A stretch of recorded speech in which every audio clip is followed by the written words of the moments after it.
We have known each other for very long, and our chemistry and our teamwork is on top of everyone else.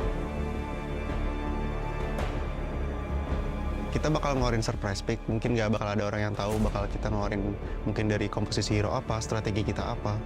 Mungkin mereka ibaratnya bakalan buta akan draft kami. We started recruiting by compete each other and test their skills, and we have to adjust our roles just to form a better team. Basically, half of our team pernah join ML season lepas. Dia orang scout kita orang untuk buat team terbaik untuk compete dalam MSL baru-baru ni. Kita bertemu di I think we have struggled because of our academics. We have to prioritize it first. So our preparation time is less than as usual. Yeah.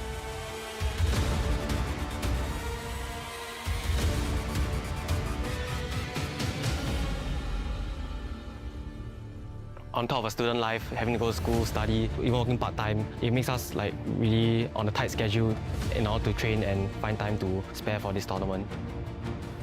tim saya yang paling saya suka itu alter ego dari Indonesia, karena mereka dari awal dipandang rendah, mereka bisa masuk lower bracket, kemudian mereka berjuang sampai akhirnya bisa juara champion, ya kan. Saya mau jadi kayak mereka sih, tim kita yang dipandang rendah bisa membuktikan bahwa sebenarnya kita itu kuat berkuda hitam. So, dengan perspektif dan hujatan daripada ramai pihak daripada luar tentang kebolehan kami untuk mewakili Malaysia, kita orang kat sini sekarang untuk buktikan yang kita orang sebenarnya layak untuk dapatkan slot ni dan akan cuba membanggakan nama Malaysia untuk OPPO Grand Final kali ini. Dari tim kami, kuat itu dari PH, karena kan kita tahu sendiri omongan orang-orang banyak, PH itu kuat, banyak meter dari mereka semua. Tapi menurut kami, semua yang kuat, semua yang strong, atau semua yang lemah, kita hadapi semua, kita compete, kita tak boleh ada rasa takut, kita hajar semua, kita buktikan siapa yang kuat. I think Team Malaysia is easiest team to defeat because we always win against them in rough game. So I think we can win again in this tournament. I'm going to be humble and say any team is as easy as each other to beat and put ourselves as the easiest team to beat. Not all teams are invincible, and it's up to us to prove that we are the strongest.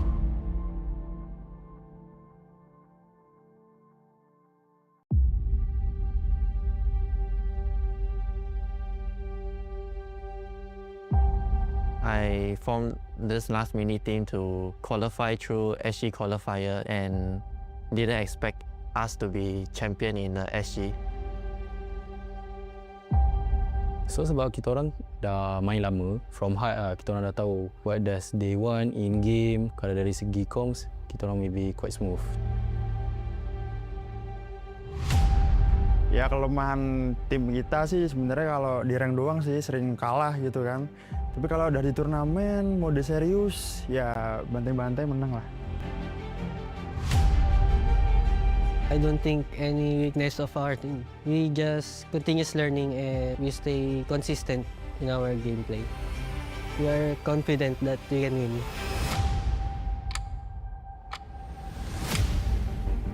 Jadi awal terbentuknya tim Little PK ini karena kita sama-sama sering mengikuti turnamen, cuman sebagai musuh dan punya satu tujuan yang sama. Jadi kita sepakat untuk membentuk tim Little PK untuk menjuarai turnamen kampus-kampus di nasional maupun internasional.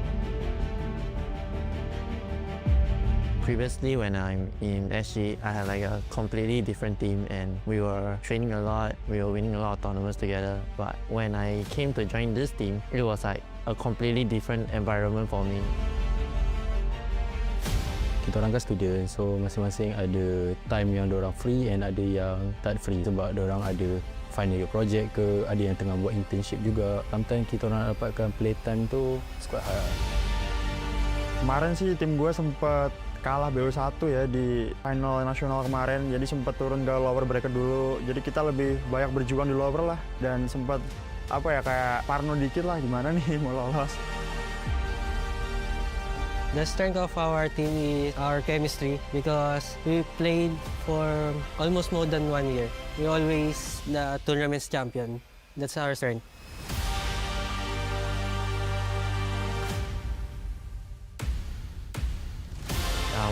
us mini team is basically our strength and weaknesses. We lack of a lot of chemistry, a lot of synergy together. I didn't expect myself came all the way to compete with all the other international teams, and I will be grateful to fight them. Kita orang gaduh, kita orang akan fix balik, just rebonding semua. We just say a new thing, so tak ada yang akan get hurt and we just try to find the solution in game kat situ. Tak ada siapa akan dendam dengan each other, so memang kita orang kat situ memang like best friends lah. I already know some of them because I already compete with them in international stage. I am confident that we can win again. I believe the easiest team to defeat is TKP, which is my team.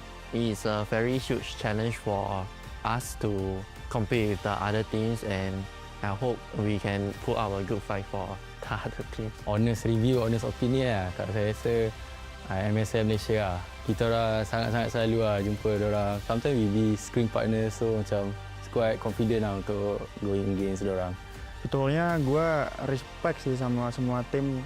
Soalnya mereka pada kan juga udah sampai ke final internasional ini kan. Tapi di satu sisi gue juga ya pede juga lah sama tim gue pasti kan. Jadi kita yakin buat ngalahin semua tim-tim yang di sini.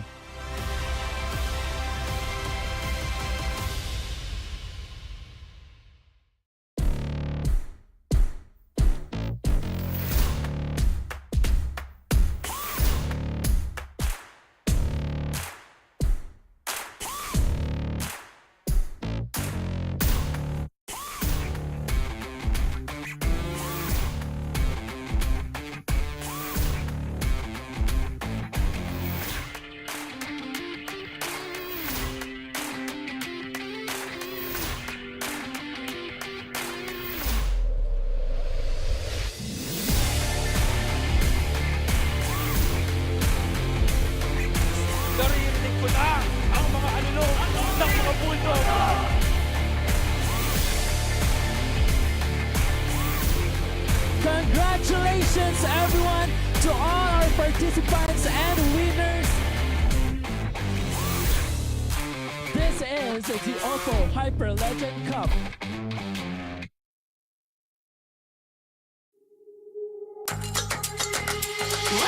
Wake me up, converge in the starlight. I feel so alive.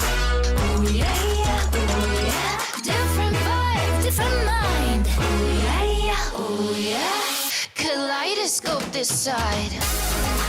Came in, looking all around. Right now, set, lit, feel the power. We waiting for the hour.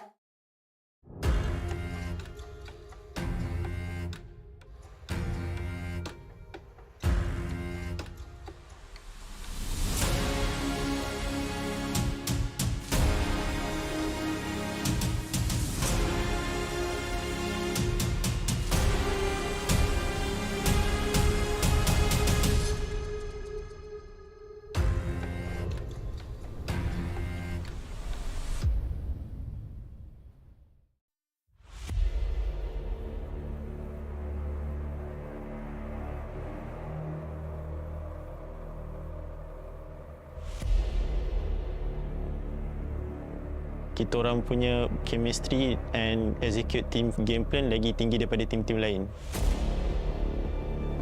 The bond or the chemistry of our team, because we understand each other inside the game and outside the game. We have known each other for very long, and our chemistry and our teamwork is on top of everyone else. Kita bakal ngeluarin surprise pick, mungkin nggak bakal ada orang yang tahu bakal kita ngeluarin mungkin dari komposisi hero apa, strategi kita apa. Mungkin mereka ibaratnya bakalan buta akan draft kami. We started recruiting by to compete each other and test their skills, and we have to adjust our roles just to form a better team. Basically, half of our team pernah join ML season lepas. Dia orang scout kita orang untuk buat team terbaik untuk compete dalam MSL baru-baru ni. Kita bertemu di turnamen offline, Kemudian kita berpartisipasi mengikuti turnamen ini dan kita bersyukur bisa di hashtag 2 walaupun kita di underestimate banyak orang. My team's players came from various backgrounds and we met each other through tournaments and playing ML together. Kalau inside the game, kita orang ada isu yang macam miscom. Maybe waktu MSL tu kita orang hampir bergaduh waktu grand final. Waktu tu kita orang leading dalam 2-0 and jumpa the solution terus dekat situ. I think we have struggled because of our academics. We have to prioritize it first. So our preparation time is less than as usual. Yeah.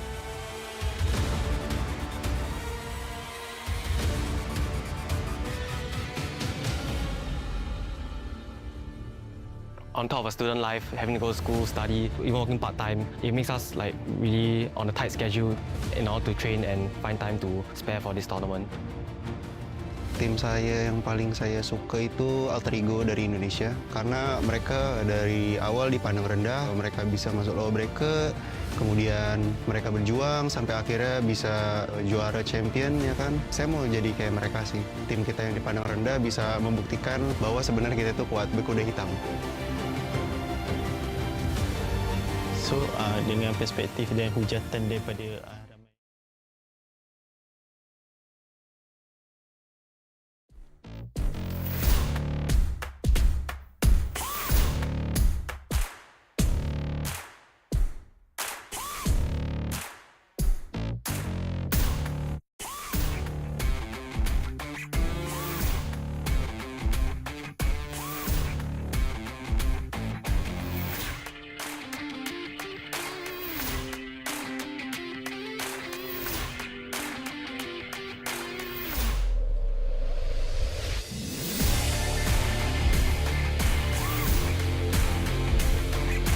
Naririnig ko na ang mga alulong ng mga bulldog.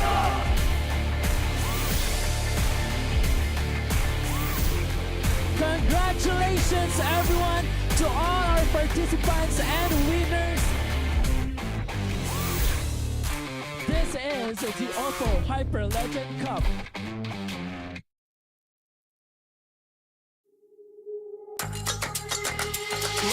Wake me up, converge in starlight. I feel so alive. Oh yeah, oh yeah. Different vibe, different mind. Oh yeah, oh yeah.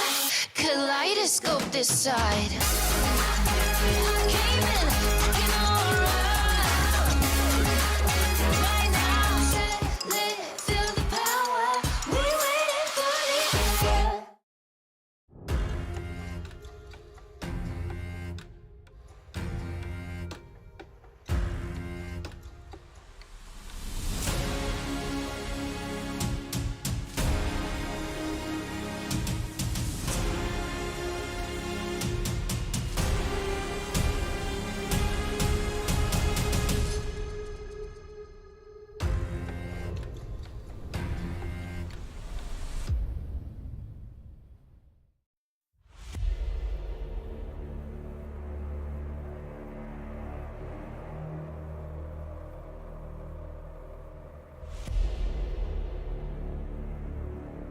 kita orang punya chemistry and execute team game plan lagi tinggi daripada tim-tim lain.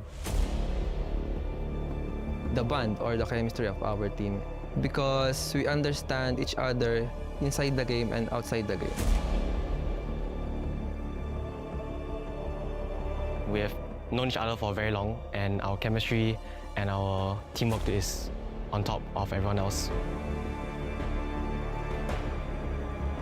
Kita bakal ngeluarin surprise pick, mungkin nggak bakal ada orang yang tahu bakal kita ngeluarin mungkin dari komposisi hero apa, strategi kita apa. Mungkin mereka ibaratnya bakalan buta akan draft kami. We started the recruiting by to compete each other and test their skills, and we have to adjust our roles just to form a better team. Basically, half of our team pernah join ML season lepas. Dia orang scout kita orang untuk buat team terbaik untuk compete dalam MSL baru-baru ni. Kita bertemu di turnamen offline, kemudian kita berpartisipasi mengikuti turnamen ini, dan kita bersyukur bisa di hashtag 2 walaupun kita di underestimate banyak orang. My team's players came from various backgrounds and we met each other through tournaments and playing ML together. Kalau inside the game, kita orang ada isu yang macam miscom. Maybe waktu MSL tu kita orang hampir bergaduh waktu grand final. Waktu tu kita orang leading dalam 2-0 and jumpa the solution terus dekat situ. I think we have struggled because of our academics. We have to prioritize it first. So our preparation time is less than as usual. Yeah.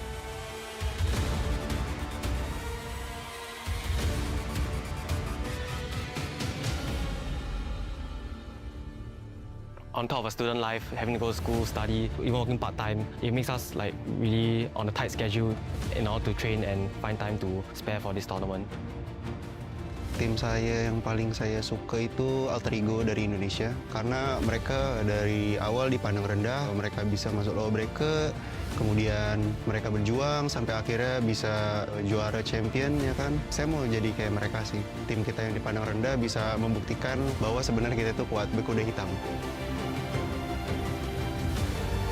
So dengan perspektif dan hujatan daripada ramai pihak daripada luar tentang kebolehan kami untuk mewakili Malaysia, kita orang kat sini sekarang untuk buktikan yang kita orang sebenarnya layak untuk dapatkan slot ni dan akan cuba membanggakan nama Malaysia untuk OPPO Grand Final kali ini. Dari tim kami, kuat itu dari PH, karena kan kita tahu sendiri omongan orang-orang banyak, PH itu kuat, banyak meter dari mereka semua.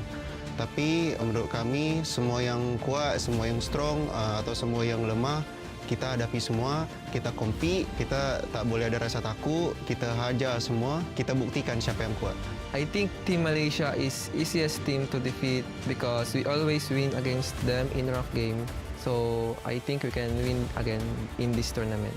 I'm going to be humble and say any team is as easy as each other to beat and put ourselves as the easiest team to beat. Not all teams are invincible and it's up to us to prove that we are the strongest.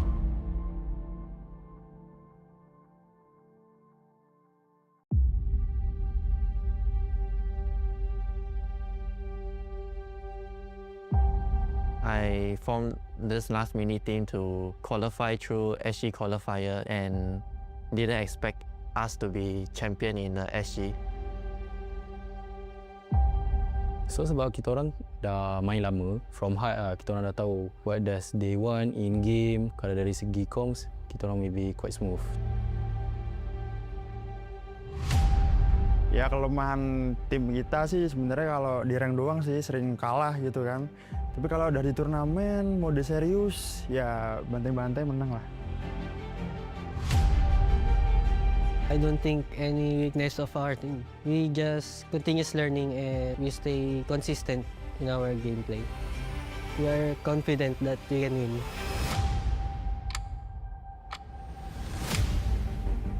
Jadi awal terbentuknya tim Little BK ini karena kita sama-sama sering mengikuti turnamen, cuman sebagai musuh dan punya satu tujuan yang sama. Jadi kita sepakat untuk membentuk tim Little BK untuk menjuarai turnamen kampus-kampus di nasional maupun internasional.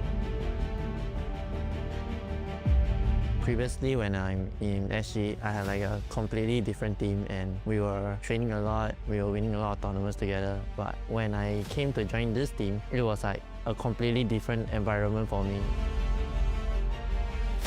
Kita orang kan student, so masing-masing ada time yang diorang free and ada yang tak free sebab diorang ada final year project ke, ada yang tengah buat internship juga. Sometimes kita orang dapatkan playtime tu quite hard. Kemarin sih tim gue sempat kalah BO1 ya di final nasional kemarin, jadi sempat turun ke lower bracket dulu. Jadi kita lebih banyak berjuang di lower lah dan sempat apa ya kayak parno dikit lah gimana nih mau lolos. The strength of our team is our chemistry because we played for almost more than 1 year. We always the tournament's champion. That's our strength.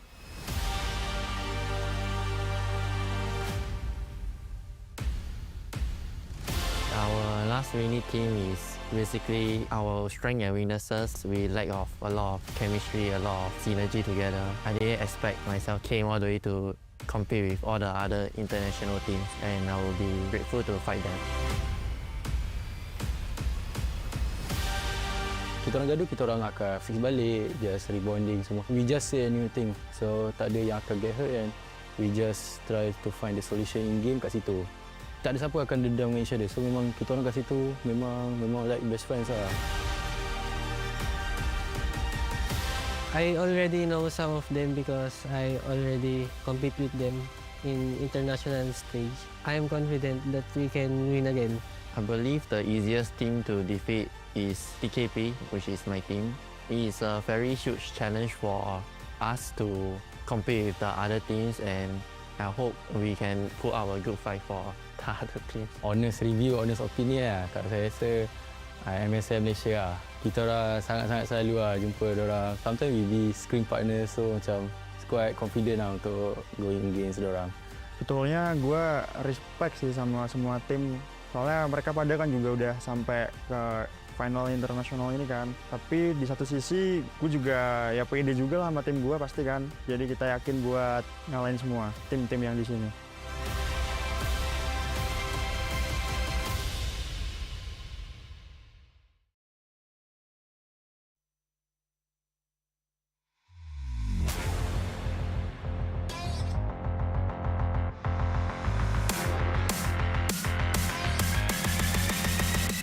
Welcome to Mobile Legends. So ladies and gentlemen, of course, welcome to the OPPO Hyper Legends Cup Grand Finals 2026!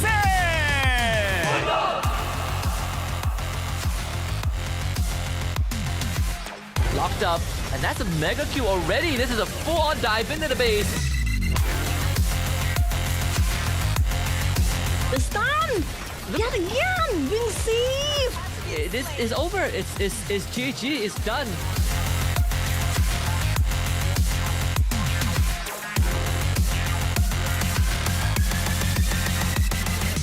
Right, here comes the engage and the attempt from Samantha. They use all their abilities. The golden hour stops all of that. The article ends. Doesn't really get to too much.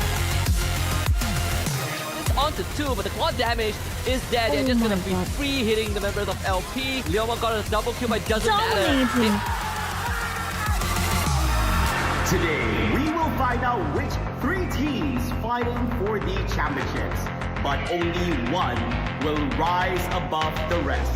Who will lift up the trophy? Let's get it on!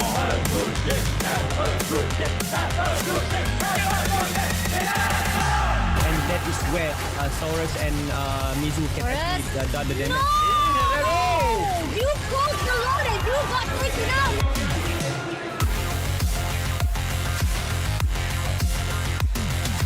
Lain pada sebab tidak pada empat minggu ketika berdiusi. Jadi triple kill. Fire you sampai no.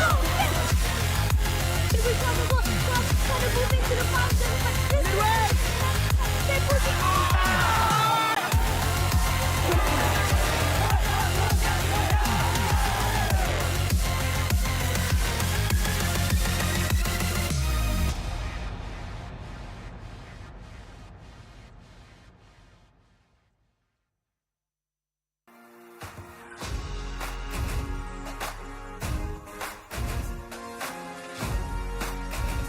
Ladies and gentlemen, a very good day to everyone who's here together with us. Maybe those who's here together with us through our official live streams, wherever you may be, and those here together with us at our official venue at One Utama Shopping Center. Ladies and gentlemen, welcome to the OPPO Hyper Legend Cup Grand Finals 2026!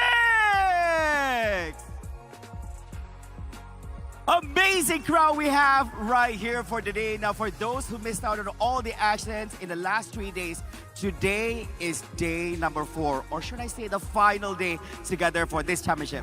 At the end of today, we will get to know who will be crowned the OPPO Hyper Legend Cup champions and bring back home the biggest chunk of the $80,000 US prize pools. Now, for a little bit of context to everyone, this has been a long 4-day event. We began on Thursday on our day number 1 with 8 teams.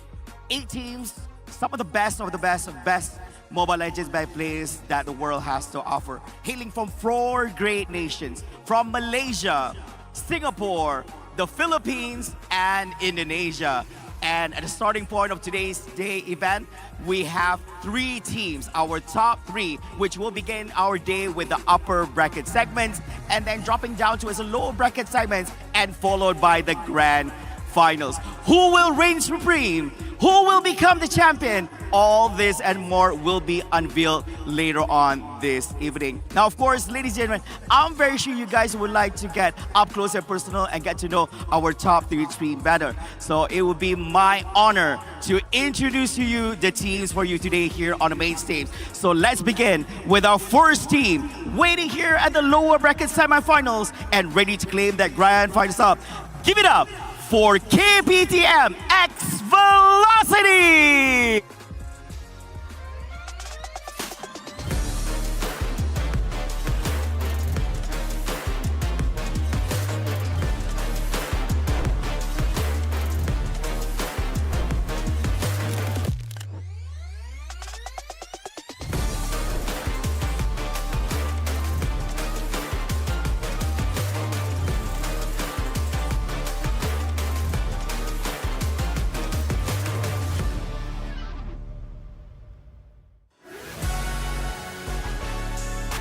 Ladies and gentlemen, KPTM X Velocity from Malaysia, currently at the lower bracket segment.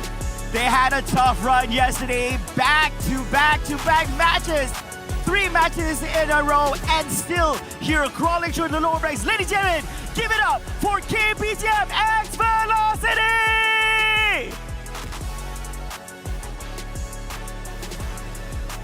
Thank you very much.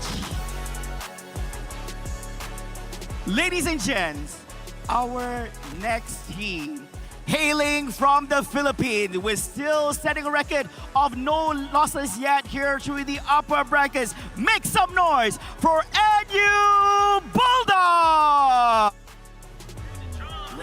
can't take no loss.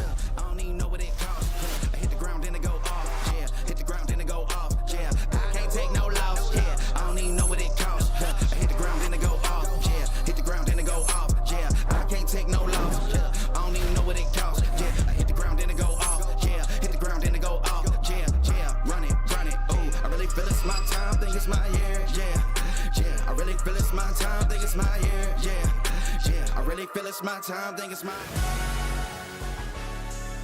Carrying the pride of the Philippines, the only Philippines team standing here in the competition and trying to make them up by the first team here in the grand finals. Ladies and gentlemen, give it up for NU Bulldogs!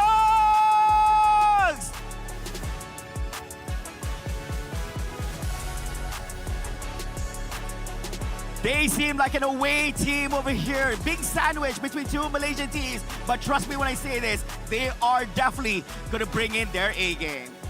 Ladies and gentlemen, but of course, our third and final team announced here up on stage. The last contender in this matchup in the upper brackets. Give it up for UITM X Velocity!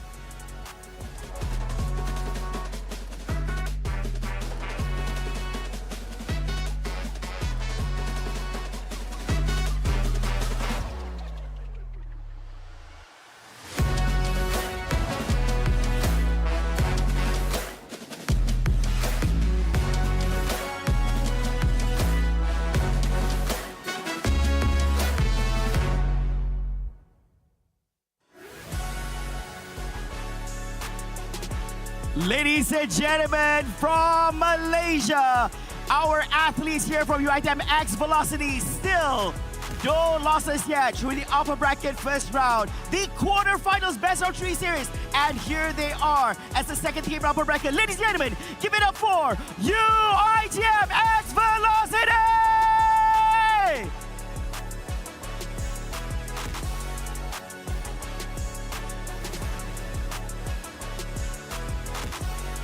Three teams, ladies and gentlemen, and only 2 will remain their spots here in the grand finals. After the conclusion of the first match, the opening match, the upper bracket semifinals, we will get to know, will it be Malaysia or will it be Philippines stepping into the grand finals? And what will transpire there in the lower bracket segments? Who will reign supreme? Who will become the champion of all? Ladies and gentlemen, make some noise! Now, to break things down and tell us a little bit more about what we can expect here on our next remaining matches, we're going to be joining together with our amazing commentators here on the commentary desk, and we're going to be handing over to the casters. Take it away.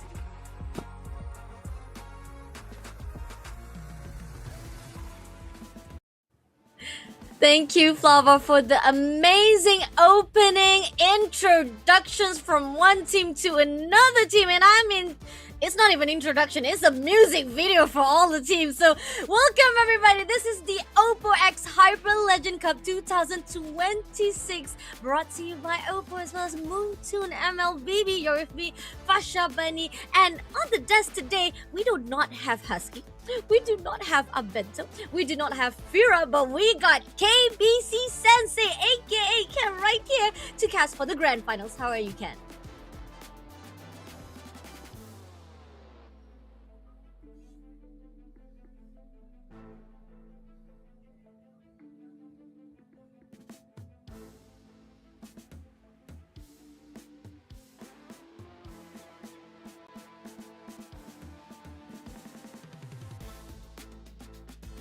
Oh, and I feel like there's a little bit of technical difficulty issues. I feel like I can hear Ken, but it feels like it doesn't actually commute at the live stream right now. So we hope that we'll be able to fix it. Ken, are you there? Is he there? Is it? There's a pause. I think still the live stream cannot hear you. I can hear you because I can feel you, man. I can feel. We have that caster vibe right now. So let's hope for the best behind the scenes, that we'll be able to fix the voice of our one and only caster Ken to be joining up. And he talked about how this is actually him coming off of his own retirement. Actually it's the same with me, but he's actually a little bit longer period compared to mine.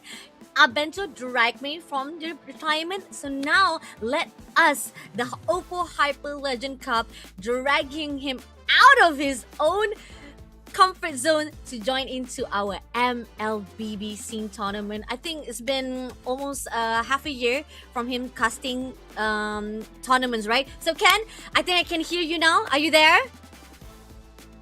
Yes. Oh, but I feel like I think that is we're still having an issue right now. It's okay. I'll take over for a while. I'll just hope that Ken will be able to fix up his mic so that the live stream can hear him. So let's go into the prize pool. If you guys missed out what has been happening for the 4 days, what are they actually fighting for or chasing in this OPPO Hyper Legend Cup 2026 is definitely the 32,000 champions to be given, $32,000 to be given to the champions. And then if you make it out at the second place, you'll be going home with 20,000. And those who didn't manage to go to the grand finals, only managed to actually survive at the semi-finals, they will be getting 12,000 at the third place. But at the same time, those who actually qualified to the 8th place, those who are the 5 teams that didn't manage to go to the semi-finals, you'll still be able to bag some monies. If you aren't able to do so, still there's a money prize collection to be given out, just not as much as those who are at the top. So this is the format of our tournament. Started out with the online qualifiers between 2 groups A and B, and then at the national finals we only had 16 teams. But here on out at the grand finals, from day 1 until last day today, we have our 8 teams, and now the only surviving teams that is fighting is the 3 teams that you guys saw just now. So let's give a little bit of salute to 8 teams that has been fighting for 4 days. We got from Singapore, CGTKP. Indonesia, we got Little Pika, Team Semangka. From Philippines, we got Team NU Bulldogs, who's still surviving, and Brave Hearts. Faith College unfortunately didn't manage to survive yesterday, and we have 2 of our remaining team from Malaysia, UITMX Velocity as well as KPTMX Velocity. Now, I feel like there's a possibility that Ken might be joining us. Hello, is he on the live stream? Oh no, I think Ken is still fixing. There's a problem. Is somehow at the live stream we are not able to hear his voice just yet. And okay, I think Ken is here. Ken, are you there? Yes, I am. Wow, Oh. what an eventful start, Fasha. But It's thank you so okay. much for being patient with me, and thank you so much for explaining from A to Z to our audience out there. So thank you so much again. I just want to say a huge shout out to OPPO and Munton for allowing me here again. And you know, it's a great opportunity to be shoutcasting this tournament with our student athletes across 4 nations. And of course, without you, Fasha, my rising star co-caster here, it is an amazing event that we'll be looking forward to. Yeah, and this is the brackets. Pretty much that the 3 days that you probably seen or viewed the live stream itself and how it has happened.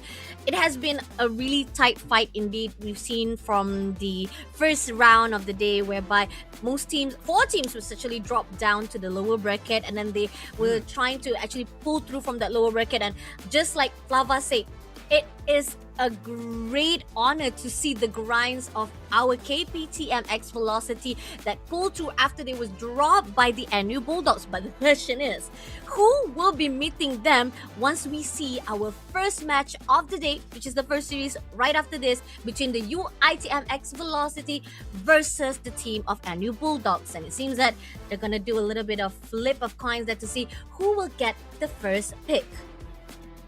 Alright, and this is going to be very important because this is where teams can decide their respective drafts in terms of the hero pool, and most importantly, they can use this as a momentum to decide and determine the flow of the game. I know it's a best of 3 series, and you know, the first team to take 2 wins out of the 3 will definitely be moving forward towards the grand finals. However, this is also good as well because the teams are taking this opportunity to not only warm up but to understand their opponent's moves and improve themselves later in the grand finals. But Fasha, in your own opinion, in your own prediction, which team you're rooting forward towards the grand finals? Oh, come on. We gotta show our patriotism right here. Definitely, we are talking about our host team right this instant, Team Malaysia. And especially the fact that this is my alumni university. I'm definitely a pride of UITM. I'm a product of UITM of myself. So definitely, I'm looking forward for UITM X Velocity, especially the fact that I've seen them at MSL Championship. And I'm hoping that from the experience they had, as they are the previous champions of MSL, hopefully it builds up them even more here fighting off with NU Bulldogs. But the problem is NU Bulldogs is quite tricky as well. But hey, guess what, Ken?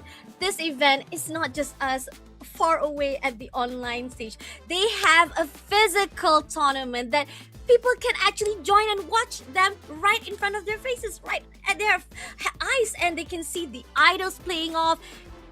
But how are they going to go there? What are the location? Where it is actually held? It is held at the One Utama Damansara, only 30 minutes from the KL Center, Ken. That's very good. I mean, this is a good opportunity as well because it's Sunday. I think the traffic is lesser by then. So everybody could just go out to check out, maybe to do some shopping. But most importantly, support the players and the teams right there. And I believe it's going to be a huge crowd later onwards because we have the KOL matchups as well. The show matches between both Team Soloz and Team Feekz. And we'll talk about them more about later. But in the meantime, this is going to be a showdown between both nations. And you know, like you said, Europe support the Malaysian team. I want to give my love towards the Philippines a little bit. I think National University Bulldogs or NU Bulldogs, they came a long way from home. They are in a away situation. The pressure is onto them to deliver outside of their home country. But again, like you said, they have been formidable. They haven't lost a single game just yet. But who knows? Just who knows? You know, the Malaysian team or the Malaysian University is able to actually put up the pressure because this is one of the best Malaysian teams out there in this tournament. And Ken, do you know what kind of gadget or mobile they're playing on for this MLBB? They're actually playing on OPPO Reno 15 series. This is one of the best phones if you guys are looking forward to actually upgrade your gadgets or you're looking for a phone like what has the best camera specs, what has the best gaming specs, it has to be the OPPO Reno 15 series. Not only it is 50 megapixel, it has 120 hertz as well for the fresh frame rate as well. And not only that, it has a fast charging, so definitely you feel like it won't overheat. And not only that, you will have so much time, like whenever you are having a trouble to actually play the game and then you're like, oh no, I have to charge the game. Relax, brother. You can continue on within few minutes and it will be charging as smoothly as possible. But going into our business today, our first series scan, it is going to be our map Flying Cloud, which I've talked about this. This is one of the least effects of the maps that is provided by the MLBB or Moontoon itself, because compared to the dangerous grass, the broken walls, or even the if I'm not mistaken, there's a expanding river which actually gives a lot of opportunity for whether ambush or mobility wise. Flying Clouds pretty much just gives you a heads up from your base to move into the Land of Dawn in a very quick manner. That's all pretty much that actually affects. So that's pretty much the least climax moment for this map itself. But at least it goes back to the OG gameplay, whereby there's not much of an effect for you to play around with. There's not much of the grass that you want to do a little bit of ambush. So standardized gameplay will be put out here for the map. Yeah, standardized gameplay, and it's a bit more back to the roots, I would say, Fasha. Giving teams the opportunity to also allow themselves to get into the battlefield quickly in order to retake certain objectives. That is definitely going to be key. And most importantly, I think teams are going to figure out what would be the best way to actually run this particular map draw, And now here comes the drafting of the hero pool. As you already mentioned back in the studio, Marcel is 100% being banned right here because it is a new hero. It's a bit more buffer, and no teams don't want to face it, counter it. Oh, definitely. I mean, I think they kind of realized that letting it go or letting Marcel out from the pool at the first day or the second day shows how much of the potential that any team can actually have. Jushin, on the other note, did actually manage to break out of the ban system yesterday, but somehow it is still prioritized, because if you have Jushin, you know for a fact that those heroes that walks on their feet, that has a little bit of slow mobility, can be easily grabbed by Jushin and just dropped for a team fight. Kalia, on the other note, okay, this is my first ban I've seen from yesterday, because Kalia, yes, it was actually picked twice from the third series as well as the fourth series.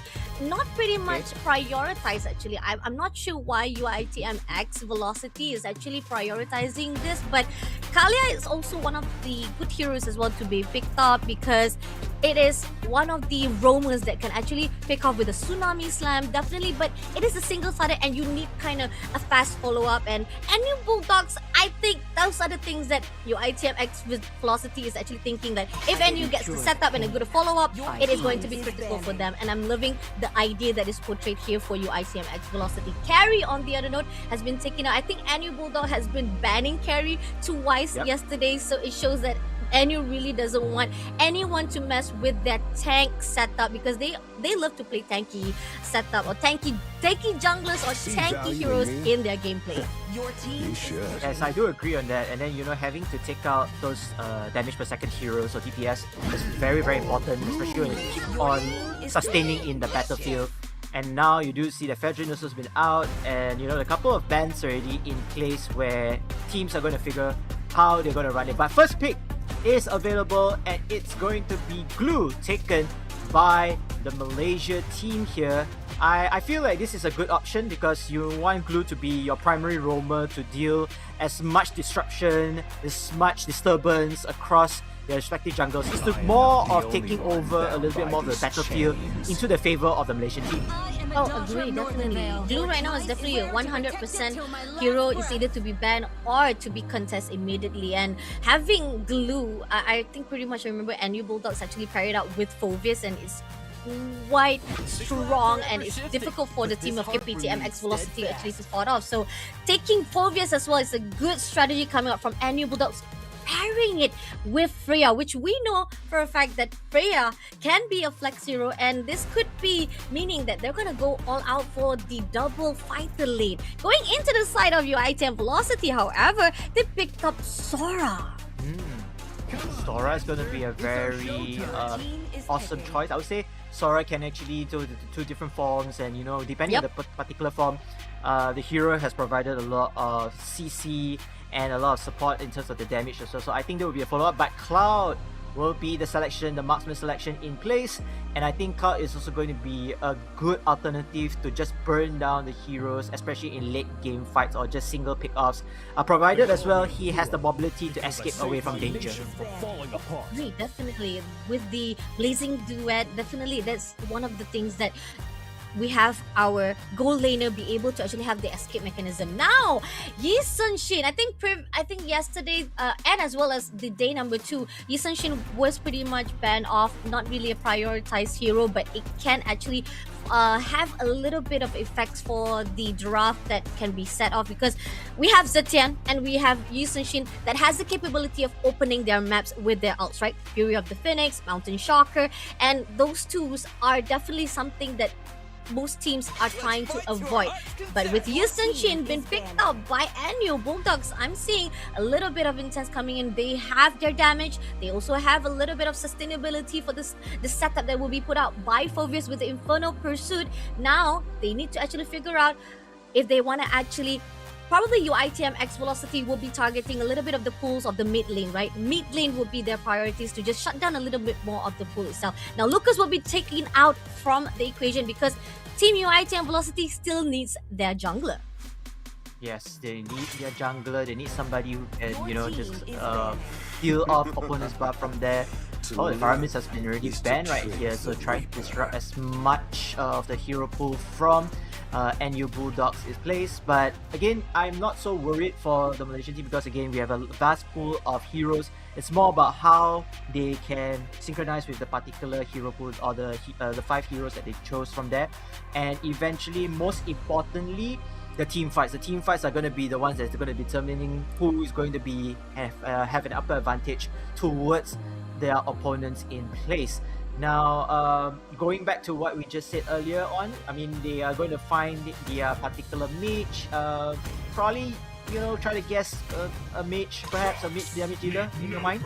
Oh, I think if UiTM Velocity wants to actually drag even more the pull of the mage, they will be able to just ban off Zetian at this instant right now if they want to actually, because why you want to actually have 2 heroes that has the same capability of opening the map, Mountain Shocker as well as the Fury of the Phoenix, that's not a really good combo right there. But other than that, they might also probably maybe prioritizing of taking out Eve as well with the RWM. Here's the thing, when it comes to NU Bulldogs, they do have the setup, but they need something that can actually control the movement of Team UiTM X Velocity, because so far right now, like you talked about, when it comes to Cloud, he still has an escape mechanism. He still be able to mobilize himself from being taken out or being set up by Team NU Bulldogs with the Infernal Pursuit or even with Freya.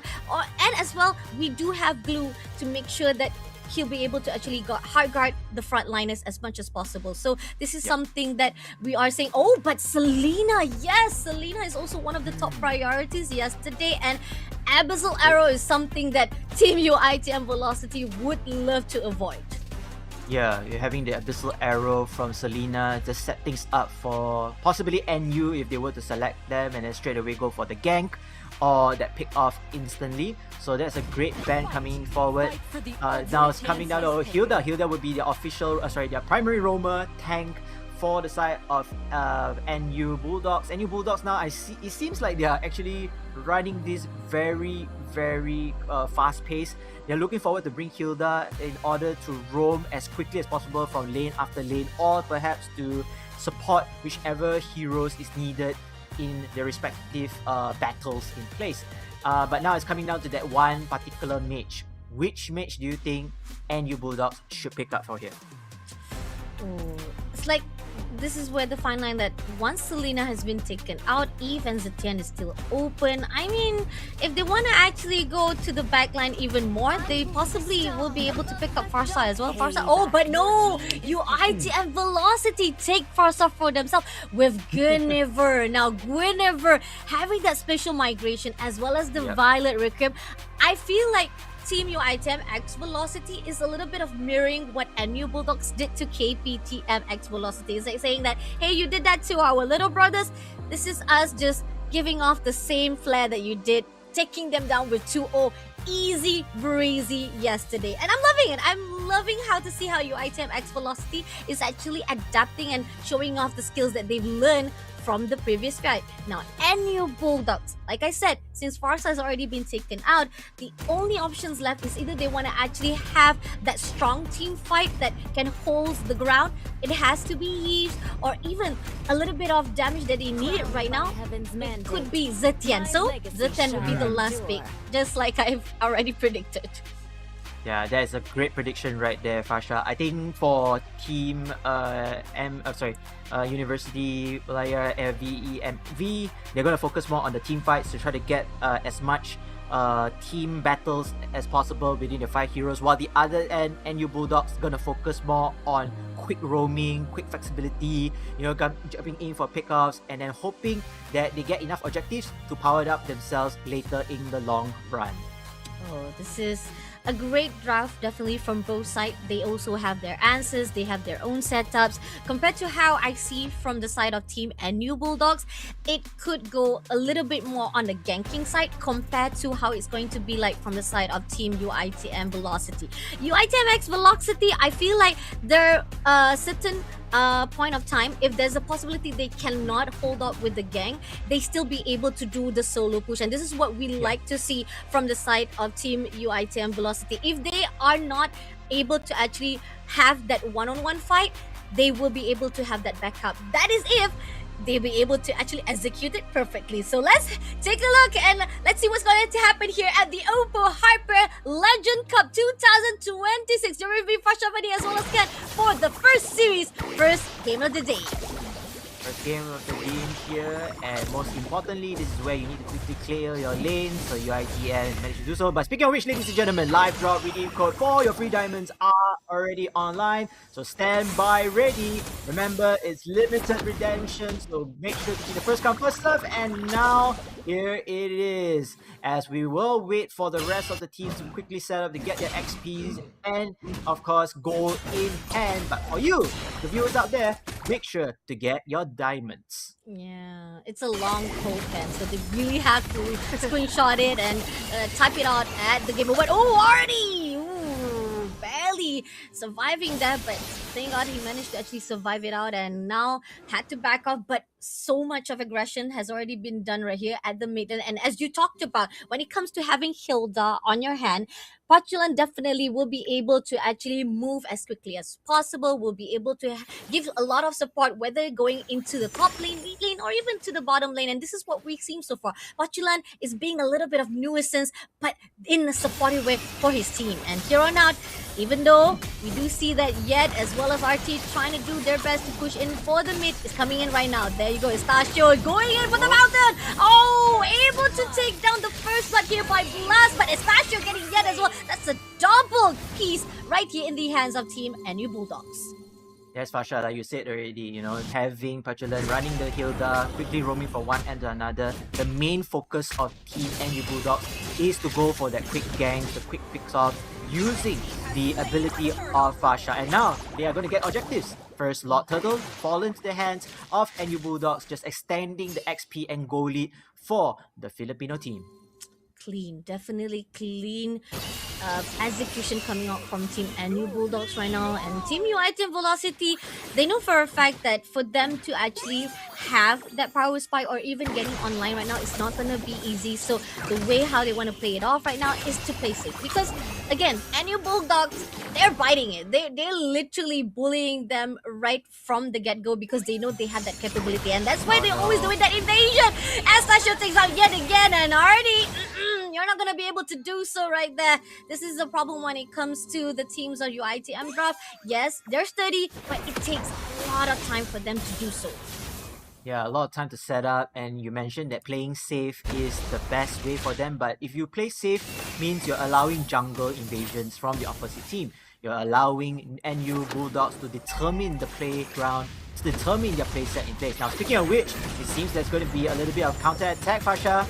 Coming in right now as they go in for the all-out crowd. Balsa will be able to be the trades one, but at the same time, a little bit of overextension coming up from Kwachulan will be punished.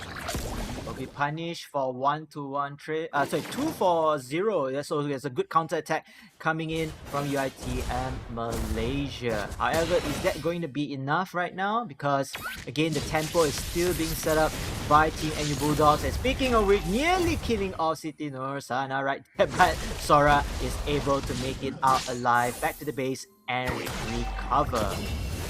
This is the problem when it comes to you having the assassin marksman in your hands, right? And he's already at the level 8 right now, level 8, and that shows how much Estasio having so much potential to fight one-on-one with Katsu, and that's not really the condition that you want for. And now going into the second title, UITM Velocity, they do seem a little bit of desperate right now. If they want to actually do a little bit of damage, they need to actually at least minimize and neutralize that economy-wise. But here on out, seems that further strike has already been opened, but Pascal takes down Siti Nursana. Shati gets the turtle, but at the same time, at the cost of trying to get it, they actually sacrificed 2 lives. Yeah, Katsuo was kind of zoned out earlier on. I think he wanted to help, at least if he's able to, quickly roam towards the Lord Turtle Pit. But unfortunately, it's not going to be enough time for him. And yes, they do get the turtle, but, losing 2 members overall. And the power spike just continued to increase for Team NU Bulldogs. This is tough, definitely. UITM Velocity, again, they're trying their best, but it seems like it doesn't close in the gap that's already been left by the team of NU Bulldogs. But let's hope for the best, because execution can be perfected after mistakes is done. So hopefully that will be the case for Team UITM Velocity. So far, moving along on the side of Team NU Bulldogs, they have the capacity of controlling this game. They definitely be able to actually move around as quickly as possible, get that pushing of the wave as quickly, and making sure that Team UITM Velocity is preoccupied. Yeah, Team UITM Velocity right now, they're just holding onto the lanes, trying not to over-aggressive play. Meanwhile, for NU Bulldogs, trying to search for every single loophole or every single opportunity to bounce and catch Team UITM off guard. NU Bulldogs, meanwhile, you can see the matchup between the marksman assassins. Lee Shun-Jin is in a lot of power, but then right now it seems like the first gang or the first attack scenario here goes to Team UITM before it broke up.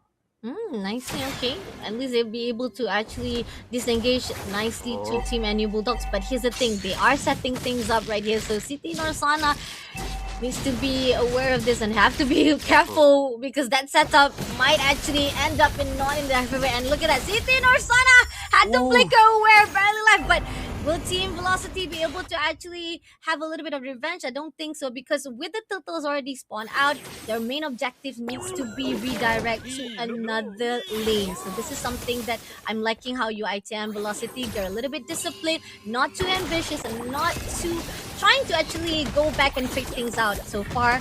Yet overlooking from the side of Blast as well as Aurora, but Chula, look at this. So nuisance by Sharky gets the turtle anyway. Great retribution right there. And as the meantime right now, they want to go out for the trade. Box up gets the castle, but Feather has already been opened. Can they actually pull through? Siti Nursana gets bumped immediately, and now whooping the trade as well to his castle. Not good trade with 3 lifelines being depleted by Team NU Bulldogs. And they want more. They go down for the diving composition, passing against it yet, and Archie is the only one left. They got the turtle, but at the cost of 4 players with the mid turret already broken. I like how UITM planned to get the turtle up, but the follow-up wasn't there, and then Team NU Bulldogs say, you know what, let's sacrifice the turtle, the Lord Turtle, but we take out 4 of their main heroes, increasing our power gap overall. And one thing I like about NU Bulldogs is because, we already talked about Team UITM, their main focus is team fight, right? So taking the turtle, I was looking forward for Team UITM Malaysia to actually continue on with that advantage. But Team NU Bulldogs, they are just so disciplined top lane. They know when to roam in the right now. They know how to zone out the heroes of Team UITM. As you can see right here, they are zoning them out as well from their own jungle. Oh, special migration. Nope, not gonna actually connect it. This is just a little bit of poking and teasing coming out from Team UITM Velocity. They know they don't really have that capacity to fight just yet. So with Herrero able to actually go in for the turret of the top lane, this is somehow giving more pressure for the pushing. Again, Team NU Bulldogs, they're covering the grounds. They have their objectives and they're able to actually trade things around to make sure that UITM Velocity doesn't get the upper hand. Oh, this will be a bit challenging for Team UITM right now. I think everybody's going to wait for the Lord. If Team UITM can actually steal this, or at least to capture it, at least they can take down some turrets. Remember, it's not just about the kills as well, but it's about taking off the base turrets, making sure they take off the turrets in place, and expanding their battleground control. The first Elemental Lord has now spawned. Team NU Bulldogs, they're gonna poke it right here, but I think they're gonna try to bait Team UITM for this. Definitely, it looks like Yet trying to actually go in for the grab right here to Pachulan, but it's not going to do anything, especially going out even with the strike doesn't actually goes in, doesn't land, but the strike will be open, goes out to Estacio, the main damage dealer, and that's what we needed. Even the hero, yes, going in for the solo push right there. I think this could be a lot for them to open. Is it a really good decision making coming out from UITM? They cannot be hesitant. If they want to go in, they have to go in now before Herrero comes in for the backup. And look at this, it's a little bit slow here. Herrero comes through, and Pachulan gets Shocky. No one's going to be able to actually go through. Kasum gets blocked, but Herrero gets already positioning. Dorsana steals the line, but this is going to slap for Herrero just pushes through, and is the only one left to survive it, and I don't think there's any way for him to actually make that out alive. That's so unfortunate for Team UITM Malaysia. But fortunately for you, ladies and gentlemen, we have another live drop code coming down real shortly. So make sure to stand by. Screenshot right here. And the code is finally out. Make sure to claim your free Mobile Legends Bang Bang Diamonds here. But Pasha, back to you what we just said. I think overall Team UITM had a great start. They managed to zone out a couple of heroes. But then the firepower is still not enough. So you want to fight here? Right now, it seems that they want to actually go through. Lot is still watching in, but yet Herrero double kill comes in. That diving composition in front of Pursuit, trying to actually drag Jet as well as Katsuo. It seems that they will be able to take 3 plays immediately. So now they are denying Team UITM from even pushing towards cross the river. They took down the Lord. I know the first Lord is a little bit weaker, but again, you have that extra member advantage. But strength in numbers is not going to happen because Team NU Bulldogs, their power spike is off the charts right now. Definitely, they're going online right now, and as much as damage has already been put out by whether it's Estacio, even though if you actually take him out from the equation, Herrero right now is in the best form. And look at this, correction site, golden staff is already there. I mean, pretty much this is already at the peak of the damage been put out by Freya in the hands itself, and she can just be on her own and she'll be able to actually just drop everyone down at the UITM X Velocity. Yeah, UITM X Velocity, I think their best option right here is to try to defend their base turrets as much as possible, trying to get enough control into their lanes. They can just forfeit the jungle. I think the jungle is no longer safe for them, especially getting ganked so easily. So they just need that one opportunity to take down whichever glass cannon that is available from NU Bulldogs, and slowly but surely they can push back the tempo and hoping to take a couple of turrets of NU Bulldogs, but it seems like they're just waiting for the right opportunity to do so here, Fasha. Yeah, the passive is what is needed by the team of UITM X Velocity, but then again, no matter how much passive, no matter how much defensive you're trying to do, Team NU Bulldogs, they just be able to survive it out, and they'll be able to actually counter back what they gave to the team of Malaysia. And this is really tough to see, as Team Malaysia seems like they're kind of a bit lost with 7,000 gaps of economy-wise in the hands of Team NU Bulldogs, and having that immortality even more in the hands of Pachulan is getting even more annoying right now to fight this tank. Yeah, it's gonna be very, very chunky, I would say. You know, having the immortality, giving second chance of life or so. But you see, UITM, they're just gonna try to steal this lot, or at least to try to take this lot again, denying the lot from NU Bulldogs. But they have to be very careful. A couple of their heroes already zoned out the Fasha. Ooh, and even with this, they cannot be Blue. able to actually follow up with Yet. Yet try to grab to Herero, but it's not gonna be enough. Feather side is already open. It's a bit too soon, not in the right position at the moment. Pachulan able to get Yet, as well as they drag the Infinite Person to the side of Shaki, and Shaki will be shut down immediately as well. No, Shaki managed to survive it out with a special migration, but somehow two of the players already been shut down. And now Team NU Bulldogs can just safely take the lot for their taking. And again, this is the zone out. This is the whole purpose of controlling the map, winning the battle through the advanced power spikes in place. NU Bulldogs right now, they just need to steamroll this. And I think for Team UITM Malaysia, they can try to at very least prolong the game, get into the later stages of the game, making sure to max out their equipments, but it seems like it's going to be a little bit too challenging.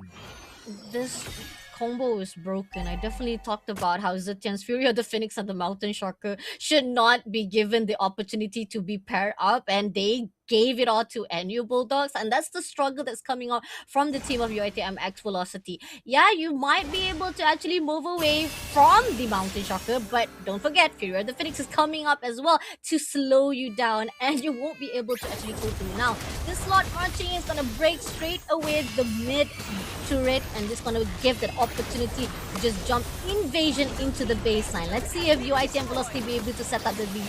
Oh, did manage to actually go in for the grab. Let's see, they can control it, but Shaki will be the one to be blasted out first of all, and Blast taking double kill to Yet as well. Katsu will be able to shut down Hero, the damage dealer that is needed right now, but is it going to be enough? Because still have 4 more players to be surviving now. But still managed to go in, and for the person tries to go in for the drag. Pachulan takes down RT, leaving Katsu as well as Zaytin Arsana goes in for the diving. Now Crystal is in demand with the control, even getting the wipe out in the hands of NU Bulldogs for the first win of the day in this matchup.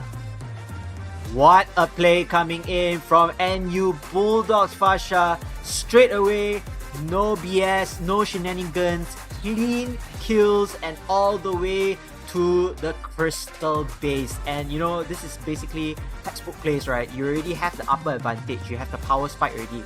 Let's just finish off our opponents as soon as possible. We don't want to give any leeway for them to climb back towards the late game, because the late game, anything can happen. You know, they can just switch up their equipments to kind of adapt to that. But that was a clean 14 to 15 minute game. As for UITM Malaysia, I think this is going to be very important for them to learn from what they can do better, and most importantly, they are able to try to equalize this in game number 2. Definitely. Looking how from the start they trying to actually force a lot of the fights to the side of Team NU Bulldogs, but it doesn't really go in their favor. And how much invasion that was done by NU Bulldogs, it ended up goes to their side, and to a point that UITM Velocity is just like back to the wall. Yeah, UITM Velocity already have a game plan in mind. Let's try to stick with numbers, you know, strength in numbers, try to upscale ourselves first before we are ready to take these objectives together as a team. The problem was Team NU Bulldogs, they had a different plan. They want their Hilda to roam as much to create disruption. They want more pickups, all those small little gangs, and slowly it creates more separation, more opportunities to power spike their carries in hand. And then the most importantly, you know, they can leave a little bit of turtle and then the first lot towards UITM. But the most in hand, they have the power spike, they have the opportunity to deal so much damage that it doesn't even matter if they lost a couple of objectives already, because like you say, Fasha, they already have a huge lead in the economy. They have set up their respective equipment, their items in place, and it's just a breeze all over the place. The setup is just really perfect from the side of NU Bulldogs, knowing how that you got a double fighter lane, right? And not only that, you'll be able to actually have so much damage, and with Freya having damage while having a lot of sustainability in herself shows how much potential that can be put out.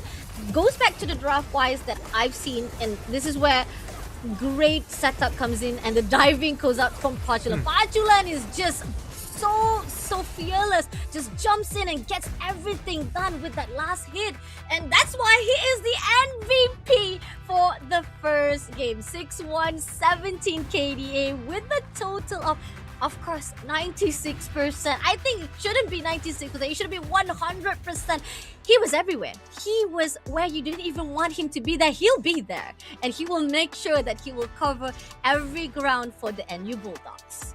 Yeah, he was the floor general right there. He was the playmaker, the setup, every single act or action from Team NU Bulldogs ran through Pachulan. If Pachulan wasn't there, they won't do it. But Pachulan was there to create some disruption. They will follow up with him together. So I think this is such a great pick coming in for his side using Hilda, at least for the team. So all the flowers to them. But for Team UITM Malaysia, I think you have to know that if there's someone who disrupts you this quickly, you need to be more aware. You need to know also how to match their tempo in terms of roaming back and forth.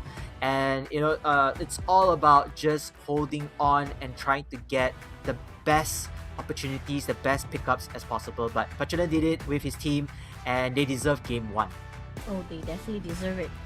And looking from the stats, right, 51,000 over to 42. That's total of around 7,000 difference coming out right now for the team of NU Bulldogs. Oh, okay, just to mind you, my mathematics is really bad, so I like to over-exaggerate things. So yeah, anyway, coming off right now, seeing how the team of NU Bulldogs, look at how much of KDA that they are able to do. So they only dropped one death in their hands, and Bangsal, we can't say it for ourselves because we know for a fact, as the one who has to be the frontliner, he must drop his body. He must actually sacrifice himself to make sure that his backline will always be secured, and that's what is needed by Bangsal. Bangsal is always with the Inferno Pursuit, drags out some of the players of UITM Velocity. No matter how much it is, the setup was already been done by Pachulan, making sure that the team UITM Velocity doesn't go away. That's why we need Bangsal right there. Yep, very important. I said important role that he's playing here. Just sacrificing himself for the greater good of his team, and most importantly, judging from all the stats, especially with the purple buff, the orange buff, you can see that jungle invasion and the control of the battleground space is very important for Team NU Bulldogs to just escalate and to upscale whatever they have in hand. But that was a very great first game. I see a lot of emotions through the player cams. I think the referee's like, hold up, you gotta wait a minute, you gotta chill, the game is not over yet, bro. And I think I like that. I like emotions. I like how players were to show this, and especially in the on-ground campaign, they are the away team. Odds are against them, right? And this is such a great showing from them in place. But of course, at the end of the day, at the end of the game, we're winner or loser, they gotta have to shake hands with it. That's great sportsmanship overall. So NU Bulldogs right there, one more game to head into the grand finals, but UITM, can they secure an equalizer, Fasha? This is the question that we asked for today, and this is why we have the grand final day number 4. We're looking forward to see who will actually fill the grand final slot firstly, and hopefully either of these two teams will be able to make it out, because even though either one of them doesn't make it here at the upper bracket, they still have one lifeline left at the lower bracket, meeting off with our KPTM X Velocity. The question is right now, looking at the draft, this is where I want to also note a little bit of what has happened throughout the draft and why was the draft of UITM X Velocity wasn't really connecting, not only because of the execution or even the mechanics wise that is in question right now, or possibly because of the setup was been denied countlessly by NU Bulldogs.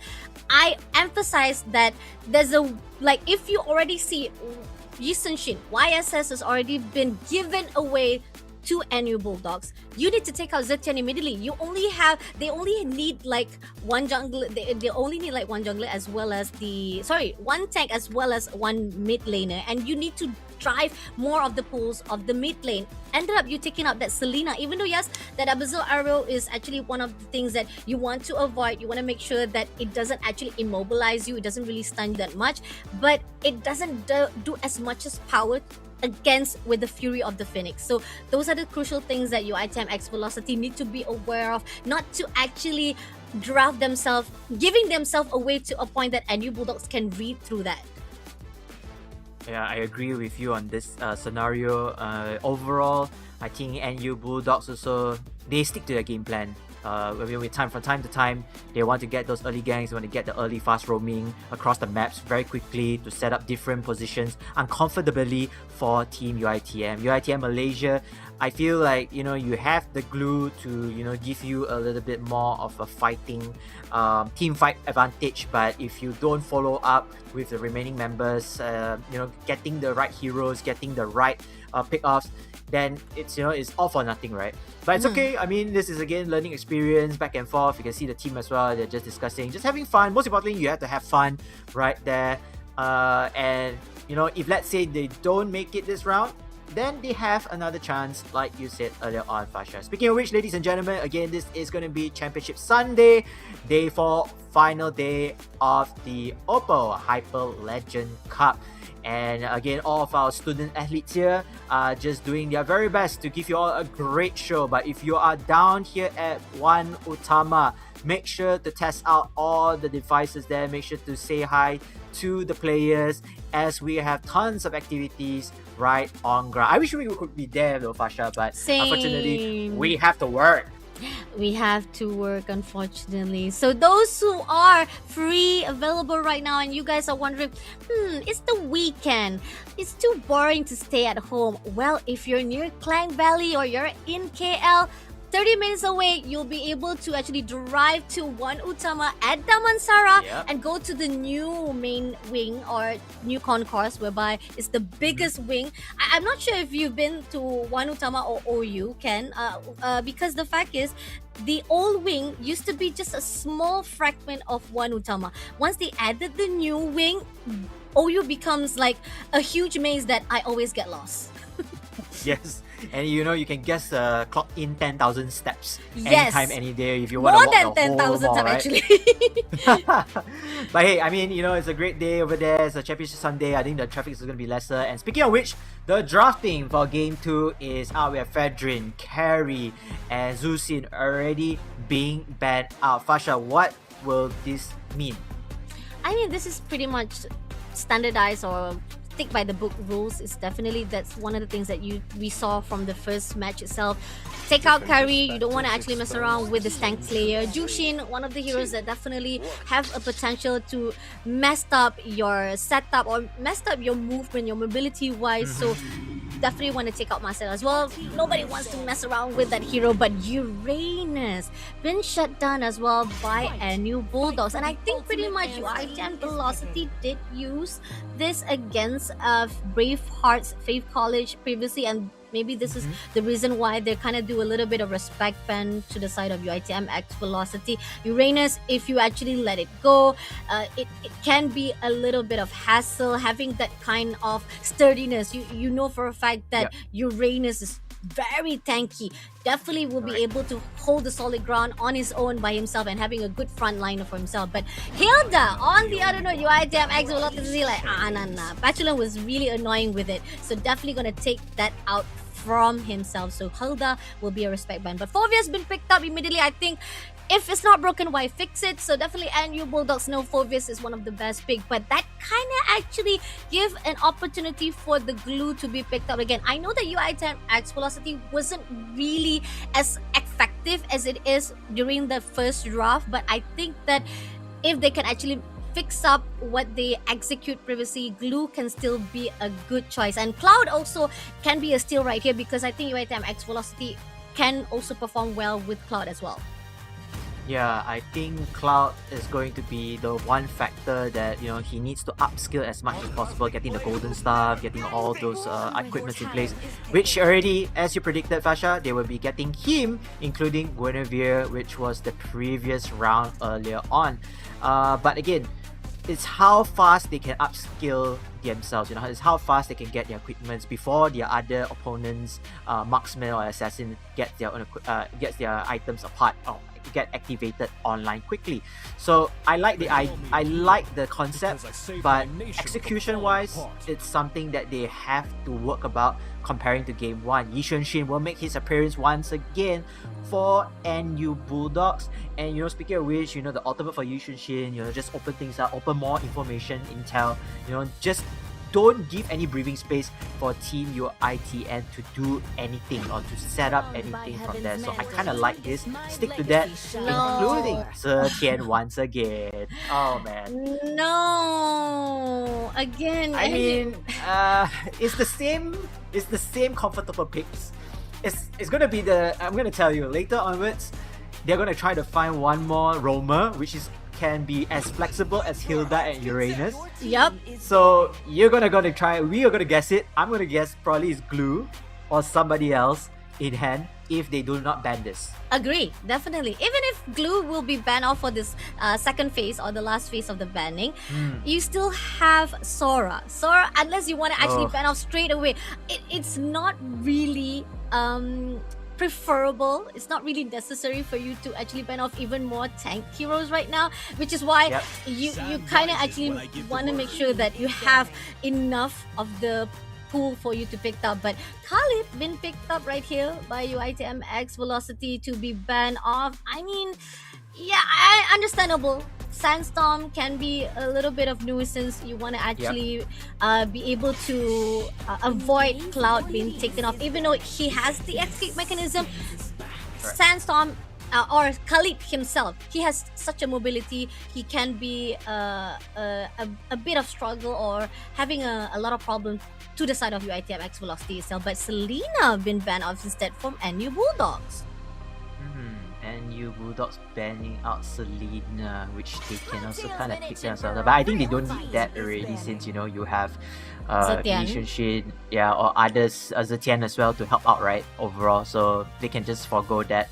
Now it's just more of the roaming tank that we kind of decided over here. And one more ban. What was that hero again that was banned? The last ban from Team UITM again. That is, if I'm not mistaken, it's a assassin, I believe. It was Lucas actually that was banned off by NU, but now Velocity was able to pick up. So again, back to the last ban. Again, are you guys really going to risk? Are you going to? Oh, that Kalia, Kalia is one of the setup picker hero for the roamer, which again, they're literally prioritizing on just circling around on the roamer or the tank side. So Glue, are you still gonna allow it? No. NU Bulldog says no to Glue, which the best choice. Seriously, that is one of the best decisions to be made either side with the NU Bulldogs. And I like how it was just a little bit of mind games whether or not NU wants to pick it up for themselves. But it's not gonna be easy because again, once they actually ban out the last hero, it kind of opens a way for Velocity to pick it up. So rather than give that opportunity, might as well just ban it off straight away. Yes, and I think, just banning it off, just making sure that they are limited in terms of options, limited in setting up the plays that they want to execute later onwards in the game.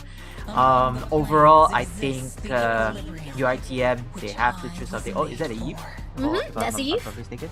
Okay, so again, trying to control the tempo of the team battles, trying to get the advantage in terms of the war of attrition. If let's say both teams were to go straight head-to-head combat, right? That's great. I like that. And then you have CC, a little bit of CC immobility. I kind of like this setup, but again, you have to understand that they have a Yi Xuanxun on the other side. If perhaps they manage to spot out this Eve, they're gonna try to aim for E first, and then slowly but surely, things will fall apart. So Team UITM needs to take care of this Eve properly, or at least put the Eve in the right position to set up her skills and give the advantage towards UITM. Oh, this is tough. UITM Velocity is still playing off by the book with trying to do a tank fight, and oh no! Ooh, Basia! Freya again! And Freya again! not just a double fighter, a double jungler somewhere here from Yes. NU. Oh my god. They're tanky, So they're sturdy, Yeah. they have enough damage, and oh Yep. wow, Velocity picking up Alice on Alice. the last choice. I mean, it still doesn't actually have that potential to survive out the team fight. Yes, they want to go all out for the team fight, but if you compare between NU Bulldogs versus UITM X Velocity team fight, I do feel like the upper hand still goes to NU Bulldogs. Do you agree on that, Ken? I do agree on that. And I mentioned earlier, I wanted to say, like, you know, what would be the next best roamer that can give flexibility, disruption, and able to roam quickly across the lanes. And then I saw into my hero encyclopedia of Mobile Legends Bang Bang, Barces could be one of them. He's very Yep. fast. He Mhm. can rotate. He can CC anytime you want, and he can get out as well from the trouble. So basically, just replacing the Hilda for Abasia and having your 4 other heroes, the comfortable picks set up. I think this spells success for NU Bulldogs if they can continue to execute once again. But for UITM, I already can see the vision. They want to match the pacing of Team NU Bulldogs, but can they do so in game number 2, Fasha? That would be the question. That is the question right here. Going off for our first series again, guys. This is going to be the ultimate decision making whether or not NU Bulldogs go to the grand finals, or will UITM ties it all. Yes, and speaking of which, here comes another diamond code drop, ladies and gentlemen. So make sure to stand by onto your cameras or your phones, to be more precise. Screenshot it right anytime soon, as we will get the players ongoing. And here comes the code, so make sure to get and redeem your free Mobile Legends Bang Bang Diamonds quickly. Oh, you gotta do it quick, because the last time I did it, not within like 5 minutes, it's already redeemed fully. It wasn't actually available anymore. So for those who are watching this live stream, whether you are from the audience of OU One Utama Damansara or at your home with your comfort zone, please make sure to screenshot and immediately redeem it at your game ad. Just log into Mobile Legends Bang Bang and type in at the redemption section page. Anyway, moving back into our business, Ken, this is where it's very, very risky of how UITM Velocity is bringing this rough. I understand the vision coming up with Alice as the last pick. Yeah, we know Alice also has a lot of sustainability, able to actually having a little bit of slowness to the side of the movement of Team NU Bulldogs, and as well will be able to actually taking out some of the lifeline with the blood of oath, or even moving, mobilizing, or even able to move very freely with the crimson blood. The question is Alice is enough to able to sustain the damage that will be put out, not just by Heroro with the Freya, not just by Estachio with the Yusunshin, and we got this tanky guy Pachulan with the Baxia. I'm gonna be honest with you, Fasha. I think Alice, early game, not so effective. But later in the stages, she will be super sustainable and super tanky, provided she has the items. But Fasha, here comes the fight. Saki able to get the turtle first hand straight away. A great move coming on, and a great zoning from the side of City Norsana with the Alice. That's how you want to do it. But RWM will picked out. It seems like they're gonna go all out to Pachulan. Goes in for the special migration. RT gets the first blood for himself, and this is great one piece for the team of UITN Velocity.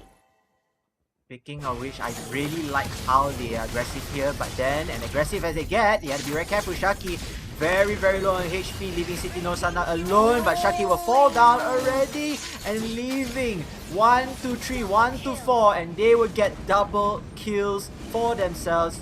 Team NU Bulldogs are back on the leaderboards. 1, 2, 2. That's not a good number, definitely. And now they're gonna actually give more pressure to the team of UITM Velocity, but it's no problem for Yet. Yet will be able to move away with the spatial migration. Not really a stronghold right now for Team NU Bulldogs, and they just trying to actually squeeze it out. But Yet, well, you are committing yourself. That is a danger zone for Yet. Yet did not have to do that. He could have actually just backed away as quickly as possible, but wanted to actually test out the water even more. Here's the thing, bro. As much as you test the water, once you see there is an alligator, you better back off, not just even touch your toes even more into the water. So I want to mention earlier on, before the fight starts, you know, UITM, I see that they are really trying to match the pace.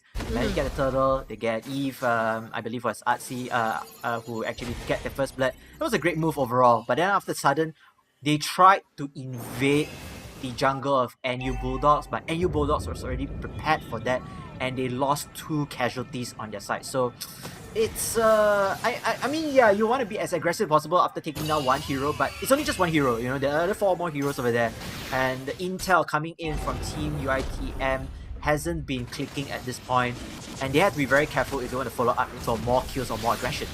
Let's see, seems that they're going to go in for the setup at the mid lane right there. Almost able to actually disengage as quickly as possible, but this is going to be a setup for the second turtle. Let's see. Somehow, Sitin or Sonos goes in for the backside. They will be securing at least their farm for themselves, but again, who gets the first trigger? That's the question. With Heroro just right at the backside, I think Katsu already spot her out, and that's definitely a key. But no, special migration goes in for the Valor Requiem. Is it going to be enough? Though not going to be enough yet. Had to actually pulls away, but Pachulan was able to secure it out. RWM been picked up. RT takes down Bounce off first of all, but somehow Blast comes in with the flip strike. He's off, able to take down another player. So this is 1, 2 to 2, and double kill comes in from Heroro. That's not 1 to 2, 1 to 3 in the hands of Team NU Bulldogs.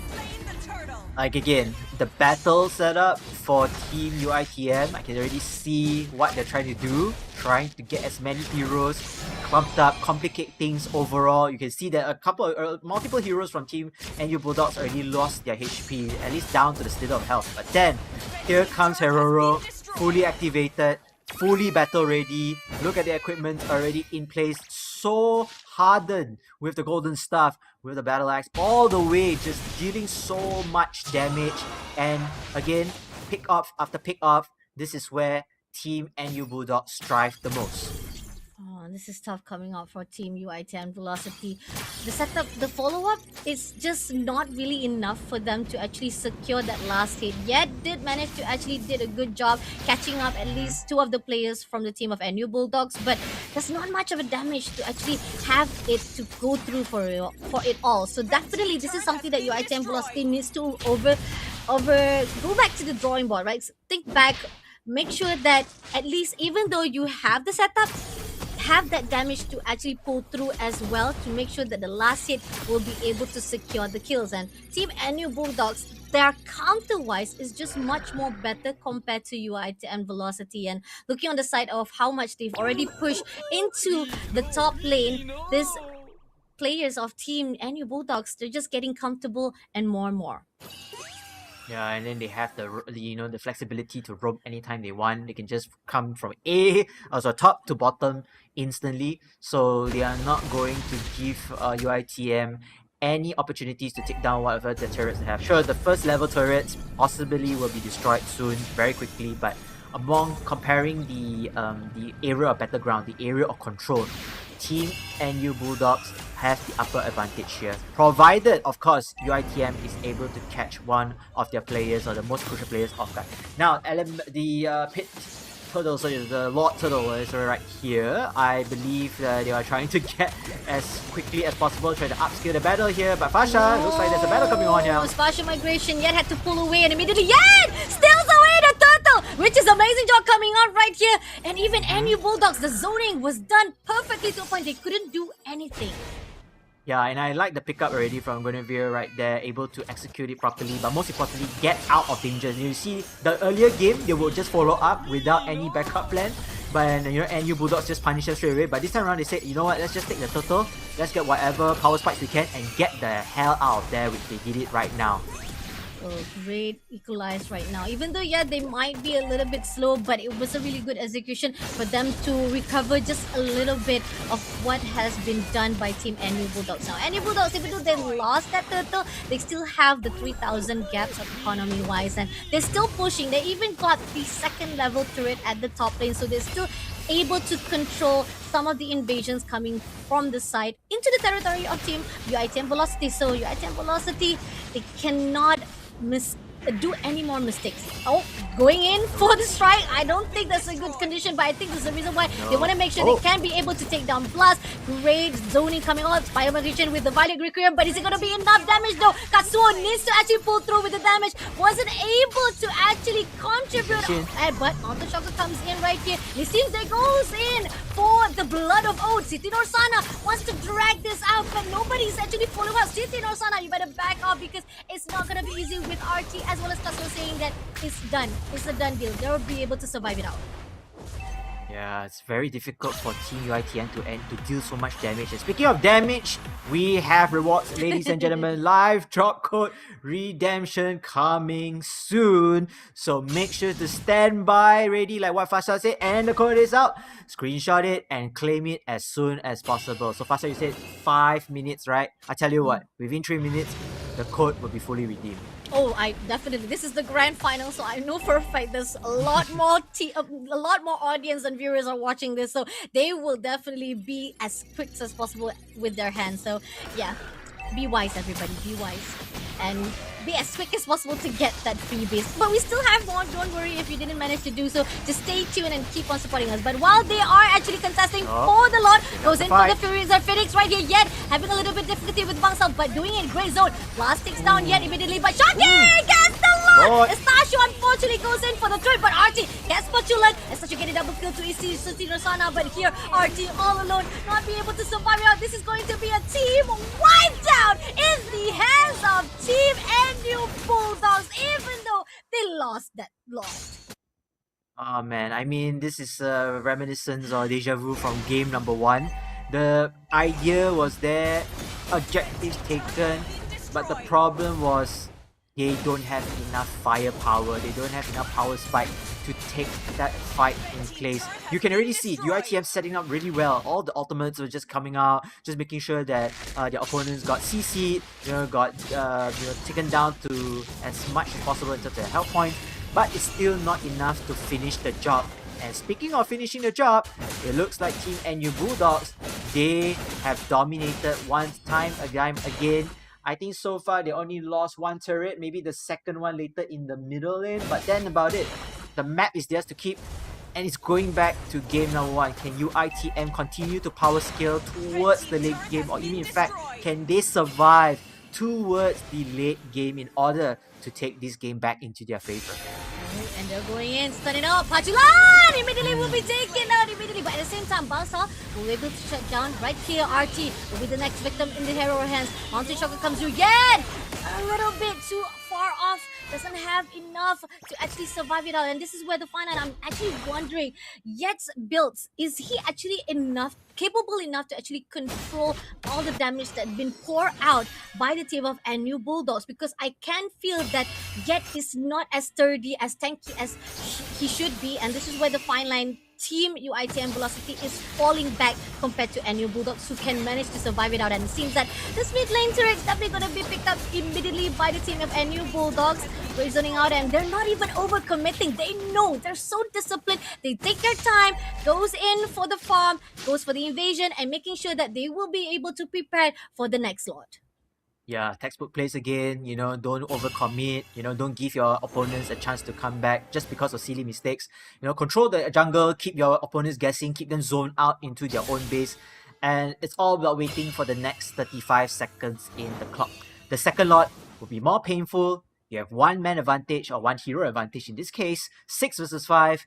And then, seeing the overall setup for Team UITM, they only had Shaki being level 15 already with the Lucas, I believe that's the Lucas, correct me if I'm wrong, Fasha. Yep. And yeah, how about Guinevere? Guinevere is still level 10, still under level. Siti Nosana with the Alice. Alice is supposed to be the one that sustains the damage, but at level 12 with not much equipment yet, it's going to be very, very difficult unless they can prolong the late game phase.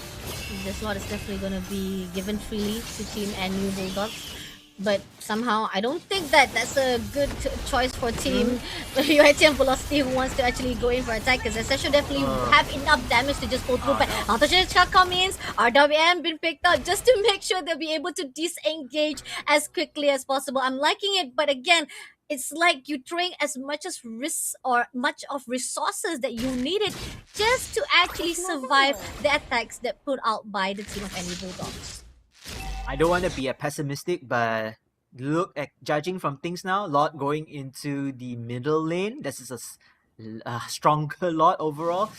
Oh man, I think this could be checkmate. This could be checkmate Fasa, and I don't see team UITM, dealing much damage unless they are able to take down the lot first. Let's see if they can do that. So far right now, they're still doing a little bit of defense mechanism right now. Going in for the fight here at the top side first of all, but it's gonna be given straight away. And moving on, yet goes in for the Smile Variation. Was able to drive with the Infinite Pursuit to City Nosana. Had to pull away with the Crimson Blood, but at the same time, was able to actually secure that defense. Yes, they did manage to shut down the lot and even managed to actually secure. But here's now, Fury of the Phoenix comes through and Team Velocity, they are getting really close to danger, but able to pull through. Yeah, they are able to pull through to live another day. But again, look at that. All base turrets gone. All turrets gone already. I mean, this is just, just buying time. Buying time for the inevitable. And her hero with the Freya, just dealing multiple damage. You can just wait probably 90 seconds out the clock left. Do a little bit of alteration onto their equipments or their inventory. But I mean, it's so difficult. This is such an uphill task for UITM unless they can make a miracle here. And it's all coming down to this final lot. If, let's say, NU Bulldogs trying to fight for this lot, UITM managed to get a steal, then I can see a glitter of hope coming in from the Malaysian team. Oh, but I mean, look at that. Look at the itemization for Yusunshi. BOD. I mean, like, this is Malefic where Gun. Malefic Gun, you already for a fact that you're in a danger zone. Yeah. With just one bit. Ghost roll meter or something. I mean, like that. yes, Ghost Roll Meteor. Like, with one hit of even basic attacks of Pistachio, right? It can definitely just deplete your lifeline to the max, to the core, to at least to the half lifeline, and that's just one basic attack. Imagine if you can be able to do the ulti, the Mountain Shaka immediately. That's giving you only 20% lifeline to survive it out, and I'm not sure if UITM X Velocity has what it takes. Even their front liner can be shred into pieces just because of Pistachio damage, as well as with Hero Roll. And Hero hot getting take? like, oh, okay, what is the hot take? Hot take, all of NU Bulldogs team players just get immortality. Oh. I think if everyone gets immortality, that would be so fun to watch. Like, literally. That would be crazy. That would be super crazy. Though it doesn't matter the damage output, the sustainability, the survivability is there, and giving them a second chance of life, that is so going to be painful indeed.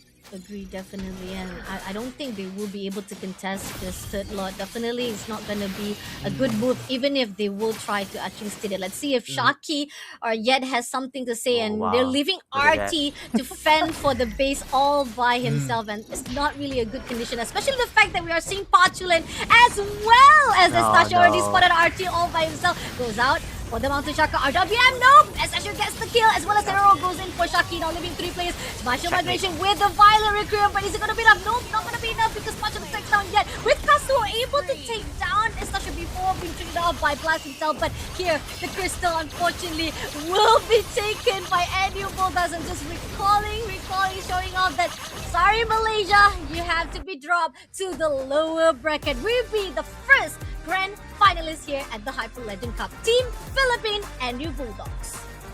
Congratulations, NU Bulldogs, for heading into the grand finals, the very first grand finalists, the best of 5 series, as they wait for their next opponents in the lower bracket finals. I think overall, clean plays, not dropping a single mistake. I would say that's the most important one. Yes, they do sacrifice a couple of deaths and a couple of objectives, but the main goal is the same. The goal is to get the crystal base as soon as possible, and they managed to do so easily. As for Team UITM Malaysia, it's not all hope lost yet.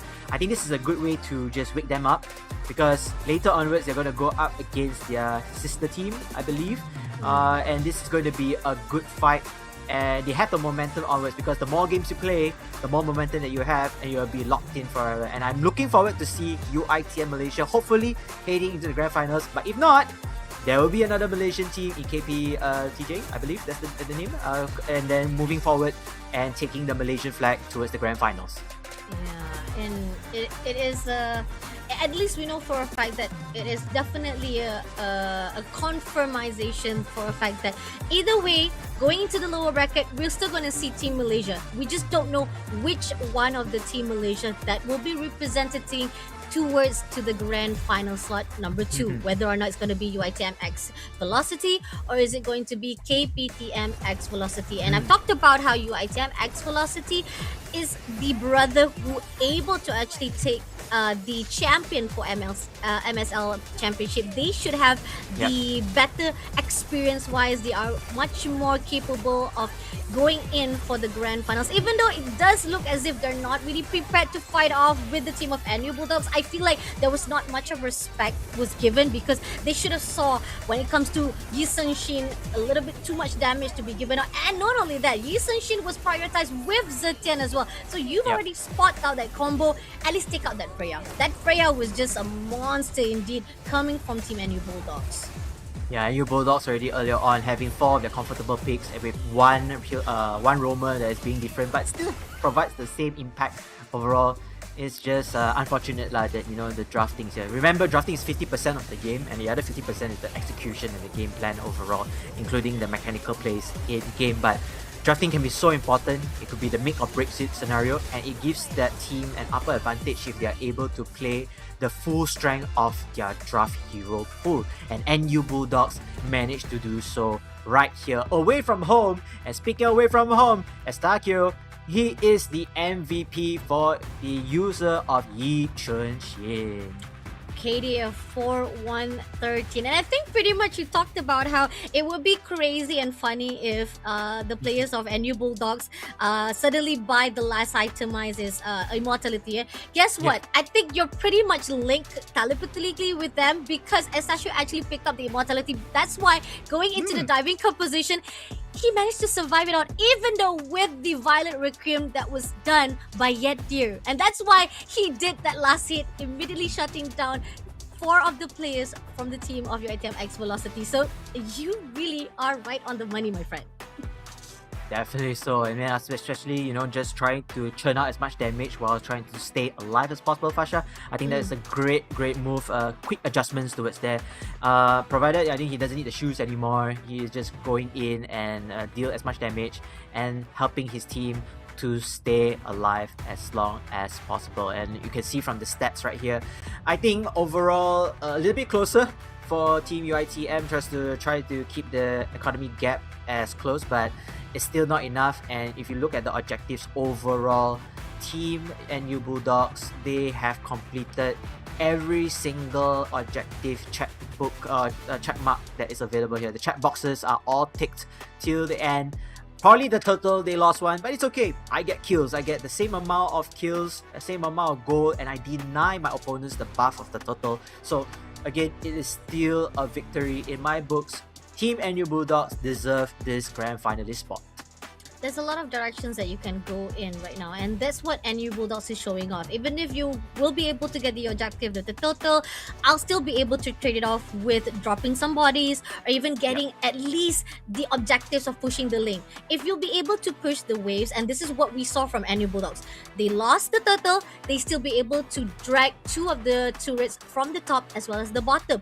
Now this is where the fine line invasion will start to happen. You drop your turrets, you drop your defense on your own side territory. It's kind of giving the opportunity for NU Bulldogs to come even more further to your own forest to actually get your creeps to farm it out. And Team UiTM X Velocity, they are not seeing from the bigger picture, and it's not just from the draft, it's also from the side of the gameplay itself. And I'm really hoping for the best for UiTM X Velocity once they actually go down to the lower bracket to meet off with their brother. But again, we talked about it many times already. NU Bulldog, this is such a clean fight indeed been portrayed here for our first series of the day with 2-0. And yet again, clean stats. Not even one game has been dropped from the start of this grand final. And speaking of pressure away from home, coming into a foreign land here, I believe most of the players are their first time in Malaysia, or at the very least in Kuala Lumpur. But wow, what a moment that they should celebrate right there. And shout out to all the players, shout out to their team, their managers, their coaches, and their faculty team as well, the school or the university in place. And yeah, going back to what we just said, UITM Malaysia, I think they just need to improve on those little plays. They have the structure, they have the mindset going in, but it wasn't enough to counter Team NU Bulldogs. And let's say they were to defeat their sister team here and they're going to have a rematch. They are more prepared in overall view. But again, it's going to be just predictions right now, Fasha. We still have that civil war between these two teams, UITM, KPTM. That's how I get this correctly. Yeah. And we're gonna see how this is all happening in the OPPO Hyper Legend Cup. Yeah, definitely. It's going to be interesting to see, because right after this is where the fine line, we see the mechanics of Malaysia versus Malaysia. I think it's pretty much very standardized. We've already seen how it is when it comes to MPL as well, whereby most of the teams, they love to play very, very slow in the game and they will go all out for the team fight. And this is going to be a tight fight indeed between the two brothers of our Velocity. And at the same time, I feel like Team Velocity right now, they have learned very well, and hopefully that they be able to give us a really good show, especially the fact that this is going to be their last chance at the Hyper Legend Cup 2006. Don't go anywhere, guys. We're taking a short break, but we'll be right back after this with our second series of the day. I'm Fasha Bani with Ken right here.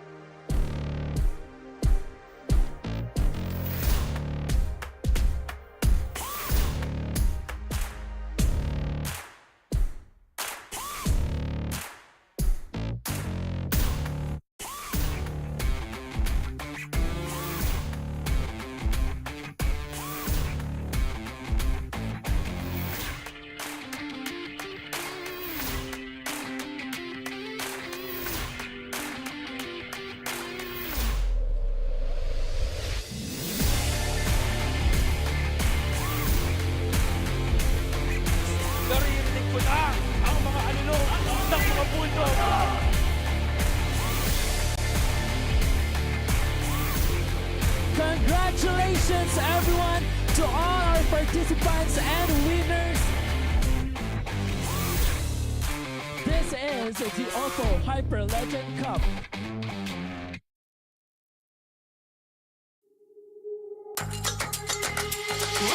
Wake me up, converge in starlight. I feel so alive. Ooh yeah, ooh yeah. Different vibe, different mind. Ooh yeah, ooh yeah. Kaleidoscope this side. I came in, looking all around. Right now, set lit, feel the power. We waiting for the answer.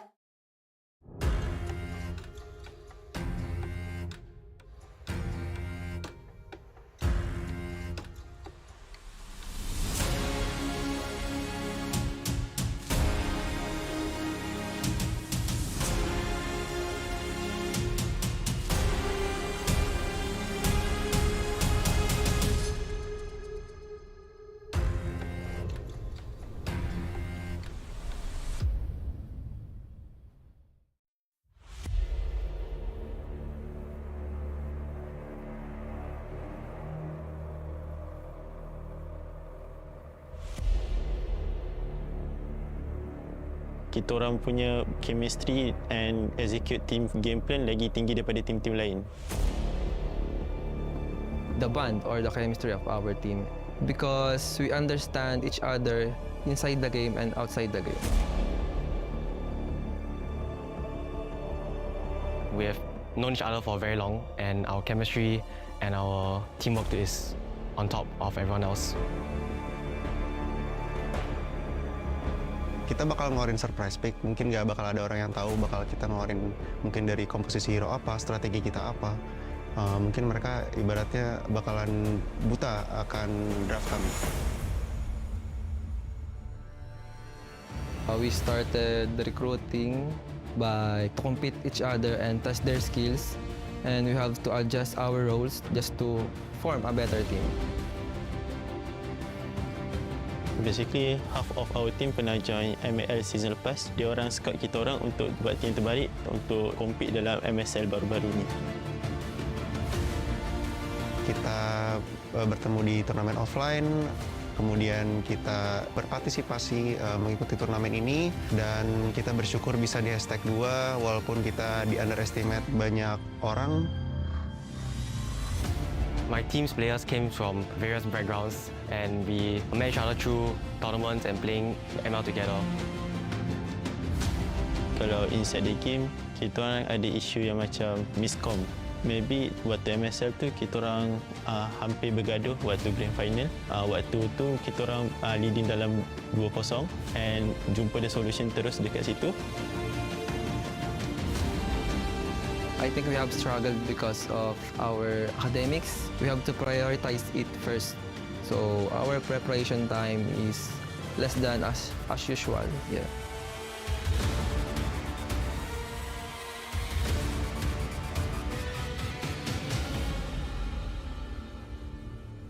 On top of a student life, having to go to school, study, even working part-time, it makes us like really on a tight schedule in order to train and find time to spare for this tournament.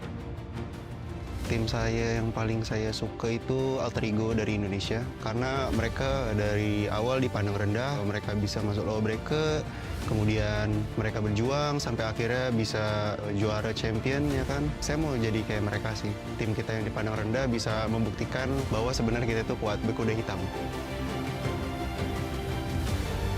So, dengan perspektif dan hujatan daripada ramai pihak daripada luar tentang kebolehan kami untuk mewakili Malaysia, kita orang kat sini sekarang untuk buktikan yang kita orang sebenarnya layak untuk dapatkan slot ni dan akan cuba membanggakan nama Malaysia untuk OPPO Grand Final kali ini. Dari tim kami, kuat itu dari PH, karena kan kita tahu sendiri omongan orang-orang banyak, PH itu kuat, banyak meter dari mereka semua.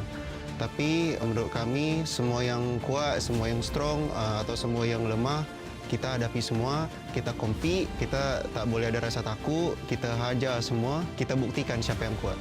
I think Team Malaysia is easiest team to defeat because we always win against them in rough game. So I think we can win again in this tournament. I'm going to be humble and say any team is as easy as each other to beat and put ourselves as the easiest team to beat. Not all teams are invincible, and it's up to us to prove that we are the strongest.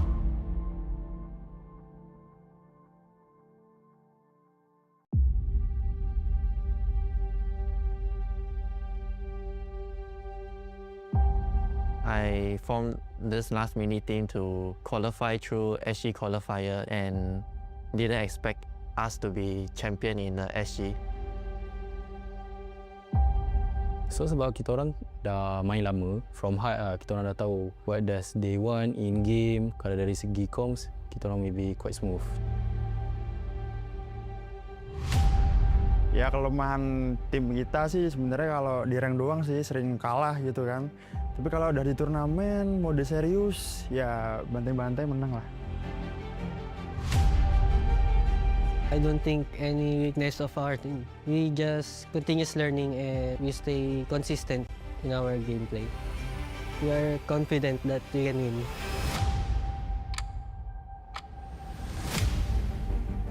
Jadi awal terbentuknya tim Little PK ini karena kita sama-sama sering mengikuti turnamen, cuman sebagai musuh dan punya satu tujuan yang sama. Jadi kita sepakat untuk membentuk tim Little PK untuk menjuarai turnamen kampus-kampus di nasional maupun internasional. Previously, when I'm in SG, I had like a completely different team and we were training a lot, we were winning a lot of tournaments together. But when I came to join this team, it was like a completely different environment for me. Kita orang kan student, so masing-masing ada time yang diorang free and ada yang tak free sebab diorang ada final year project ke, ada yang tengah buat internship juga. Sometimes kita orang dapatkan playtime tu quite hard. Kemarin sih tim gue sempat kalah BO1 ya di final nasional kemarin, jadi sempat turun ke lower bracket dulu. Jadi kita lebih banyak berjuang di lower lah dan sempat apa ya kayak parno dikit lah gimana nih mau lolos. The strength of our team is our chemistry because we played for almost more than 1 year. We always the tournament's champion. That's our strength.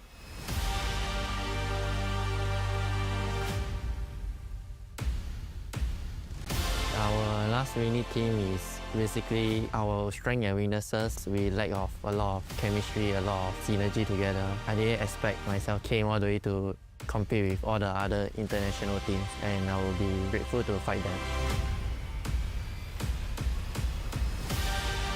Kita orang gaduh, kita orang akan fix balik, just rebonding semua. We just say a new thing, so tak ada yang akan get hurt and we just try to find the solution in game kat situ.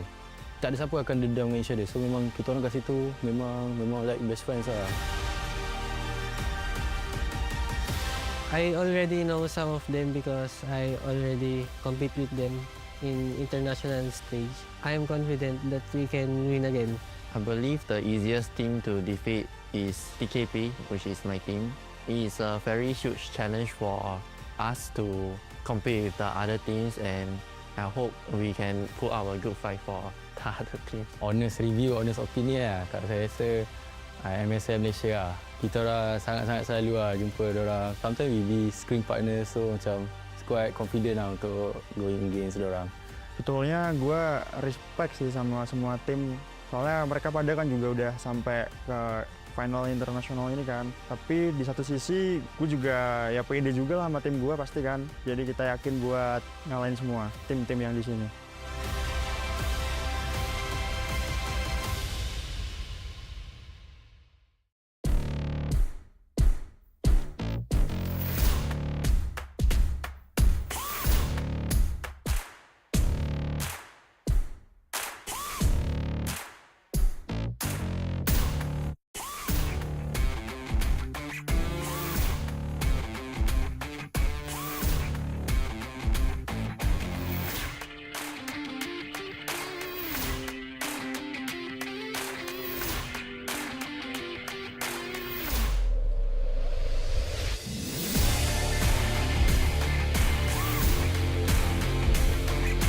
Naririnig ko na ang mga alulong ng mga bulldog.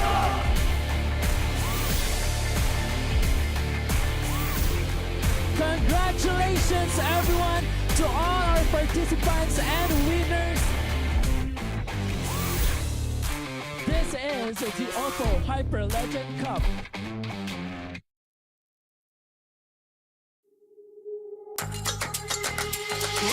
Wake me up, converge in starlight. I feel so alive. Ooh yeah, yeah, ooh yeah. Different vibe, different mind. Ooh yeah, yeah, ooh yeah. Kaleidoscope this side. Came in, looking alright. Right now, set, lit, feel the power. We waiting for the answer.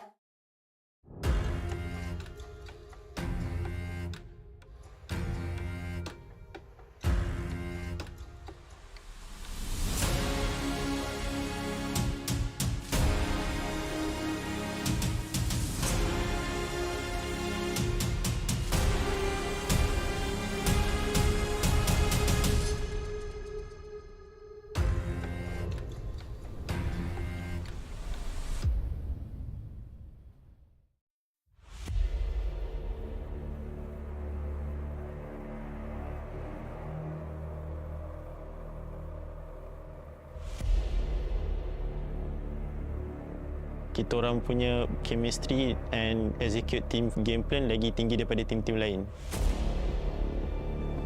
The bond or the chemistry of our team, because we understand each other inside the game and outside the game. We have known each other for very long, and our chemistry and our teamwork is on top of everyone else. Kita bakal ngeluarin surprise pick, mungkin nggak bakal ada orang yang tahu bakal kita ngeluarin mungkin dari komposisi hero apa, strategi kita apa. Mungkin mereka ibaratnya bakalan buta akan draft kami. We started recruiting by to compete each other and test their skills, and we have to adjust our roles just to form a better team. Basically, half of our team pernah join ML season lepas. Dia orang scout kita orang untuk buat team terbaik untuk compete dalam MSL baru-baru ni. Kita bertemu di turnamen offline, kemudian kita berpartisipasi mengikuti turnamen ini, dan kita bersyukur bisa di hashtag 2 walaupun kita di underestimate banyak orang. My team's players came from various backgrounds and we met each other through tournaments and playing ML together. Kalau inside the game, kita orang ada isu yang macam miscom. Maybe waktu MSL tu kita orang hampir bergaduh waktu grand final. Waktu tu kita orang leading dalam 2-0 and jumpa the solution terus dekat situ. I think we have struggled because of our academics. We have to prioritize it first. So our preparation time is less than as usual. Yeah.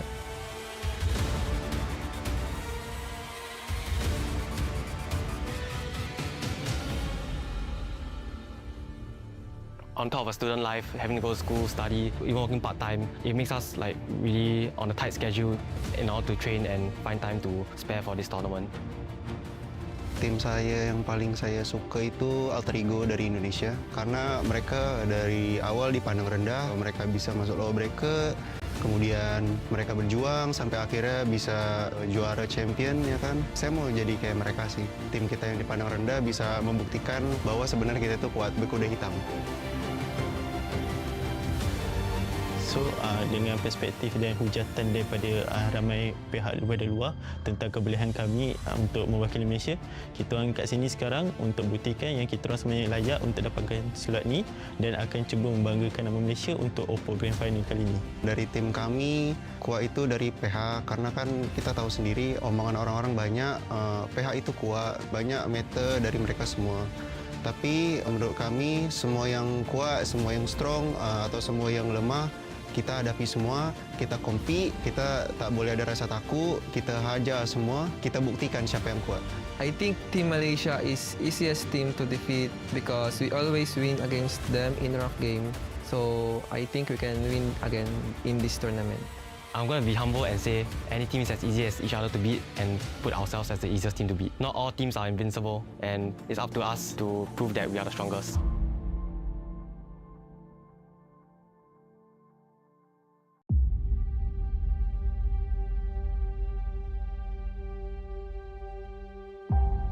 I formed this last mini team to qualify through SG qualifier and didn't expect us to be champion in the SG. So sebab kita orang dah main lama, from high kita orang dah tahu what does they want in game. Kalau dari segi comms, kita orang maybe quite smooth. Ya kelemahan tim kita sih sebenarnya kalau di rank doang sih sering kalah gitu kan. Tapi kalau udah di turnamen, mode serius, ya bantai-bantai menang lah. I don't think any weakness of our team. We just continuous learning and we stay consistent in our gameplay. We are confident that we can win.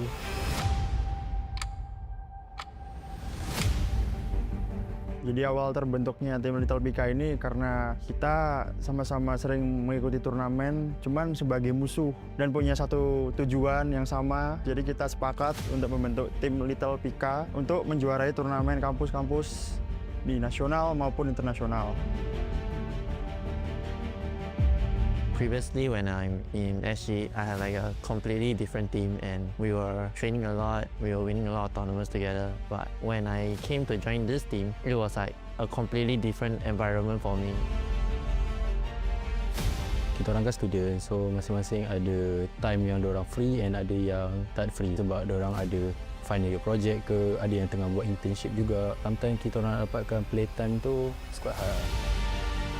Kemarin sih tim gue sempat kalah BO1 ya di final nasional kemarin, jadi sempat turun ke lower bracket dulu. Jadi kita lebih banyak berjuang di lower lah dan sempat apa ya kayak parno dikit lah gimana nih mau lolos. The strength of our team is our chemistry because we played for almost more than 1 year. We always the tournament's champion. That's our strength.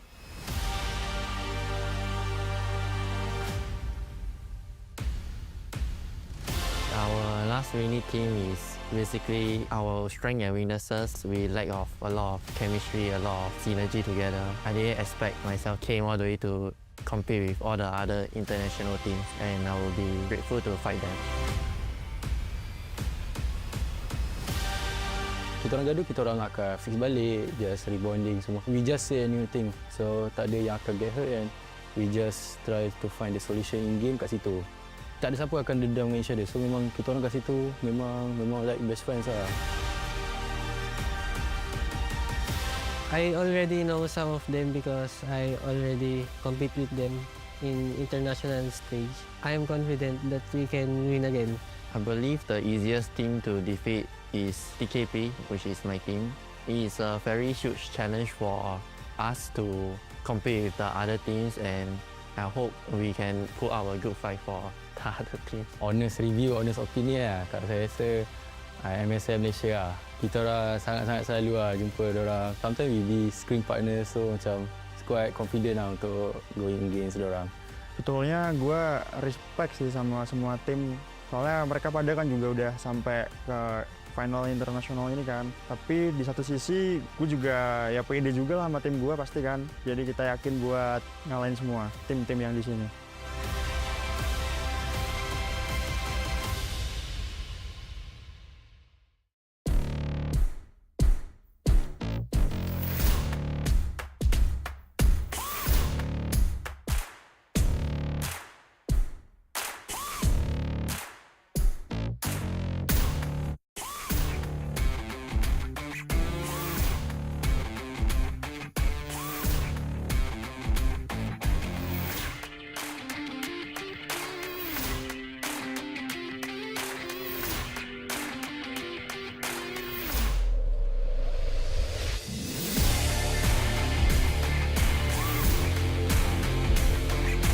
Naririnig ko na ang mga alulong ng mga bulldog.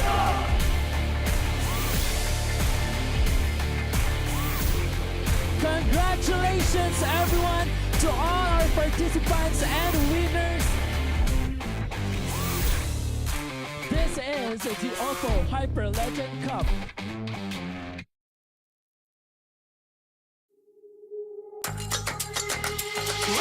Wake me up, converge in starlight. I feel so alive. Ooh yeah, yeah, ooh yeah. Different vibe, different mind. Ooh yeah, yeah, ooh yeah. Kaleidoscope this side. Came in, looking all around. Right now, set it, lit, feel the power. We waiting for this.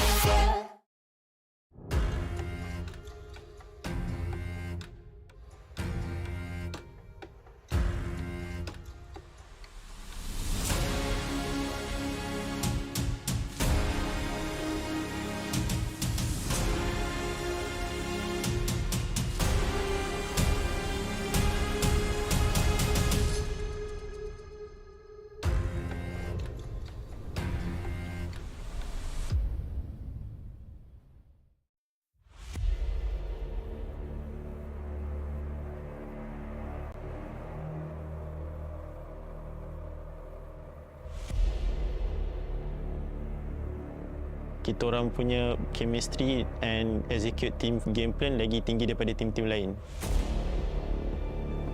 The bond or the chemistry of our team, because we understand each other inside the game and outside the game. We have known each other for very long, and our chemistry and our teamwork is on top of everyone else.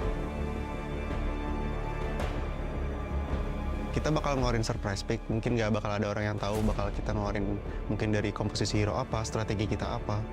Mungkin mereka ibaratnya bakalan buta akan draft kami. We started recruiting by to compete each other and test their skills, and we have to adjust our roles just to form a better team. Basically, half of our team pernah join ML season lepas. Dia orang scout kita orang untuk buat team terbaik untuk compete dalam MSL baru-baru ni. Kita bertemu di turnamen offline, Kemudian kita berpartisipasi mengikuti turnamen ini dan kita bersyukur bisa di hashtag 2 walaupun kita di underestimate banyak orang. My team's players came from various backgrounds and we met each other through tournaments and playing ML together. Kalau inside the game, kita orang ada isu yang macam miscom. Maybe waktu MSL tu kita orang hampir bergaduh waktu grand final. Waktu tu kita orang leading dalam 2-0 and jumpa the solution terus dekat situ. I think we have struggled because of our academics. We have to prioritize it first. So our preparation time is less than as usual. Yeah.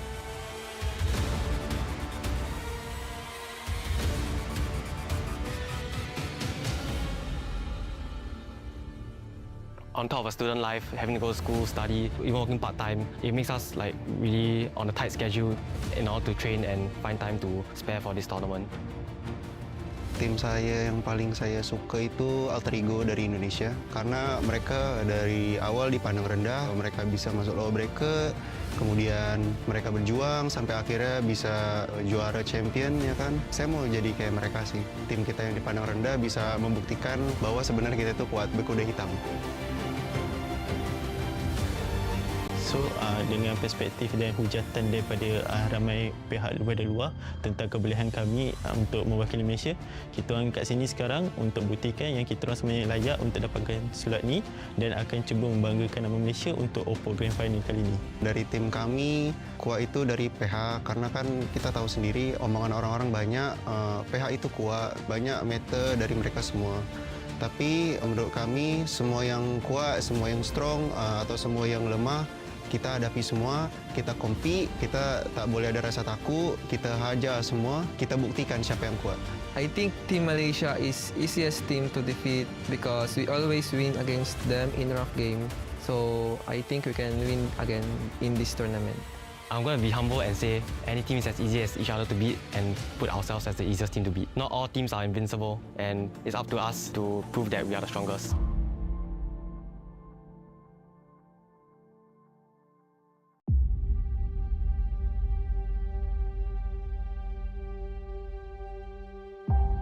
I formed this last mini team to qualify through SG qualifier and didn't expect us to be champion in the SG. So sebab kita orang dah main lama, from heart kita orang dah tahu what does they want in game. Kalau dari segi comms, kita orang maybe quite smooth.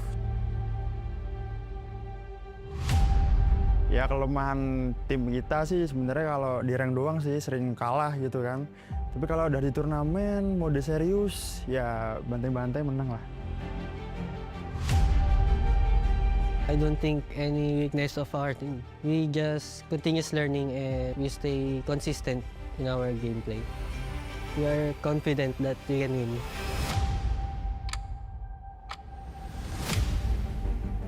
Jadi awal terbentuknya tim Little PK ini karena kita sama-sama sering mengikuti turnamen, cuman sebagai musuh dan punya satu tujuan yang sama. Jadi kita sepakat untuk membentuk tim Little PK untuk menjuarai turnamen kampus-kampus di nasional maupun internasional. Previously, when I'm in SG, I had like a completely different team and we were training a lot, we were winning a lot of tournaments together. But when I came to join this team, it was like a completely different environment for me. Kita orang kan student, so masing-masing ada time yang diorang free and ada yang tak free sebab diorang ada final year project ke, ada yang tengah buat internship juga. Sometimes kita orang dapatkan playtime tu quite hard. Kemarin sih tim gue sempat kalah BO1 ya di final nasional kemarin, jadi sempat turun ke lower bracket dulu. Jadi kita lebih banyak berjuang di lower lah dan sempat apa ya kayak parno dikit lah gimana nih mau lolos. The strength of our team is our chemistry because we played for almost more than 1 year. We always the tournament's champion. That's our strength.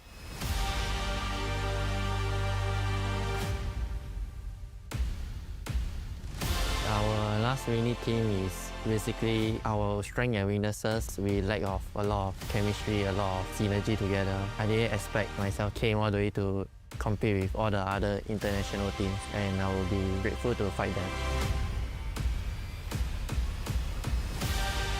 Kita orang gaduh, kita orang akan fix balik, just rebonding semua. We just say a new thing, so tak ada yang akan get hurt and we just try to find the solution in game kat situ. Tak ada siapa akan dendam dengan each other, so memang kita orang kat situ memang like best friends lah. I already know some of them because I already compete with them in international stage. I am confident that we can win again.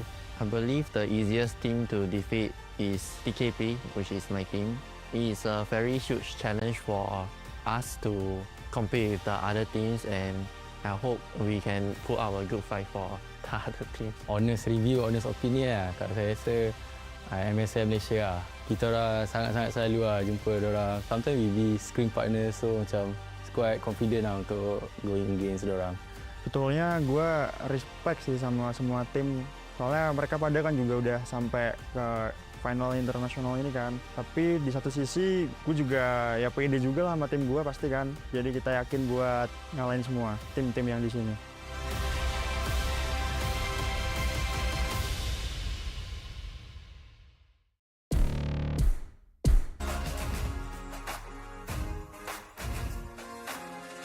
Ladies and gentlemen, you are currently tuning in to the OPPO Hyper Legends Cup 2026 Grand Finals, and we have come down to our second final match of the day, which will be the lower bracket semifinals. And trust me, you don't want to miss this because both teams stepping into the land of dawn in the next few moments are both hailing from Malaysia. It is UITM X Velocity versus with KPTM X Velocity.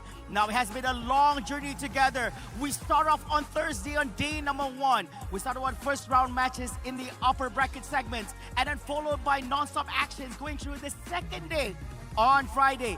Yesterday, UITM X Velocity have not really experienced much matches for themselves, but KPTM, a long crawl through the lower bracket segment, and here they are, and this time only one of these two Malaysian teams will make it to the grand finals going up against NU Bulldogs. Will it be KPTM? Will it be UITM? All this and more will be answered very, very soon. Now, ladies and gentlemen, to tell us a little bit more about what will happen here in the next few minutes, we're going to be back together with the commentators on the commentary deck. Take it away, Cassie.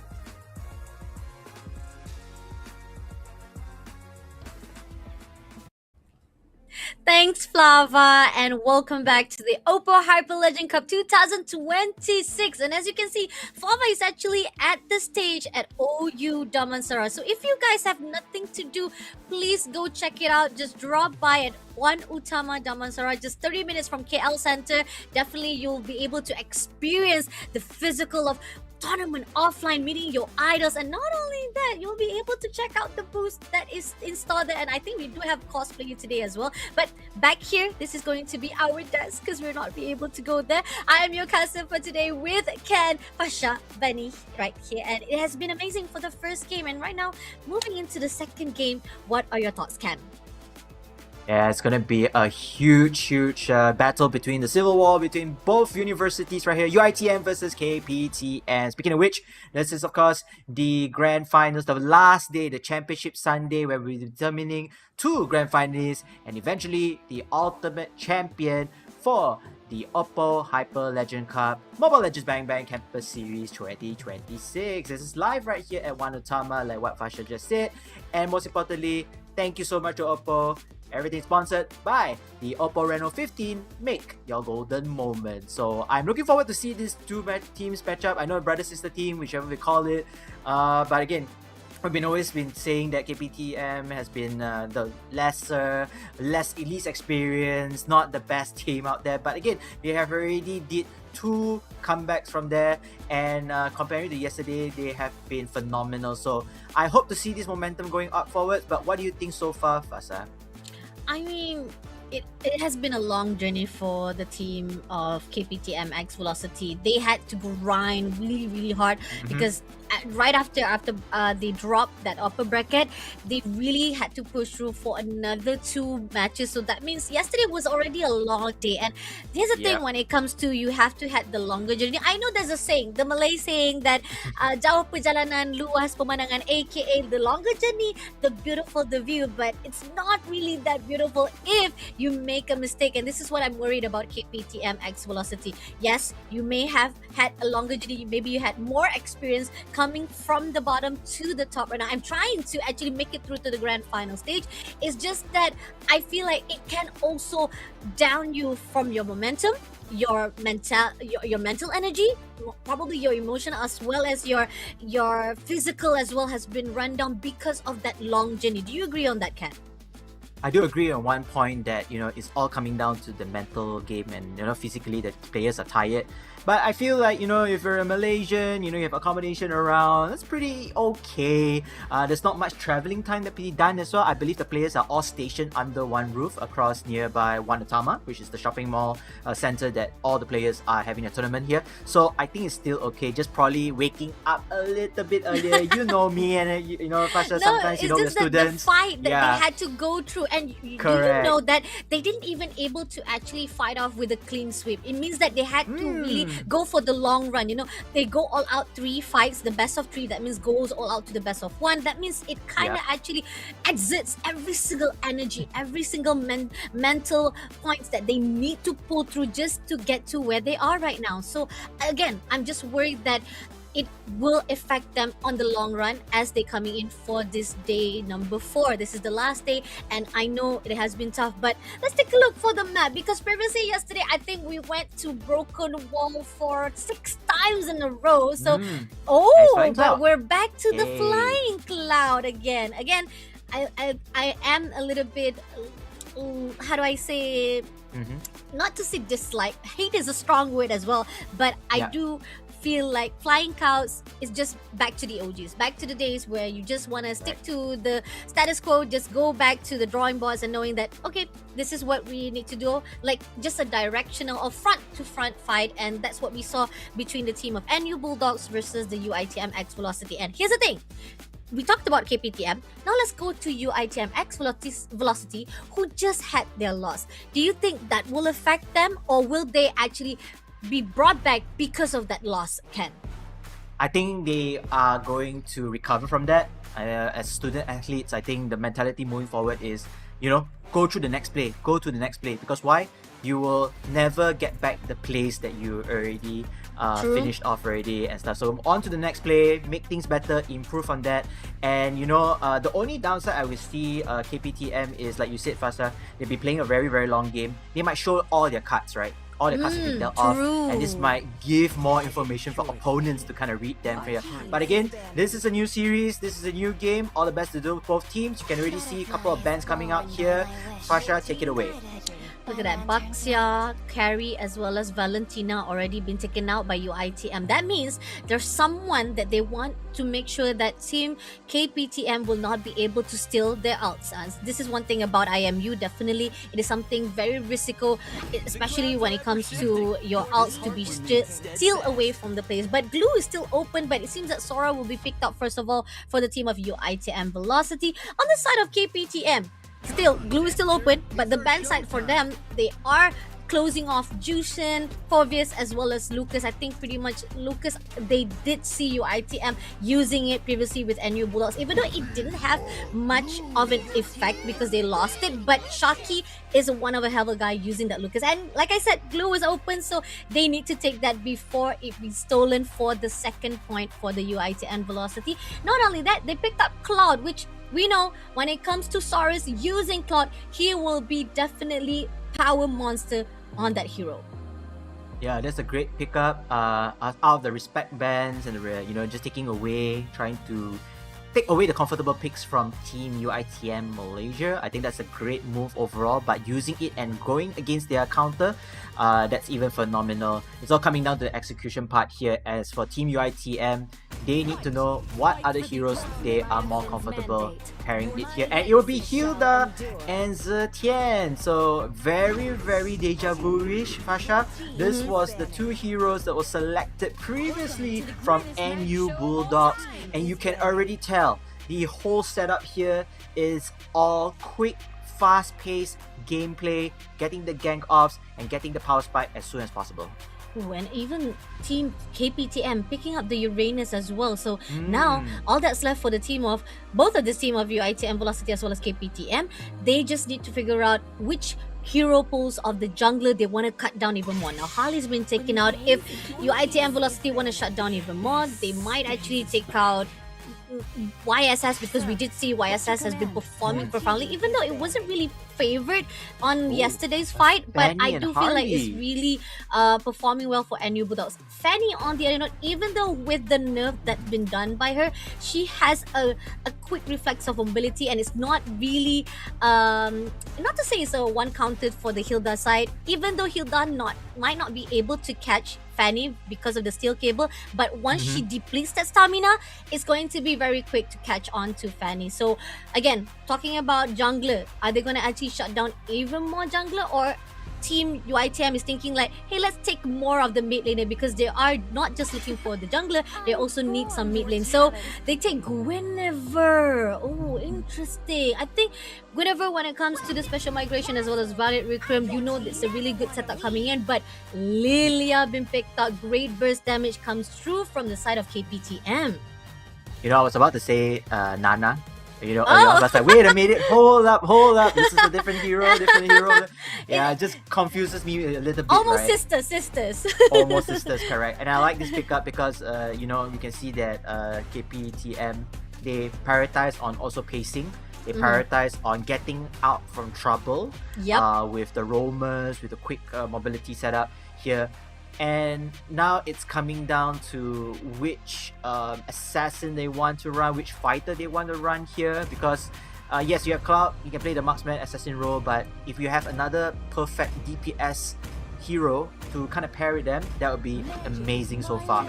As for team UITM, wow, they're gonna go with Harif. Wow, it's been a long time I get to see that, and I believe that's Su Tian, right?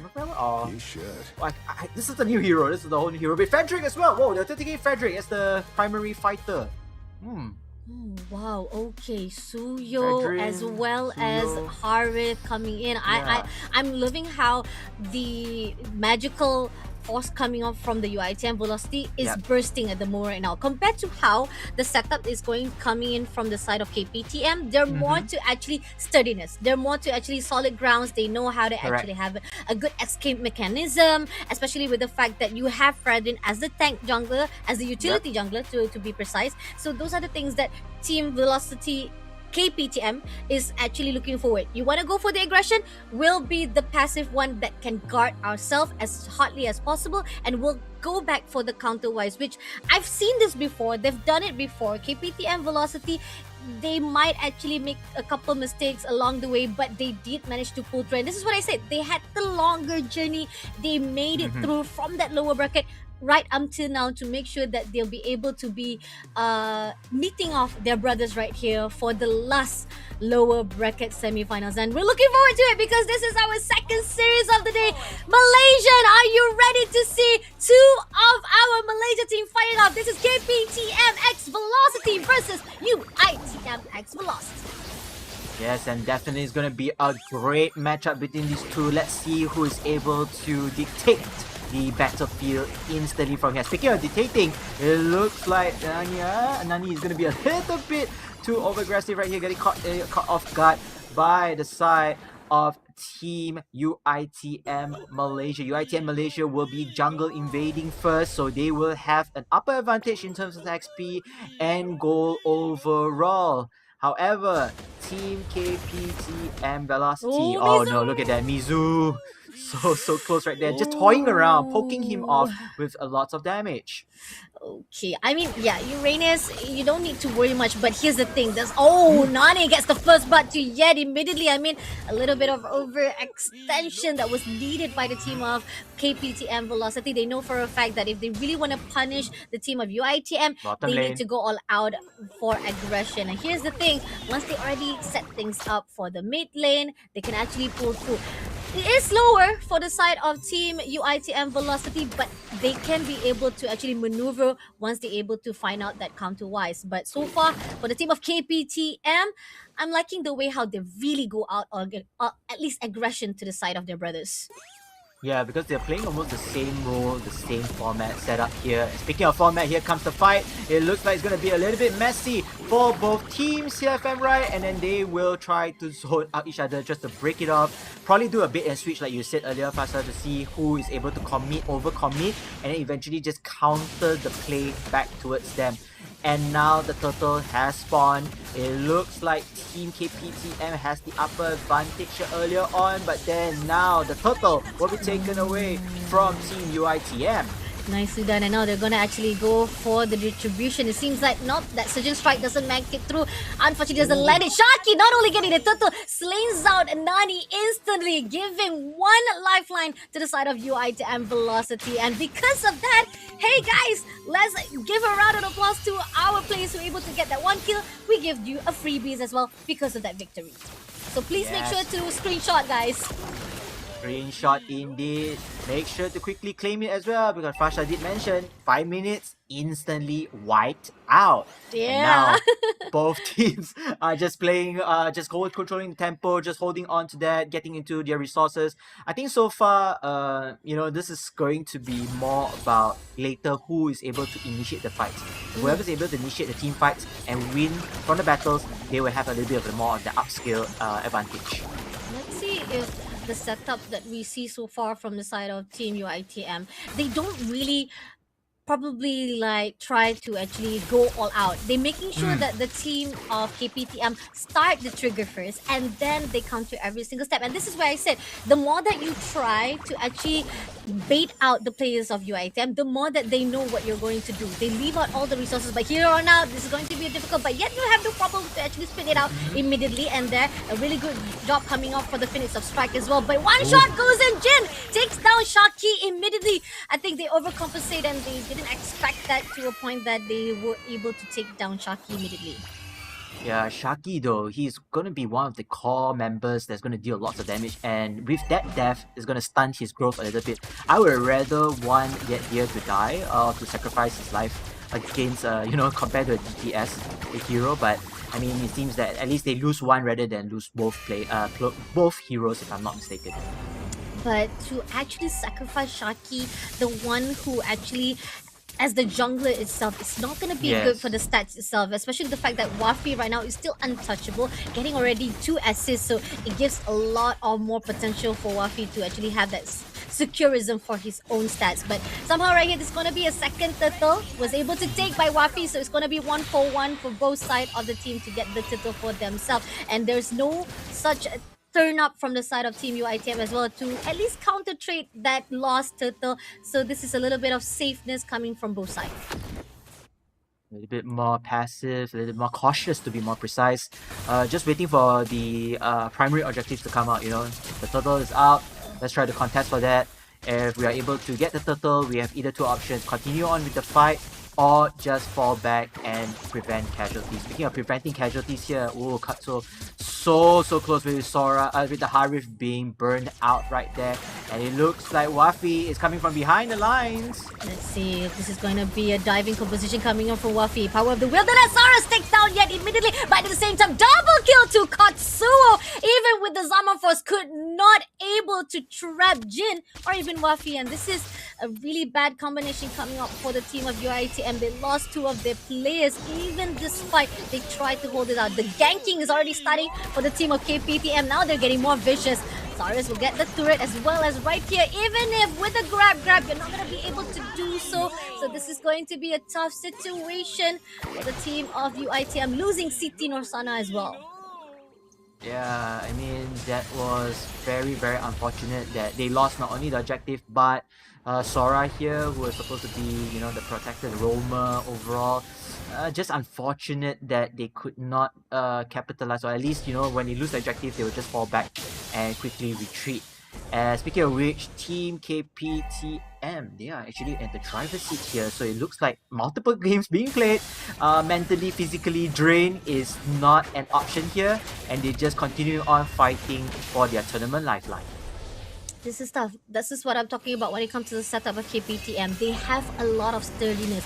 They are able to sustain much of the damage that will be put out by the team of UITM. Yeah, you might have Zetian giving a lot of the location-wise, exposing the map itself with the Fury of the Phoenix. You might be able to do some damage with Katsuo having the Chrono Dash as well as the Zaman Force. But again, you're doing it as a single target. You're not being able to actually secure some of the CCs or AoE from the side because players of the team from KPTM, they don't really stick around as much as possible. They are scattered, so it's kind of hard for the team of UITM to catch them off guard. But here on out, they managed to actually secure top and the bottom lane turret, making more invasion coming in. But here is just a little bit of overextension coming up from Yet.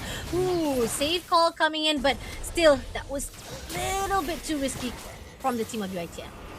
Yeah, putting the pressure over there, creating pleasure for Team KPTM.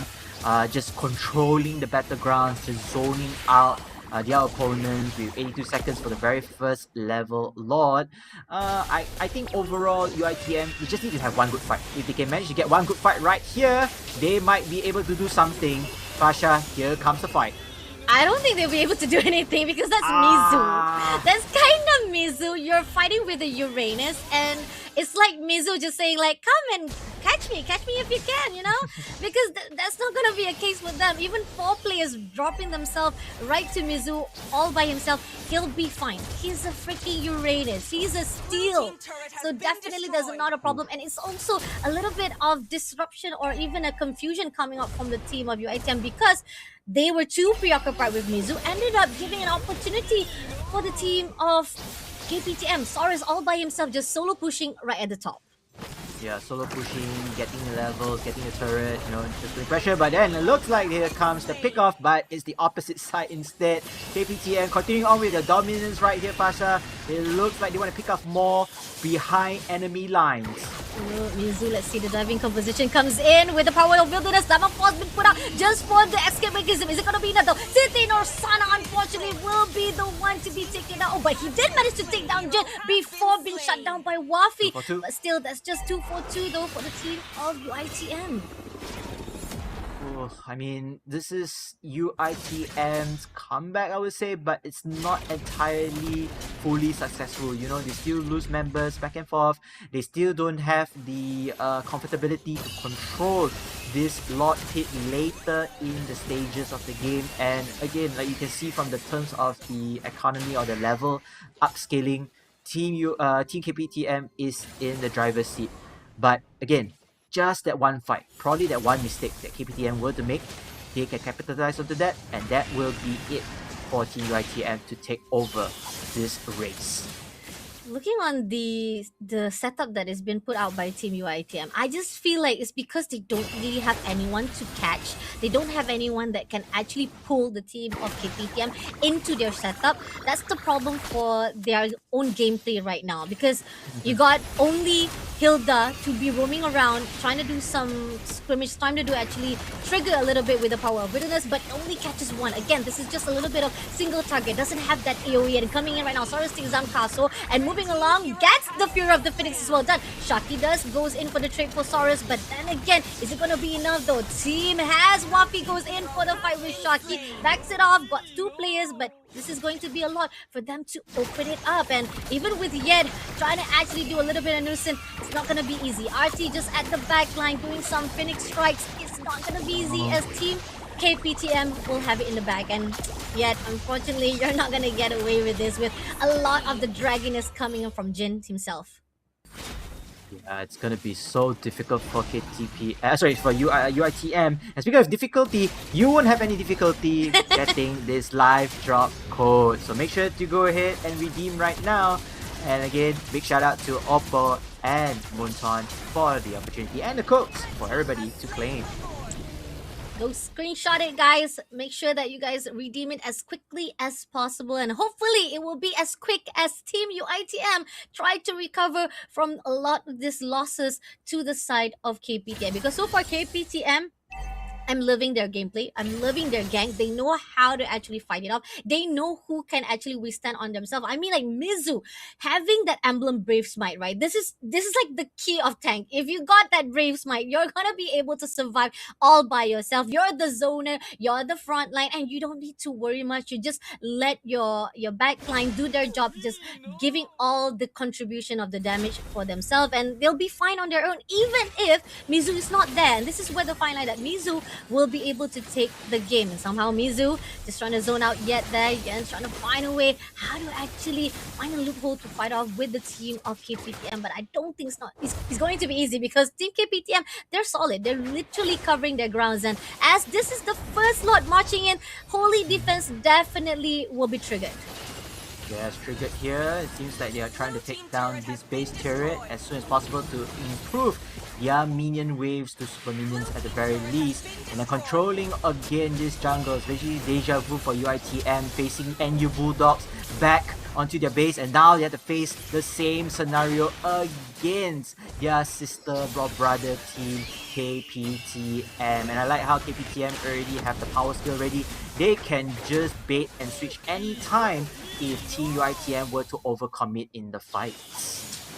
It's like little brothers is showing off to the big brothers, you know, like, little brothers, we learn a lot from you, so this is what we've learned and we're gonna show you off. And they're like getting better than their own master, and Saurus take down yet immediately, giving an opportunity. Just going left with 4 more players to defend their base, and again they are already invading, getting a lot of the buff for themselves.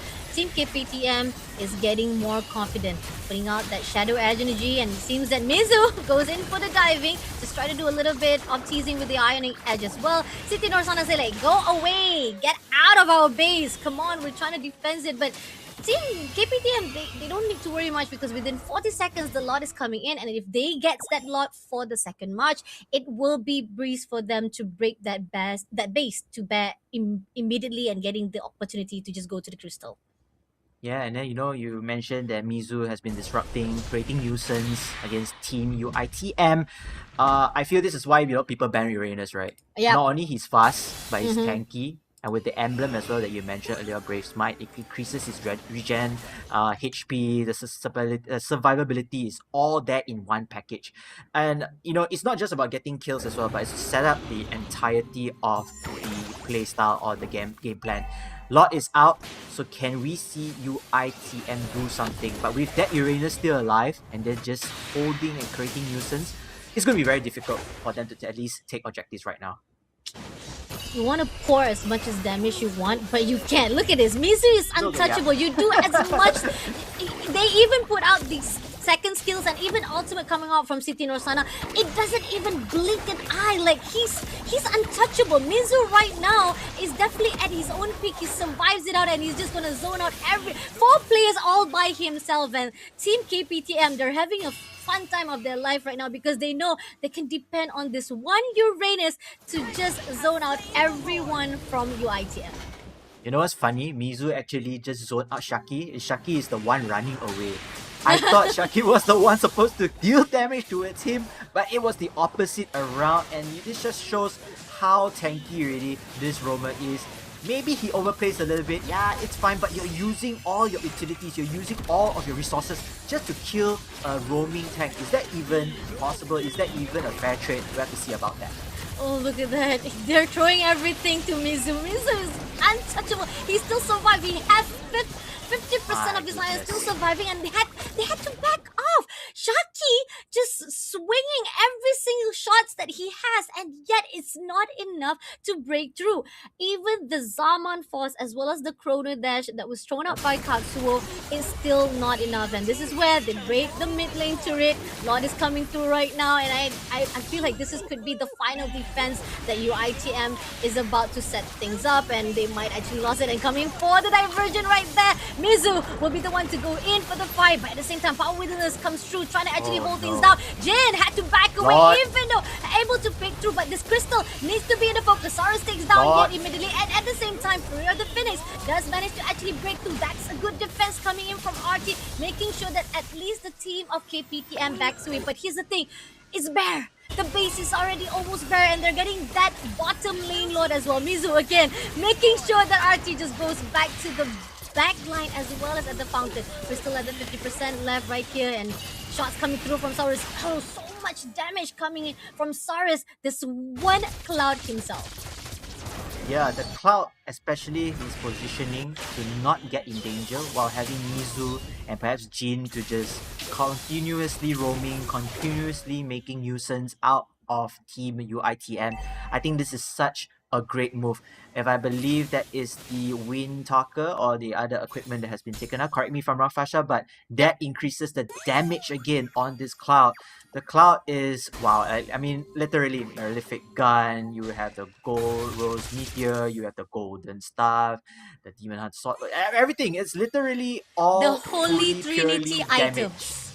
The three items that is required as a marksman is already in the hands of this one Cloud. So this Cloud is untouchable. He gives the best damage. He is the one to take down every single player of UITM. And this is where the fine line, you can see the difference of UITM was supposed to be the one to be aggressive, was the one to actually be able to counter some of the fight that was supposed to be done by Team KPTM, but ended up KPTM, not just that they are sturdy, they also have so much damage they can pour out to shut down Team UITM. And if I'm Team UITM now here, I mean, what would be my next best play? Is it to continue, try to take down the Cloud, but again you have that Blue and that Uranus here. Mizu though, he's just toying around with them, zoning out. Like look at that, look at how much damage the Cloud is doing towards the Lord, even though Frederick is the one taking here, and it seems like it's going to be a desperate, dire situation. Despair just comes down for Team UITM. RT, Katsuo, last three members standing alive, but then you don't have your damage dealers already. I think this is checkmate, Fasha. Katsuo, there's no one can touch anyone at all. Even Nani at the lifeline was able to actually back things up again, and somehow, okay, why is Yet far away at the back line all by himself? I'm not sure what Yet is thinking, but definitely not a good composition coming. Zamapos comes through, so Nani, yes, that's the right way. Katsu, find the right target, but no, Jin comes through with a slam, and there you go, leaving RT all by himself to cover this up, but the crystal is going to be the one to be taken by the team, the little brothers of Velocity, KPTM. Man, KPTM stick to their game plan, stick to their belief in that hero comp, and eventually they are able to go head to head with UITM Malaysia. If I'm UITM Malaysia right now, I think this is where panic button or at least alert button must be at full effect here, because this is a team that, you know, supposed to be a little bit more inferior, a little bit more of a junior team, which, you know, I know you all do sparring sessions, scrimmages between one another, but now this is the real deal, and you are now one game away from elimination. And look at the plays, just look at the highlights. Overall, Team KPTM having that Uranus is already a pain, and then leaving around that Cloud onto the hands of Saurus, you said earlier on, Fasha, has been phenomenal. Never try not to get into fights, try not to die, try not to get into a casualty format, but again, all of that just lead to the activation of that Cloud, dealing so much damage, just going through killing off objectives, killing off heroes from time to time, and it's all in perfect rhythm for KPTM. The thing is the fact that we are seeing right now, Team UITM, they thought that they will be able to counter some of the attacks that was done by KPTM, but it ended up kind of overextend themselves, giving them too much of the potential to actually drop more bodies in this fight itself. And this is where the fine line that Fury of the Phoenix, I do give credit to RT just right on time to actually thrown out to make sure that they have that final defense, making sure that the crystal's still untouchable. But it was just a little bit too slow in my opinion, for my taste right now. The moment where they decided to focus too much on Mizu. Especially you saw how Mizu was controlling every single movement of the players of UITM. That's where they lost. They literally lost their own focus on who to actually shut down. And Saurus, this is not your 5th, this is not your 6th, this is your 7th MVP from yesterday. From time to time again, you have proven us that you deserve to be the king of Claude. You deserve to be the goal laner inside the KPTM, performing well, doing the key changer, the game changer that is needed to contribute the damage into the team fight with 617 KDA with a total of 15,226 total goal. Yeah, I agree on that, Pasha. You know, being a very good marksman requires you to do a couple of key plays, right? First, avoid deaths, avoid gang fights because you don't want to stun your growth in terms of getting your equipment. Second is to join in, the fight, the team play where they need it to, but at a right position. When is the right time to go in? You know, when is the time to actually finish off your opponents? And is it possible to, let's say things go sour, can you get out alive? Or at least, just do a minimal sacrificial from the side. So great play overall, 6 kills, 1 death. That is more than I can ask from my primary marksman. But you just look at the overall stats. Everything is in the favor of KPTM. From the objectives, from the kills, from the control of the entirety of the game. They had this from the get-go. After a couple of minutes, there was a little bit of struggle in terms of the tug of war, but after that, it was all snowballing into their favor.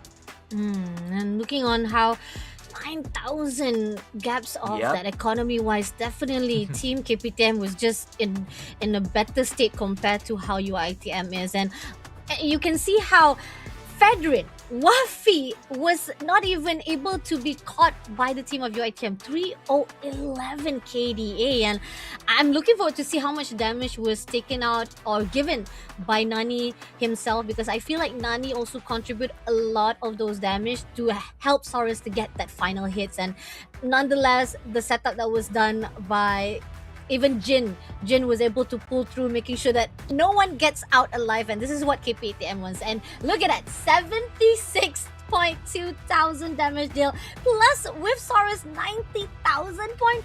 I mean, that's like literally half of the players of UITM Velocity could not even bear with those damage. They will be definitely burned to death because of the glowing one in the hands of that Lilia.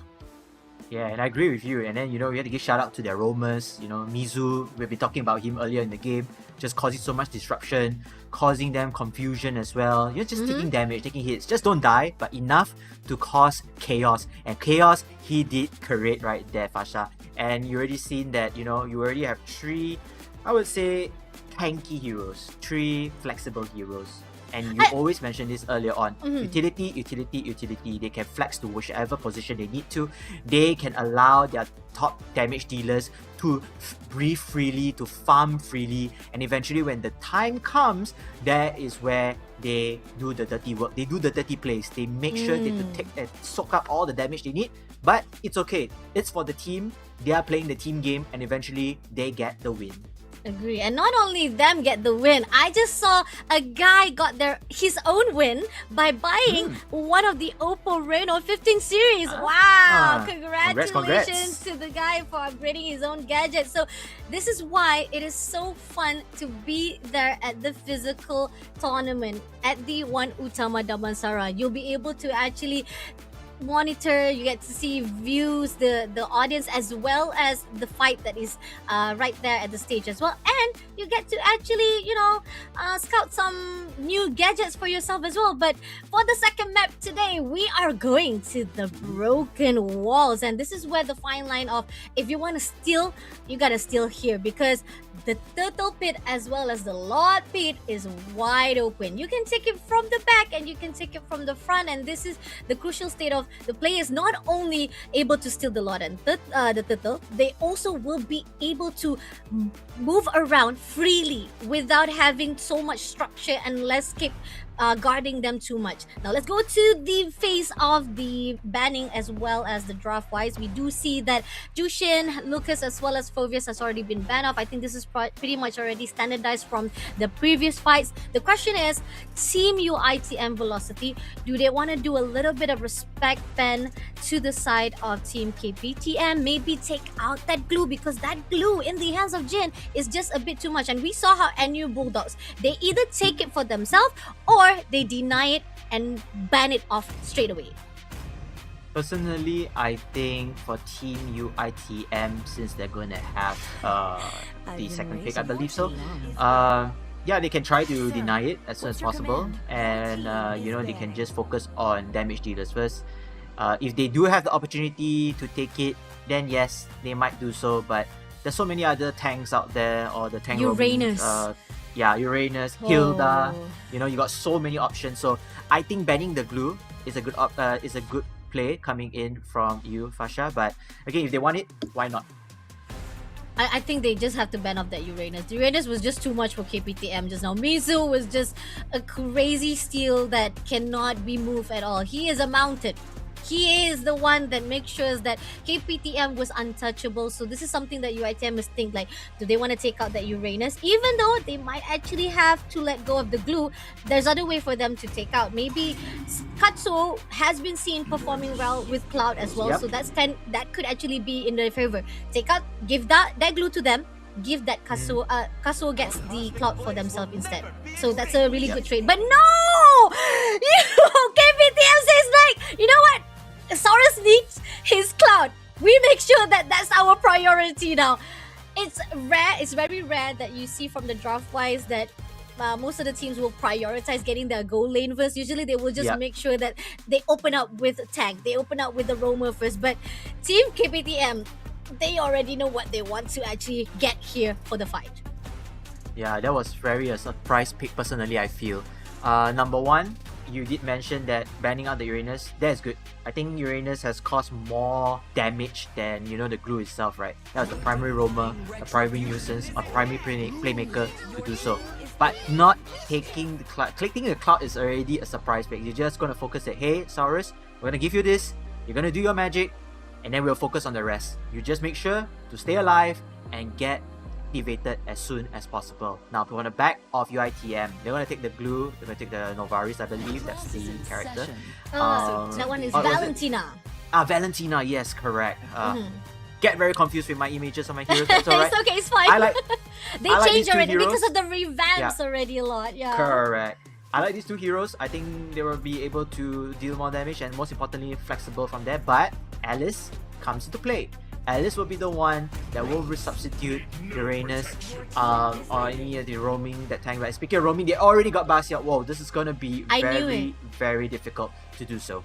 I knew it because you know what? The moment that Cloud was taken out, and I was like thinking, okay, they're gonna let go of the glue. So what else can they actually replace the nuisance of Uranus as well as glue? Alice. Baxia. Baxia as Baxia well too. as Alice. I mean, like, this too is definitely untouchable as well. The only problem when it comes to Alice, you did talk about it. Early game wise, Alice really doesn't have that much effects. But during the mid game, and we saw how KPTM is, they're very patient. And patience are virtue, my friend. And even though sometimes if you're not patient enough, you might end up being a patient yourself into the hospital. But hopefully it will not be that case for KPTM, and I'm loving it. But no, UITM brings Chi into the picture. Okay. I think this is actually a good counter-wise. Chi versus the side of Team KPTM. I still think there's a possibility that there's not a problem for Team UITM to just have that solo fight with each other. This is where I think UITM was having trouble previously, so they need someone, a fighter that can stand on his ground on their own. I mean, it's great. Like, she does a lot of damage as well, and then I think she's able to flex anytime or get away from trouble. But is the damage output enough to at least take down the Alice? If let's say the Alice were to go online in mid to late game, that would be one of the questions that I would be thinking of. They definitely need to get some someone, a marksman perhaps, a marksman. I think this marksman will have to prolong towards the late game and is able to be a hard counter to Alice if, let's say, Alice were to get activated towards that particular phase. I like this. I like a little bit of variation. You know, we love seeing different heroes. We don't like to see, it's the same old hero, the same old meta hero. So I think CC is a great fit here. We just need to see how the execution plays. And the fact that I'm loving how Team KPTM knows that Team UITM, they kind of need some burst damage from the side of their backline, right? Because it's not going to be enough coming from Valentina. They need their marksman to be the better upper hand to contribute those damage. Now they take out Lee Sun Shin. They can even take out Granger if they want to right now to actually even lessen out. It's either Granger or they want to actually take out Obsidia as well. But Harley also is a good choice, especially with the fact that if you want to secure the backline, even though, yes, KPTM has a capability of escape mechanism like we talked about Cloud with the ulti Blazing Duet as well as Alice with the Crimson Blood, I do feel Deadly Magic, no matter how mobile you are, you can't get away from that damage. So this is something that's very crucial from the KPTM sides to look over to the side of UITM. Leomod. This is a pick. Leomod. Okay. So they're gonna bring his little pony together right there to deal some damage. I think I like Leomod. I think Leomod, every time when he activates the ultimate, right, just dealing as much AoE damage, try to CC as much as well, trying to control the playing field. But we're going to have to see whether this creative adjustment coming forward, most importantly, as long the heroes are able to get their first few early levels, whoever is able to reach level 4 quickly, that would be great. And now, back to KPTM, Lydia alongside with Guinevere. Oh, this is going to be fun to watch. It is. Literally, KPTM is just sticking by the books. They're literally sticking to what they've already comfortable enough. They know that they're confident enough they can pull through again, just like they did on the first game. So this is just, again, a recap of what has happened, a deja vu, a reminiscence of what has happened. Team UITM, on the other note, they are moving to a different direction, much less unorthodox gameplay. It's just that you talked about how Leomod's little pony, right? Yes. Don't underestimate my knight in shining armor, okay? Even if he comes out with that little pony, it can become the phantom steed to make sure that things go their way. And I knew it. They definitely need that burst damage. So Granger is one of the MM that can contribute those damage, can definitely be able to online as quickly as possible compared to Cloud as well as Granger. One-on-one, definitely I feel like Cloud has a little bit of underhand compared to how Granger is. Granger doesn't have much cooldown, can definitely spam Rhapsody as Sonata as much as possible once he goes online. The question is, once they go in for the mobilization, that's the problem coming on from Granger. So I'm kind of worried for UITM yet again, Ken. Yeah, Granger, if they were to pick him off, trying to, focus on him priority first, it's going to be very difficult for him to escape from danger. Comparing to Cloud, you can just use the better image, just run around and just make a lot of hocus pocus movements. So I think it's possible. I think it's still doable. I mean, perhaps this is the whatever cards we have right now, whatever cards we are dealt with, let's just do our very best. Let's just equalize one game at a time because they need this game in order to move into game 3 and hoping to be the grand finalists to face up against NU Bulldogs once again. Fasha, this is going to be it. Game number 2. Can they make it or break it? This is it. A little bit of aggression coming in right there to the mid lane. Knowing for a fact that Nani still had that burst damage, so doesn't need to worry that much, especially the fact that right now they can definitely just as much throw the damage to the side of RT as well. RT might be a little bit slow, but can be able to stall anyone's ulti. So that's the question coming up for for RT. Who is the best ulti that he wants to steal right now? And Wafi moving around, going into making sure that he covers all the ground. So far right now, when it comes to the threats or the draft-wise that is being portrayed by both of these teams, I do feel like Team KPTM can play as aggressive as they can. Seriously, this is where the fine line, they can continue on keeping up their momentum, and this is what they're doing. They're going all out. Spatial migration straight away gets yet infinitely with that invasion, and I told you, KPTM, they know their draft can be aggressive earlier on. They can go for the get-go compared to how UITM is. UITM will be waiting, needs to actually hold on to hope that when it comes to the mid game, they will be able to strike back, and I'm worried of that. Yeah, in addition to that, if you see, right, Hakan, Mm. UITM also has been playing cautiously a bit because they need to activate their skills. They need to make sure that they feel confident enough to take the fight towards them. And now KPTM, they have the upper advantage. They know that they got the damage output ready already. They know they have, they are confident in just diving straight forward to get the kills, to jungle invade. And now it's going to be very, very important for them. Can UITM take at least the crucial possibilities or the crucial objectives here, which is going to be starting with the Lord. Okay, sorry, the turtle, yeah. Let's see. RT had to back away right there. Very close enough to be actually stuck by the blood of O. But at the same time, Wafi takes the turtle immediately. Within 5 seconds, just shut it down. Now, let's see the counterattacks come through. Mizu, unfortunately, had to be faltered by Yet instead. And Shaki comes back for trade of Wafi as well. So 2 for 1 turtle. I feel this is not bad for Team UITM. Yeah, not too shabby. I think they realized that, you know what, we're not going to get the turtle, but we still have our resources, we still have our skills ready activated. Let's just try to take as many kills as possible to equalize things up. And the fact that they got the jungler someone here, Saurus, a bit too overextension here, fighting off with Katsuo. Didn't realize that Yed was just around the corner, so this is a little bit of probably miscalculation, but it's okay. We'll still be able to move away as quickly as possible and survive it out. But again, so much of the pressure that is done by Team KPTM, it still feels like it is 50-50 situation for Team UITM as well. Team UITM, I think if they are able to, continue to make Team KPTM roam different lanes at, multiple times, perhaps, just perhaps, they are able to find a window of opportunity to try to take down the turrets, try to allow their main carries to get as much XP and gold without sacrificing or without any casualties. But KPTM, they are playing this aggressively. They are making sure that, they want to get as many gang off as soon as possible. But UITM also can do the same thing as well, provided if they are able to go online instantly.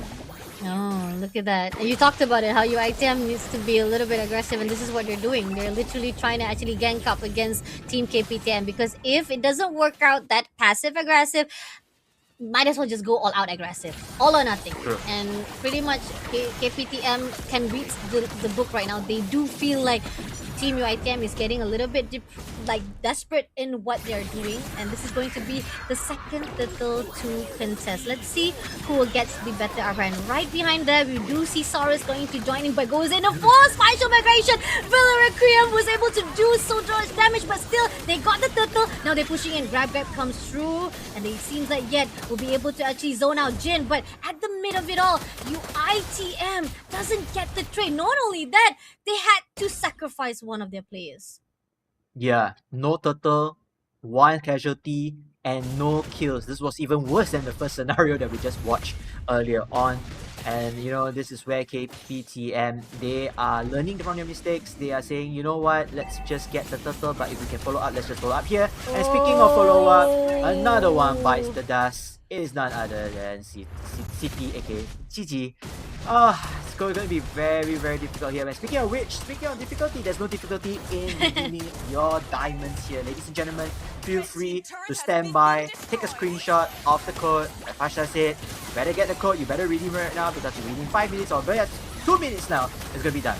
It was going to be done just like Nani, as well as the special migration that was done by Jin, shutting down Yet immediately. And you don't want to see that happen to your own redemption, so please do so, redeem now. That was a really quick move coming in. Great setup that was done by Team KPTM, and now Team UITM is losing most of their momentum to pull through and try to counter back what is done by KPTM. I mean, I think UITM is just trying to get used to the heroes here. Like, we haven't seen these heroes being played that often, let alone the hero comp, right? definitely the advantage is towards, Ooh, particularly Cyrus. KTBM, but here's a counter fight. Oh, special migration, Violet Requiem, nicely done. Great zoning out, but at the same time, Grab got straight to Saurus. But Saurus goes into the Navi. Can he survive it out? No, unfortunately, Wafi able to actually counter it out. But Saurus will be taken out by Castle, is it? But Nani comes through with Shaki to be shut down. You get one, but the team of KPTM gets two. So again, it is at what cost that you want to actually give your body to Team KPTM, UITM? Yeah, UITM, I mean, they are very aggressively over tower diving here. And speaking of tower diving, City with the CC, oh, it's going to try to run away, managed to go through, but no! Look at that, Alice! Blood all day. I mean, we talk about it, right? We talk about it. Mid-game, it's online, there's Alice just in the right nick of time doing the plays. And now, there is the reward factor for Team KPTM. They are able to get the kill, they are able to get the objectives, and UITM is slowly sinking down the depths of the sea. And it's really sad to see because we know this is the team that was staying at the upper bracket for so long and was dropped just recently, and now many of the team that was at a longer grind journey had to actually falter as well. And I mean, it's really disheartening to see how UITM is just getting more and more down by their morals to be fighting off with their own little brothers. But again, we only have one winner to be filling up the last slot for the grand final. So it's just really salute to the side of KPTM for building themselves up, able to actually cover back what they have been doing mistakes from mistake to mistakes, and now they look like so brand new. Like it's not even KPTM that we've seen from the 3 days before this. Yeah, and then going back to what we just said, you know, physically and mentally exhausted, I don't see any sign of exhaustion. Yeah. In fact, I'm seeing signs of improvement, you know, just coming from, you know, rising from the bottom all the way to the top right now. I think this is perhaps, just perhaps, one of their best forms in this tournament. Oh, definitely. And this is it. They definitely will be setting things up 40 seconds on the clock. But Spatial Migration goes in for the Violet Requiem. Jin will be trying to go in for it all. But the Blood of Old gets 3 players. Nani gets 1 kill there and moving on right now. Even with the grab. Wafi try to be grabbed out but goes in back again for the Spatial Migration. Team by YTM still surviving it out. But can they make it through? Listen, Crush as well as Blazing Duet. Not enough damage. Unfortunately, had to pull away. And again, Team UITM, they only lost 1 casualty. But again, not yet. It's too long. Ended up overcompensating his stay, and Team KPTM punished it for it. And you can see the Alice is so tanky over there. So much damage taken, yet still surviving with tons of HP.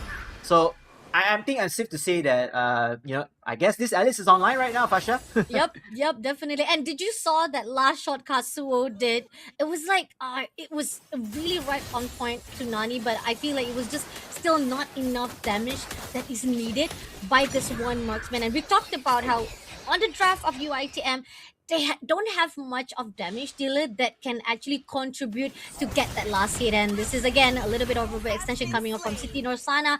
Punishment over punishment. I mean, you've already known, if you overstate yourself, they definitely will pay your tax. So you gotta actually pay for your rents. And Team KPTM is just coming for their own fine moment to get this lot just comfortably without any disturbance from the UITM. UITM is completely zoned out, and you know what's even scarier?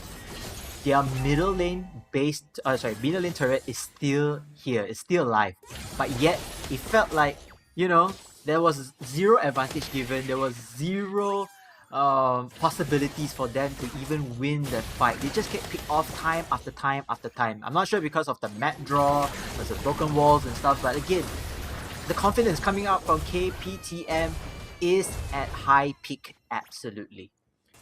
With this first slot, I feel like this is going to actually break the mid lane straight away, opening even more of the invasion from the side of Team KPTM. And yes, I do admit that the defense mechanism or the defense line that has been put out by UITM still can seem a little bit strong, but they might actually falter coming in for the March, and there you go. Yet will be taken out by Soloz as well, and going in for the Blood of Oath. Unfortunately, Mizu kind of overextended himself, but still, it's going to be enough just to do full. And Shaki, unfortunately, even with your Knight in Shining Armor, you will be taken out immediately. 1-4-2 right this instant, and RT in a problem with Jin, just shutting it down immediately with that last hit, and it's going to leave only 2 players to fend their own base. Yeah, it's a 3-1 trade-off. This is definitely a huge win for KPTM. Not only just killing off their core heroes, but to split the lanes and try to take as much map control as possible. This is just slow poison, you know. This is like slowly poisoning Team UITM towards the brink of elimination, and it's so, in a way, it's so sad to see, because this is the team that has been in the upper brackets all the way, and then when they dropped down, I thought that, you know what, it maybe perhaps it's the morning breeze, you know, they're still not awakened yet, and you know, this is a good time to actually try and get capitalized. But to lose round game 1 and trying out something different, but yet to no avail, this is very, very, very sad. It is, but that's the nature of games. Like, you must have one winner and one that has to accept their defeat, and somehow I'm not sure, with the gap that has already been left by KPTM with almost 4,000 K of the difference right now, definitely itemization will be in the favor of KPTM and UITM if they want to actually hope for the miracle, or wishful thinking of how they want to actually conquer and try to actually counterback all the setup that was done by Team KPTM. They have this one Jin, this person that goes in for the setup. Spatial Migration, Violet Reclaim, I mean, great combination of Maneuver, and then not only that, once you were immobilized because of that Violet Reclaim, you have Nani just contribute more damage, and Soloz just comes in, dive with that Blazing Duet. You gotta figure out who you wanna actually lock in first of all to deny more damage to be thrown at you, and this is something that is very tricky for the team of UITM. Let's see, so far they are focusing themselves at Nani. Maybe if they are able to actually pinpoint Nani to be shut down, but nope, it's gonna be a surprise! Special Migration with that Violet Recruit. Immobilized means immediately right here, yet in trouble. Had to use the grab to survive it all, but I don't think it's gonna be enough though. He might actually have to be sacrificed because Soloz will be taking him down, leaving 4 players of Team UITM.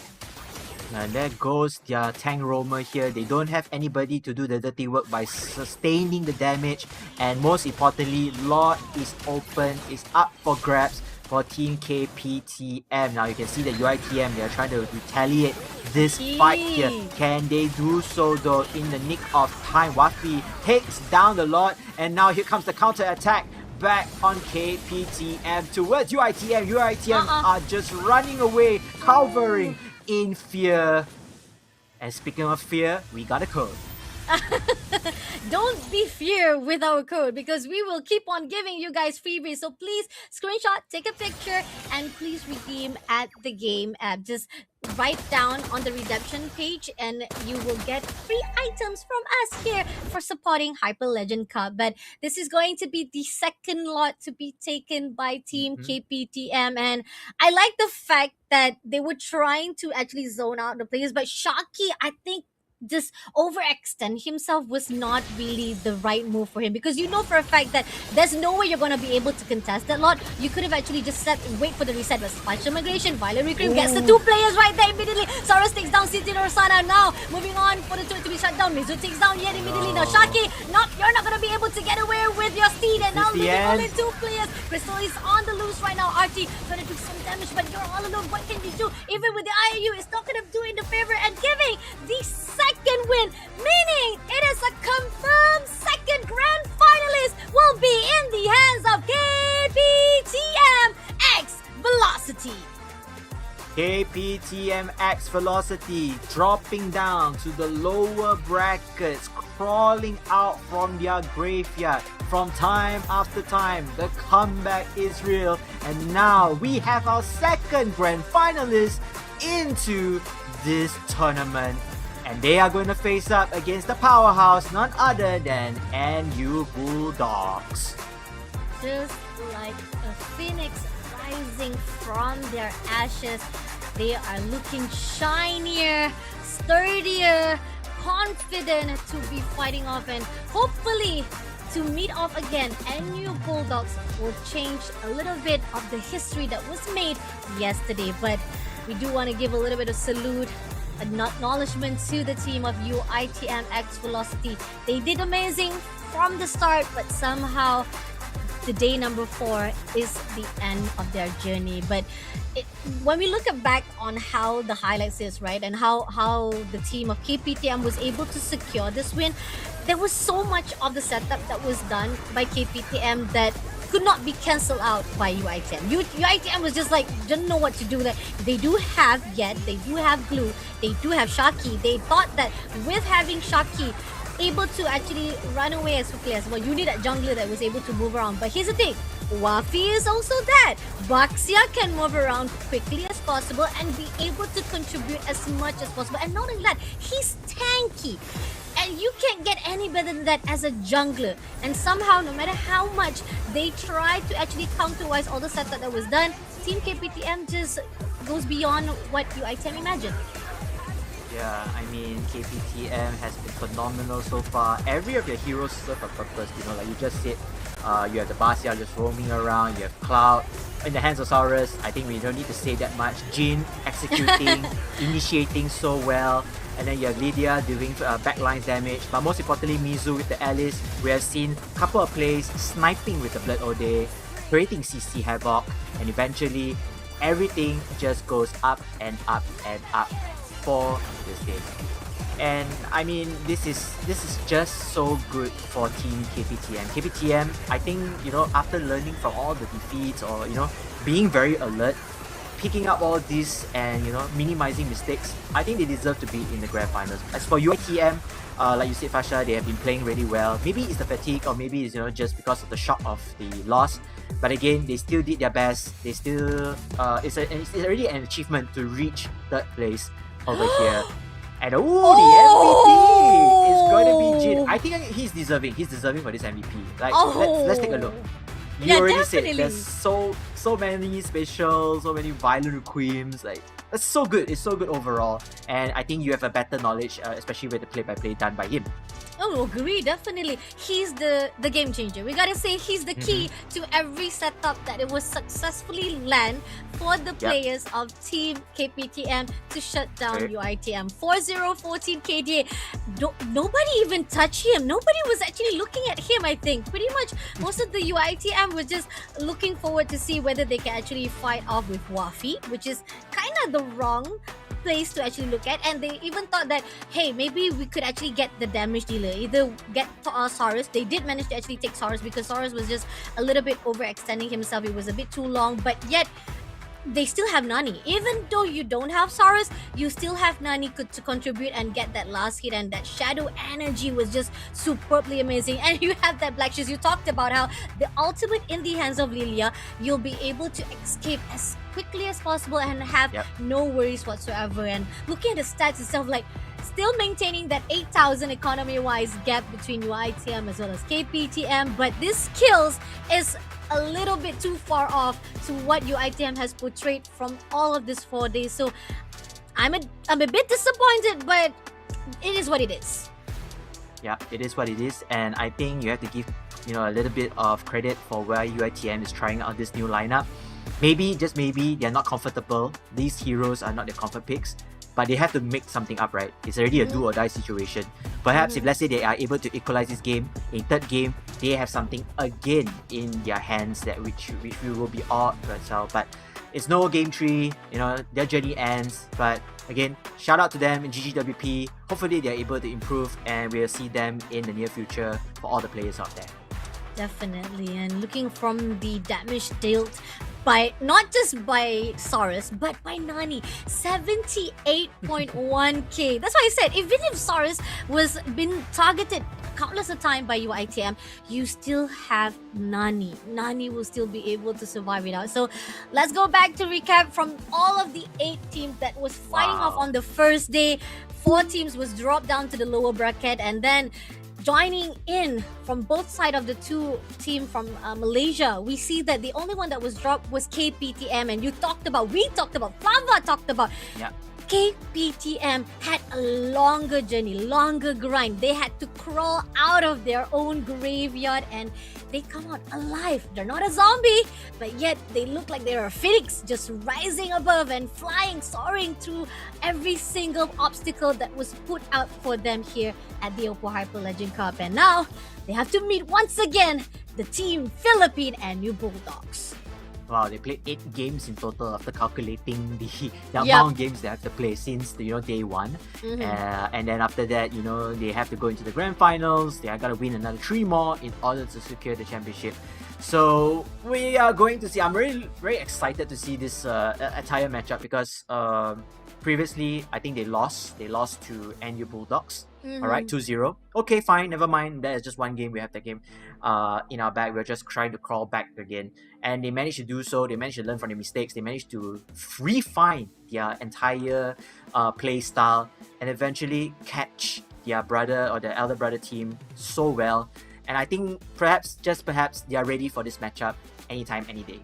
Oh, I hope so. Experience will be able to teach them and make them a better players, better teamwork to actually fought off with NU Bulldogs, and hopefully that will be the one that set them off here at the grand finals. And I think NU Bulldogs is also quite prepared for that revenge arc that will be set up by our KPTM Velocity. But again, congratulations as well to the team of UITM X Velocity. They're not going back with an empty hand though. Like we talked about, those who are already able to qualify to the top 8 here at the Grand Finals Hyper Legend Cup 2026, you will be already going home. At least even at that 8th place, you'll be going home with $1,000. I mean, $1,000. You could do so much with that. I mean, like accessory-wise or gadgets wise, or even for your lifestyle wise as well, to help your family, or even to make sure that you put food on the table. But at the same time, for the 3rd place, they also will be able to get some money. I think around 10,000 if I'm not mistaken. We'll be checking out again for the prize pool, yo. So still a lot of money for the team UITM to bag it up here for the 3rd place. And just for you guys to give a little bit of heads up what's going to happen after the break, we have our KOL Showmatch. And I know the Malaysian citizens are looking forward to see the team of Soloz versus Feekz. This is the 2 phenomenal figure in MLBB scene. So please do not go anywhere. Stay tuned. We'll be right back with the Hyper Legend Cup 2026 KOL Showmatch right after this.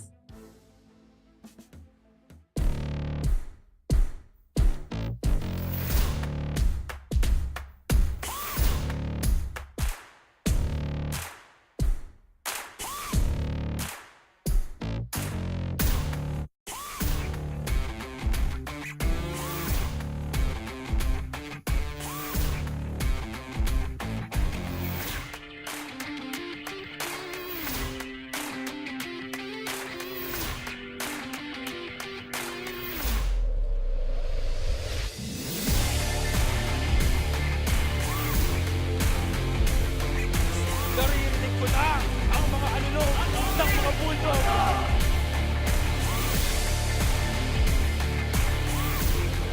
Congratulations everyone to all our participants and winners. This is the OPPO Hyper Legend Cup.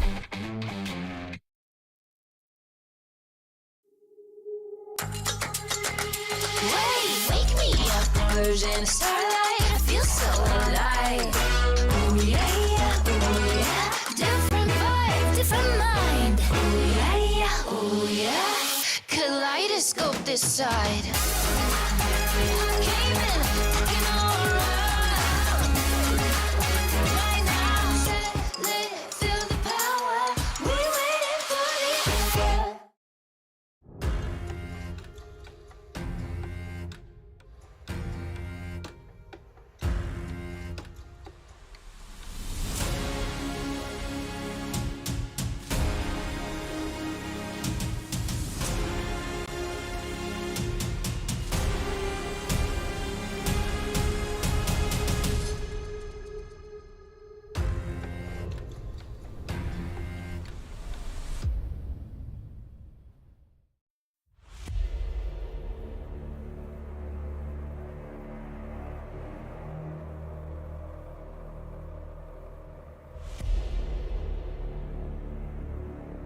kita orang punya chemistry and execute team game plan lagi tinggi daripada tim-tim lain.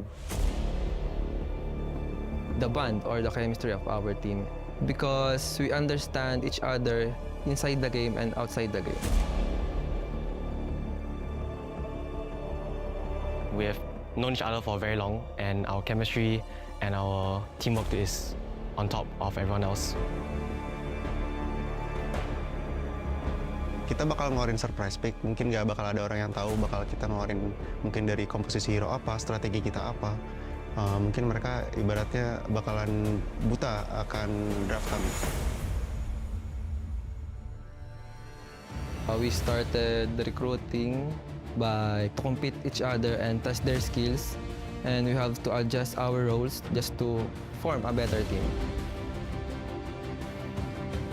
Basically, half of our team pernah join ML season lepas. Dia orang scout kita orang untuk buat team terbaik untuk compete dalam MSL baru-baru ni.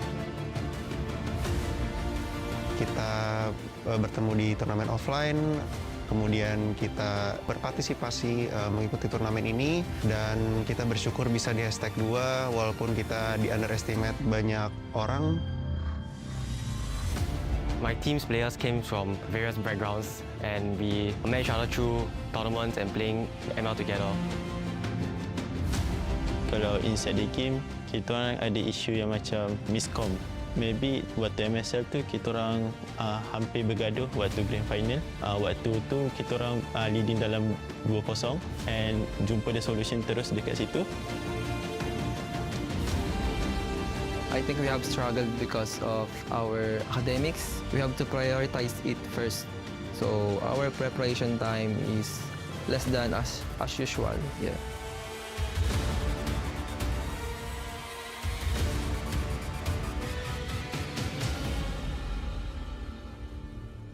On top of a student life, having to go to school, study, even working part-time, it makes us like really on a tight schedule in order to train and find time to spare for this tournament.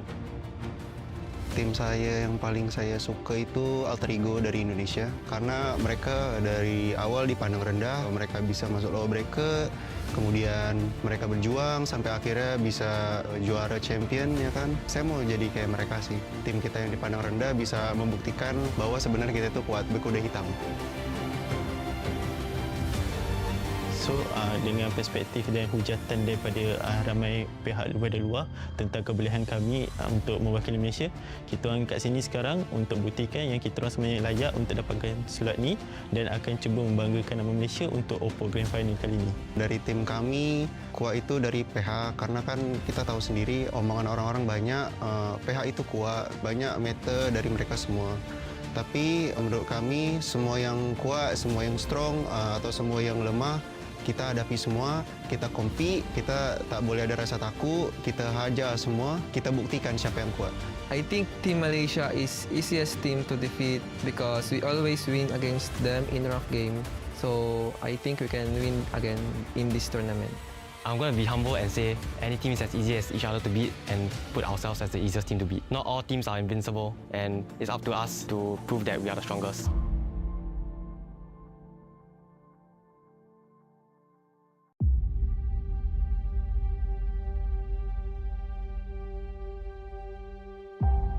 I formed this last mini team to qualify through SG qualifier and didn't expect us to be champion in the SG.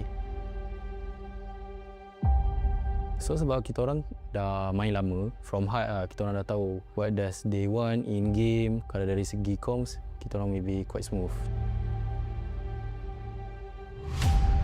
Ya kelemahan tim kita sih sebenarnya kalau di rank doang sih sering kalah gitu kan. Tapi kalau udah di turnamen mode serius ya bantai-bantai menang lah. I don't think any weakness of our team. We just continuous learning and we stay consistent in our gameplay. We are confident that we can win.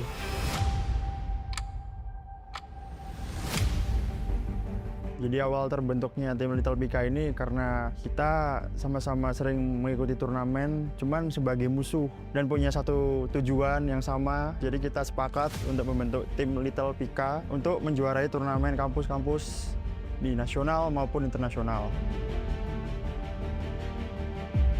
Previously, when I'm in SG, I had like a completely different team and we were training a lot, we were winning a lot of tournaments together. But when I came to join this team, it was like a completely different environment for me. Kita orang kan student, so masing-masing ada time yang diorang free and ada yang tak free sebab diorang ada final year project ke, ada yang tengah buat internship juga. Sometimes kita orang dapatkan playtime tu quite hard. Kemarin sih tim gue sempat kalah BO1 ya di final nasional kemarin, jadi sempat turun ke lower bracket dulu. Jadi kita lebih banyak berjuang di lower lah dan sempat kayak parno dikit lah gimana nih mau lolos. The strength of our team is our chemistry because we played for almost more than 1 year. We always the tournament's champion. That's our strength.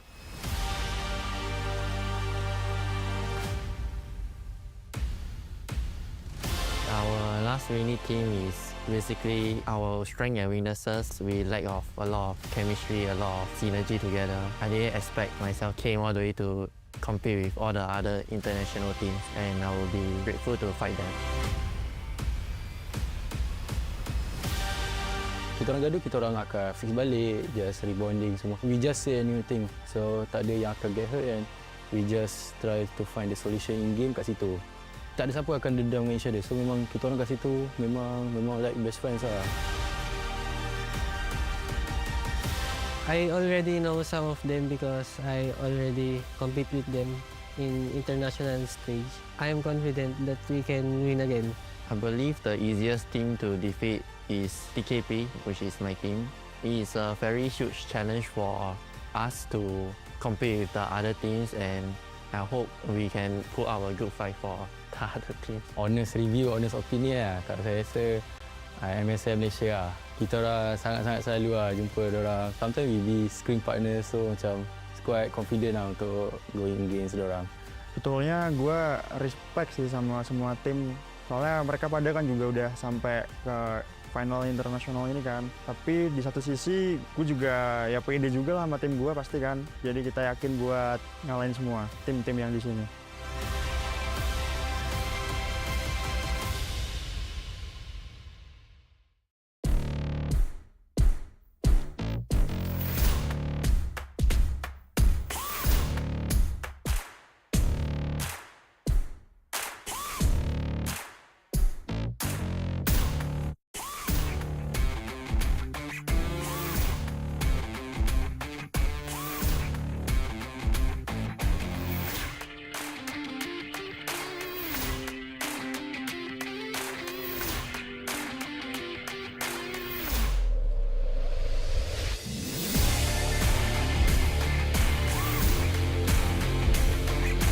Naririnig ko na ang mga alulong ng mga bulldog.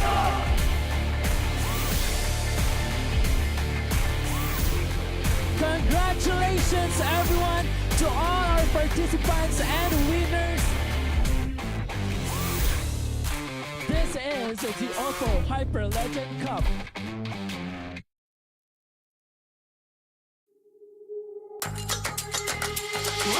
Wake me up, converge in starlight. I feel so alive. Ooh yeah, yeah, ooh yeah. Different vibe, different mind. Ooh yeah, yeah, ooh yeah. Kaleidoscope this side. I came in, looking all around. Right now, set, lit, feel the power. We waiting for this.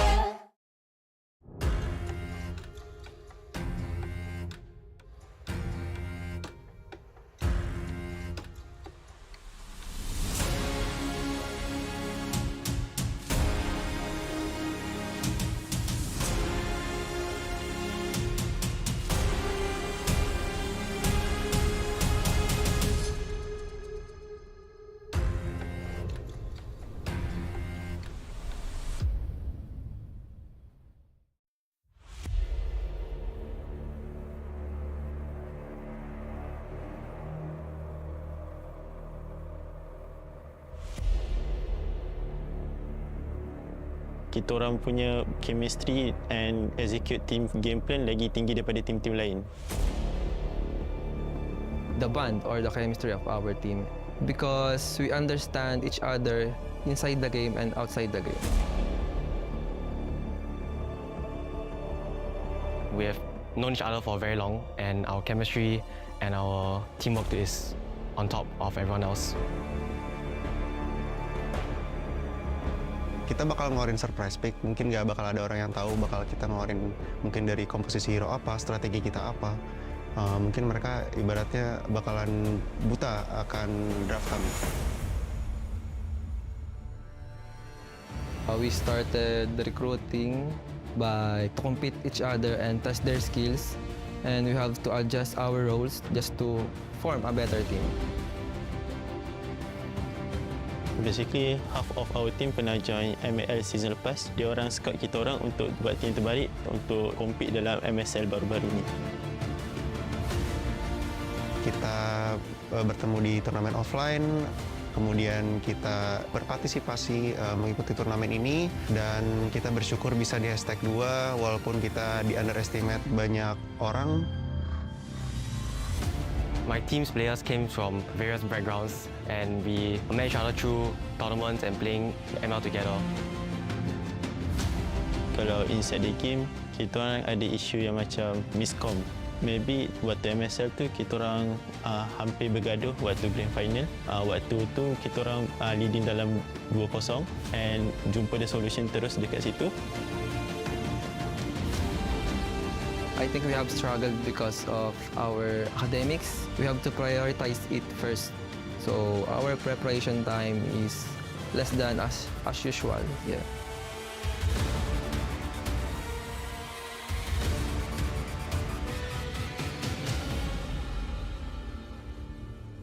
On top of a student life, having to go to school, study, even working part-time, it makes us like really on a tight schedule in order to train and find time to spare for this tournament. Tim saya yang paling saya suka itu alter ego dari Indonesia, karena mereka dari awal dipandang rendah, mereka bisa masuk low bracket, kemudian mereka berjuang sampai akhirnya bisa juara champion, ya kan. Saya mau jadi kayak mereka sih. Tim kita yang dipandang rendah bisa membuktikan bahwa sebenarnya kita itu kuat, berkuda hitam. So dengan perspektif dan hujatan daripada ramai pihak daripada luar tentang kebolehan kami untuk mewakili Malaysia, kita orang kat sini sekarang untuk buktikan yang kita orang sebenarnya layak untuk dapatkan slot ni dan akan cuba membanggakan nama Malaysia untuk OPPO Grand Final kali ini. Dari tim kami, kuat itu dari PH, karena kan kita tahu sendiri omongan orang-orang banyak, PH itu kuat, banyak meter dari mereka semua. Tapi menurut kami, semua yang kuat, semua yang strong, atau semua yang lemah, kita hadapi semua, kita compete, kita tak boleh ada rasa takut, kita hajar semua, kita buktikan siapa yang kuat. I think Team Malaysia is easiest team to defeat because we always win against them in rough game. So I think we can win again in this tournament. I'm going to be humble and say any team is as easy as each other to beat and put ourselves as the easiest team to beat. Not all teams are invincible, and it's up to us to prove that we are the strongest.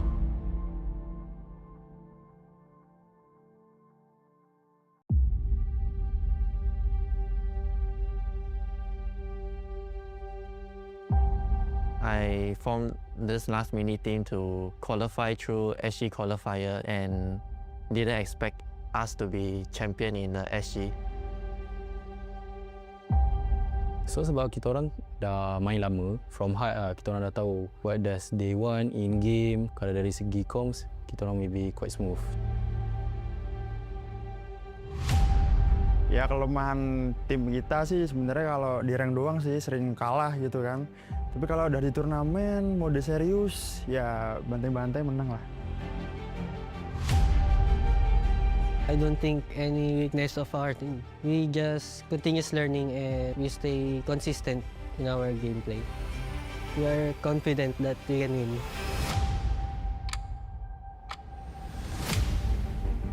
Jadi awal terbentuknya tim Little BK ini karena kita sama-sama sering mengikuti turnamen, cuman sebagai musuh dan punya satu tujuan yang sama. Jadi kita sepakat untuk membentuk tim Little BK untuk menjuarai turnamen kampus-kampus di nasional maupun internasional. Previously, when I'm in SG, I had like a completely different team and we were training a lot, we were winning a lot of tournaments together. But when I came to join this team, it was like a completely different environment for me.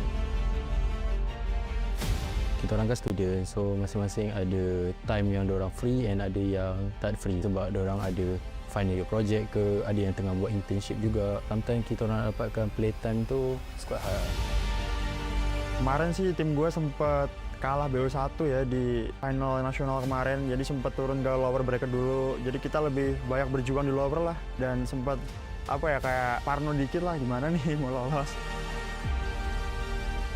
The strength of our team is our chemistry because we played for almost more than 1 year. We always the tournament's champion.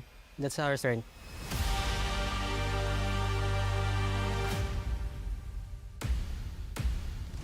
Our last winning team is basically our strength and weaknesses. We lack of a lot of chemistry, a lot of synergy together. I didn't expect myself came all the way to compete with all the other international teams and I will be grateful to fight them.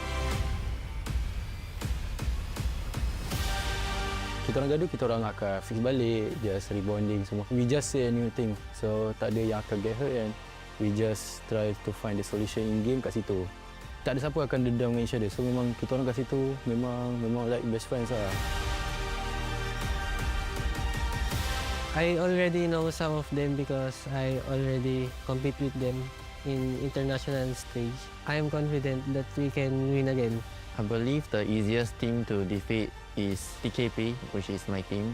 It is a very huge challenge for us to compete with the other teams and I hope we can put our good fight for the other teams. Honest review, honest opinion lah. Kalau saya rasa MSM Malaysia lah. Kita orang sangat-sangat selalu lah jumpa diorang. Sometimes we be screen partner, so macam quite confident lah untuk going against diorang. Betulnya gue respect sih sama semua tim. Soalnya mereka pada kan juga udah sampai ke final internasional ini kan. Tapi di satu sisi gue juga ya pede juga lah sama tim gue pasti kan. Jadi kita yakin buat ngalahin semua tim-tim yang di sini.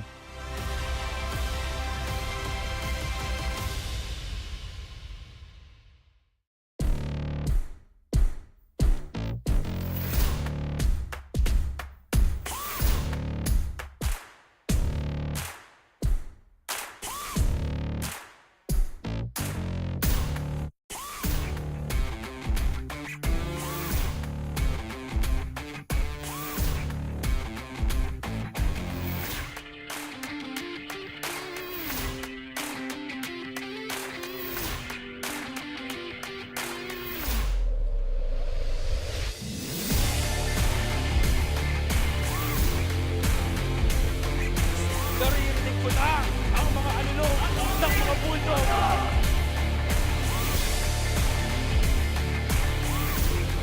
Congratulations everyone to all our participants and winners. This is the OPPO Hyper Legend Cup.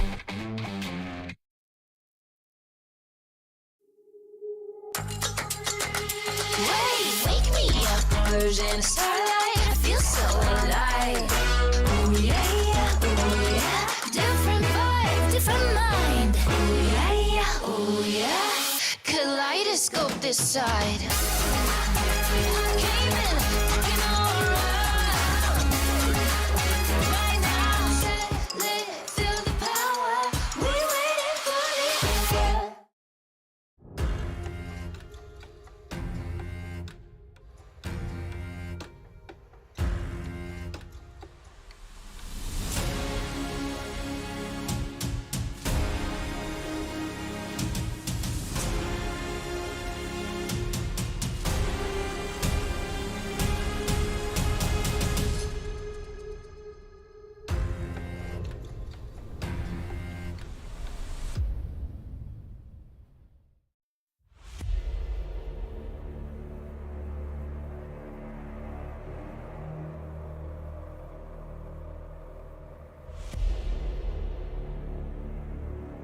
Kita orang punya chemistry and execute team game plan lagi tinggi daripada tim-tim lain.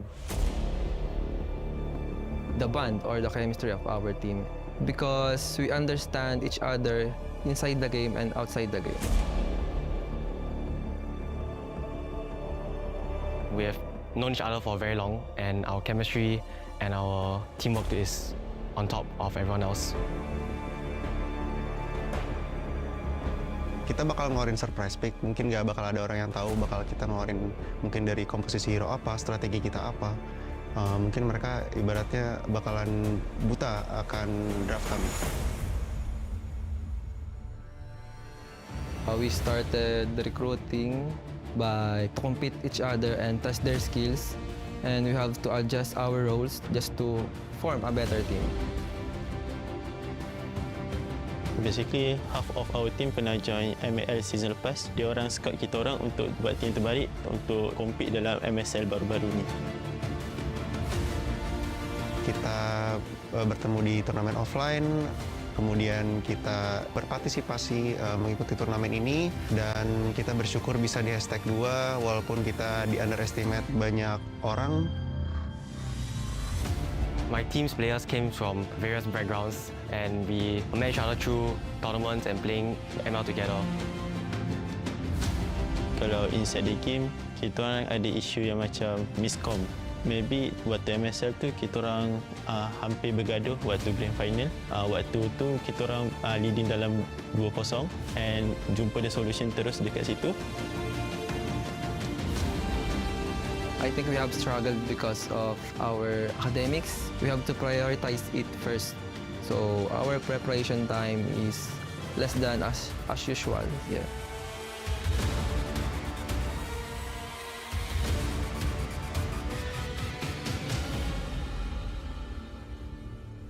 On top of a student life, having to go to school, study, even working part-time, it makes us like really on a tight schedule in order to train and find time to spare for this tournament.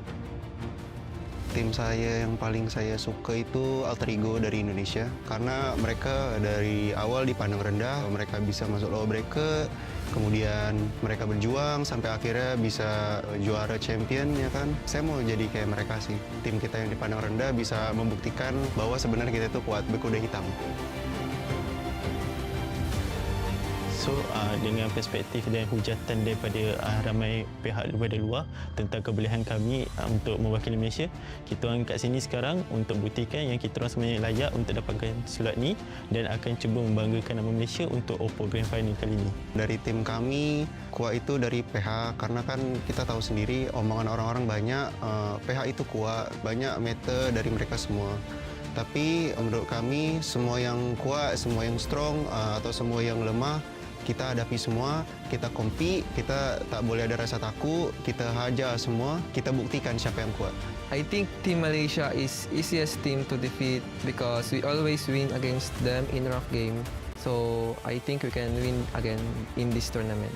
I'm going to be humble and say any team is as easy as each other to beat and put ourselves as the easiest team to beat. Not all teams are invincible, and it's up to us to prove that we are the strongest.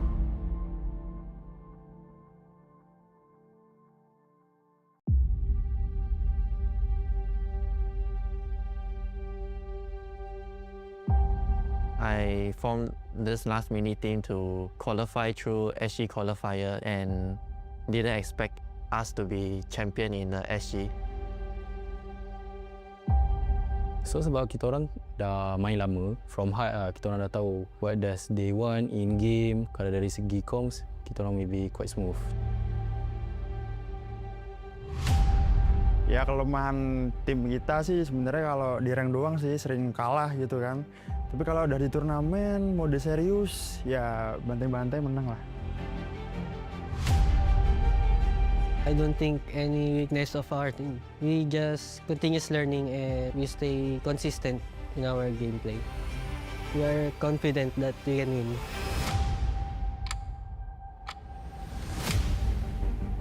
Jadi awal terbentuknya tim Little BK ini karena kita sama-sama sering mengikuti turnamen, cuman sebagai musuh dan punya satu tujuan yang sama. Jadi kita sepakat untuk membentuk tim Little BK untuk menjuarai turnamen kampus-kampus di nasional maupun internasional. Previously, when I'm in SG, I had like a completely different team and we were training a lot, we were winning a lot of tournaments together. But when I came to join this team, it was like a completely different environment for me. Kita orang kan student, so masing-masing ada time yang diorang free and ada yang tak free sebab diorang ada final year project ke, ada yang tengah buat internship juga. Sometimes kita orang dapatkan playtime tu quite hard. Kemarin sih tim gue sempat kalah BO1 ya di final nasional kemarin, jadi sempat turun ke lower bracket dulu. Jadi kita lebih banyak berjuang di lower lah, dan sempat kayak parno dikit lah gimana nih mau lolos. The strength of our team is our chemistry because we played for almost more than 1 year. We always the tournament's champion. That's our strength.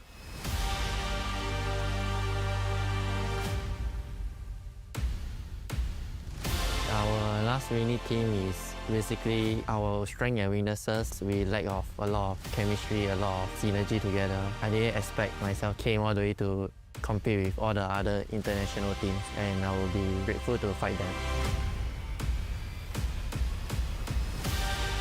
Kita orang gaduh, kita orang akan fix balik, just rebonding semua. We just say a new thing, so tak ada yang akan get hurt and we just try to find the solution in game kat situ.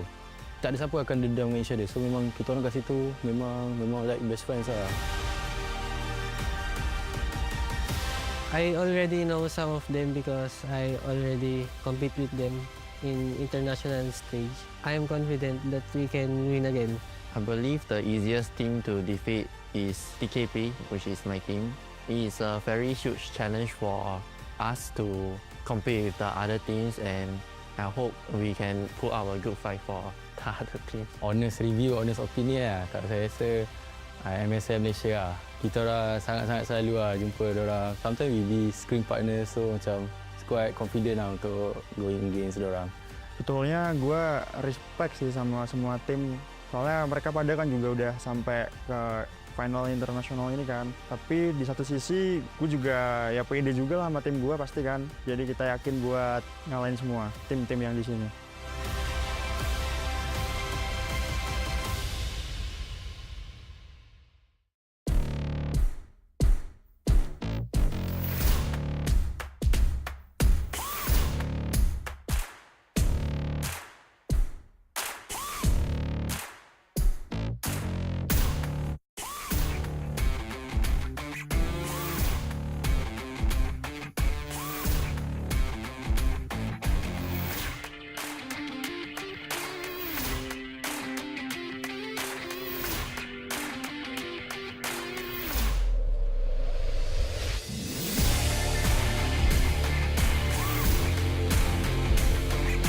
Naririnig ko na ang mga alulong ng mga bulldog.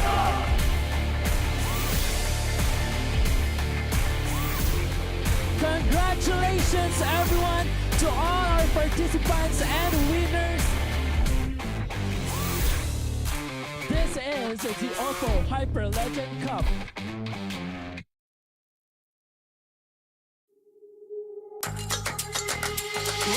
Wake me up, converge in starlight. I feel so alive. Ooh yeah, yeah, ooh yeah. Different vibe, different mind. Ooh yeah, yeah, ooh yeah. Kaleidoscope this side. Came in, looking alright. Right now, set, lit, feel the power. We waiting for the answer.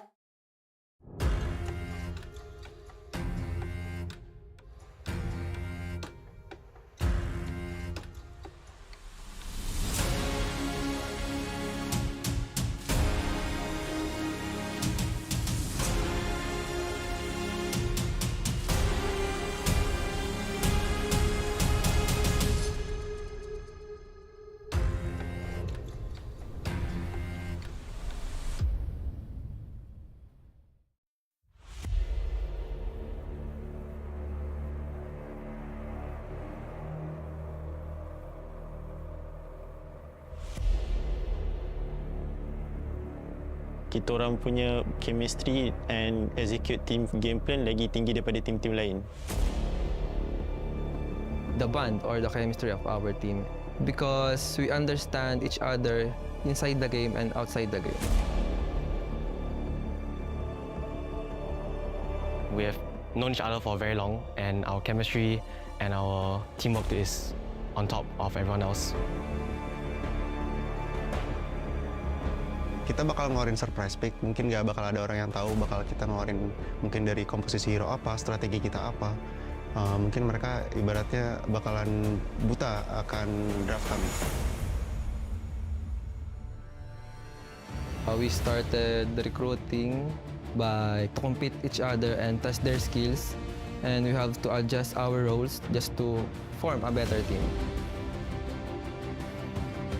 Basically, half of our team pernah join ML season lepas. Dia orang scout kita orang untuk buat team terbaik untuk compete dalam MSL baru-baru ni.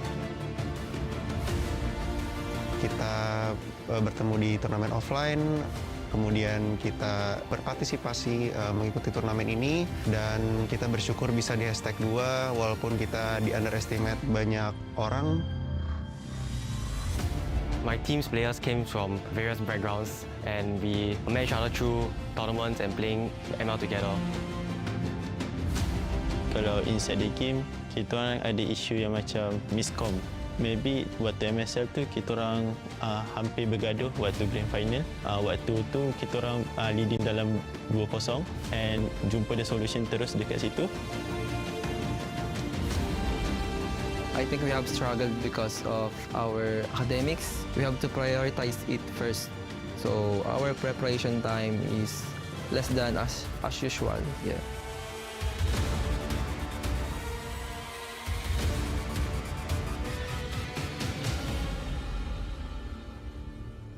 On top of a student life, having to go to school, study, even working part-time, it makes us like really on a tight schedule in order to train and find time to spare for this tournament. Tim saya yang paling saya suka itu alter ego dari Indonesia, karena mereka dari awal dipandang rendah, mereka bisa masuk low bracket, kemudian mereka berjuang sampai akhirnya bisa juara champion, ya kan. Saya mau jadi kayak mereka sih. Tim kita yang dipandang rendah bisa membuktikan bahwa sebenarnya kita itu kuat, berkuda hitam. So, dengan perspektif dan hujatan daripada ramai pihak daripada luar tentang kebolehan kami untuk mewakili Malaysia, kita orang kat sini sekarang untuk buktikan yang kita orang sebenarnya layak untuk dapatkan slot ni dan akan cuba membanggakan nama Malaysia untuk OPPO Grand Final kali ini. Dari tim kami, kuat itu dari PH, karena kan kita tahu sendiri omongan orang-orang banyak, PH itu kuat, banyak meter dari mereka semua. Tapi menurut kami, semua yang kuat, semua yang strong, atau semua yang lemah, kita hadapi semua, kita compete, kita tak boleh ada rasa takut, kita hajar semua, kita buktikan siapa yang kuat. I think Team Malaysia is easiest team to defeat because we always win against them in rough game. So I think we can win again in this tournament. I'm going to be humble and say any team is as easy as each other to beat and put ourselves as the easiest team to beat. Not all teams are invincible and it's up to us to prove that we are the strongest.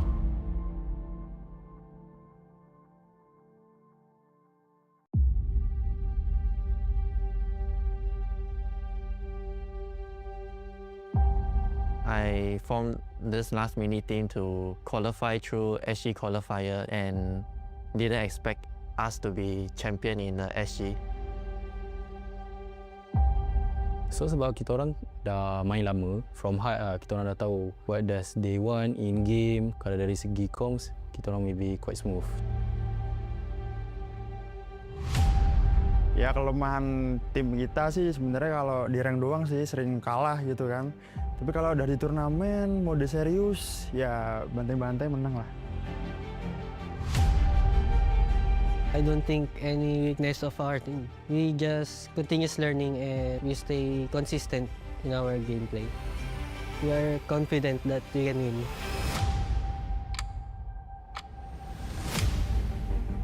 Jadi awal terbentuknya tim Little PK ini karena kita sama-sama sering mengikuti turnamen, cuman sebagai musuh dan punya satu tujuan yang sama. Jadi kita sepakat untuk membentuk tim Little PK untuk menjuarai turnamen kampus-kampus di nasional maupun internasional. Previously, when I'm in SG, I had like a completely different team and we were training a lot, we were winning a lot of tournaments together. But when I came to join this team, it was like a completely different environment for me. Kita Kita orang kan student, so masing-masing ada time yang diorang free and ada yang tak free sebab diorang ada final year project ke, ada yang tengah buat internship juga. Sometimes kita orang dapatkan playtime tu quite hard. Kemarin sih tim gue sempat kalah BO1 ya di final nasional kemarin, jadi sempat turun ke lower bracket dulu. Jadi kita lebih banyak berjuang di lower lah, dan sempat kayak parno dikit lah gimana nih mau lolos. The strength of our team is our chemistry because we played for almost more than 1 year. We always the tournament's champion. That's our strength.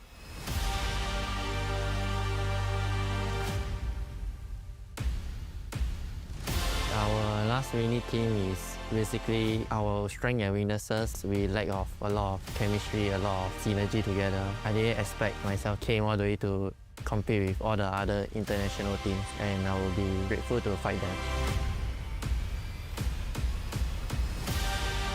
Kita orang gaduh, kita orang akan fix balik, just rebonding semua. We just say a new thing, so tak ada yang akan get hurt and we just try to find the solution in game kat situ. Tak ada siapa akan dendam dengan each other, so memang kita orang kat situ memang like best friends lah. I already know some of them because I already compete with them in international stage. I am confident that we can win again. I believe the easiest team to defeat is TKP, which is my team. It is a very huge challenge for us to compete with the other teams, and I hope we can put our good fight for the other teams. Honest review, honest opinion lah. Kat saya rasa MCS Malaysia lah. Kita orang sangat-sangat selalu lah jumpa diorang. Sometimes we be screen partner, so macam quite confident lah untuk going against diorang. Betulnya gue respect sih sama semua tim. Soalnya mereka pada kan juga udah sampai ke final internasional ini kan. Tapi di satu sisi gue juga ya pede juga lah sama tim gue pasti kan. Jadi kita yakin buat ngalahin semua tim-tim yang di sini.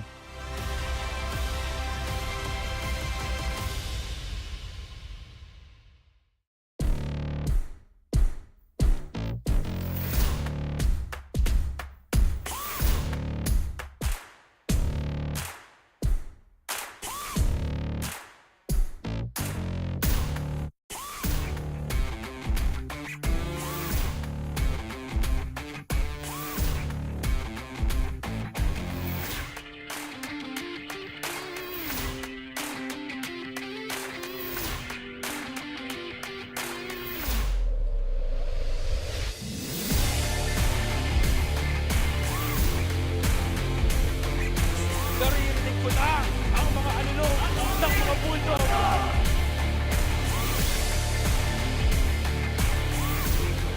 Congratulations everyone to all our participants and winners. This is the OPPO Hyper Legend Cup.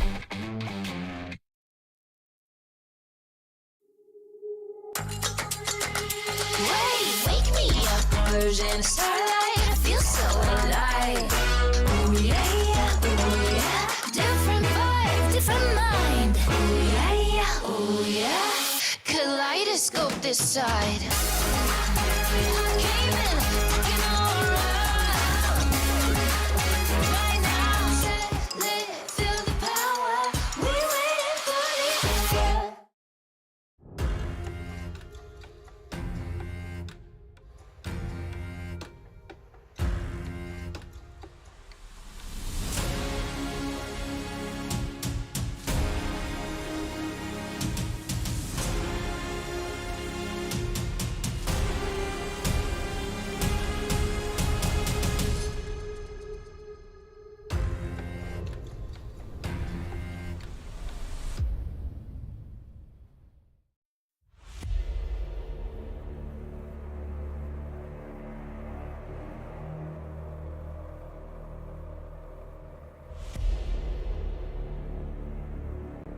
Kita orang punya chemistry and execute team game plan lagi tinggi daripada tim-tim lain.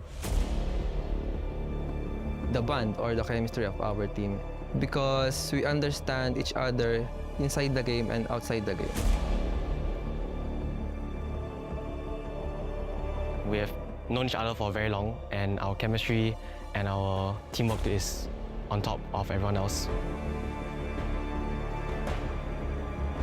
Kita bakal ngeluarin surprise pick, mungkin nggak bakal ada orang yang tahu bakal kita ngeluarin mungkin dari komposisi hero apa, strategi kita apa. Mungkin mereka ibaratnya bakalan buta akan draft kami. We started the recruiting by compete each other and test their skills, and we have to adjust our roles just to form a better team. Basically, half of our team pernah join ML season lepas. Dia orang scout kita orang untuk buat team terbaik untuk compete dalam MSL baru-baru ni. Kita bertemu di turnamen offline, kemudian kita berpartisipasi mengikuti turnamen ini, dan kita bersyukur bisa di hashtag 2 walaupun kita di underestimate banyak orang. My team's players came from various backgrounds and we met each other through tournaments and playing ML together. Kalau inside the game, kita orang ada isu yang macam miscom. Maybe waktu MSL tu kita orang hampir bergaduh waktu grand final. Waktu tu kita orang leading dalam 2-0 and jumpa the solution terus dekat situ. I think we have struggled because of our academics. We have to prioritize it first. So our preparation time is less than as usual. Yeah.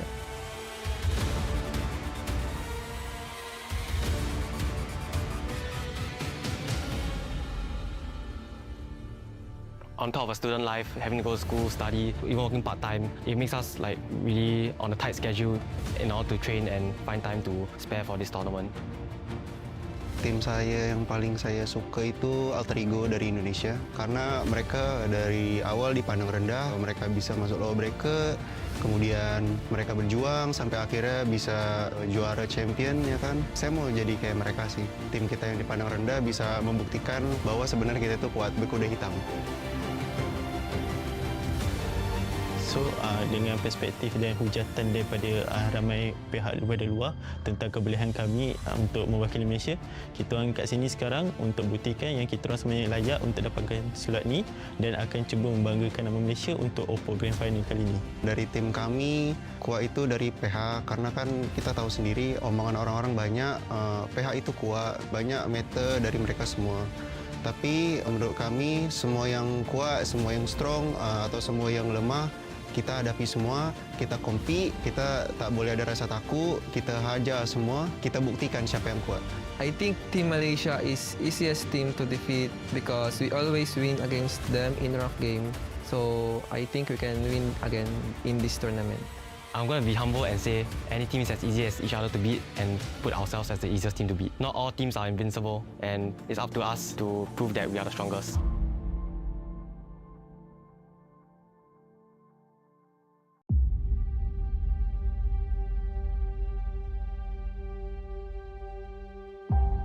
I formed this last mini team to qualify through SG qualifier and didn't expect us to be champion in the SG. So sebab kita orang dah main lama, from heart lah, kita orang dah tahu what does they want in game. Kalau dari segi comms, kita orang maybe quite smooth. Ya kelemahan tim kita sih sebenarnya kalau di rank doang sih sering kalah gitu kan. Tapi kalau udah di turnamen, mode serius, ya bantai-bantai menang lah. I don't think any weakness of our team. We just continuous learning and we stay consistent in our gameplay. We are confident that we can win.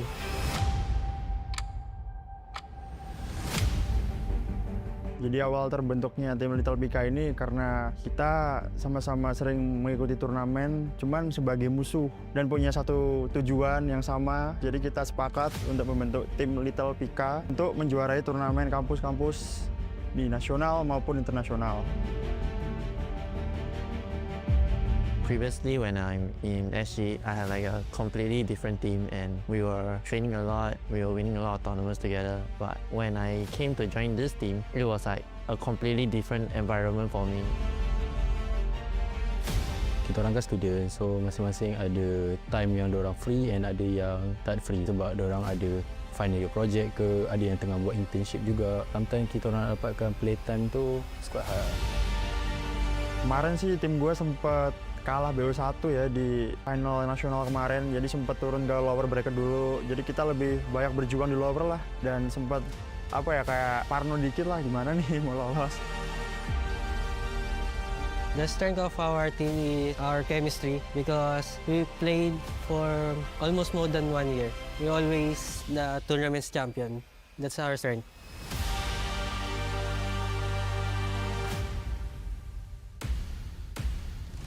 Our last winning team is basically our strength and weaknesses. We lack of a lot of chemistry, a lot of synergy together. I didn't expect myself came all the way to compete with all the other international teams, and I will be grateful to fight them. Kita orang gaduh, kita orang akan fix balik, just rebonding semua. We just say a new thing, so tak ada yang akan get hurt, and we just try to find the solution in game kat situ. Tak ada siapa akan dendam dengan each other, so memang kita orang kat situ memang like best friends lah. I already know some of them because I already compete with them in international stage. I am confident that we can win again. I believe the easiest team to defeat is TKP, which is my team. It is a very huge challenge for us to compete with the other teams, and I hope we can put our good fight for the other teams. Honest review, honest opinion lah. Kat saya rasa MSM Malaysia lah. Kita orang sangat-sangat selalu lah jumpa diorang. Sometimes we be screen partner, so macam quite confident lah untuk going against diorang. Betulnya gue respect sih sama semua tim. Soalnya mereka pada kan juga udah sampai ke final internasional ini kan. Tapi di satu sisi gue juga ya pede juga lah sama tim gue pasti kan. Jadi kita yakin buat ngalahin semua tim-tim yang di sini.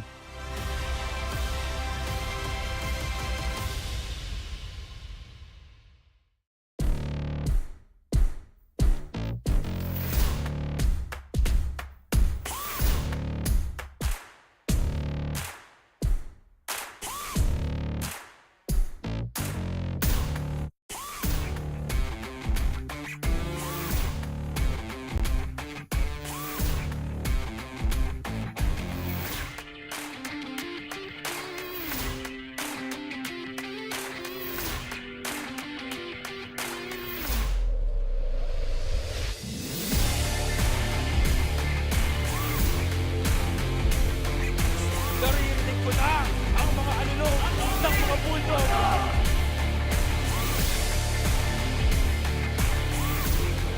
Congratulations everyone to all our participants and winners. This is the OPPO Hyper Legend Cup.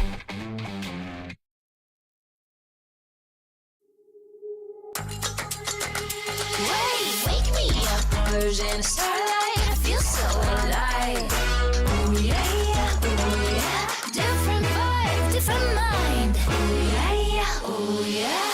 Kaleidoscope this side. Came in, looking alright. Right now, set, lit, feel the power. We waiting for the answer.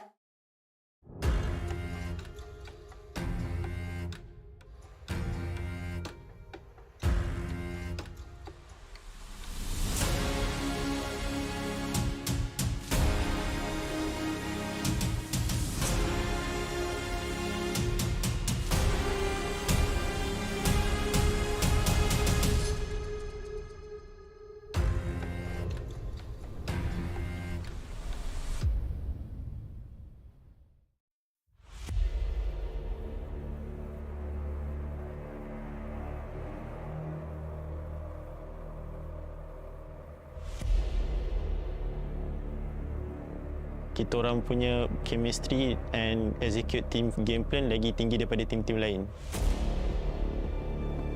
The bond or the chemistry of our team, because we understand each other inside the game and outside the game.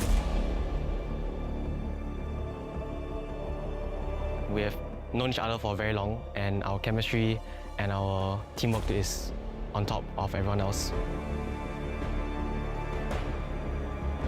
Kita bakal ngeluarin surprise pick, mungkin nggak bakal ada orang yang tahu bakal kita ngeluarin mungkin dari komposisi hero apa, strategi kita apa. mungkin mereka ibaratnya bakalan buta akan draft kami. We started the recruiting by compete each other and test their skills, and we have to adjust our roles just to form a better team. Basically, half of our team pernah join ML season lepas. Dia orang scout kita orang untuk buat team terbaik untuk compete dalam MSL baru-baru ni. Kita bertemu di turnamen offline, kemudian kita berpartisipasi mengikuti turnamen ini, dan kita bersyukur bisa di #2 walaupun kita di underestimate banyak orang.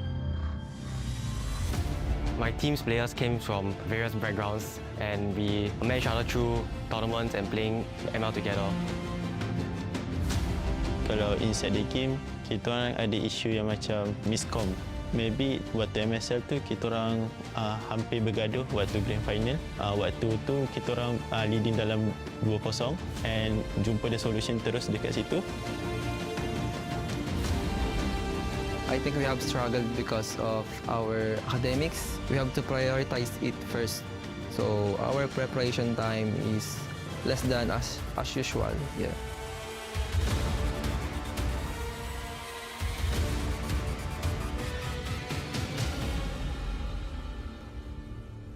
On top of a student life, having to go to school, study, even working part-time, it makes us like really on a tight schedule in order to train and find time to spare for this tournament. Tim saya yang paling saya suka itu alter ego dari Indonesia, karena mereka dari awal dipandang rendah, mereka bisa masuk low bracket, kemudian mereka berjuang sampai akhirnya bisa juara champion, ya kan. Saya mau jadi kayak mereka sih. Tim kita yang dipandang rendah bisa membuktikan bahwa sebenarnya kita itu kuat, berkuda hitam. So dengan perspektif dan hujatan daripada ramai pihak daripada luar tentang kebolehan kami untuk mewakili Malaysia, kita orang kat sini sekarang untuk buktikan yang kita orang sebenarnya layak untuk dapatkan slot ni dan akan cuba membanggakan nama Malaysia untuk OPPO Grand Final kali ini. Dari tim kami, kuat itu dari PH, karena kan kita tahu sendiri omongan orang-orang banyak, PH itu kuat, banyak meter dari mereka semua. Tapi menurut kami, semua yang kuat, semua yang strong atau semua yang lemah, kita hadapi semua, kita compete, kita tak boleh ada rasa takut, kita hajar semua, kita buktikan siapa yang kuat. I think Team Malaysia is easiest team to defeat because we always win against them in rough game. So I think we can win again in this tournament. I'm going to be humble and say any team is as easy as each other to beat and put ourselves as the easiest team to beat. Not all teams are invincible, and it's up to us to prove that we are the strongest.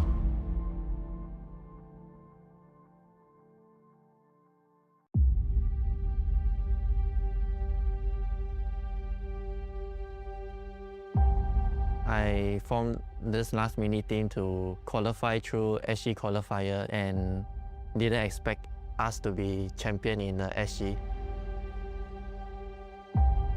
So sebab kita orang dah main lama, from heart lah, kita orang dah tahu what does they want in game. Kalau dari segi comms, kita orang maybe quite smooth. Ya kelemahan tim kita sih sebenarnya kalau di rank doang sih sering kalah gitu kan. Tapi kalau udah di turnamen, mode serius, ya bantai-bantai menang lah. I don't think any weakness of our team. We just continuous learning and we stay consistent in our gameplay. We are confident that we can win.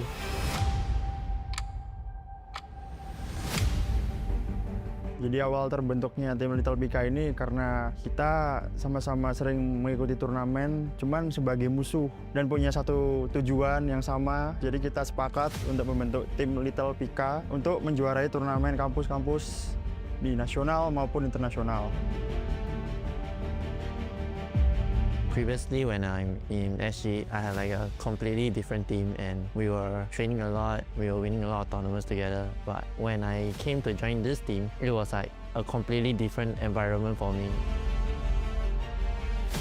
Kita orang kan student, so masing-masing ada time yang diorang free and ada yang tak free sebab diorang ada final year project ke, ada yang tengah buat internship juga. Sometimes kita orang dapatkan playtime tu quite hard. Kemarin sih tim gue sempat kalah BO1 ya di final nasional kemarin, jadi sempat turun ke lower bracket dulu. Jadi kita lebih banyak berjuang di lower lah, dan sempat kayak parno dikit lah, gimana nih mau lolos. The strength of our team is our chemistry because we played for almost more than 1 year. We always the tournament's champion. That's our strength.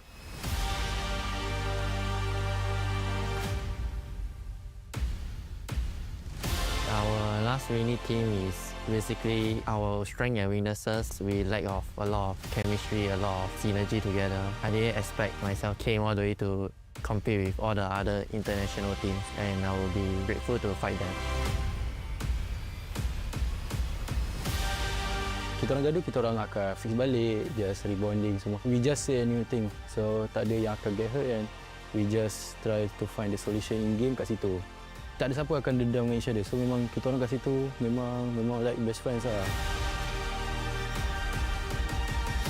I already know some of them because I already compete with them in international stage. I am confident that we can win again. I believe the easiest team to defeat is TKP, which is my team. It is a very huge challenge for us to compete with the other teams, and I hope we can put up a good fight for the other teams. Honest review, honest opinion lah. Kalau saya rasa MSM Malaysia lah. Kita orang sangat-sangat selalu lah jumpa diorang. Sometimes we be screen partner, so macam quite confident lah untuk going against diorang. Sebetulnya gue respect sih sama semua tim. Soalnya mereka pada kan juga udah sampai ke final internasional ini kan. Tapi di satu sisi gue juga ya pede juga lah sama tim gue pasti kan. Jadi kita yakin buat ngalahin semua tim-tim yang di sini.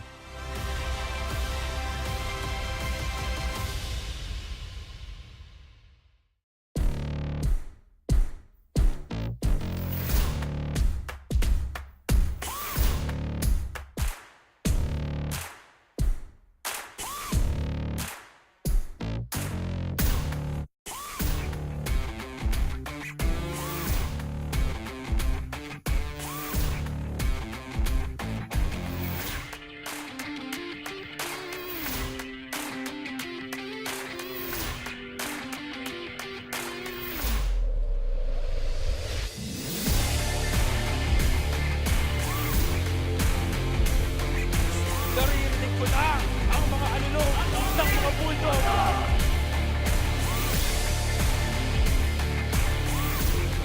Congratulations everyone to all our participants and winners. This is the OPPO Hyper Legend Cup.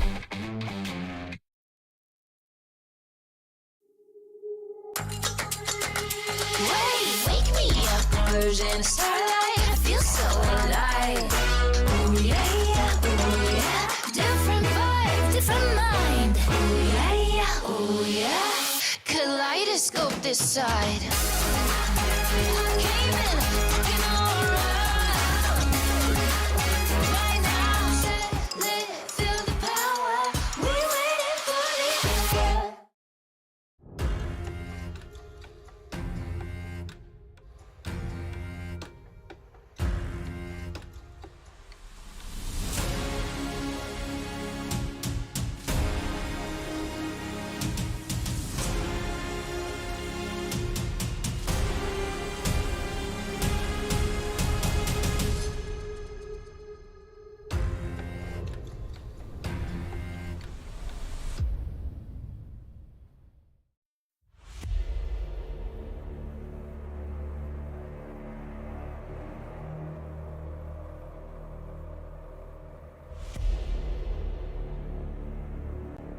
Kita orang punya chemistry and execute team game plan lagi tinggi daripada tim-tim lain. The bond or the chemistry of our team, because we understand each other inside the game and outside the game.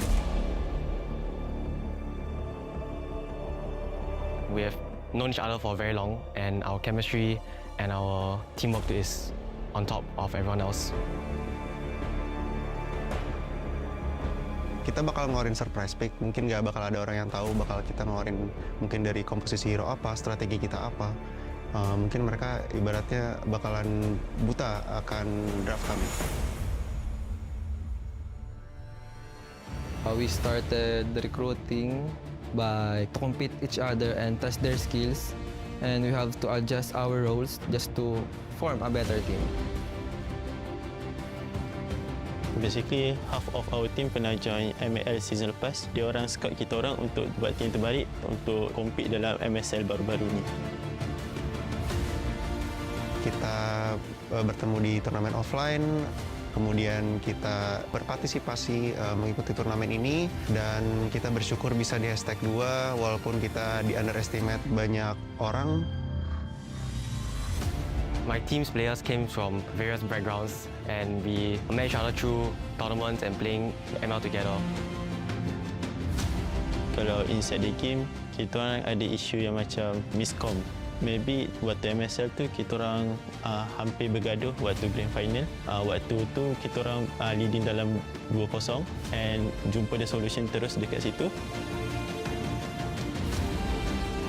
I think we have struggled because of our academics. We have to prioritize it first. So our preparation time is less than as usual. Yeah.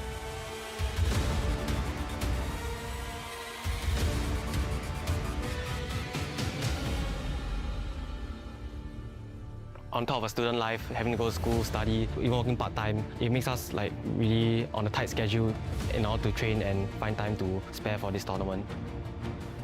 Tim saya yang paling saya suka itu alter ego dari Indonesia, karena mereka dari awal dipandang rendah, mereka bisa masuk low bracket, kemudian mereka berjuang sampai akhirnya bisa juara champion, ya kan. Saya mau jadi kayak mereka sih. Tim kita yang dipandang rendah bisa membuktikan bahwa sebenarnya kita itu kuat, berkuda hitam. So, dengan perspektif dan hujatan daripada ramai pihak daripada luar tentang kebolehan kami untuk mewakili Malaysia, kita orang kat sini sekarang untuk buktikan yang kita orang sebenarnya layak untuk dapatkan slot ni dan akan cuba membanggakan nama Malaysia untuk OPPO Grand Final kali ini. Dari tim kami, kuat itu dari PH, karena kan kita tahu sendiri omongan orang-orang banyak, PH itu kuat, banyak meter dari mereka semua. Tapi menurut kami, semua yang kuat, semua yang strong, atau semua yang lemah, kita hadapi semua, kita compete, kita tak boleh ada rasa takut, kita hajar semua, kita buktikan siapa yang kuat. I think Team Malaysia is easiest team to defeat because we always win against them in rough game. So I think we can win again in this tournament. I'm going to be humble and say any team is as easy as each other to beat and put ourselves as the easiest team to beat. Not all teams are invincible, and it's up to us to prove that we are the strongest.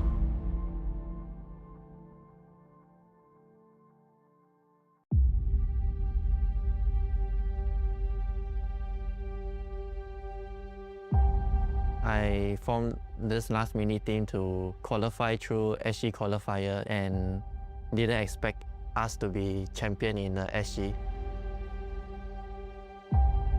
So sebab kita orang dah main lama, from high kita orang dah tahu what does they want in game. Kalau dari segi comms, kita orang maybe quite smooth. Ya kelemahan tim kita sih sebenarnya kalau di rank doang sih sering kalah gitu kan.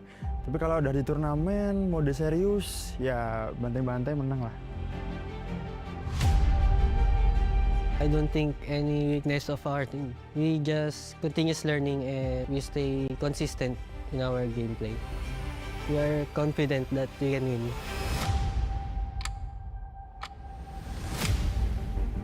Jadi awal terbentuknya tim Little BK ini karena kita sama-sama sering mengikuti turnamen, cuman sebagai musuh dan punya satu tujuan yang sama. Jadi kita sepakat untuk membentuk tim Little BK untuk menjuarai turnamen kampus-kampus di nasional maupun internasional.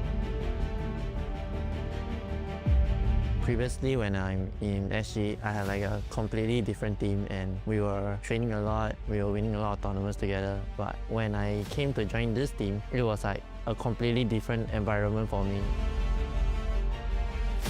Kita orang kan student, so masing-masing ada time yang diorang free and ada yang tak free sebab diorang ada final year project ke, ada yang tengah buat internship juga. Sometimes kita orang dapatkan playtime tu quite hard. Kemarin sih tim gue sempat kalah BO1 ya di final nasional kemarin, jadi sempat turun ke lower bracket dulu. Jadi kita lebih banyak berjuang di lower lah dan sempat apa ya kayak parno dikit lah gimana nih mau lolos. The strength of our team is our chemistry because we played for almost more than 1 year. We always the tournament's champion. That's our strength.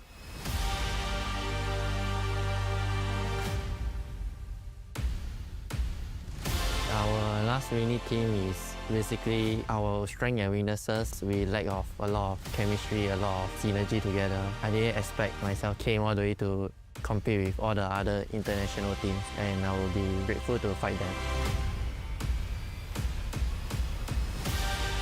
Kita orang gaduh, kita orang akan fix balik, just rebonding semua. We just say a new thing, so tak ada yang akan get hurt and we just try to find the solution in game kat situ. Tak ada siapa akan dendam dengan each other, so memang kita orang kat situ memang like best friends lah. I already know some of them because I already compete with them in international stage. I am confident that we can win again. I believe the easiest team to defeat is TKP, which is my team.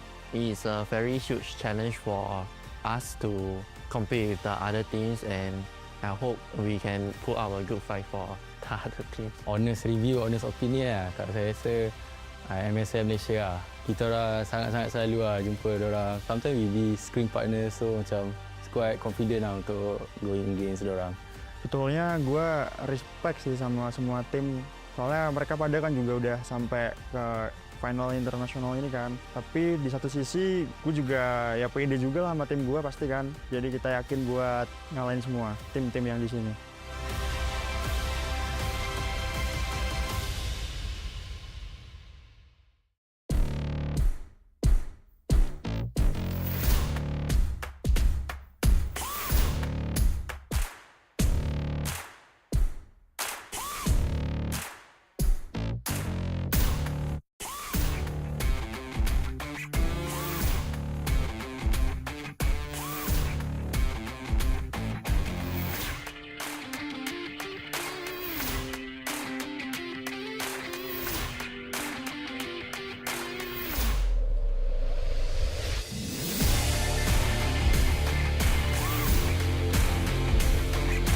Naririnig ko na ang mga alulong ng mga bulldog.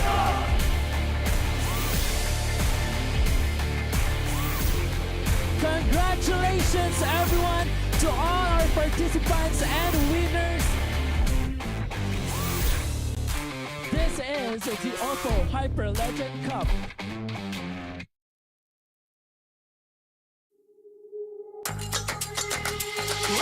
Wake me up, Persian starlight. I feel so alive. Ooh yeah, yeah, ooh yeah. Different vibe, different mind. Ooh yeah, yeah, ooh yeah. Kaleidoscope this side. I came in, looking all around. Right now, set, lit, feel the power. We waiting for the hour.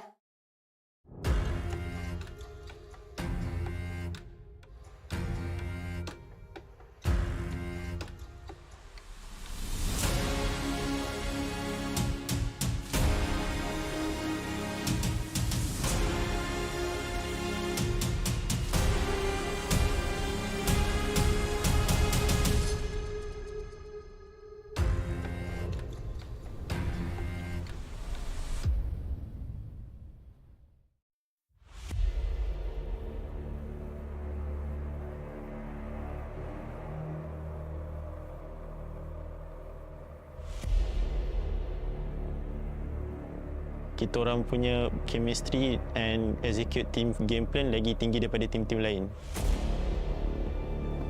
The bond or the chemistry of our team, because we understand each other inside the game and outside the game.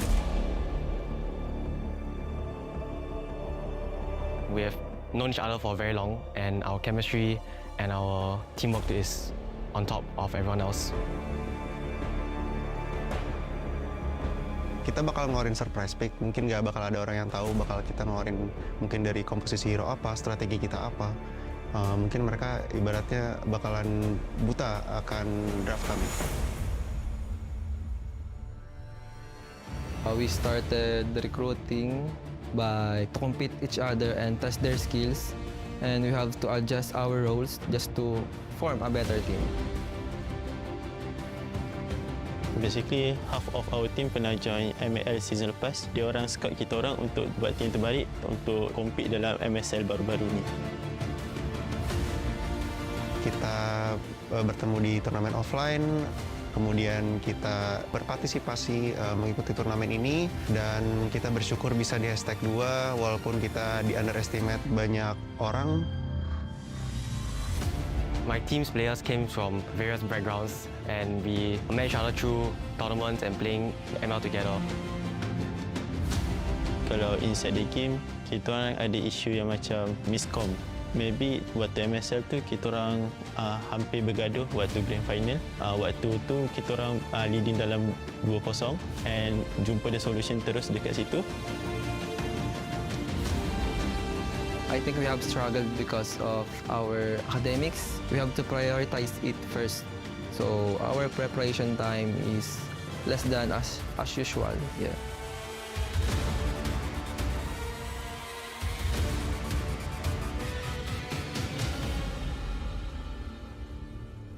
On top of a student life, having to go to school, study, even working part-time, it makes us like really on a tight schedule in order to train and find time to spare for this tournament. Tim saya yang paling saya suka itu alter ego dari Indonesia, karena mereka dari awal dipandang rendah, mereka bisa masuk lower bracket, kemudian mereka berjuang sampai akhirnya bisa juara champion, ya kan. Saya mau jadi kayak mereka sih. Tim kita yang dipandang rendah bisa membuktikan bahwa sebenarnya kita itu kuat, berkuda hitam. So, dengan perspektif dan hujatan daripada ramai pihak daripada luar tentang kebolehan kami untuk mewakili Malaysia, kita orang kat sini sekarang untuk buktikan yang kita orang sebenarnya layak untuk dapatkan sulat ni dan akan cuba membanggakan nama Malaysia untuk OPPO Grand Final kali ini. Dari tim kami, kuat itu dari PH, karena kan kita tahu sendiri omongan orang-orang banyak, PH itu kuat, banyak meter dari mereka semua. Tapi menurut kami, semua yang kuat, semua yang strong, atau semua yang lemah, kita hadapi semua, kita compete, kita tak boleh ada rasa takut, kita hajar semua, kita buktikan siapa yang kuat. I think Team Malaysia is easiest team to defeat because we always win against them in rough game. So I think we can win again in this tournament. I'm going to be humble and say any team is as easy as each other to beat and put ourselves as the easiest team to beat. Not all teams are invincible, and it's up to us to prove that we are the strongest.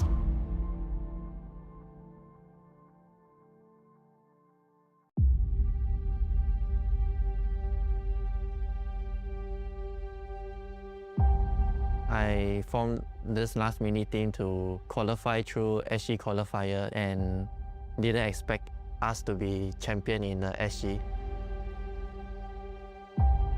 So sebab kita orang dah main lama, from high kita orang dah tahu what does they want in game. Kalau dari segi comms, kita orang maybe quite smooth.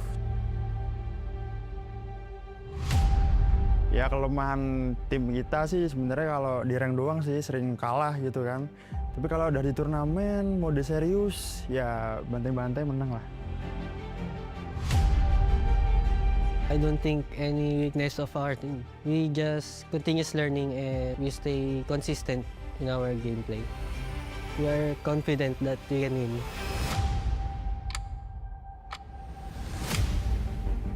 Jadi awal terbentuknya tim Little BK ini karena kita sama-sama sering mengikuti turnamen, cuman sebagai musuh dan punya satu tujuan yang sama. Jadi kita sepakat untuk membentuk tim Little BK untuk menjuarai turnamen kampus-kampus di nasional maupun internasional.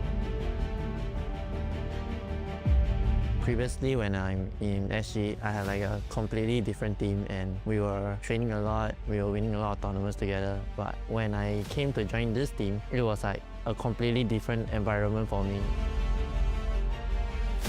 Kita orang kan student, so masing-masing ada time yang diorang free and ada yang tak free sebab diorang ada final year project ke, ada yang tengah buat internship juga. Sometimes kita orang dapatkan playtime tu quite hard.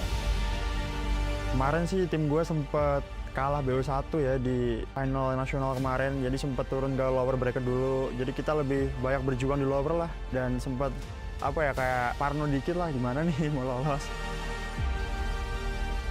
The strength of our team is our chemistry because we played for almost more than 1 year. We always the tournament's champion. That's our strength.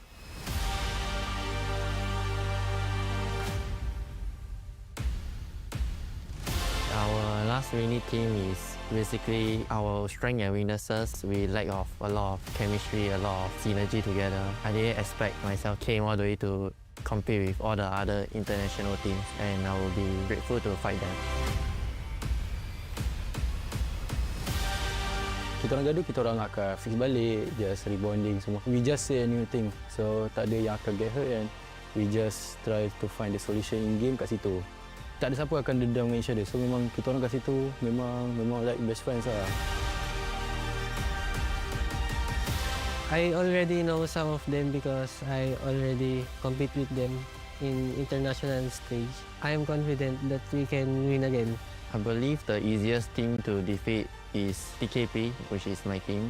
It is a very huge challenge for us to compete with the other teams, and I hope we can put up a good fight for the other teams. Honest review, honest opinion lah. Kalau saya rasa MSL Malaysia lah. Kita orang sangat-sangat selalu lah jumpa diorang. Sometimes we be screen partner, so macam quite confident lah untuk going against diorang. Betulnya gue respect sih sama semua tim. Soalnya mereka pada kan juga udah sampai ke final internasional ini kan. Tapi di satu sisi gue juga ya pede juga lah sama tim gue pasti kan. Jadi kita yakin buat ngalahin semua tim-tim yang di sini.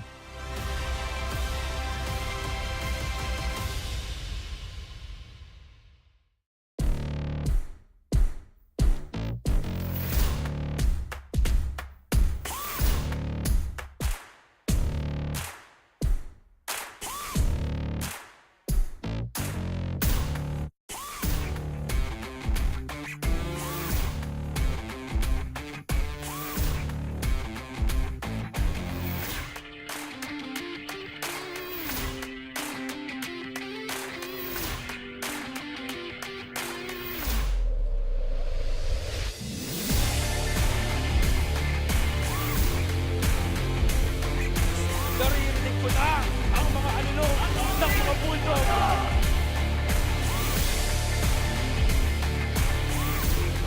Congratulations everyone to all our participants and winners. This is the OPPO Hyper Legend Cup.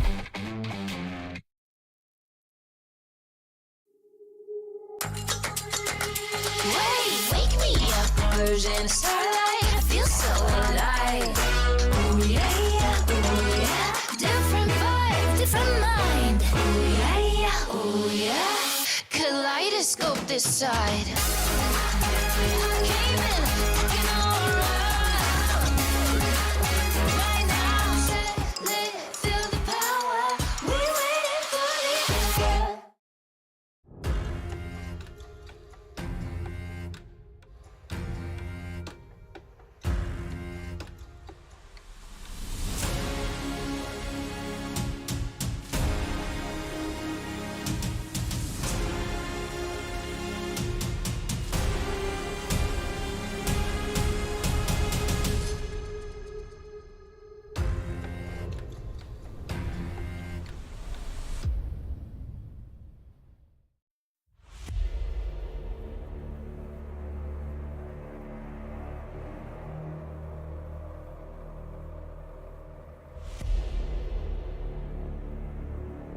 Kita orang punya chemistry and execute team game plan lagi tinggi daripada tim-tim lain. The bond or the chemistry of our team, because we understand each other inside the game and outside the game. We have known each other for very long, and our chemistry and our teamwork is on top of everyone else. Kita bakal ngeluarin surprise pick, mungkin nggak bakal ada orang yang tahu bakal kita ngeluarin mungkin dari komposisi hero apa, strategi kita apa. Mungkin mereka ibaratnya bakalan buta akan draft kami. We started recruiting by to compete each other and test their skills, and we have to adjust our roles just to form a better team. Basically, half of our team pernah join ML season lepas. Dia orang scout kita orang untuk buat team terbaik untuk compete dalam MSL baru-baru ni. Kita bertemu di turnamen offline, kemudian kita berpartisipasi mengikuti turnamen ini, dan kita bersyukur bisa di hashtag 2 walaupun kita di underestimate banyak orang. My team's players came from various backgrounds and we met each other through tournaments and playing ML together.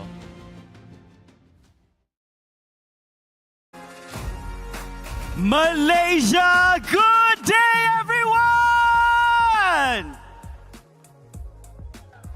Tuan-tuan dan puan-puan, ladies and gentlemen, welcome back to none other than OPPO Hyper Legend Cup 2026 Grand Finals. How is everybody doing today? No? It's okay. A lot of crowd going on at this time. Things. But ladies and gentlemen, welcome back once again to the OPPO Hyper Legend Cup 2026 Grand Finals, featuring 4 amazing nations: Malaysia, Singapore, the Philippines, and Indonesia. And as you all well know, later on this evening, we are going to be entertained with the Grand Finals between Malaysia and Philippines. Make some noise, ladies and gentlemen! Now, before we get to the heat of things, ladies and gentlemen, as promised, we are going to be having yet another segment here up on the main stage, which is none other than the KOL Showmatch. Who here knows which KOLs are we inviting over for this event? Who knows? Who is it? Tak dengar. One more time, who is it? It's like a little bit 50-50 or both. All right, but ladies and gentlemen, without further ado, allow me to introduce and welcome our first KOL joining us for this showman. Ladies and gentlemen, please put your hands together for Soloz!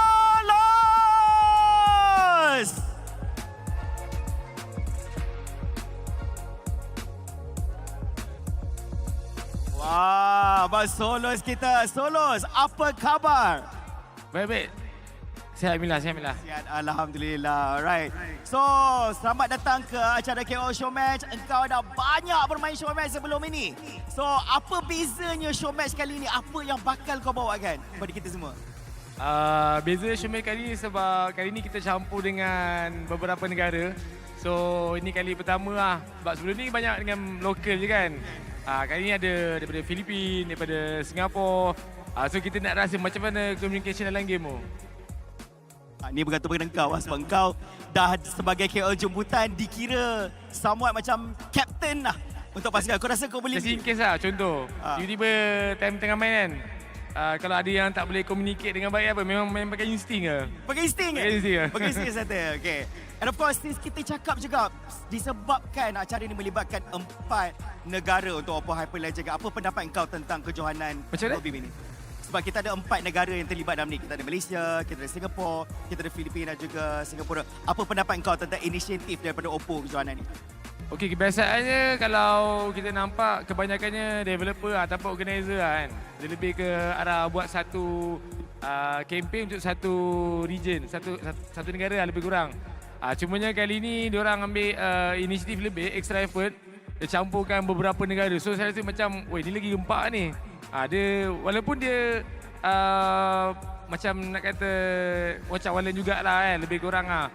Cuma kali ni kita nampak macam wow, dia masuk 4 negara lah. Ni macam dah big tournament lah ni. Alright, berikan tepuk tangan kepada Soloz, tuan-tuan dan puan-puan. Now, para hadirin sekalian, ladies and gentlemen, we're also joining together with international audience who's currently tuning in to the official live stream. And to those who are currently tuning in to this live stream, ladies and gentlemen, Soloz just shared just a while ago that this is a great initiative because compared to before, it only involves local athletes here from Malaysia. But now you're looking at from different nations here, from Singapore, Philippines, and Indonesia. And this creates a very competitive and big tournament for everyone. Right, thank you, Los. Kau dah bersedia belum untuk kita panggil kau punya opponent ni? Dan kita member kau juga. Alright, boleh Sedia Yeah. Alright, baiklah tuan-tuan dan puan-puan, ladies and gentlemen, allow me to welcome our next KOL. Give it up for Feekz!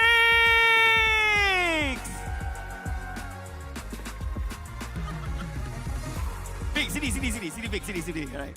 Los, kau okey kat situ Kau duduk situ dulu. Alright, Feekz, apa khabar bro? How are you bro? Khabar baik, Alhamdulillah. Alhamdulillah. Alright, so Feekz, Selamat kembali hari ini. Engkau sebagai KOL jemputan kita bersama dengan Soloz. Untuk acara ini, kau excited ke? Kau nervous ke? Kau confident macam mana? Kalau kau tanya aku excited lah sebab dah lama tak datang event offline and then main showmatch untuk MLBB kan.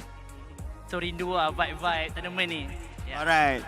Aku rasa ramai peminat-peminat kau ni excited nak tengok macam mana kau corak permainan. Apa yang kau akan bawakan dekat showmatch? Adakah kau macam kat live stream ke atau berbeza sedikit? Aku akan log in lah. Aku nak bantai Soloz. Oh, kau nak bantai Soloz? Aku memang tak bagi muka. Apa masalah kau dengan Soloz ni? Apa kau nak bantai dia? Ada tak benda recently yang dia buatkan kau? Kau akan bantai dia? Tak ada pun. Aku nak nampak hebat lah. Nampak hebat? Aku risau kau bantai dia. Sekejap lagi dia bantai kau ni. And of course sekarang kau dekat atas pentas utama untuk acara OPPO Hyper Legend Cup ni. And kau sendiri tahu dekat grand final nanti kita akan melihat Malaysia lawan dengan Filipina, right? So of course apa pendapat kau tentang kejohanan MLBB daripada OPPO ni? Kejohanan aku agak teruja juga lah dengan stage dia. Dah lebih kurang macam stage MPL lah. So tak sabar nak main showmatch ni. And then kepada team Malaysia, good luck grand final nanti. Alright, itu dia, ladies and gentlemen, to those who's tuning in, just a little bit translation for you guys. So Feekz just mentioned that this stage is an amazing stage. It looks almost like MPL itself, and also can't wait to actually the Malaysian teams compete and win it or the grand finals. All the best to them, right? So Feekz, Los, kau dah bersedia atau belum nak jumpa kau punya teammate? Tak sabar. Tak sabar? Tak sabar. Actually kau patut jawab. Kau pun tak, kau kenal orang ke? Tak kan? Tapi nak sabar tengok. Okay, sabar tengok. Alright. Para hadirin sekalian, ladies and gentlemen, allow me to introduce. Let's start with Feekz. Boleh tak aku introduce kau punya team dulu? Boleh, silakan. Boleh Alright. So for Feekz team, we have invited our representatives. They will represent the 4 different nations. Now for Feekz, representing Singapore, we have Ryzen. From Philippines, we have Herrero. From Indonesia, we have Oiskip. And from Malaysia, we have Moti. Please welcome.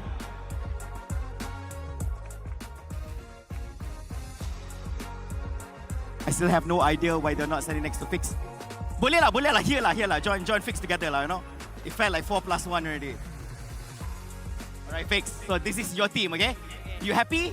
I'm happy. You're happy? Why you happy? Why you happy? Semua handsome. Semua handsome? Yeah. Kau ingat buruk sangat ke player untuk Soloz ni? So Feekz said because his players are handsome, therefore he's very, very happy, okay? Confident, okay? Confident. Kau belum tengok lagi tim Soloz, kau sabar lah jap. Alright, Soloz. Kau ready Okay, ready, tak sabar ni. Untuk kau punya tim pula Soloz, kita ingin menjemput, representing Malaysia, we have Mizu. Representing Philippines, we have Kurtgod. Indonesia, we have Heika. And Singapore, we have Reese. Okay. Ngam. Ngam ni. Tinggi-tinggi semua. Feekz cakap, team dia handsome. So, ada tak good point daripada team kau? Diorang semua tinggi ni. Diorang semua tinggi? Boleh, point penting kat situ. Okay. Aku ada soalan penting sebenarnya untuk kau dengan Feekz sebenarnya. Disebabkan because your teammates are from different countries. Okay, communication is going to be very critical over here. So macam mana kau nak communicate dengan teammate kau? How are you going to communicate with your teammates? Kita akan communicate dalam bahasa English. Okay, communicate in English. Just in case lah. Kalau keadaan huru-hara kan, pakai insting lah. Pakai insting? Aduh, so kalau macam mana? Kalau nak team fight macam mana? Macam mana kau nak panggil orang? Jadi kita akan pakai feature dalam tu. Attack, balik, gather. Balik tu Melayu bro. Balik macam mana? Okay. Retreat. Alright. Berikan tepuk tangan kepada pasukan Soloz. Feekz, engkau pula macam mana kau nak settle masalah ni Feekz? Kadang team engkau bukanlah geng-geng kau sendiri. Diorang semua daripada 4 negara berlainan. 4 different nations. How is communication going to be? Of course gonna be English lah. English. Macam mana kau nak panggil diorang English? Macam mana? Backup me. Itu je? Itu je. Kau pakai itu je? Sebab aku nak main golin. Okay, alright. Ladies and gentlemen, give a big round of applause to Team Feekz and Team Soloz as they're going to head into the land of dawn. And of course, before King starts this off, we'd like to invite both of them to the center and fist bump and hand over to their lanes, okay?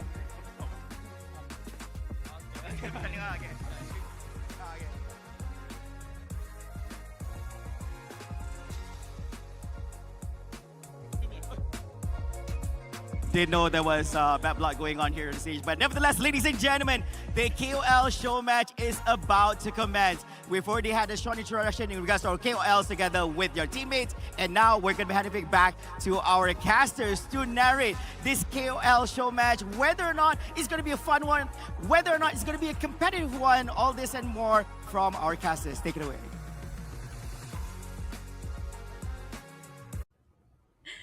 Thank you, Flava, and welcome back at this OPPO Hyper Legend Cup 2026. This is the tournament that had a long pause. I know that probably you guys are tired of waiting, but we are also was waiting to set things up for the KOL show match. And I've talked about the two prominent figure, the icons of MLBB scene that made it happen. They are the ex-pro players. Definitely we have Soloz and Feekz in the house. But back again here with me, Fasha, Bunny, as well as Ken for the next segment. So Ken, what are your thoughts for both of the teams, Soloz as well as Feekz?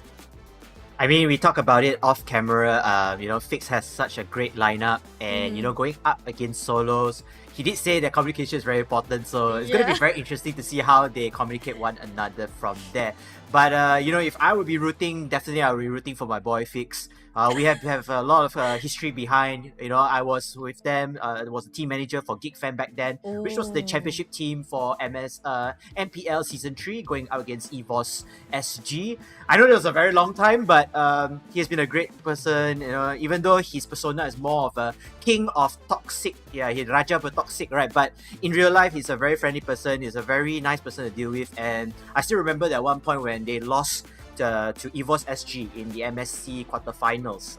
He was the first person that broke down and had a very bad crying experience there. But it's because of the passion, it's because of the gameplay. He really put effort to it. It's not just all games and play, especially on the live stream.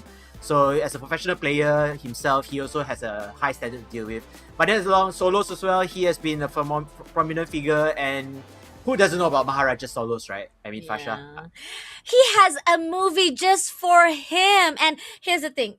They are two icons, and I know they definitely have a lot of fans, especially in Malaysia. And if you guys are nearby One Utama Damansara, this event is happening right there. The cross-national finals has been going on from day one, Thursday, and today is the last day. The only time that you'll be able to experience physical tournament, face-to-face, able to experience every pressure that will be seen for our players, and at least supporting our teams that already able to manage to go to the grand final, which is going to meet off with Team Philippines. That's a lot of pressure. But before that, let's have some fun with our icons. Let's have some fun. And with you guys also thinking of how to have fun in playing MLBB, well, the right gadget to play and as well as enjoy your game, it has to be the OPPO Reno 15 series. There's a physical booth at OU right now at that main stage, so you guys can definitely ask the staff like what are the specs, what are the benefits of getting this OPPO Reno 15 series. I give you just simple as it is. It has a 15 megapixel. Definitely you'll become a auto professional photographer. Your pictures auto beautiful, even though you are already beautiful inside and out, but you still need a phone to actually show that beautiness. And you will also have the fast frame rate inside this phone, as well as a overcharging. Not to worry, it will be fast charging, completely safe for you to play all day long. So get your pics of OPPO Reno 15 series, whichever color you want or whichever specs that actually suffice you. Yes, indeed. And the OPPO Reno 15 is such a good phone. I believe there are some deals and sales as well at the event. So make sure to go down to One Utama. Speaking of which, coin flips has already been done. It seems that both Team Soloz and Team Feekz already decided which side they want to go with.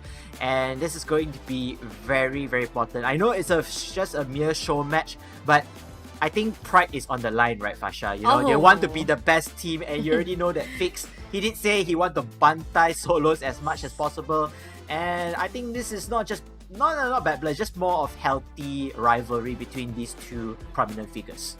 Yeah, in the terms of Malay, we say bantai, but to translate it just for our Philippine fans or even from around the world, it says that Feekz wants to kick some butt on that stage. And the butt, it is the Soloz butts that he's looking forward right now with the team as well. And hopefully, like we talked about, you mentioned about it, even Flava was the one who actually able to, digged up what are going to be the main issue when it comes to having this KOL show match. And Soloz immediately say, language barrier. This is going to be tough.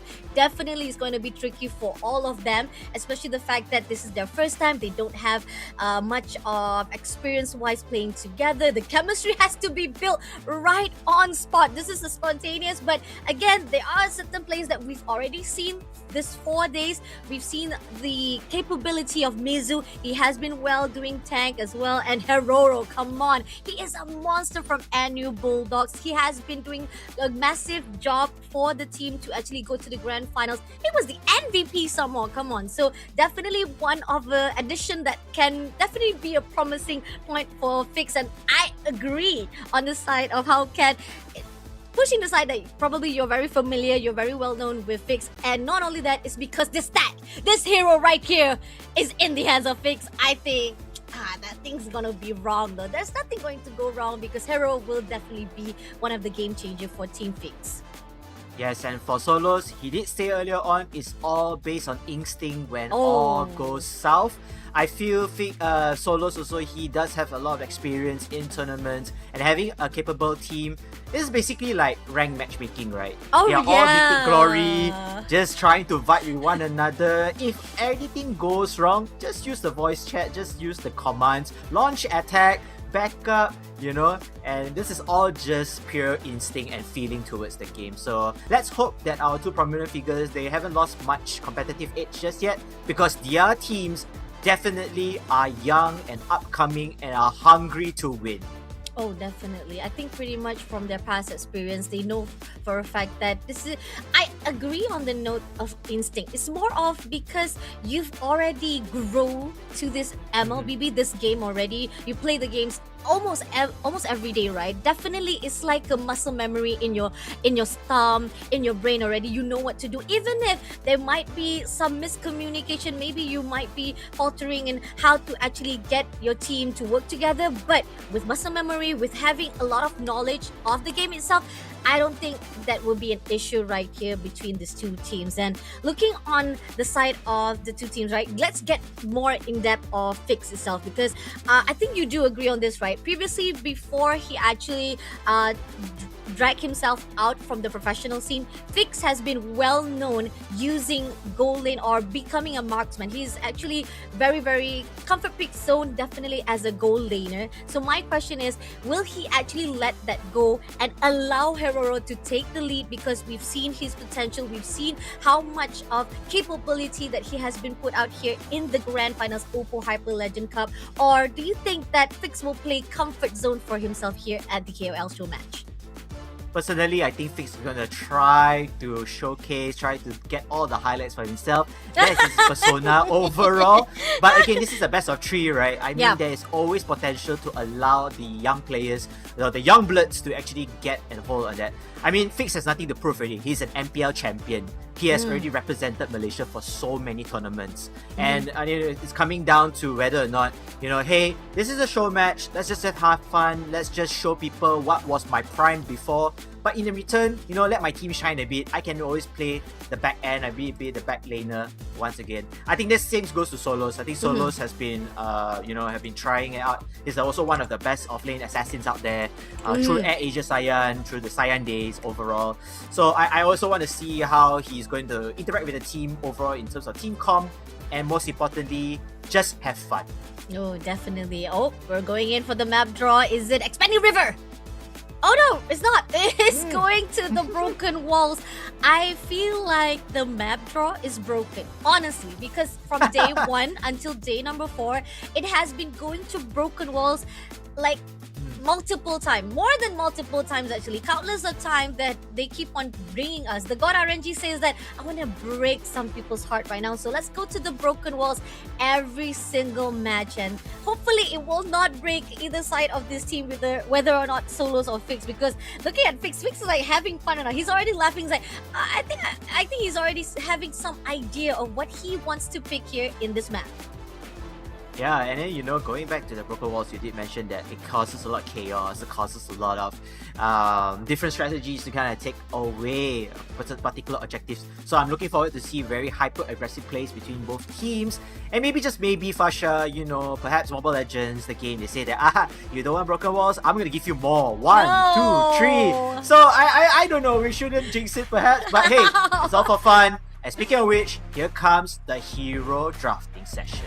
Ooh, started out really standardized. Jushin taken out, Marcel. Ooh, I'm feeling like even the KOL is saying like we don't want Marcel, even if it is the new heroes. That it's still not to say that you can't counter it, but I feel like it is a little bit of risky because there's a possibility Marcel will definitely be coming on top with the turning screenshot. Definitely something that people could not immobilize away from how Marcel is putting out. And even Sora been put out as a priority ban as well. When I think pretty much this is right on the book. The KOLs are saying like, let's take out some of the heroes that we know for a fact that they have been performing well at the Land of Dawn.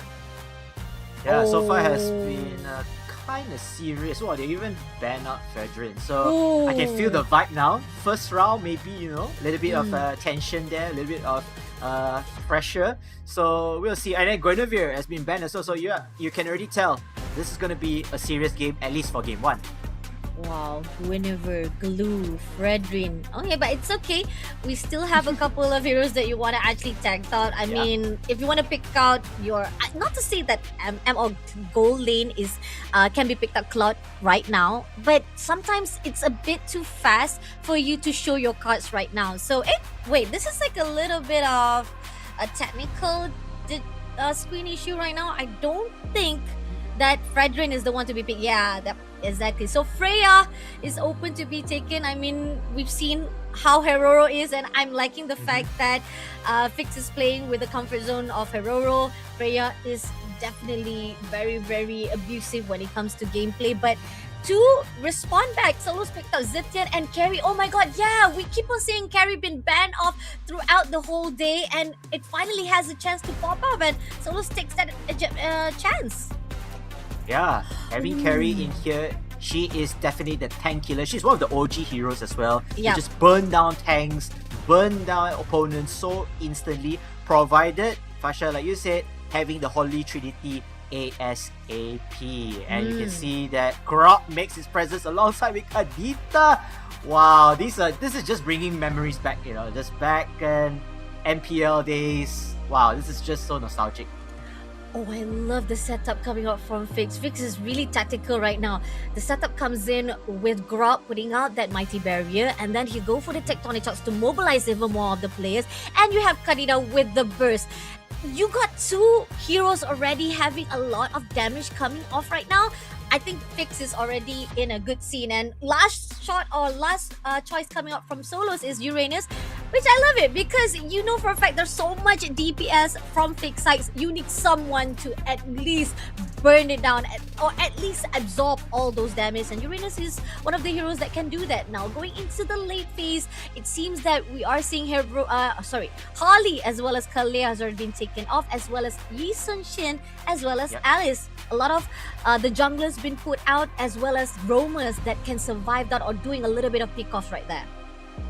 Yep, and then they went with the selection of the Assassin Suyo. Looking forward to perhaps get their other off-lane hero, which we have to wait and see, or perhaps another roamer as well. And then I like the fixed selection onto Grok because we're already playing Broken Walls. So why not have an extra wall to kind of replace it? With the wall itself, you kind of make a little bit of disruption, causes a little bit of change in the landscape, like you earlier mentioned. And without fail, Cloud and of course Phoveus will join the battle for game number 1. Hylos, on the other hand, for Team Soloz, another OG hero. Wow, I think this is just a mix of between new and older heroes playing together once again. Oh, wow. And looking on the side of Team Feekz, right? We talked about how from the roster, it's already looking promising. Now, drafting comes into the picture. I'm already loving it as well. They already have two of the tanky heroes right on top. Phobius will be able to drag with the Infinite Pursuit as well. And not only that, Claude, they got 3 heroes that can actually contribute those damage. And I'm loving how it sees from the side of Team Feekz. But Soloz, on the other hand, we can see that they are much more in the particular direction of going for defensive. They're much more in saying that if we can't get through them, might as well we have that Glory Pathway to set things up or to move away from any emergency or any danger zone. And I'm a bit worried of that tactic because we've seen so far a lot of the tactics that's done by not just by tournaments or even by the players itself. When it comes to aggression versus defensive, aggression will always pull through and be able to go over the top. But here it out, guys. Give it up for the Hyper Legend Cup, OPPO. They make it happen right here for the fight, the versus of the two prominent figure in MLBB, Team Feekz versus Team Soloz. And speaking of which, we will have the very first code for the KOL match here, ladies and gentlemen, in order to celebrate the battle between these two Malaysian legends. Here comes the live code for your Diamonds Redemption. Make sure to screenshot and redeem ASAP. And you can see that both teams are now just clearing lanes, making sure that they can get their objectives as soon as possible, trying to hit that level 3 as soon or perhaps level 4 if provided the opportunity to do so. Do you not see the bottom lane? They're playing recalling with each other. Mochi as well as Jose. This is like a friendly bantering with each other right now at the bottom lane because they know for a fact Phobius versus Uranus, you're definitely not going to be able to do so. But oh, Midas Ring comes in right there. Mizu in a danger zone will be taken down by Chucker immediately. I mean, it's a little bit of overextension. I think pretty much they know that if they go for the invasion, the team definitely have what it takes to punish back every overextension. And Team Soloz, they gotta be aware of that. Yeah, I mean, with running with the Grok Horizon's Orphan Rampart, he's able to create that wall, don't allow his enemies to walk away or, escape as freely as possible. So that was a great move around to get that first blood instantly.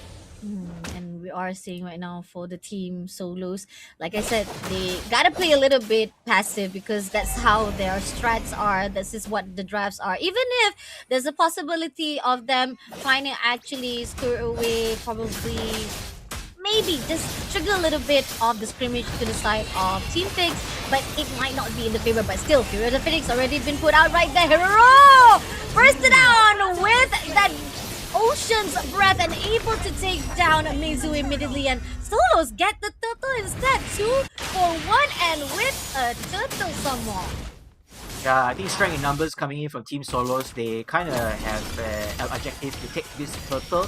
But in the meantime, they have strength in numbers. They have, I think, probably 4 to 3 or 4 to 2 players. So they managed to grab that kills as well. And overall, this is a great start in this particular session.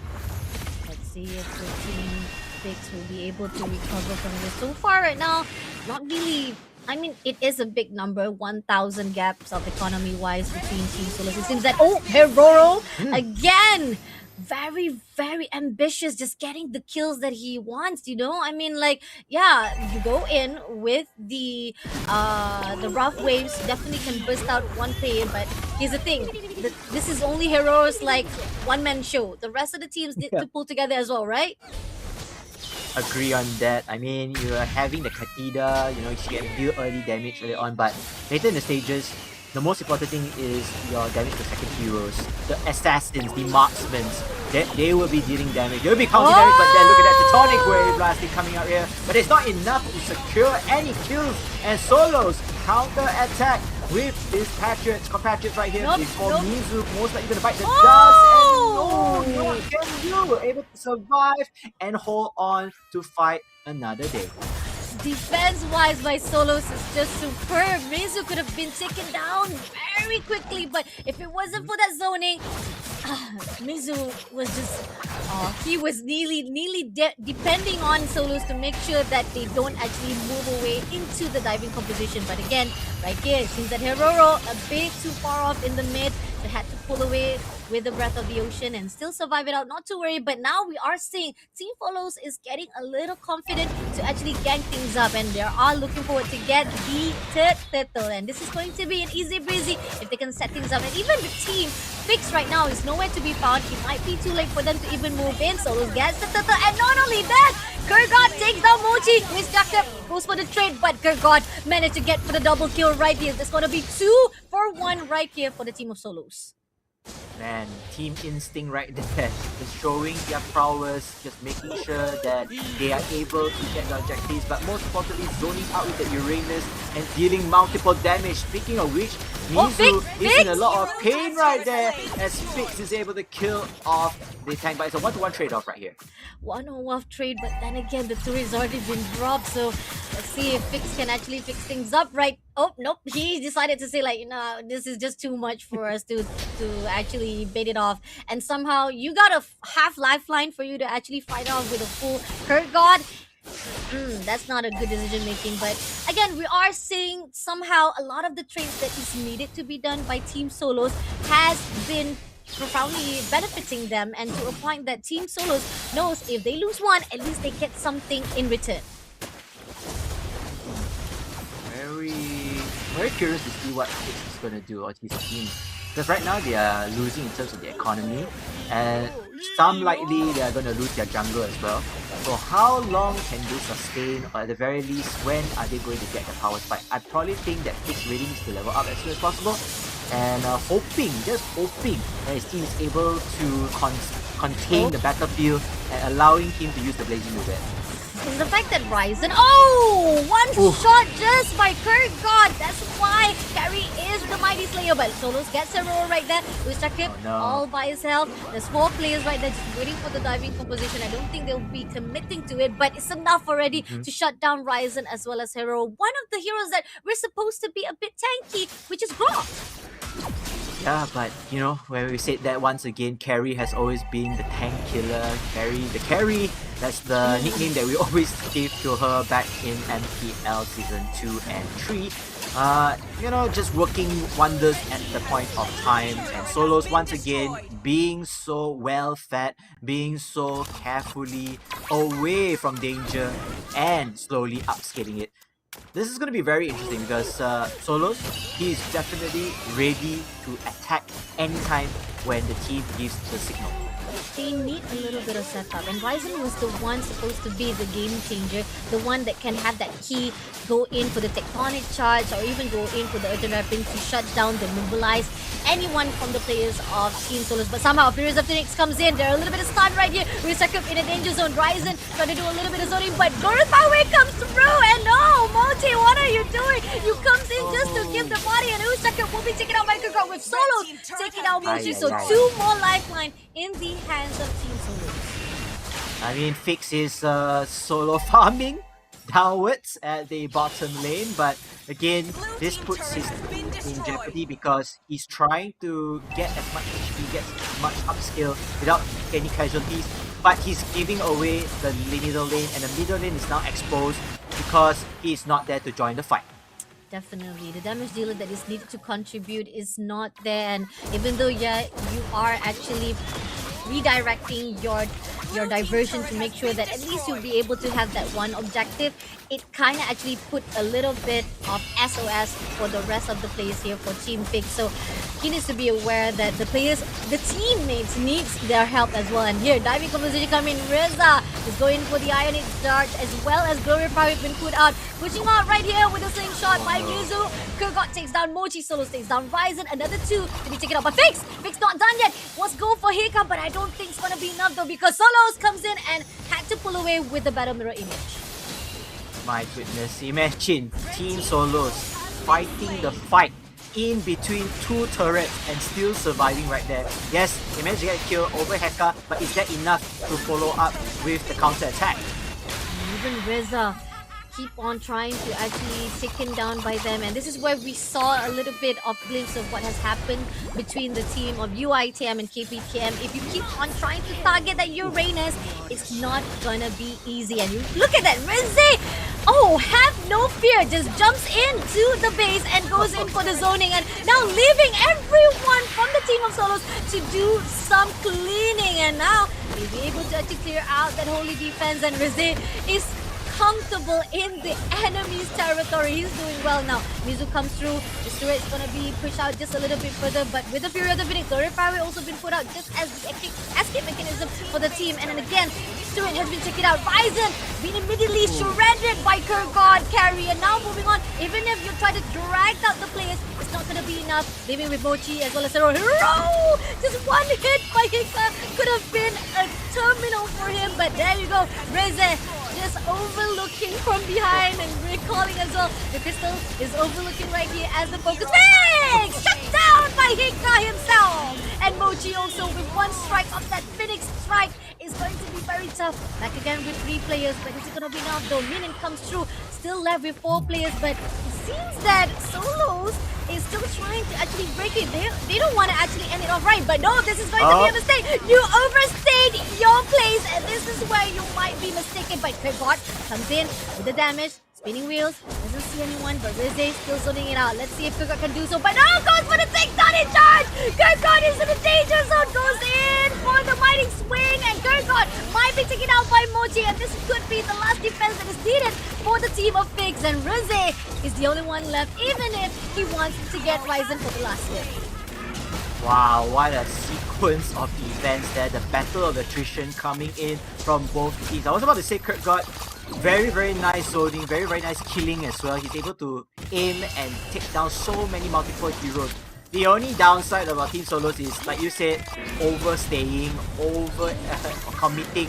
But it's okay. This is a show match. You can see Rizé is still alive. How much more damage that he has to soak up before his bite is going down and bite the dust? Yeah, not done yet. Glory Private has been put up right there, even though it is just for them to move away as quickly as possible. But this is just Team Soloz is just playing off right in the hands of Team Feekz to make sure that they get out of their base. And look at this. This is what they needed. They bait out all of the players of Team Feekz. Soloz gets Zero as well as Feekz for the double kill, and leaving Ryzen, Mochi as well as Uis Jacob. And here's the thing. They don't have enough damage to actually burst it up. Goes for the mighty swing to Heka. Heka goes back. Still have Mizu as well as Rizé for the zoning. Let's see if they can actually manage to clear that crystal once and for all. 4 versus 2. Gurfari would put out, goes in for the diving composition. Let's see, can they do so? They are being a little bit safe. They are doing a little bit of precautions right here, but focusing on the crystal. Backs away immediately, still waiting for that minion. And I like the fact that that wall was put out by Ryzen to make sure that the minion doesn't come in. Very naughty, but now Team Soloz has to back away because Mochi comes back, punishing Heka. Soloz moves in for the train, but is it going to be enough? Hero goes in for the burst of that Breath of the Ocean as well as the mighty waves. And now pushing on with the blazing duet. Feekz, can he make it through? He doesn't have enough damage. Rizé still surviving up. He didn't even get Kurgod, and now this could be a punish as well. Soloz will be able to survive it out with Kurt as well as Rizé. I think Soloz is trying to get the Lord, but speaking of Lord, here comes the diamonds for those multi-kills left and right. So ladies and gentlemen, make sure to stand by, screenshot right now, and redeem it right here. Wow, I mean they need a lot. They need somebody to tank those damage, and having minions is not enough. But speaking of which, multiple kills already, they have the lot in place. And now it's coming down to Team Feekz. Can he survive alongside with his team to at least defend against this lot? Or it is GG.com for this match 1. I think Soloz was a little bit too confident. He thought that he didn't need the lot to actually finish off this last fight. So it ended up in the favor of Team Feekz to recover just a little bit. But again, like you talked about, can Feekz recover as much as he could, because the final match coming in with the second lot, this is going to be a little bit tough because second lot is a little bit tougher as well compared to the first one. Glory Fire being put out. This is going to be a diving composition. Ryzen immediately being shredded by Soloz, and now pushing on. It seems that Hero, why did you go into the baseline? You make yourself easily be shut down. And now Crystal just a little more. One hit from the Lord gives the first win to Team Soloz. Who is the one who got kicked in the butt? It's not Team Soloz, it is Feekz who got served by his own words. instinct plays over everything. Team Soloz gets first game. I think overall this is just showing a little bit of the flashback of his proness back when he was a pro player in MPL. And I think overall the gameplay was really good. I have to give my credits to God and to Reze. You know, they have been playing really, really well to just defend away, just get Soloz enough breathing space, get his farm, get his kills. But Hurt God, in the meantime, he has been on a killing spree. He has been taking down multiple heroes left and right, and you know, for all of a sudden, he has already activated the carry instantly, and it was just snowballing towards the end of the game. Fasha, I think this is such a textbook play. I think this is just what people want to see, because you know, they're going from step by step and eventually heading towards the crystal base and taking the victory for themselves.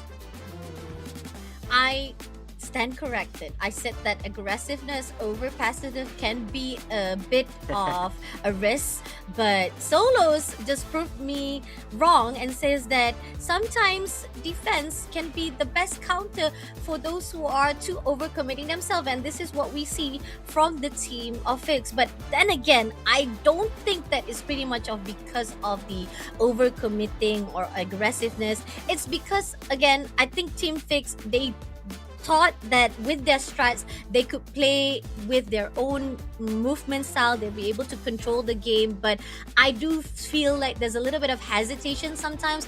Feekz nonetheless was trying his best to do as much damage as possible, but he's been ganked up right at the top. There was a lot of movement that was controlled by Team Soloz to a point that he could not get as comfortable as he could for his stats, for his farm. So this is where the fine line, if you get bullied very early on by your team opponent, it's not much that you can do heading into the mid game.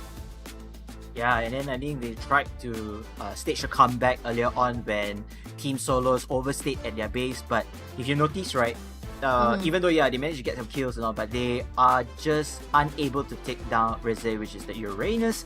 The Uranus is just so tanky. I think we just calculated. I was just watching that Uranus, just soaking up so much damage. Already down to the little lifeline, still alive right there. So, I mean, this is just all about having the right plays, having the right heroes being online, and eventually it led to their victory. I want to see Team Feekz, you know, perhaps Feekz, he already tried the role of the assassin. Let's give it to Heroro, right?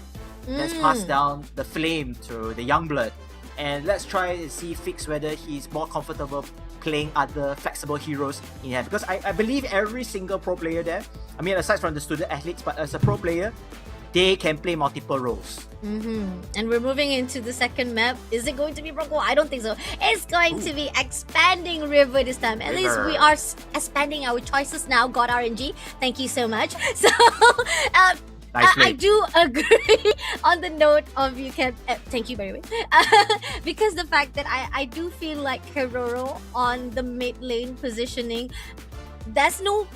Not to say that it wasn't doing as much effects, he was getting the kills all by himself. Solo wise, he could stand on his own. And look at this, there's actually a station at one Utama where if you see your KOL, you will definitely feel like, I want to play games too. Well, here's the thing, OPPO Hyper Legend Cup provides you a place to 1v1 with your friends, or even with random strangers who just pass by and they also want to, you know, test out the skills and see if they can play off in a professional scene. So please do check out, go down to one Utama Damansara, just very close by. Anyone from the Klang Valley or even in Selangor as well as KL, please drop to one Utama. Just type it out at the ways that you can definitely check out the place and see the venue yourself. But let's go into the second match of the day. We only have one lifeline left for Team Feekz. If he can make a tiebreaker or make a tie here, then we are going to the best of one game. And looking from the men's side, it seems that they are doing a little bit of respect here and say like, that Uranus gotta go. We gotta take it out. So Uranus, not just Uranus, Hylos also has been respectively banned by them because of how much diving composition that was done by Team Soloz. But that gives an opportunity for Jushin to be picked up as well. So Glue's not there, Holly is not there, even Boxia is not there. So Feekz what are your answers to this?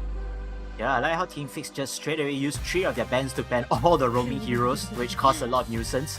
Wow, instantly, Yi Xuanxin and Sora has been locked up here. So now it comes down to the remaining roaming heroes, right, Fasha? So we have, I believe we have Hilda. We still have Hilda. We still have maybe Alice. Alice could be one of it. Gatot Kaca. Yeah, there's so many other heroes that we've got to think of. But again, you're prioritizing onto the damage dealers first. And here comes Valentina, and of course, Selena for the very first time in this show match. Soloz, are you messing with us right now? Are you putting a full roster, a full lineup of mage for your next game? I can feel it. I kind of feel like you're gonna do this because Soloz love to surprise us, and with 3 of the choices already, we are seeing the mage team.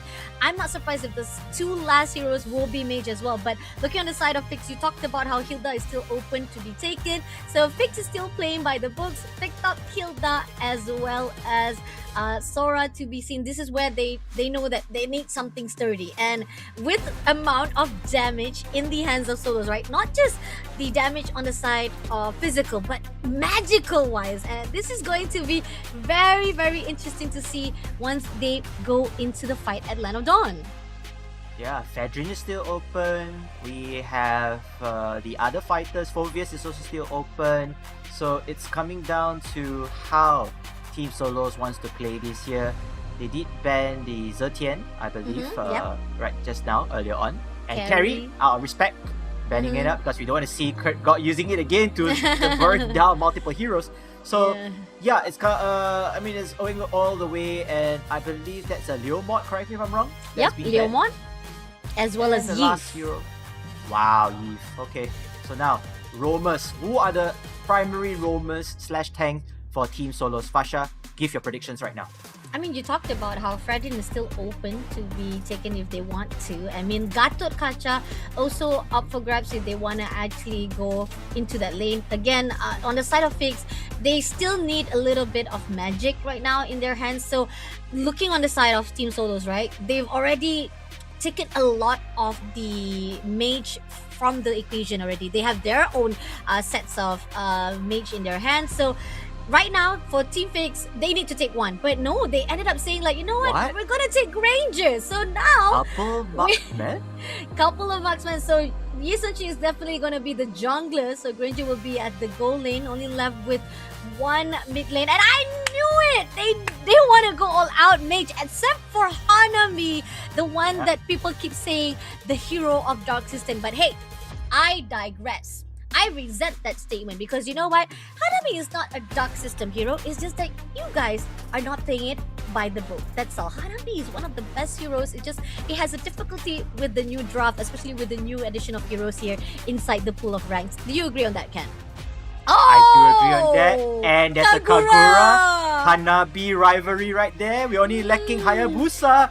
And unfortunately, we are unable to see Hayabusa, which is the love interest and love rival of both Hanabi and Kagura. But it's okay. It's okay. This is gonna be fun.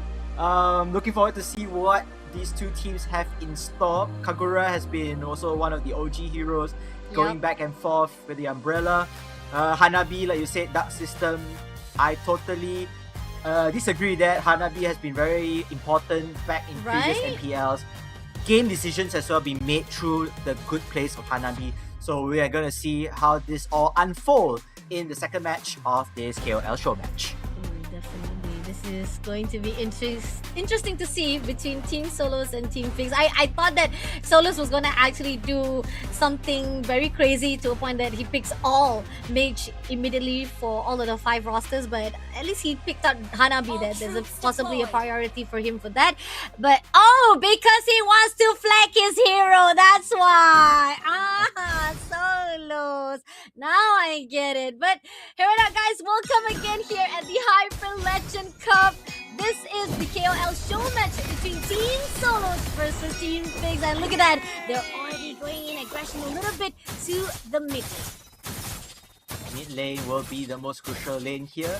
But then you can see that Yi Shen-Shin is trying to do a little bit of jungle invasion. I'm not sure whether he's able to steal. But speaking of which, you don't need to steal these codes, because these codes are forever yours if you are able to claim it ASAP. So live drop of the Mobile Legends Bang Bang Diamonds is finally on your screen, ladies and gentlemen. Quickly claim it right now. Yeah, quickly claim it right now, just like how Rizé was able to quickly backs away from danger zone.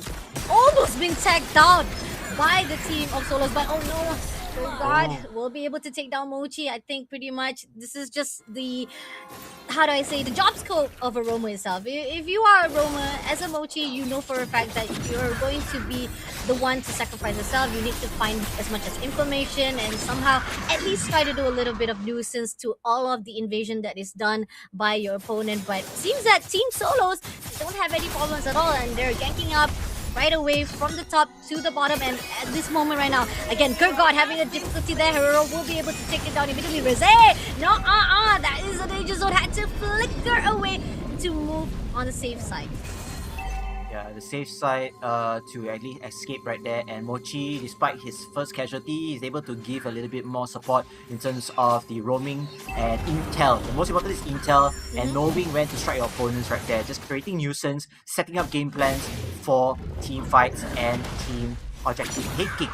Speaking of team objective taking, both teams are now in a tug of war to try to take this turtle in place. It looks like Team Soloz has the upper advantage right now with only 40% of HP there, but then Team Soloz is coming down and will be able to steal with the Yi Shen-Shin. But is there more to come? Mizu unfortunately takes out Ryzen with a double kill before for follow-up against Herrero's kill. However, Mochi stuck right there as another battle ensues in the mid lane. Feekz will take revenge for his counterpart, for his teammate, and it's all but done. Ladies and gentlemen, what a first showing there after the turtle capture.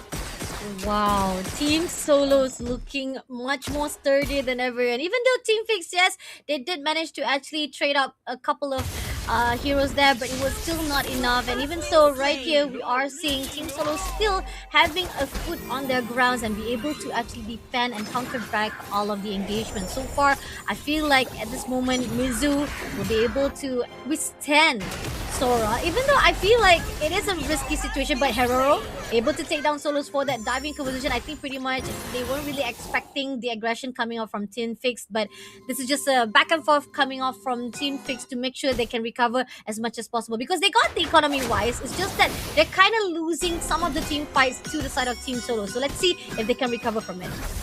Yeah, I think Team Feekz is very comfortable with this lineup of hero competition.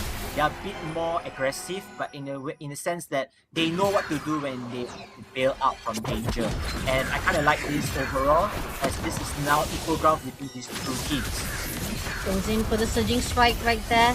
Goes in for the blooded Ode as well. Rizé able to take down Ryzen immediately. We know for a fact that there's not much of the frontliners that can actually back things up. So that's why Team Soloz can be easily taken out. But here on our Lantern Flare will be the key to actually guard out Mochi and give another lifeline in the hands of Team Soloz. But Herrero barely comes out alive there by Mizu.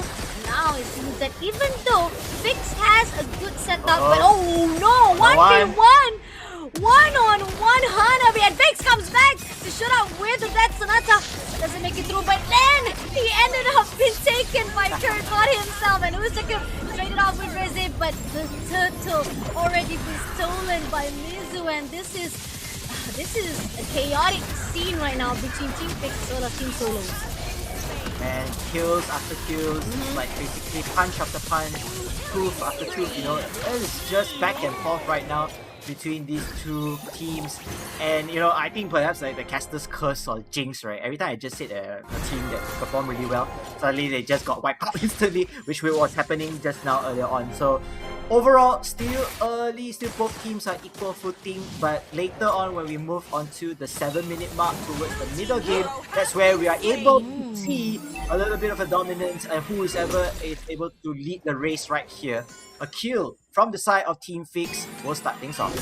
This is definitely a play of tag your it. It's either you are the it or you are tagging them off. So back and forth, pull and push and pull coming off, but at the same time, Team Soloz still has what it takes to make sure that they'll be able to revamp everything that is done, Feekz will be able to get the first turret in the hands of Team Feekz. But at the same time, Team Z, Soloz already spotted out and will be able to maneuver, just get a little bit of clearance for that pushing. Still, it's anybody's game right now. And looking at it, Reze just trying to find a way who he wants to pick up. He picked up Mochi, still that's not going to be the right target to set things up. Ryzen on the other hand will open up the door for the teams. Oh, the Abyssal Arrow misses out a little bit too late to actually pull through. So ended up they had to disengage immediately. So not a great setup right here for Team Soloz, so had to back off. Yeah, and then the bottom lane as well, Soloz is happily farming right there, just taking one turret away, especially when Feekz just took out the bottom turret as well. So I kind of like how Feekz is trying to be aggressive, trying to help his team's lane, but I noticed that Mochi isn't giving much support in terms of the own part. Speaking of support, it looks like there's another fight ensuing here. Goes in for the Heaven's Wrath right there, instant with the Crimson Blood as well. Reze takes down Ryzen immediately. Mizu barely alive, but it seems that Mochi wants to do more damage right there with the Power of Wilderness. Doesn't manage to go in for the last hit. They still have enough time to move away. Feekz on the other hand wants to actually put through to Kurtgard. Mochi goes in for the rituals. Blessing Ritual doesn't go in. No, he goes in for Feekz. Both of them kills each other, but Feekz managed to come through alive because of the power of the turret. The problem when you go into the territory of your own team or your own opponent. Yeah, I like how he just throws the challenge, you know, people say, hey, you know what, Youngblood and me against the OG, just going in here, but a little bit too over-aggressively playing behind the turrets right there. Speaking of turrets, it looks like it's a back and forth once again, Pasha. Multiple kills coming in from Feekz, and then a double kill from Reze. Here, Feekz 1 against 1. But Mochi will provide assistance later onwards.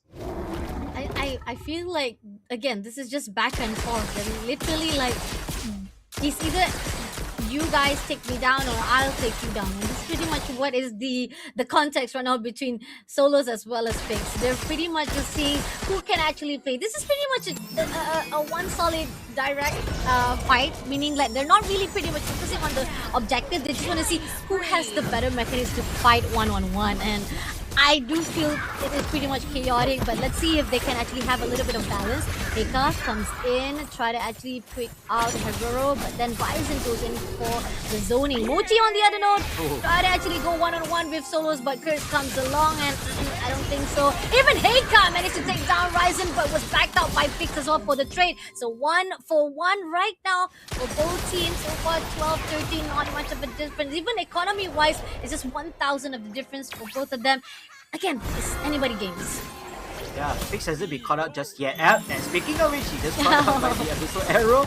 But again, he hasn't suffered any multiple casualties just yet. He's still playing it safely. But most importantly, he is able to lock down damage. Comparing with Soloz right now, he is leading in terms of his power spike and level in hand. I mean, for Soloz, I think with the Emblems of Weakness Finder, I know for a fact that he's looking forward to get as much of damage, and this is what you need from Hanabi itself. And somehow you want to actually have as much as damage you can pull in for the team fight. And again, we are seeing the Stormbind comes in from Mizu, try to actually take down Ryzen. Heka comes through with the Blood of Ode, can actually go in for the catch. It seems that most of the players of Team Feekz are a little bit slippery. They weren't able to actually immobilize as much as possible, so they will be able to disengage as much as possible. But then they want to overcommit themselves. They want to make sure that they'll be able to hit it, but then they had to retreat because it is not a good idea. Yeah, not a good idea. They are already low in HP, so they rather retreat first and recover. Meanwhile, you can see that Mochi is doing his very best to zone out the rest of the members of Team Soloz, but Team Soloz spotted out the schemes of Team Feekz. They want to take this lot for themselves. Can whoever steals it first, it will be Team Feekz that will get the lot, but can they get out of time? Mizu takes down Feekz finally, but then multiple members of the teams falling down like flies. But it seems like the battle of attrition goes in favor of Team Soloz, so even though without the lot, they won the battle. I love the fact that Mochi was zoning Soloz all by himself, and then he didn't know what to do anymore because he doesn't have any lifeline, and he's trying to actually revitalize himself inside the grass. I know that's like a passive for Hilda, but again, once you don't have the capability to support the rest of your players, that lot is like saying like nothing can be trade off for just a loss of that lot. So again, Team Soloz doesn't lose much just because of the lot marching in. It might push us a little bit off the wave though, but again, Soloz has the better mechanics to actually fought it off. And we talked about how this draft-wise, they don't have anyone to be a frontliner. They have every situation for them to just burst down damage. That's the only thing they can provide for themselves, and that's what they're doing. Yeah, and then you know who got your back? We got your back just now with the diamond. A little bit too slow because of all the action happening in the screen. So I hope you all managed to take a screenshot, able to play it right there. Shout out to OPPO, shout out to Mooncon for those diamond codes. And speaking of which, Fasha, looks like there's a fight ensuing here. Mountain Shocker comes in, Solo takes down Feekz immediately, and Heroro will be immediately shut down with that surging strike, and Rize takes down Heroro immediately as well with 1 to 4 to be trade off by Team Soloz, and Team Feekz again looking a little bit unprepared for that fight. Yeah, unprepared is one thing, but Mochi, he's trying to roam, but he's unable to go back to his team to provide the support and the zoning that his team needed. And now look at that, middle lane is fully exposed. You have 4 of the damage dealers right there. I have no idea how Team Feekz is gonna come back from there. Looking from the side of Team Soloz right now, they're already clearing out the rest of the turrets from the top, as well as for the mid is opening. And I do agree on the note that you talked about how Mochi is roaming around and trying to actually do some nuisances, but it's not really helping the rest of the teams of Feekz to make sure that they'll be able to control the engagement that is done by Team Soloz. And this is where the fine line that if you have a roamer that is too far off, not helping the rest of the teams, you might actually be giving yourself straight to all the damage that will be burst down by Team Soloz. Yeah, it's a disadvantage if you're away from the team, like you just said, Asha. And we already seen this right here in the KOL Showmatch. And speaking of that, looks like another fight for the Lord has begun. Rize doesn't even want to let go of Feekz. Soloz will be able to trade off by Hero himself, but Rize does get double kill to his Chakra, leaving Ryzen all by himself trying to fend it off. Can Hero actually have it off? Might be able to pull through, but I don't think so that Hero can be able to actually have a good composure to actually probably throw that umbrella just for Ryzen to be surviving out. Again, this is still a good game coming up from Team Soloz to just shut down 4 of the players from Team Feekz. So you remembered why you mentioned that Zhu Xin wasn't in the competitive play, or at least in the main tournament? Now I know why. Yeah. Now I know why. So much damage, so much burst and damage per second right there for this particular mage. And I think overall, right, you know, as long he just survives with the Zhu Xin, that's about it. That is all that it's written right there. And I think Team Soloz can just take this again for the back. And Heka already securing that though. And now this is going to be very, very vain for Team Feekz. Let's see, Mochi unfortunately again will be tagged out by Rize. This Jushin is just a nuisance, annoying, a disturbance. Like you keep on trying to run away, but she got a lantern flare right there, bro. She has a lantern flare that she can just pick you up and drop you down, doing so much damage, immobilizing you immediately. And Ryzen comes in, goes to a torrent storm, but Kenny actually goes in. No! Rize denied immediately Ryzen, and now even the Lord will be clear out, but the crystal goes into the half line. Is it going to be enough though? They are trying to push into the team of Feekz right now. Only left with 3 more players to go. Mizu trying to find a way. Mizu at least has the ults of Ryzen. So let's see if Mizu will be trying to push in. Are they going to actually fully commit, or they're going to back off? I feel like they're disciplining themselves, saying that might as well we just go all out, bearing every single baseline of the turret from the territory of Team Feekz. Yeah, they definitely can do so. I mean, if there's no Soloz, there's Rize, right? Rize can just do so much damage overall. Soloz is still definitely going to be the #1 turret killer, or at least trying to burn down the opponents. But there are 2 threats right there, and you have Mizu as well. Look at that. Bait and switch back and forth from Team Feekz, but there's nothing that they could do to stop this frontier coming in from Team Soloz. Oh, this is tough. Alright, the last turret holding on for dear life, and I don't know. I mean, okay, got the Mountain Striker coming out from Luis Jacket, but then again, immobilizing as well with the Blood of Ode. But I feel like Team Feekz, they're in a desperate motion. They will be able to back off as swiftly as possible, try to defend themselves, making sure that they'll be avoid into becoming a casualty in the hands of Team Soloz. But how long can you actually be in your base? Because the fact is, anytime soon, once the wave comes in, Team Soloz will grab that opportunity. The only upside I can see, right, Feekz and TK, I think both of them, they have the late game potential. Both of them are the assassin marksmen they need. They can deal a lot of damage. And it's all coming down to Mochi. Can Mochi upskill as soon as possible? Okay, most of the items is already the anti-caress, the shields, the dominant eyes, but you don't have the immortality just yet.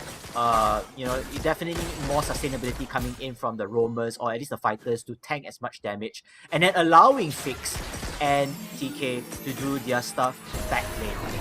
Oh, Rize already spotted out. Mochi had to pull away immediately with a flicker right there, but Rize will not allow you to let it go. Mizu takes down Feekz, and now leaving only 3 players. They move into the fountain, but double kill coming out to Hero's side. Ruisaka will be able to shut down Mizu, but then again, we are having a little bit of technical pause before the end of the game. Even at the half line of the crystal, but I think the crystal will be easily taken out by Team Soloz, making them the winner. 2-0, clean sweep for this KOL Showmatch. Team Soloz all the way. Ultra Instinct has been activated, ladies and gentlemen. Team Soloz, clean sweep.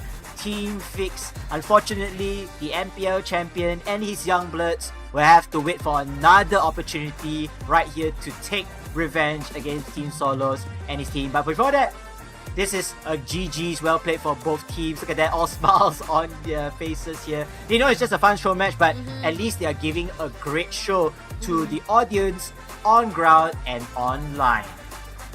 4 mage, no tanks whatsoever for the last game, and yet they made it through alive. And Team Feekz, they got 3 tanks and they couldn't do anything at all. But I think that we're gonna actually straight away Alright, terima kasih diucapkan kepada pemulas kita. Telah berakhir sudah. Kita punya KOL Showmatch pada anda nak berikan tepukan gemuruh kepada Soloz dan Feekz. Los, Feekz sini lah. Sini. Okay. Bapak, takkan aku nak announce juga kan. Alright, Feekz, apa cerita Feekz? Dah bagi chat, takkanlah 2 hero tu je kau jalan kat sini. Tak, masa draft tadi dah pening. Dah pening? Apa yang pening? Sebab team aku banyak golek. So, bila main role lane dia macam pelik sikit. Tapi susah, comms lah. Comms. Soal about comms. Kau dah cerita dah kat kita semua. Dah English tapi berat, mulut berat. Mulut berat orang cakap English. Patut aku interview tim kau. Sekarang ni aku nak tanya punca dia siapa? Dia orang ke kau sebenarnya? Aku rasa dia orang lah. Okey, dia orang dah tak ada. Aku tak boleh nak salahkan apa-apa. Tapi Los, tanya diucapkan ke atas kemenangan tadi, so apa perasaan anda? Excited tak? Power lah tim ni. Diorang power. Tadi tak buat apa sangat. Diorang comms apa semua memang sempurna lah. Okay. So cara diorang comm tadi in English lah. Lepas tu semua memang bagi extra effort lah. Diorang communicate apa semua. Setiap benda information semua bagi tu. Macam rasa macam dalam perang betul-betul tu. Adakah mengikut expectation kau sebab kau pun cakap juga? Awal-awal tadi dia kata for fun kan. For fun, bebas main hero apa-apa je. Tapi diorang pick hero yang diorang comfort lah. Tapi dah masuk game ada nampak hilang sikit. Terus report. Kita jadi macam banyak info dapat. Itu. Alright. Balik kat tim aku kau tahu apa? Asal kau? Semua diam. Semua tak communicate. Kedua semua dah belah. Feekz, what to do Tak, what you do ke dia nak tanya kau nak buat apa ke? What to do. Lepas tu kau buat apa? Aku tak tahu, aku pening lah. Kau yang tak lili. Aku dah lah nak fokus enemy, nak fokus farm lagi. Lepas tu kau nak kena join dengan arahan kau lagi. Tak boleh. Tak boleh, aduh. Tapi tim solo memang kuat. Yes, alright. Para hadirin sekalian, berikan tepukan gemuruh kepada Soloz dan juga Feekz. Congrats, satu KOL Showmatch yang menarik dalam pentas ini. Tapi masih lagi belum habis lagi. Kita juga ada sesi meet and greet bersama dengan you guys after this, okay? So kita nak jemput korang ke area 1v1 ni dekat situ. Di situ ada tempat main on one. Tapi sebelum itu, ladies and gentlemen, for those who are currently tuning in to the official live stream, don't go away because after this, other than the meet and greet together with Soloz and Feekz, we are going to be having the grand finals between Malaysia and Philippines here at the OPPO Hyper Legend Cup 2026 Grand Finals. So we're going to take a short break. We'll be right back after this.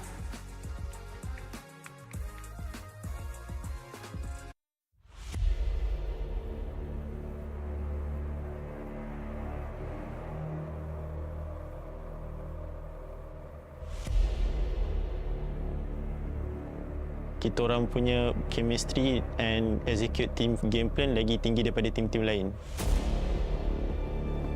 The bond or the chemistry of our team, because we understand each other inside the game and outside the game. We have known each other for very long, and our chemistry and our teamwork is on top of everyone else. Kita bakal ngeluarin surprise pick, mungkin nggak bakal ada orang yang tahu bakal kita ngeluarin mungkin dari komposisi hero apa, strategi kita apa. Mungkin mereka ibaratnya bakalan buta akan draft kami.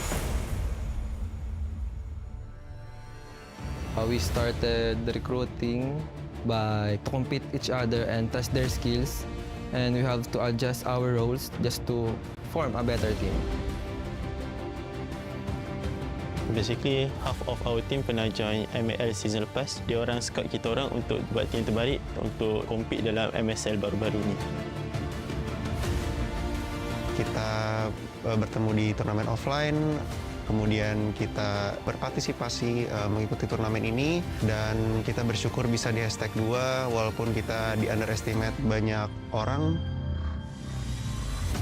My team's players came from various backgrounds and we met each other through tournaments and playing ML together. Kalau inside the game, kita orang ada isu yang macam miscom. Maybe waktu MSL tu kita orang hampir bergaduh waktu grand final. Waktu tu kita orang leading dalam 2-0 and jumpa the solution terus dekat situ.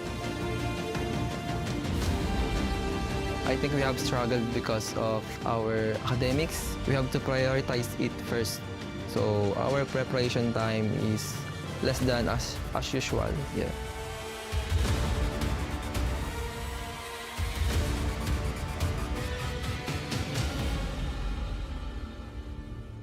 On top of a student life, having to go to school, study, even working part-time, it makes us like really on a tight schedule in order to train and find time to spare for this tournament. Tim saya yang paling saya suka itu alter ego dari Indonesia, karena mereka dari awal dipandang rendah, mereka bisa masuk low bracket, kemudian mereka berjuang sampai akhirnya bisa juara champion, ya kan. Saya mau jadi kayak mereka sih.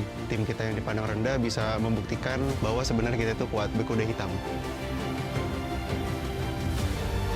So dengan perspektif dan hujatan daripada ramai pihak daripada luar tentang kebolehan kami untuk mewakili Malaysia, kita orang kat sini sekarang untuk buktikan yang kita orang sebenarnya layak untuk dapatkan slot ni dan akan cuba membanggakan nama Malaysia untuk OPPO Grand Final kali ini. Dari tim kami, kuat itu dari PH, karena kan kita tahu sendiri omongan orang-orang banyak, PH itu kuat, banyak meter dari mereka semua. Tapi menurut kami, semua yang kuat, semua yang strong, atau semua yang lemah, kita hadapi semua, kita compete, kita tak boleh ada rasa takut, kita hajar semua, kita buktikan siapa yang kuat. I think Team Malaysia is easiest team to defeat because we always win against them in rough game. So I think we can win again in this tournament. I'm going to be humble and say any team is as easy as each other to beat and put ourselves as the easiest team to beat. Not all teams are invincible, and it's up to us to prove that we are the strongest.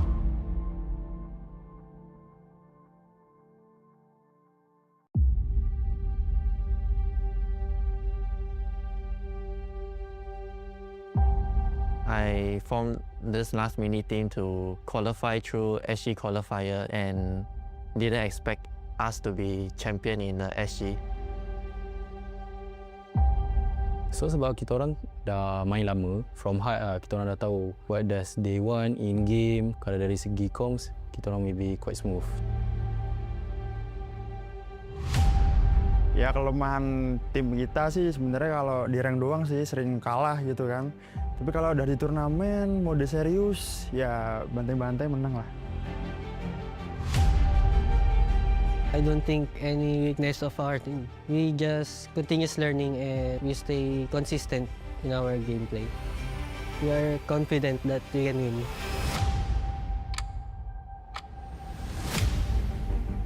Jadi awal terbentuknya tim Little PK ini karena kita sama-sama sering mengikuti turnamen, cuman sebagai musuh dan punya satu tujuan yang sama. Jadi kita sepakat untuk membentuk tim Little PK untuk menjuarai turnamen kampus-kampus di nasional maupun internasional.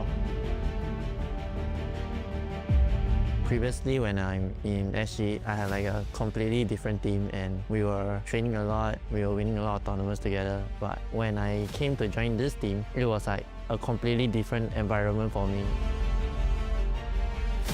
Kita orang kan student, so masing-masing ada time yang diorang free and ada yang tak free sebab diorang ada final year project ke, ada yang tengah buat internship juga. Sometimes kita orang dapatkan playtime tu quite hard.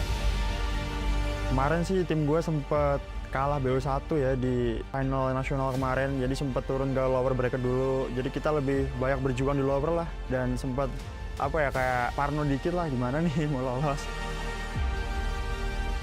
The strength of our team is our chemistry because we played for almost more than 1 year. We always the tournament's champion. That's our strength.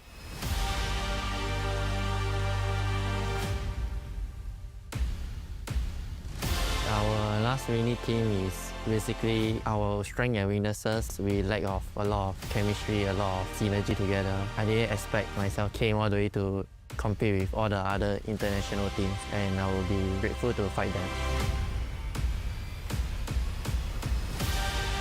Kita orang gaduh, kita orang akan fix balik, just rebonding semua. We just say a new thing, so tak ada yang akan get hurt and we just try to find the solution in game kat situ. Tak ada siapa akan dendam dengan each other. So memang kita orang kat situ memang like best friends lah. I already know some of them because I already compete with them in international stage. I am confident that we can win again. I believe the easiest team to defeat is TKP, which is my team. It is a very huge challenge for us to compete with the other teams and I hope we can put our good fight for the other teams. Honest review, honest opinion lah. Kalau saya rasa MSM Malaysia lah. Kita orang sangat-sangat selalu lah jumpa diorang. Sometimes we be screen partner, so macam quite confident lah untuk going against diorang. Betulnya gue respect sih sama semua tim. Soalnya mereka pada kan juga udah sampai ke final internasional ini kan. Tapi di satu sisi gue juga ya pede juga lah sama tim gue pasti kan. Jadi kita yakin buat ngalahin semua tim-tim yang di sini.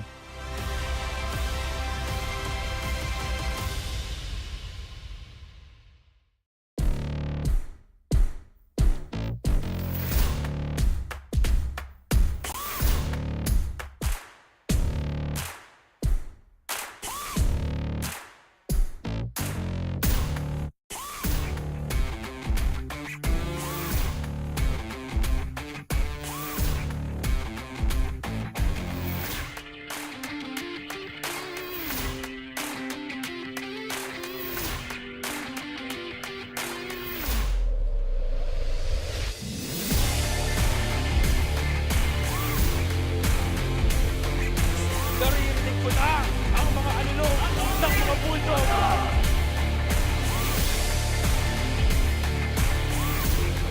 Congratulations everyone to all our participants and winners. This is the OPPO Hyper Legend Cup.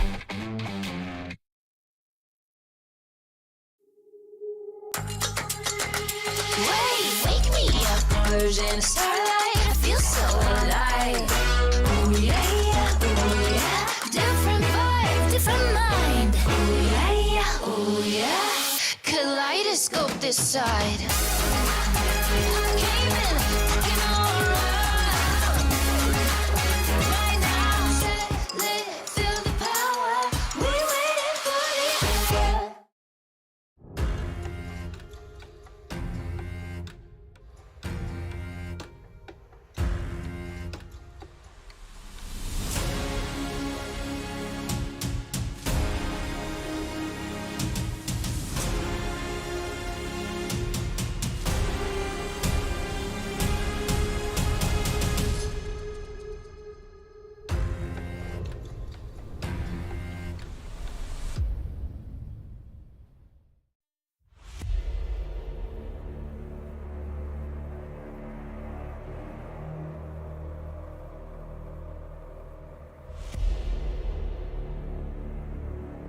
Kita orang punya chemistry and execute team game plan lagi tinggi daripada tim-tim lain.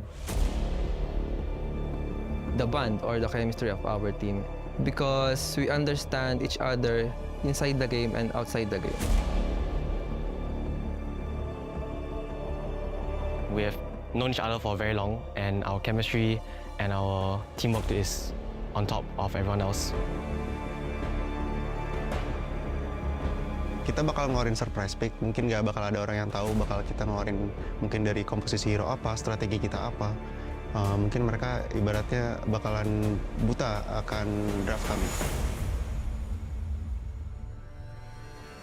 We started recruiting by compete each other and test their skills, and we have to adjust our roles just to form a better team. Basically, half of our team pernah join ML season lepas. Dia orang scout kita orang untuk buat team terbaik untuk compete dalam MSL baru-baru ni. Kita bertemu di turnamen offline, kemudian kita berpartisipasi mengikuti turnamen ini, dan kita bersyukur bisa di hashtag 2 walaupun kita di underestimate banyak orang. My team's players came from various backgrounds, and we met each other through tournaments and playing ML together. Kalau inside the game, kita orang ada isu yang macam miscom. Maybe waktu MSL tu kita orang hampir bergaduh waktu grand final. Waktu tu kita orang leading dalam 2-0 and jumpa the solution terus dekat situ. I think we have struggled because of our academics. We have to prioritize it first. So our preparation time is less than as usual. Yeah.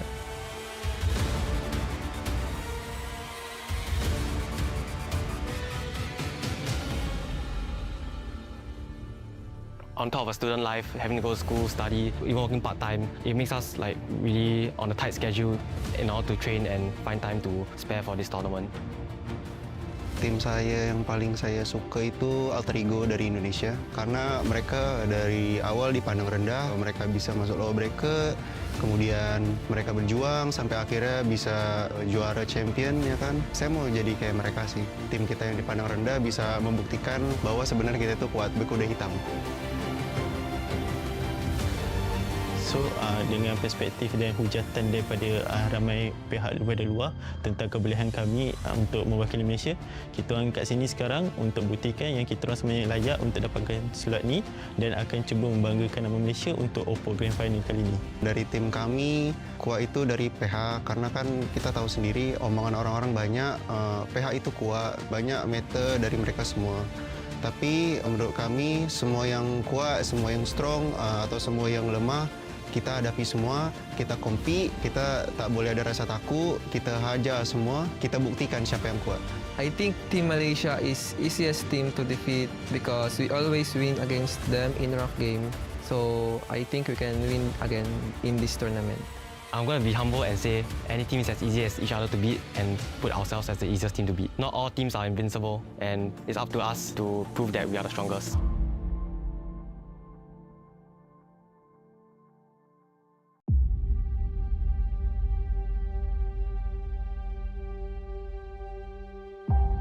I formed this last mini team to qualify through SG qualifier and didn't expect us to be champion in the SG.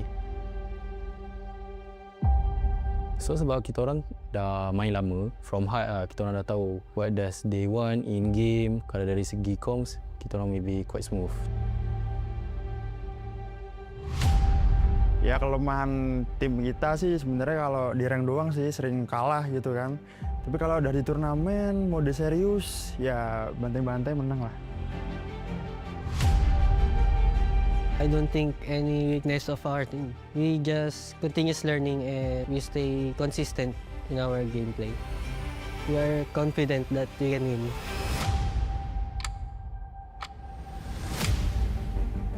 Jadi awal terbentuknya tim Little BK ini karena kita sama-sama sering mengikuti turnamen, cuman sebagai musuh dan punya satu tujuan yang sama. Jadi kita sepakat untuk membentuk tim Little BK untuk menjuarai turnamen kampus-kampus di nasional maupun internasional.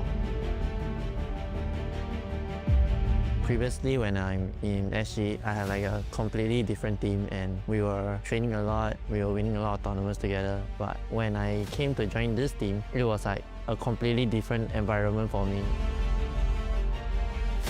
Kita orang kan student, so masing-masing ada time yang diorang free and ada yang tak free sebab diorang ada final year project ke, ada yang tengah buat internship juga. Sometimes kita orang dapatkan playtime tu quite hard. Kemarin sih tim gue sempat kalah BO1 ya di final nasional kemarin, jadi sempat turun ke lower bracket dulu. Jadi kita lebih banyak berjuang di lower lah dan sempat apa ya kayak parno dikit lah gimana nih mau lolos. The strength of our team is our chemistry because we played for almost more than 1 year. We always the tournament's champion. That's our strength.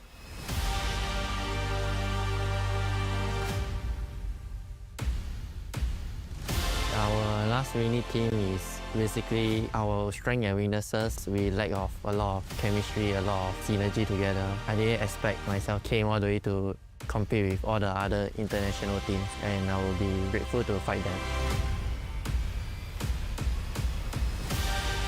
Kita orang gaduh, kita orang akan fix balik, just rebonding semua. We just say a new thing, so tak ada yang akan get hurt and we just try to find the solution in game kat situ. Tak ada siapa akan dendam dengan each other, so memang kita orang kat situ memang like best friends lah. I already know some of them because I already compete with them in international stage. I am confident that we can win again. I believe the easiest team to defeat is TKP, which is my team. It is a very huge challenge for us to compete with the other teams and I hope we can put our good fight for the other teams. Honest review, honest opinion lah. Kat saya rasa MSM Malaysia lah. Kita orang sangat-sangat selalu lah jumpa diorang. Sometimes we be screen partner, so macam quite confident lah untuk going against diorang. Betulnya gue respect sih sama semua tim. Soalnya mereka pada kan juga udah sampai ke final internasional ini kan. Tapi di satu sisi gue juga ya pede juga lah sama tim gue pasti kan. Jadi kita yakin buat ngalahin semua tim-tim yang di sini.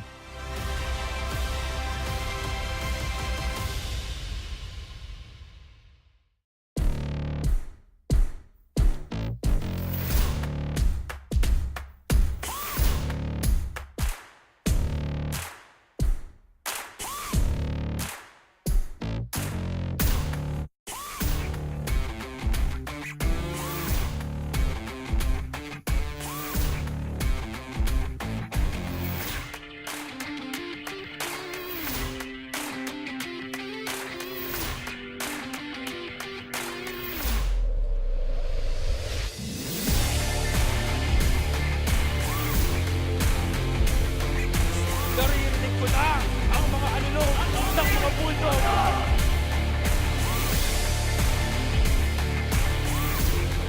Congratulations everyone to all our participants and winners.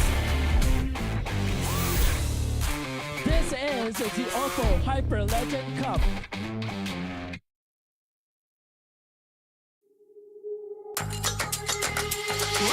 Wake me up, converge in starlight. I feel so alive.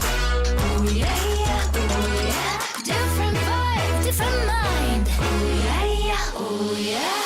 Kaleidoscope this side. Came in, looking alright. Right now, living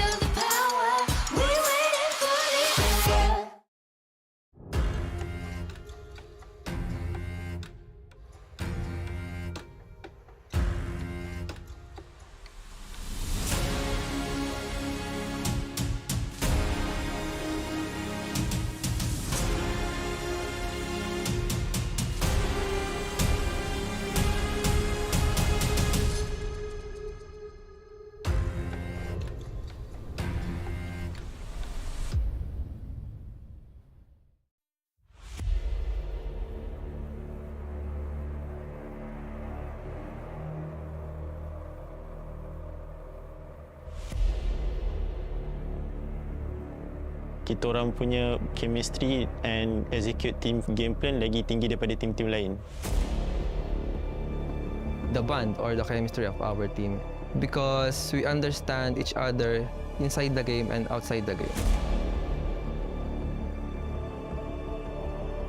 We have known each other for very long, and our chemistry and our teamwork is on top of everyone else. Kita bakal ngeluarin surprise pick, mungkin nggak bakal ada orang yang tahu bakal kita ngeluarin mungkin dari komposisi hero apa, strategi kita apa. Mungkin mereka ibaratnya bakalan buta akan draft kami. We started recruiting by to compete each other and test their skills, and we have to adjust our roles just to form a better team. Basically, half of our team pernah join ML season lepas. Dia orang scout kita orang untuk buat team terbaik untuk compete dalam MSL baru-baru ni. Kita bertemu di turnamen offline, kemudian kita berpartisipasi mengikuti turnamen ini, dan kita bersyukur bisa di hashtag 2 walaupun kita di underestimate banyak orang. My team's players came from various backgrounds, and we met each other through tournaments and playing ML together. Kalau inside the game, kita orang ada isu yang macam miscom. Maybe waktu MSL tu kita orang hampir bergaduh waktu grand final. Waktu tu kita orang leading dalam 2-0 and jumpa the solution terus dekat situ. I think we have struggled because of our academics. We have to prioritize it first. So our preparation time is less than as usual. Yeah.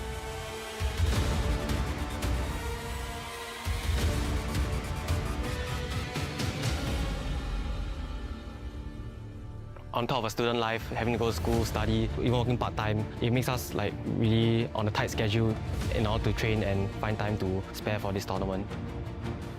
Tim saya yang paling saya suka itu alter ego dari Indonesia, karena mereka dari awal dipandang rendah, mereka bisa masuk low bracket, kemudian mereka berjuang sampai akhirnya bisa juara champion, ya kan. Saya mau jadi kayak mereka sih. Tim kita yang dipandang rendah bisa membuktikan bahwa sebenarnya kita itu kuat, berkuda hitam. So dengan perspektif dan hujatan daripada ramai pihak daripada luar tentang kebolehan kami untuk mewakili Malaysia, kita orang kat sini sekarang untuk buktikan yang kita orang sebenarnya layak untuk dapatkan slot ni dan akan cuba membanggakan nama Malaysia untuk OPPO Grand Final kali ini. Dari tim kami, kuat itu dari PH, karena kan kita tahu sendiri omongan orang-orang banyak, PH itu kuat, banyak meta dari mereka semua. Tapi menurut kami, semua yang kuat, semua yang strong, atau semua yang lemah, kita hadapi semua, kita compete, kita tak boleh ada rasa takut, kita hajar semua, kita buktikan siapa yang kuat. I think Team Malaysia is easiest team to defeat because we always win against them in rough game. So I think we can win again in this tournament. I'm going to be humble and say any team is as easy as each other to beat and put ourselves as the easiest team to beat. Not all teams are invincible, and it's up to us to prove that we are the strongest.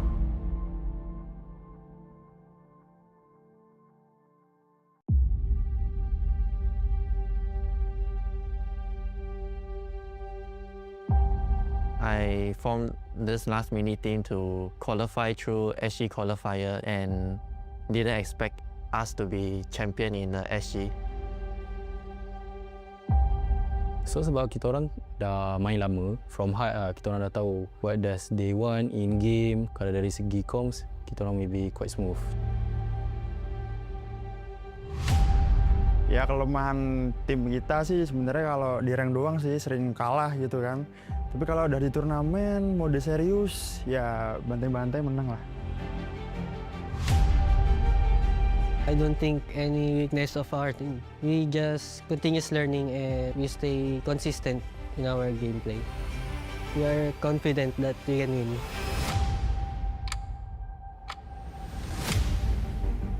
Jadi awal terbentuknya tim Little BK ini karena kita sama-sama sering mengikuti turnamen, cuman sebagai musuh dan punya satu tujuan yang sama. Jadi kita sepakat untuk membentuk tim Little BK untuk menjuarai turnamen kampus-kampus di nasional maupun internasional.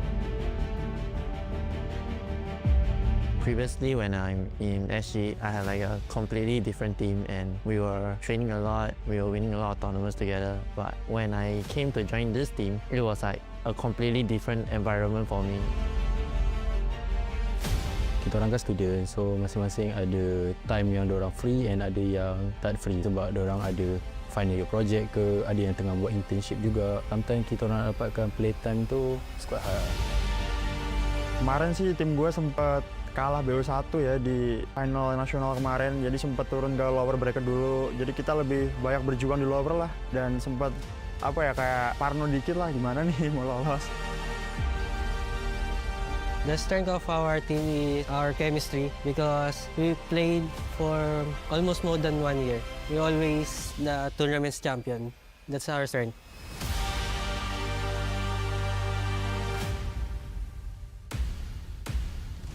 Our last winning team is basically our strength and weaknesses. We lack of a lot of chemistry, a lot of synergy together. I didn't expect myself came all the way to compete with all the other international teams and I will be grateful to fight them.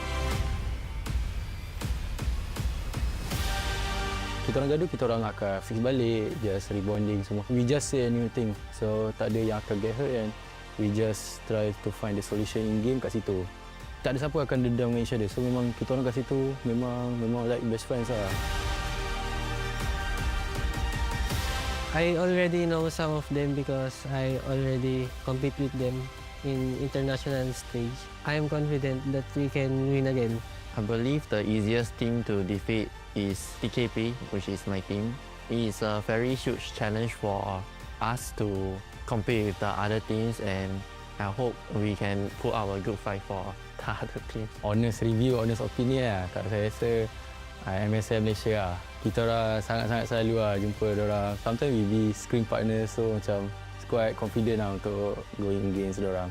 Betulnya gue respect sih sama semua tim. Soalnya mereka pada kan juga udah sampai ke final internasional ini kan. Tapi di satu sisi gue juga ya pede juga lah sama tim gue pasti kan. Jadi kita yakin buat ngalahin semua tim-tim yang di sini.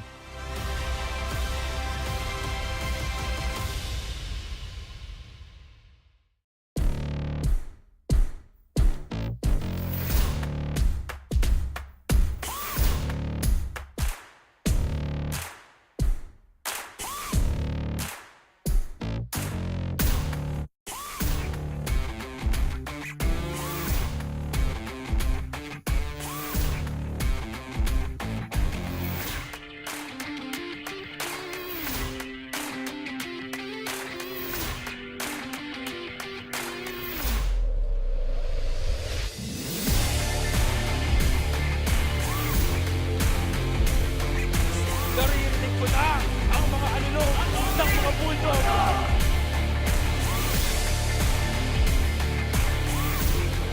Congratulations everyone to all our participants and winners.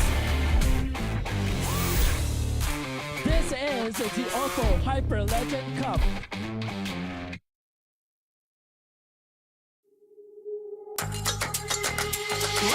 Wake me up, converge in the starlight. I feel so alive. Ooh yeah, yeah, ooh yeah. Different vibe, different mind. Ooh yeah, yeah, ooh yeah. Kaleidoscope this side. Came in, looking all around. Right now, set it, lit it, feel the power. We waiting for the answer.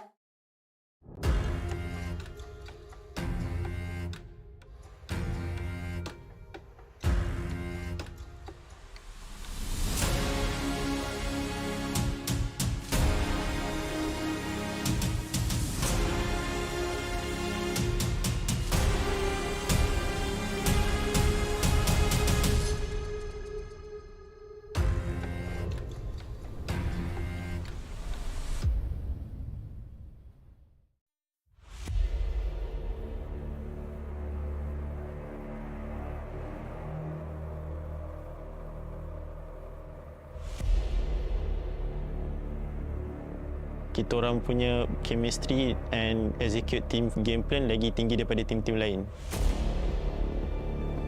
The bond or the chemistry of our team, because we understand each other inside the game and outside the game.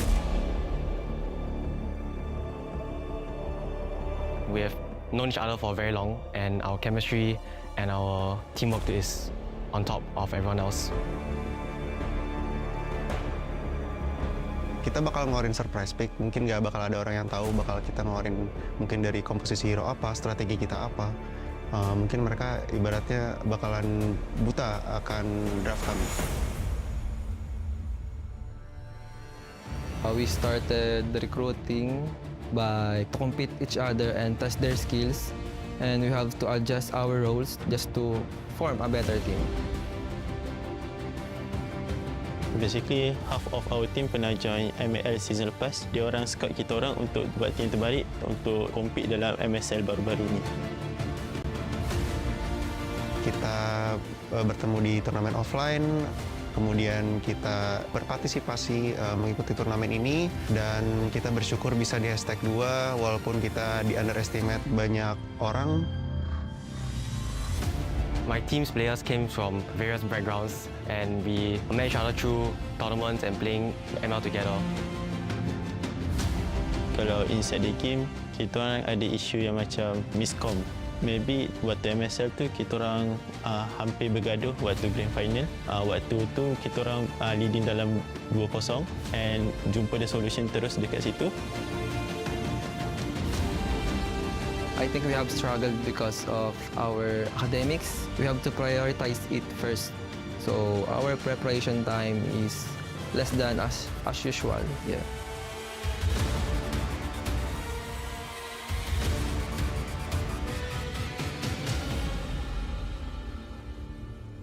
On top of a student life, having to go to school, study, even working part-time, it makes us like really on a tight schedule in order to train and find time to spare for this tournament. Tim saya yang paling saya suka itu alter ego dari Indonesia, karena mereka dari awal dipandang rendah, mereka bisa masuk low bracket, kemudian mereka berjuang sampai akhirnya bisa juara champion, ya kan. Saya mau jadi kayak mereka sih. Tim kita yang dipandang rendah bisa membuktikan bahwa sebenarnya kita itu kuat, berkuda hitam. So dengan perspektif dan hujatan daripada ramai pihak daripada luar tentang kebolehan kami untuk mewakili Malaysia, kita orang kat sini sekarang untuk buktikan yang kita orang sebenarnya layak untuk dapatkan slot ni dan akan cuba membanggakan nama Malaysia untuk OPPO Grand Final kali ini. Dari tim kami, kuat itu dari PH, karena kan kita tahu sendiri omongan orang-orang banyak, PH itu kuat, banyak meta dari mereka semua.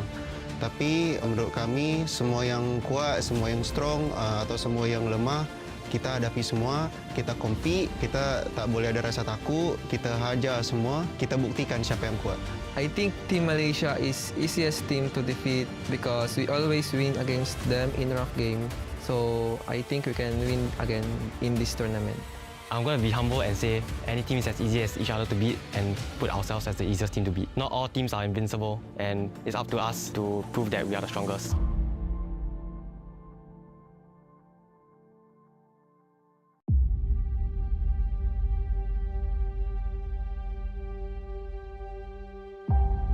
I formed this last mini team to qualify through SG qualifier and didn't expect us to be champion in the SG. So sebab kita orang dah main lama, from high kita orang dah tahu what does they want in game. Kalau dari segi comms, kita orang maybe quite smooth. Ya kelemahan tim kita sih sebenarnya kalau di rank doang sih sering kalah gitu kan. Tapi kalau udah di turnamen, mode serius, ya bantai-bantai menang lah. I don't think any weakness of our team. We just continuous learning and we stay consistent in our gameplay. We are confident that we can win.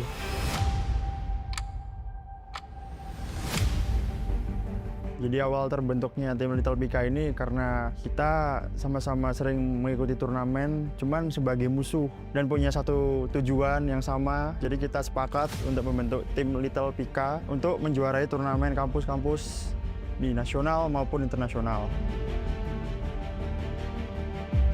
Previously, when I'm in SG, I had like a completely different team and we were training a lot, we were winning a lot of tournaments together. But when I came to join this team, it was like a completely different environment for me. Kita orang kan student, so masing-masing ada time yang diorang free and ada yang tak free sebab diorang ada final year project ke, ada yang tengah buat internship juga. Sometimes kita orang dapatkan playtime tu quite hard.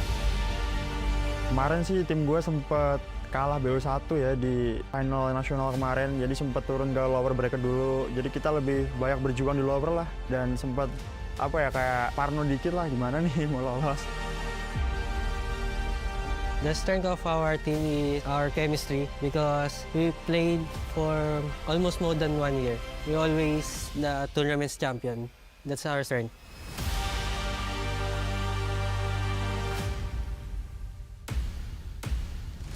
Our last winning team is basically our strength and weaknesses. We lack of a lot of chemistry, a lot of synergy together. I didn't expect myself came all the way to compete with all the other international teams, and I will be grateful to fight them.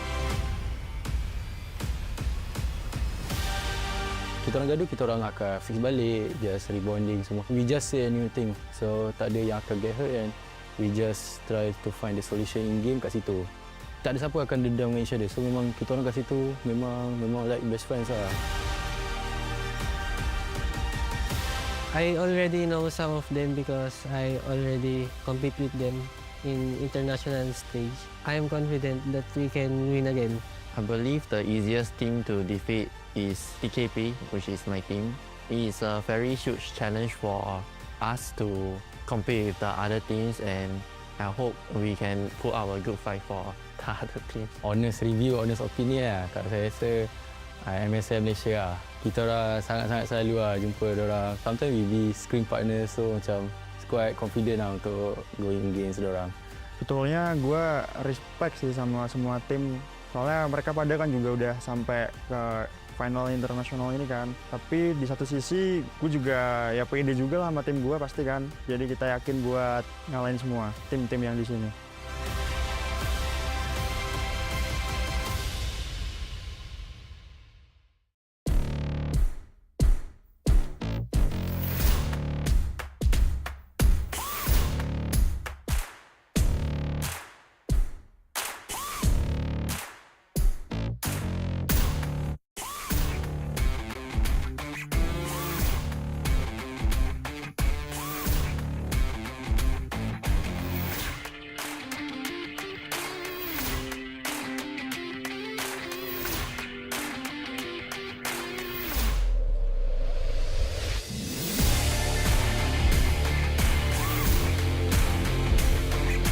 Naririnig ko na ang mga alulong ng mga bulldog.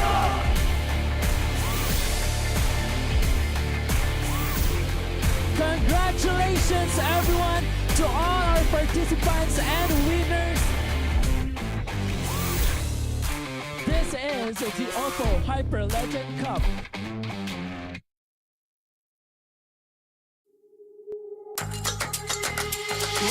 Wake me up, converge in starlight. I feel so alive. Ooh yeah, yeah, ooh yeah. Different vibe, different mind. Ooh yeah, yeah, ooh yeah.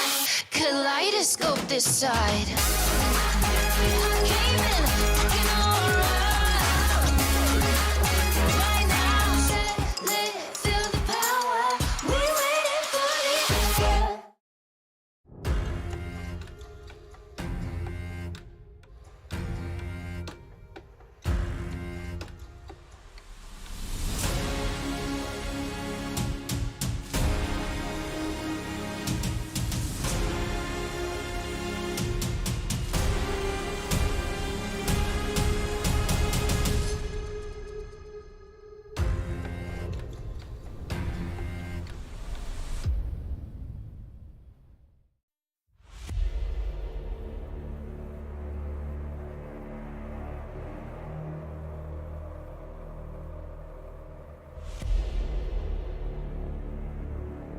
Kita orang punya chemistry and execute team game plan lagi tinggi daripada tim-tim lain. The bond or the chemistry of our team, because we understand each other inside the game and outside the game. We have known each other for very long, and our chemistry and our teamwork is on top of everyone else. Kita bakal ngeluarin surprise pick, mungkin nggak bakal ada orang yang tahu bakal kita ngeluarin mungkin dari komposisi hero apa, strategi kita apa. Mungkin mereka ibaratnya bakalan buta akan draft kami. We started recruiting by compete each other and test their skills, and we have to adjust our roles just to form a better team. Basically, half of our team pernah join ML season lepas. Dia orang scout kita orang untuk buat team terbaik untuk compete dalam MSL baru-baru ni. Kita bertemu di turnamen offline, kemudian kita berpartisipasi mengikuti turnamen ini, dan kita bersyukur bisa di hashtag 2 walaupun kita di underestimate banyak orang. My team's players came from various backgrounds and we met each other through tournaments and playing ML together. Kalau inside the game, kita orang ada isu yang macam miscom. Maybe waktu MSL tu kita orang hampir bergaduh waktu grand final. Waktu tu kita orang leading dalam 2-0 and jumpa the solution terus dekat situ. I think we have struggled because of our academics. We have to prioritize it first. So our preparation time is less than as usual. Yeah.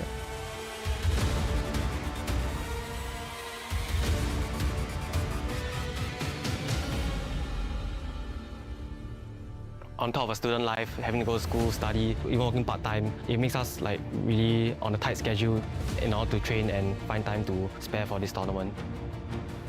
Tim saya yang paling saya suka itu alter ego dari Indonesia, karena mereka dari awal dipandang rendah, mereka bisa masuk low bracket, kemudian mereka berjuang sampai akhirnya bisa juara champion, ya kan. Saya mau jadi kayak mereka sih. Tim kita yang dipandang rendah bisa membuktikan bahwa sebenarnya kita itu kuat, berkuda hitam.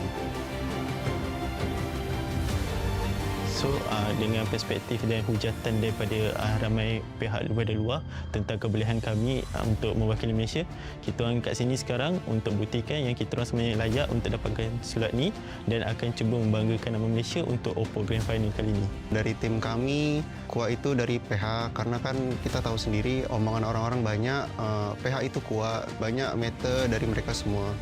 Tapi menurut kami, semua yang kuat, semua yang strong atau semua yang lemah, kita hadapi semua, kita compete, kita tak boleh ada rasa takut, kita hajar semua, kita buktikan siapa yang kuat. I think Team Malaysia is easiest team to defeat because we always win against them in rough game. So I think we can win again in this tournament. I'm going to be humble and say any team is as easy as each other to beat and put ourselves as the easiest team to beat. Not all teams are invincible, and it's up to us to prove that we are the strongest.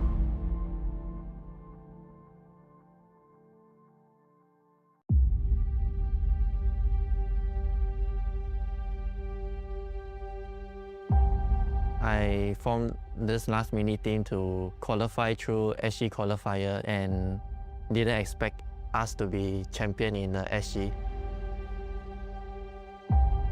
So sebab kita orang dah main lama, from high kita orang dah tahu what does they want in game. Kalau dari segi comms, kita orang maybe quite smooth. Ya kelemahan tim kita sih sebenarnya kalau di rank doang sih sering kalah gitu kan.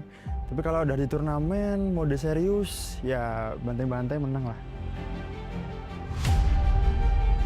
I don't think any weakness of our team. We just continuous learning and we stay consistent in our gameplay. We are confident that we can win.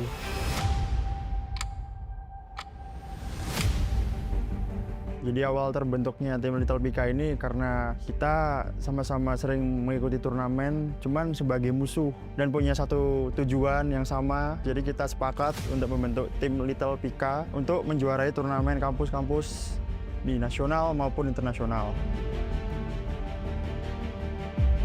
Previously, when I'm in SG, I had like a completely different team and we were training a lot, we were winning a lot of tournaments together. But when I came to join this team, it was like a completely different environment for me. Kita orang kan student, so masing-masing ada time yang diorang free and ada yang tak free sebab diorang ada final year project ke, ada yang tengah buat internship juga. Sometimes kita orang dapatkan playtime tu quite hard. Kemarin sih tim gue sempat kalah BO1 ya di final nasional kemarin, jadi sempat turun ke lower bracket dulu. Jadi kita lebih banyak berjuang di lower lah, dan sempat kayak parno dikit lah gimana nih mau lolos. The strength of our team is our chemistry because we played for almost more than 1 year. We always the tournament's champion. That's our strength.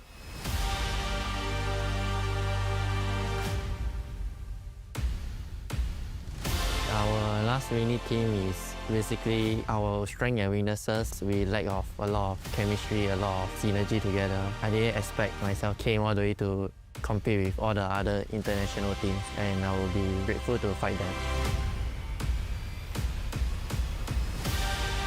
Kita orang gaduh, kita orang akan fix balik, just rebonding semua. We just say a new thing, so tak ada yang akan get hurt and we just try to find the solution in game kat situ. Tak ada siapa akan dendam dengan each other, so memang kita orang kat situ memang like best friends lah. I already know some of them because I already compete with them in international stage. I am confident that we can win again. I believe the easiest team to defeat is TKP, which is my team. It is a very huge challenge for us to compete with the other teams, and I hope we can put up a good fight for the other teams. Honest review, honest opinion lah. Kalau saya rasa MSM Malaysia lah. Kita orang sangat-sangat selalu lah jumpa diorang. Sometimes we be screen partner, so macam quite confident lah untuk going against diorang. Betulnya gue respect sih sama semua tim. Soalnya mereka pada kan juga udah sampai ke final internasional ini kan. Tapi di satu sisi gue juga ya pede juga lah sama tim gue pasti kan. Jadi kita yakin buat ngalahin semua tim-tim yang di sini.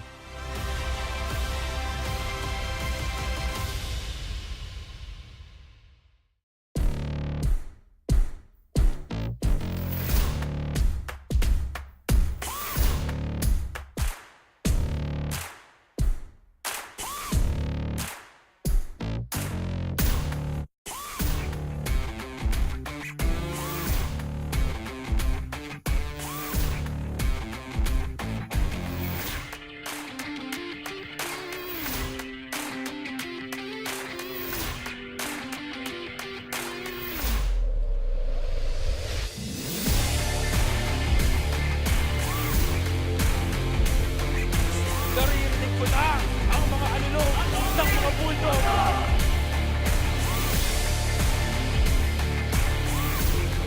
Congratulations everyone to all our participants and winners.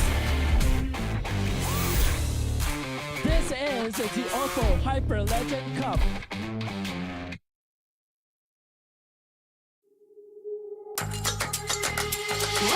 Wake me up, converge in starlight. I feel so alive. Ooh yeah, yeah, ooh yeah. Different vibe, different mind. Ooh yeah, yeah, ooh yeah. Kaleidoscope this side. Came in, looking all around. Right now, set, lit, feel the power. We waiting for the answer.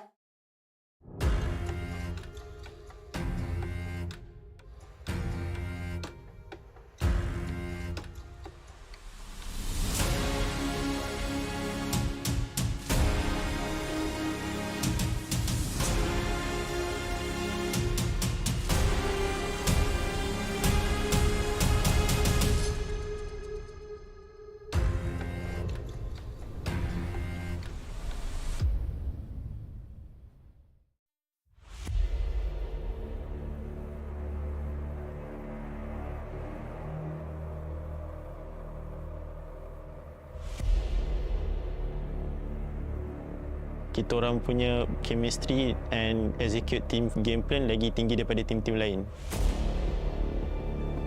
The bond or the chemistry of our team, because we understand each other inside the game and outside the game. We have known each other for very long, and our chemistry and our teamwork is on top of everyone else. Kita bakal ngeluarin surprise pick, mungkin nggak bakal ada orang yang tahu bakal kita ngeluarin mungkin dari komposisi hero apa, strategi kita apa. Mungkin mereka ibaratnya bakalan buta akan draft kami. We started recruiting by compete each other and test their skills, and we have to adjust our roles just to form a better team. Basically, half of our team pernah join ML season lepas. Dia orang scout kita orang untuk buat team terbaik untuk compete dalam MSL baru-baru ni. Kita bertemu di turnamen offline, kemudian kita berpartisipasi mengikuti turnamen ini, dan kita bersyukur bisa di hashtag 2 walaupun kita di underestimate banyak orang. My team's players came from various backgrounds and we met each other through tournaments and playing ML together. Kalau inside the game, kita orang ada isu yang macam miscom. Maybe waktu MSL tu kita orang hampir bergaduh waktu grand final. Waktu tu kita orang leading dalam 2-0 and jumpa the solution terus dekat situ. I think we have struggled because of our academics. We have to prioritize it first. So our preparation time is less than as usual. Yeah.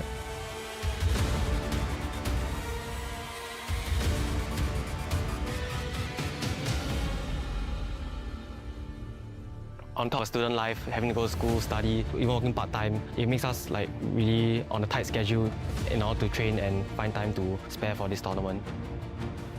Tim saya yang paling saya suka itu alter ego dari Indonesia, karena mereka dari awal dipandang rendah, mereka bisa masuk low bracket, kemudian mereka berjuang sampai akhirnya bisa juara champion, ya kan. Saya mau jadi kayak mereka sih. Tim kita yang dipandang rendah bisa membuktikan bahwa sebenarnya kita itu kuat, berkuda hitam.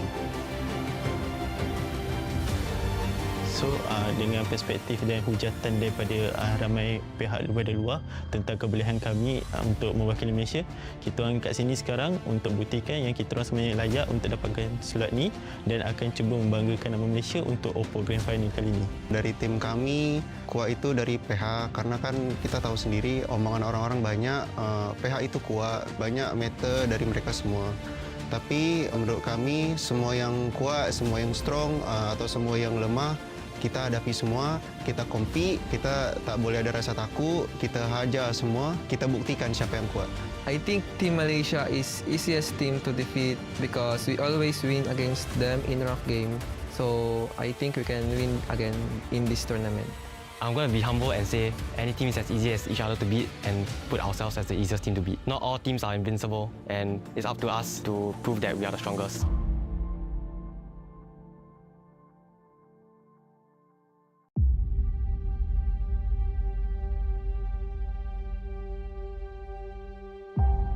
I formed this last mini team to qualify through SG qualifier and didn't expect us to be champion in the SG.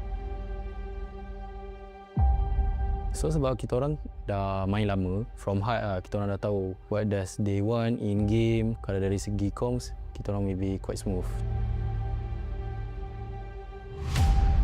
Ya kelemahan tim kita sih sebenarnya kalau di rank doang sih sering kalah gitu kan. Tapi kalau udah di turnamen, mode serius, ya bantai-bantai menang lah. I don't think any weakness of our team. We just continuous learning and we stay consistent in our gameplay. We are confident that we can win.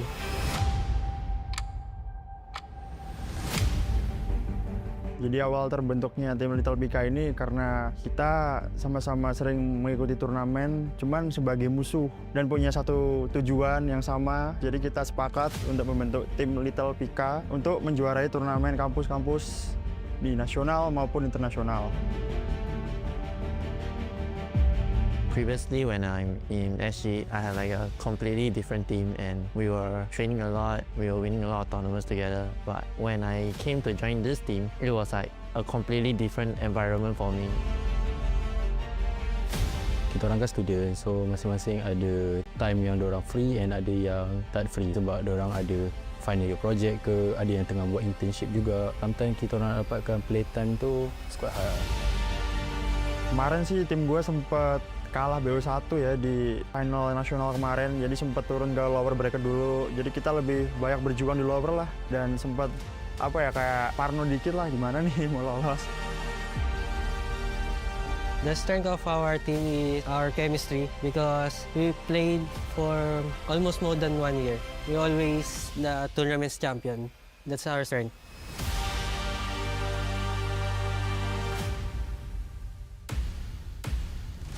Our last winning team is basically our strength and weaknesses. We lack of a lot of chemistry, a lot of synergy together. I didn't expect myself came all the way to compete with all the other international teams, and I will be grateful to fight them.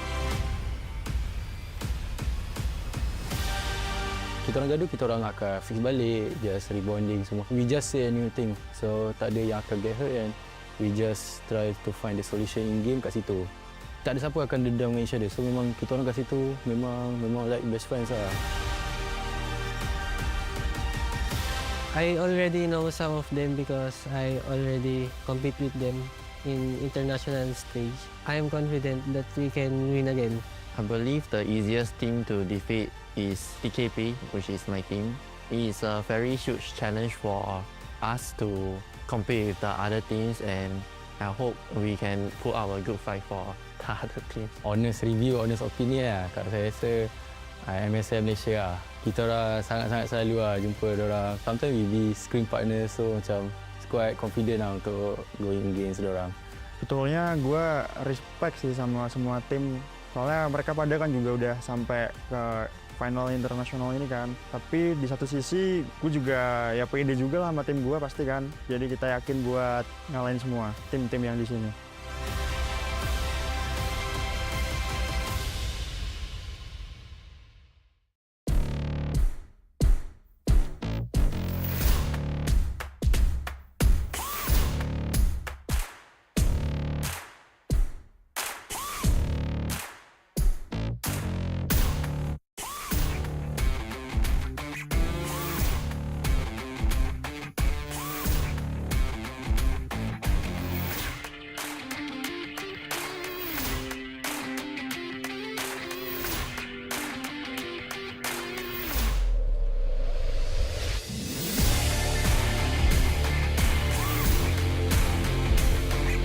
Naririnig ko na ang mga alulong ng mga bulldog.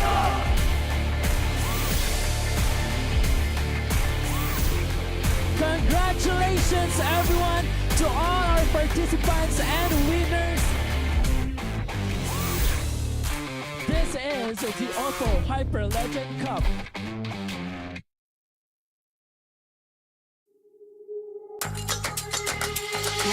Wake me up, converge in the starlight. I feel so alive.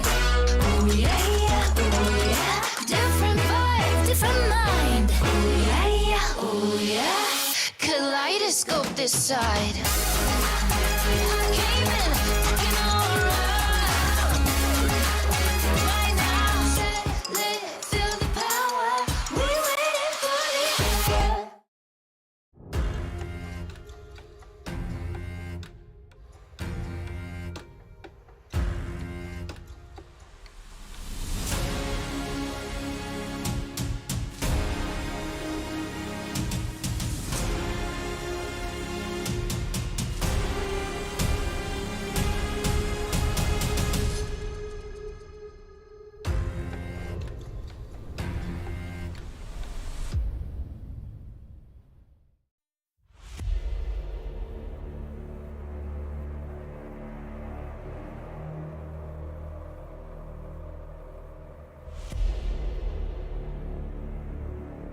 Kita orang punya chemistry and execute team game plan lagi tinggi daripada tim-tim lain.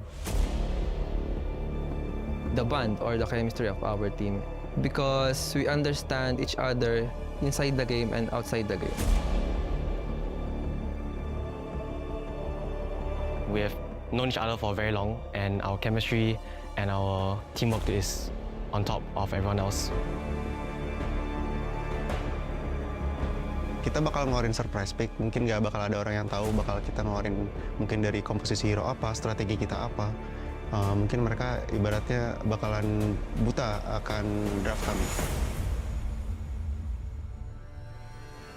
We started the recruiting by to compete each other and test their skills, and we have to adjust our roles just to form a better team. Basically, half of our team pernah join ML season lepas. Dia orang scout kita orang untuk buat team terbaik untuk compete dalam MSL baru-baru ni. Kita bertemu di turnamen offline, kemudian kita berpartisipasi mengikuti turnamen ini, dan kita bersyukur bisa di #2 walaupun kita di underestimate banyak.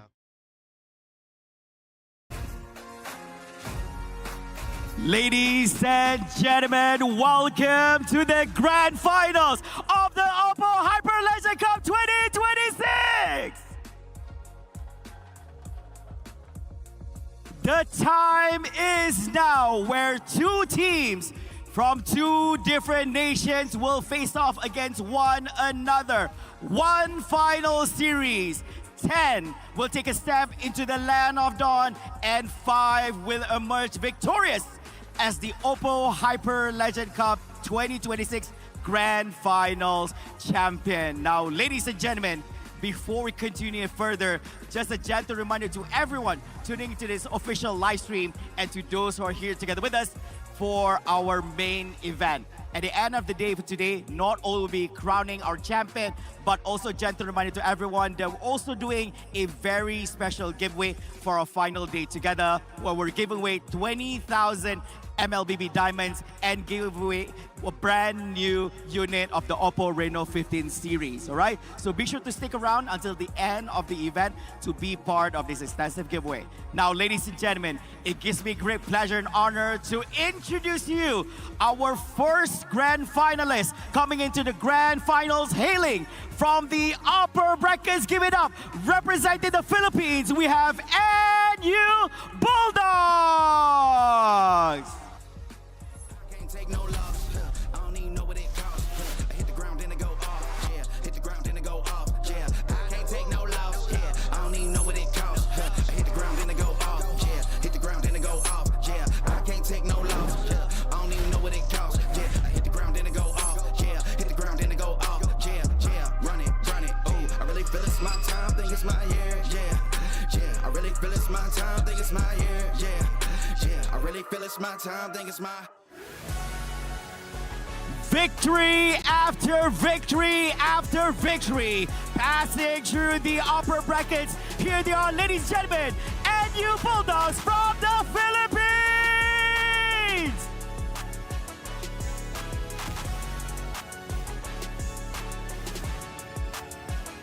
They look ready to go and ready to head on into our grand finals.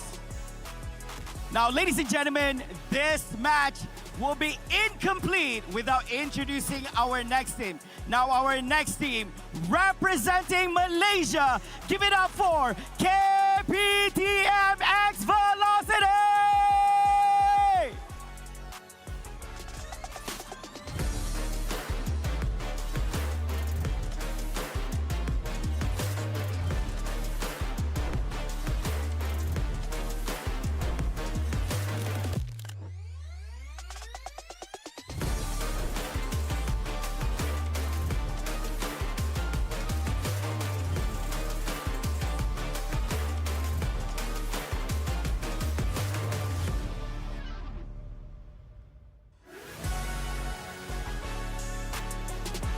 Ladies and gentlemen, this team hailing from the lower bracket segment, after getting dropped into the lower brackets, playing the most out of the matches, they are Team KPTM X Velocity!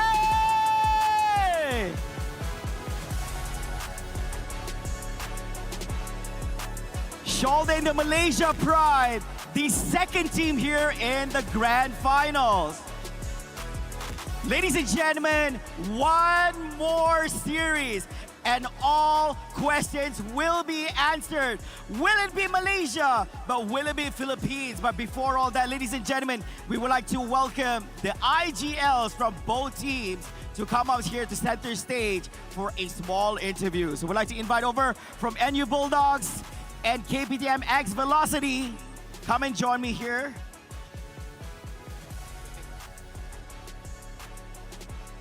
All right, so we are going to be starting with you guys and you Bulldogs. Now, you guys have had a pretty good run so far. Not a single series loss. You guys look strong, undefeated, all right? So do you have any words that you want to say to your opponents here, representing Malaysia from KPTM X Velocity? Just good luck, have fun, and let's enjoy the game. All right, there you have it. Ladies and gentlemen, give it up here for NU Bulldogs. Now, my man here, it has not been an easy journey for you and your team. You dropped really fast there down the ranks from the upper bracket to the low bracket. And what a crawl has been, especially day number 2, where you fought back to back to back. And here you are in the grand finals. And might I say, this is a revenge, man. Now, coming from you, right? Are you confident that you're able to translate this from that loss before into a victory against the Philippines? Inshallah. So, okay, just to translate you guys, right? So, with God's will, He will, all right? Anything you want to say to your opponents here from the Philippines? Let's have a good game and have some fun tournament. Okay. All right, so he said, have a good game and let's have fun together. Now, ladies and gentlemen, before they head out, can we have the biggest round of applause for these two teams at the grand finals? Now, gentlemen, to kick down things off on a good note, as Coach Moshe would like to invite both of you to shake hands and head over back together with your teams. Now, ladies and gentlemen, 2 teams left. We started with 8 on day number 1 on Thursday, and here they are, the final 2 teams, and they hold the pride here for both amazing nations. We have here from the left is from NU Bulldogs, from the Philippines, and here on your right is none other than KPTM X Velocity from Malaysia. Now let's hear it. Give us some cheers for a team from NU Bulldogs from the Philippines. Now let's hear it for Team KPTM X Velocity from Malaysia. Now let's be real. KPTM X Velocity, they do have an advantage here being in home ground. But we do have support from the Filipinos who's currently watching in to this official live stream out there. So do show your love and support in the comment section below. Show all the support because they need it right here. Because in a few short moments, they're going to be jumping into the final series we have here for the grand finals. And remember, only one of them will be bringing back home the big chunk of the prize pool, which is $32,000 US. And without further ado, we're going to be heading over back to our commentators to tell us a little bit more about what we can expect here from this match. So casters, this is your time to shine.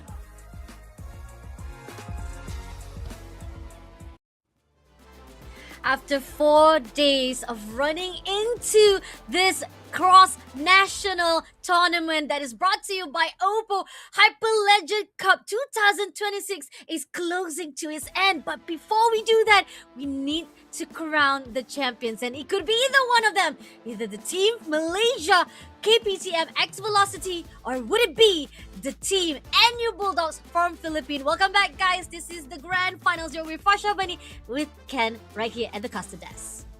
Yep, and that is definitely a match that we all been looking forward to. It's either going to be a revenge game or a clean sweep for either of these 2 teams. And because shout out to all the teams that have already played throughout the first day and then coming all the way to the championship Sunday.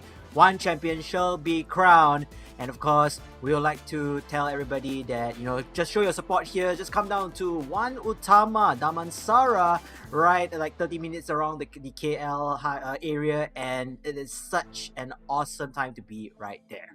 Yeah, 4 days of events has been going on at the new course or new main course wings at One Utama Damansara, which gives a lot of opportunity for all of the Malaysian citizens, especially who's live in Klang Valley or near Kuala Lumpur or even around the area of Damansara. You guys just drop down there and just give your support for this last match right here. And it seems that they're going to actually go in for the flip of the coin. It's going to be the side of NU Bulldogs. It seems like that. I guess they've already picking this up. I think there's definitely that NU Bulldogs will be picking the first pick for themselves. So let's hope for the best.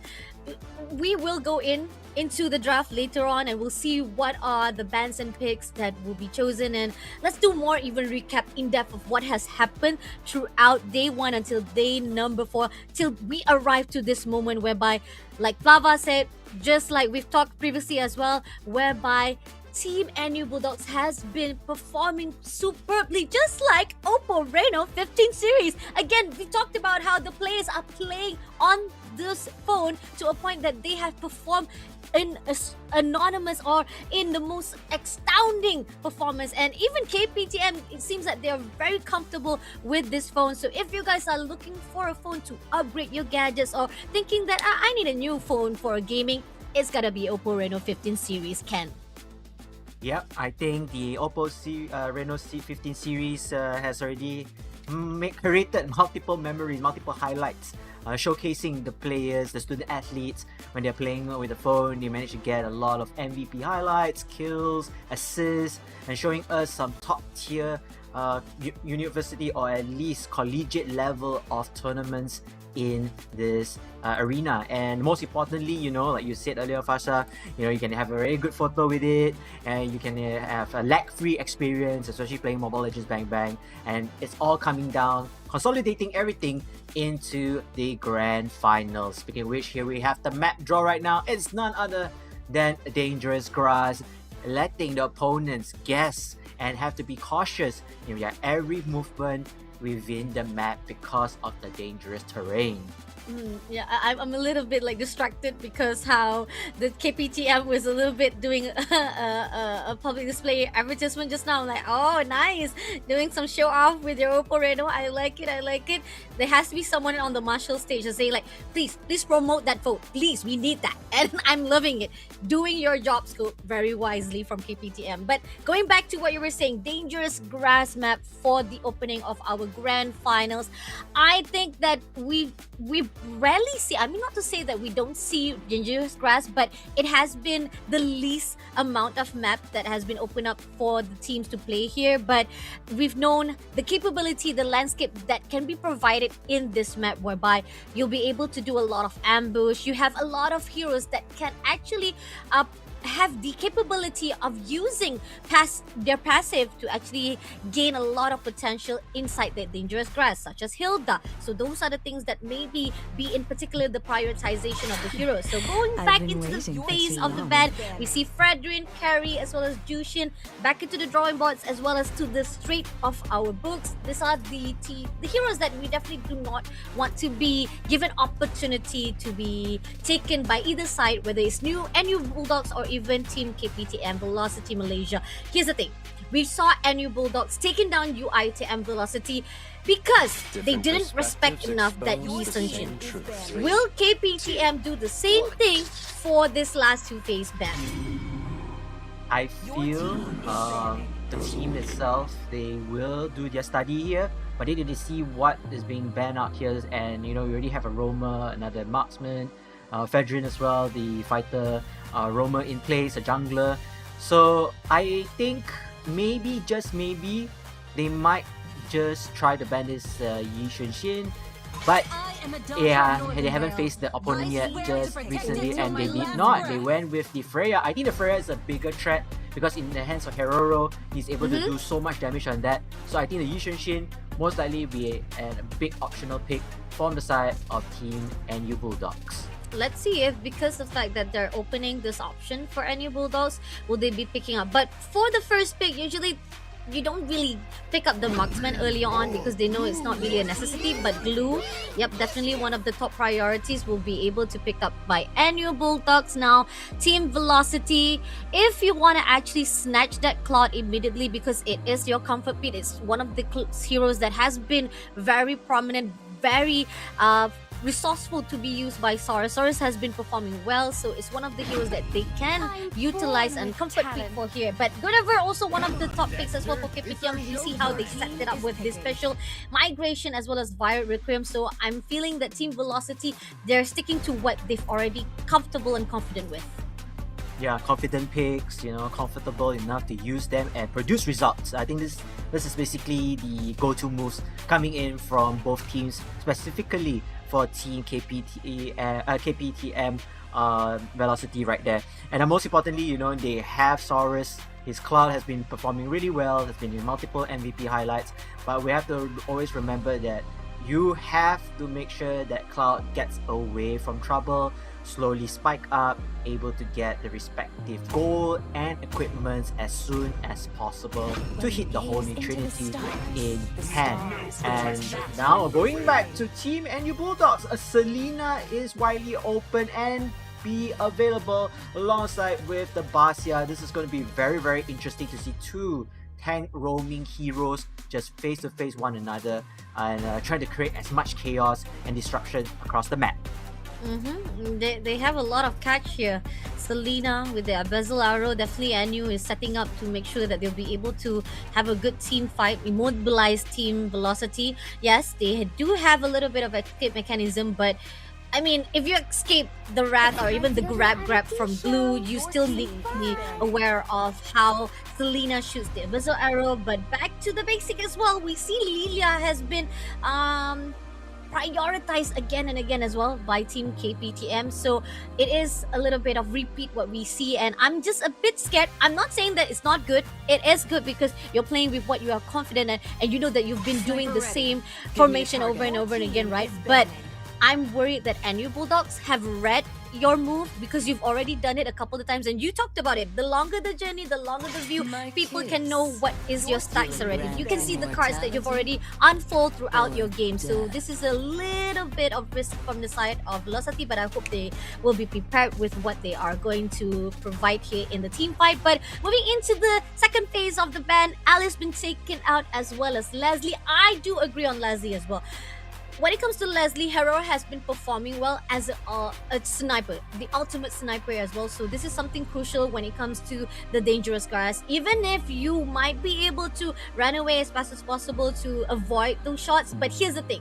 The ultimate snipe will always target you immediately and you will not be stepping away from the eyes of the sniper. Do you agree on that, Ken?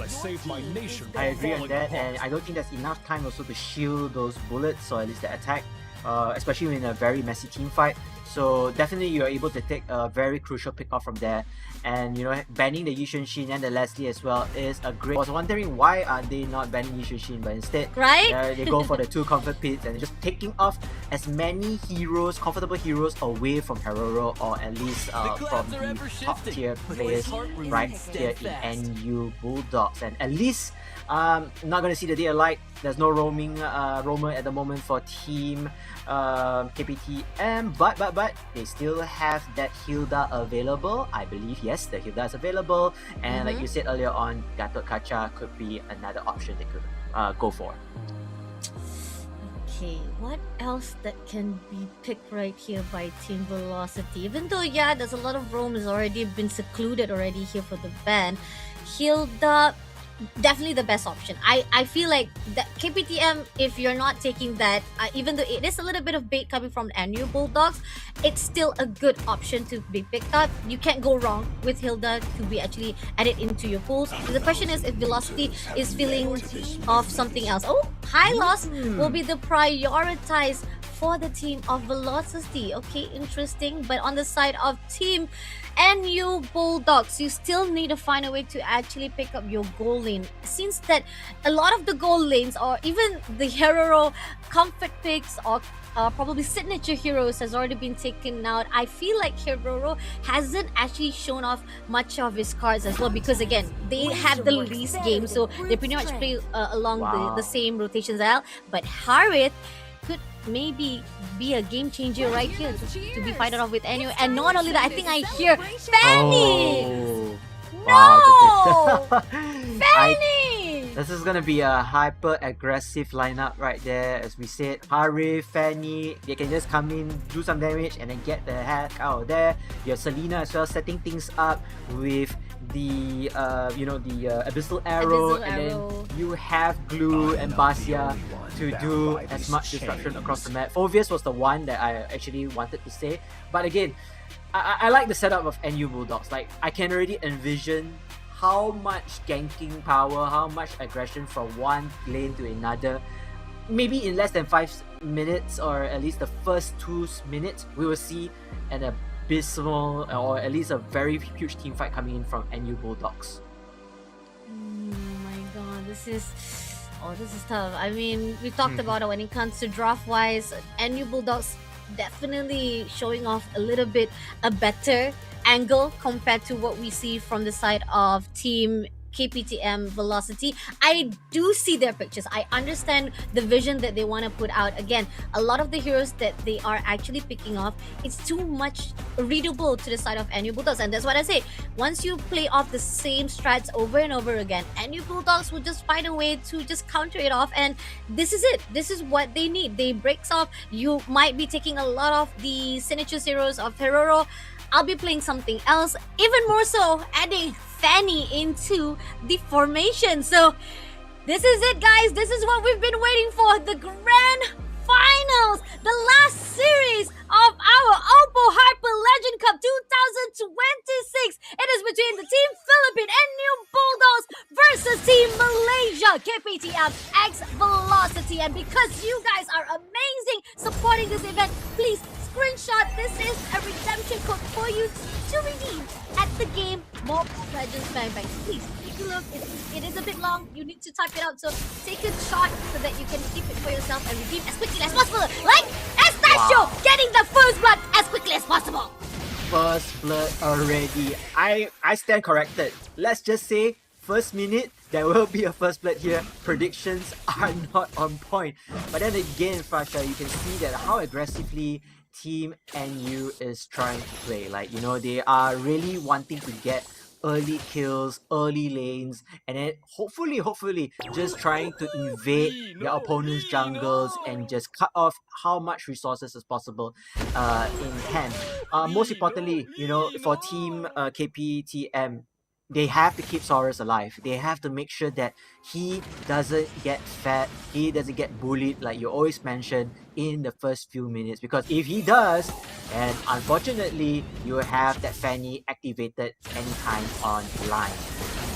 Imagine it's just early, 1 minute on the clock, and Fanny was just flying through the sky, getting the kills already. I mean, even though it is over against Hylos, a roamer that you know for a fact will definitely have to sacrifice. But here on our Bioshield migration, able to go in for the Valerian, but Pachulan still managed to survive it out of here as Taksho comes in to finish it off. And Wafi did manage to take down Pachulan for the last hit, but it's a little bit of break session, and Blast comes in for the last hit to go in for 1v1 between the mid lane, and Nani had to be traded off as well. Yeah.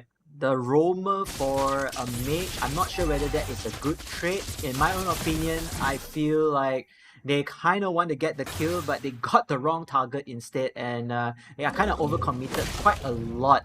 I believe that Pachulan was already far away from the jungle, zoning out and leaving Livia from KPTM very exposed for the kill.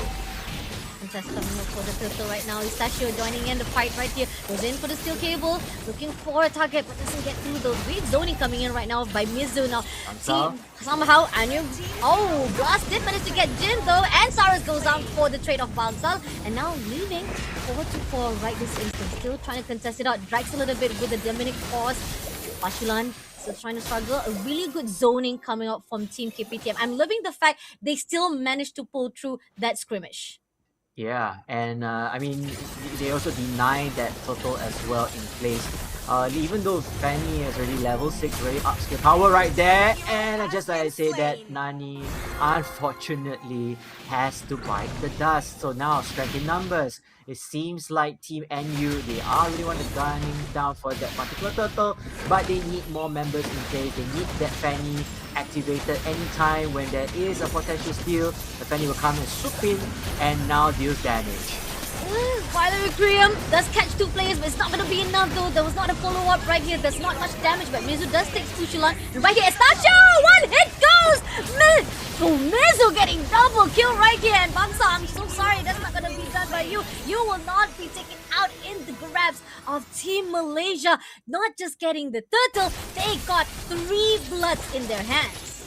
Yeah, 3 kills across the team, and most importantly, it is the turtle. That is the objective they'll be seeking for, giving them a little bit of a slight advantage in terms of economy. Now, looking from Team KPTM X Velocity, we can see that Saurus is still chilling, still making sure that he's staying alive. And speaking of staying alive, ladies and gentlemen, go ahead and claim your Mobile Legends Diamond code right now. It's available on screen, as Fasha says, better claim quickly before the steal comes. Staying alive, staying alive. Yeah.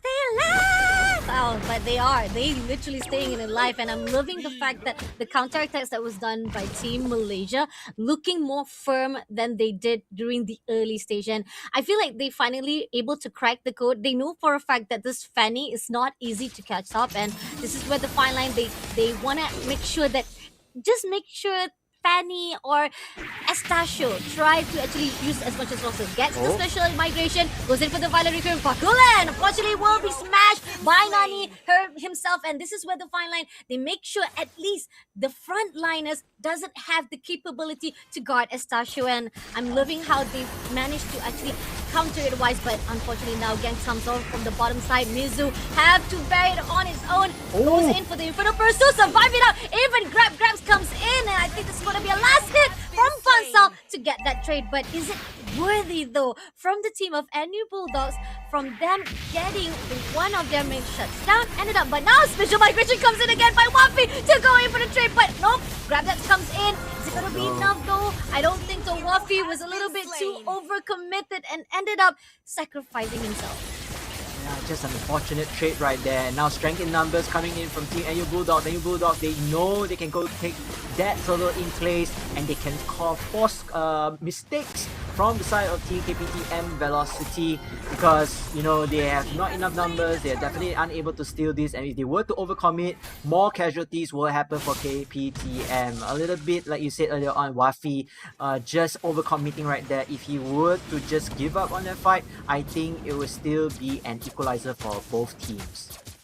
I mean, you've already got what you needed. You want to make sure that at least you shut down Pachulan, but then why you have to go for Bangsal as well? Now here, Estacio still flying through the sky, trying to make sure a little bit of damage to Mizu. Even though Mizu will be able to withstand it all, it is giving a lot of pressure right here for our player. This Forvius is not having fun at the top lane, so this is going to be a little bit difficulty coming out from KPTM. They had their composure, but now it seems a little bit of crack comes through because of how they are a little bit aggressive. See right here, Saurus level 9. He will be the key difference maker here, because you know Team NU Bulldogs does not have a marksman, right? They don't have a marksman, they don't have a true damage dealer, and especially in the late games to burn down opponents. So I hope that using Cloud, Saurus, and the rest of the members of KPTM, they can make a difference. They can try to turn things around if they needed to, but it's all coming down to the survivability issue of Saurus. So far, hasn't have anything depth yet, but if he's slowly but surely, I think the rest of the members of NU Bulldogs will be aiming for him. Harif is in the line right now, most likely calling for his teammates to start the gang. And they are doing what they need to be done. Push also was able to actually throw out the bottom druid. Goes in for the special blast. Unfortunately takes down Nani. Not a sight to be seen right here for the team of KPTM, and Estacio joins in for the fight. Jin had to move away, but the Glory Pathway was not able to go in for the escape mechanism. Now Wafi will be the next victim. Had to be grabbed and getting the double kill in the hands of Estacio. Well, good news, they kept Saurus alive. bad news. A lot of multiple members fall down, and it's also not great again because you are leaving the lot open for Team NU Bulldogs to take control. And you know, again, maybe perhaps just maybe they have a game plan saying that yeah, we can let the Cloud farm, we can let the Cloud farm all his goals we want, but we are going to power spike right now and bully him as soon as possible, including his teammates later on. They keep on shredding Team KPTM right now. That Zaman Force literally locked on Mizu. I just feel like this is where they feel they're much more confident, they're much more sturdy to actually go all out aggression. Estachio just overlooking to Soloz. That is not a good composure, but thank the Lord we do see Jins right there to back things up. And even though Estachio might do a little bit of damage, but needs to go back to the base to actually heal up that stamina again. So let's see. With the first lot already marching in, special migration, Brilliant Requiem does get Bangsal immediately right this instant as one frontliner has already been taken up. KPTM is doing their best just to shred at least one of the protection that is needed by NU Bulldogs, but they still have Pachulan. Let's see what's going to be done right here. Going to clear out a lot. I don't think they will have any problems with here, but there's solo push coming from this jungler. Estachio, the one that they still cannot catch, the one that keep messing things up.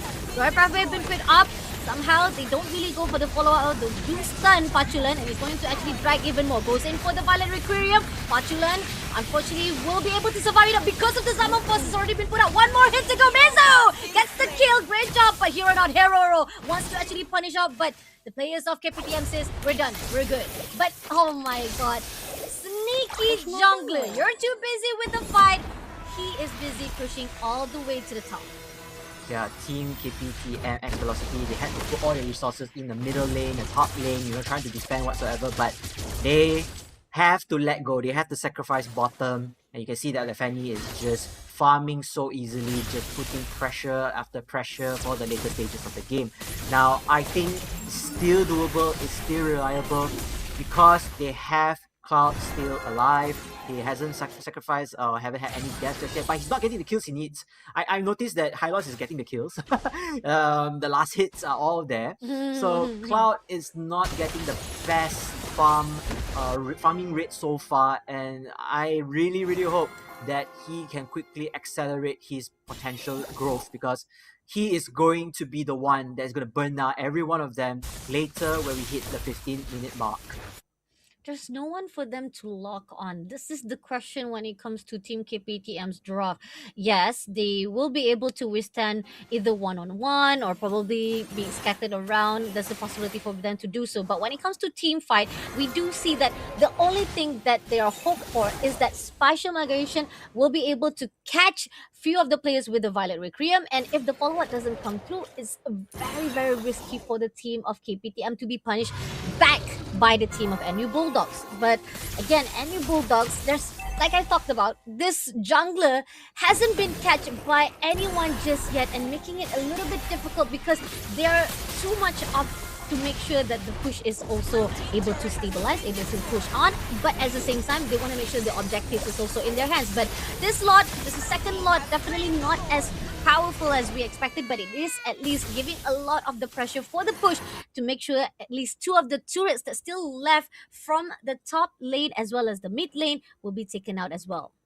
Yeah, I mean, this is a very difficult option for KPTM. They have to choose the lesser poison, the lesser evil.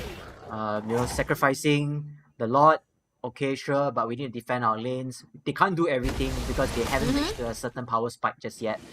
And you know, NU Bulldogs, they are living this, they are loving this especially. And when the time is right, especially with the Abyssal Arrow comes into connection, that is where is their signal to go, let's just end this as soon as possible.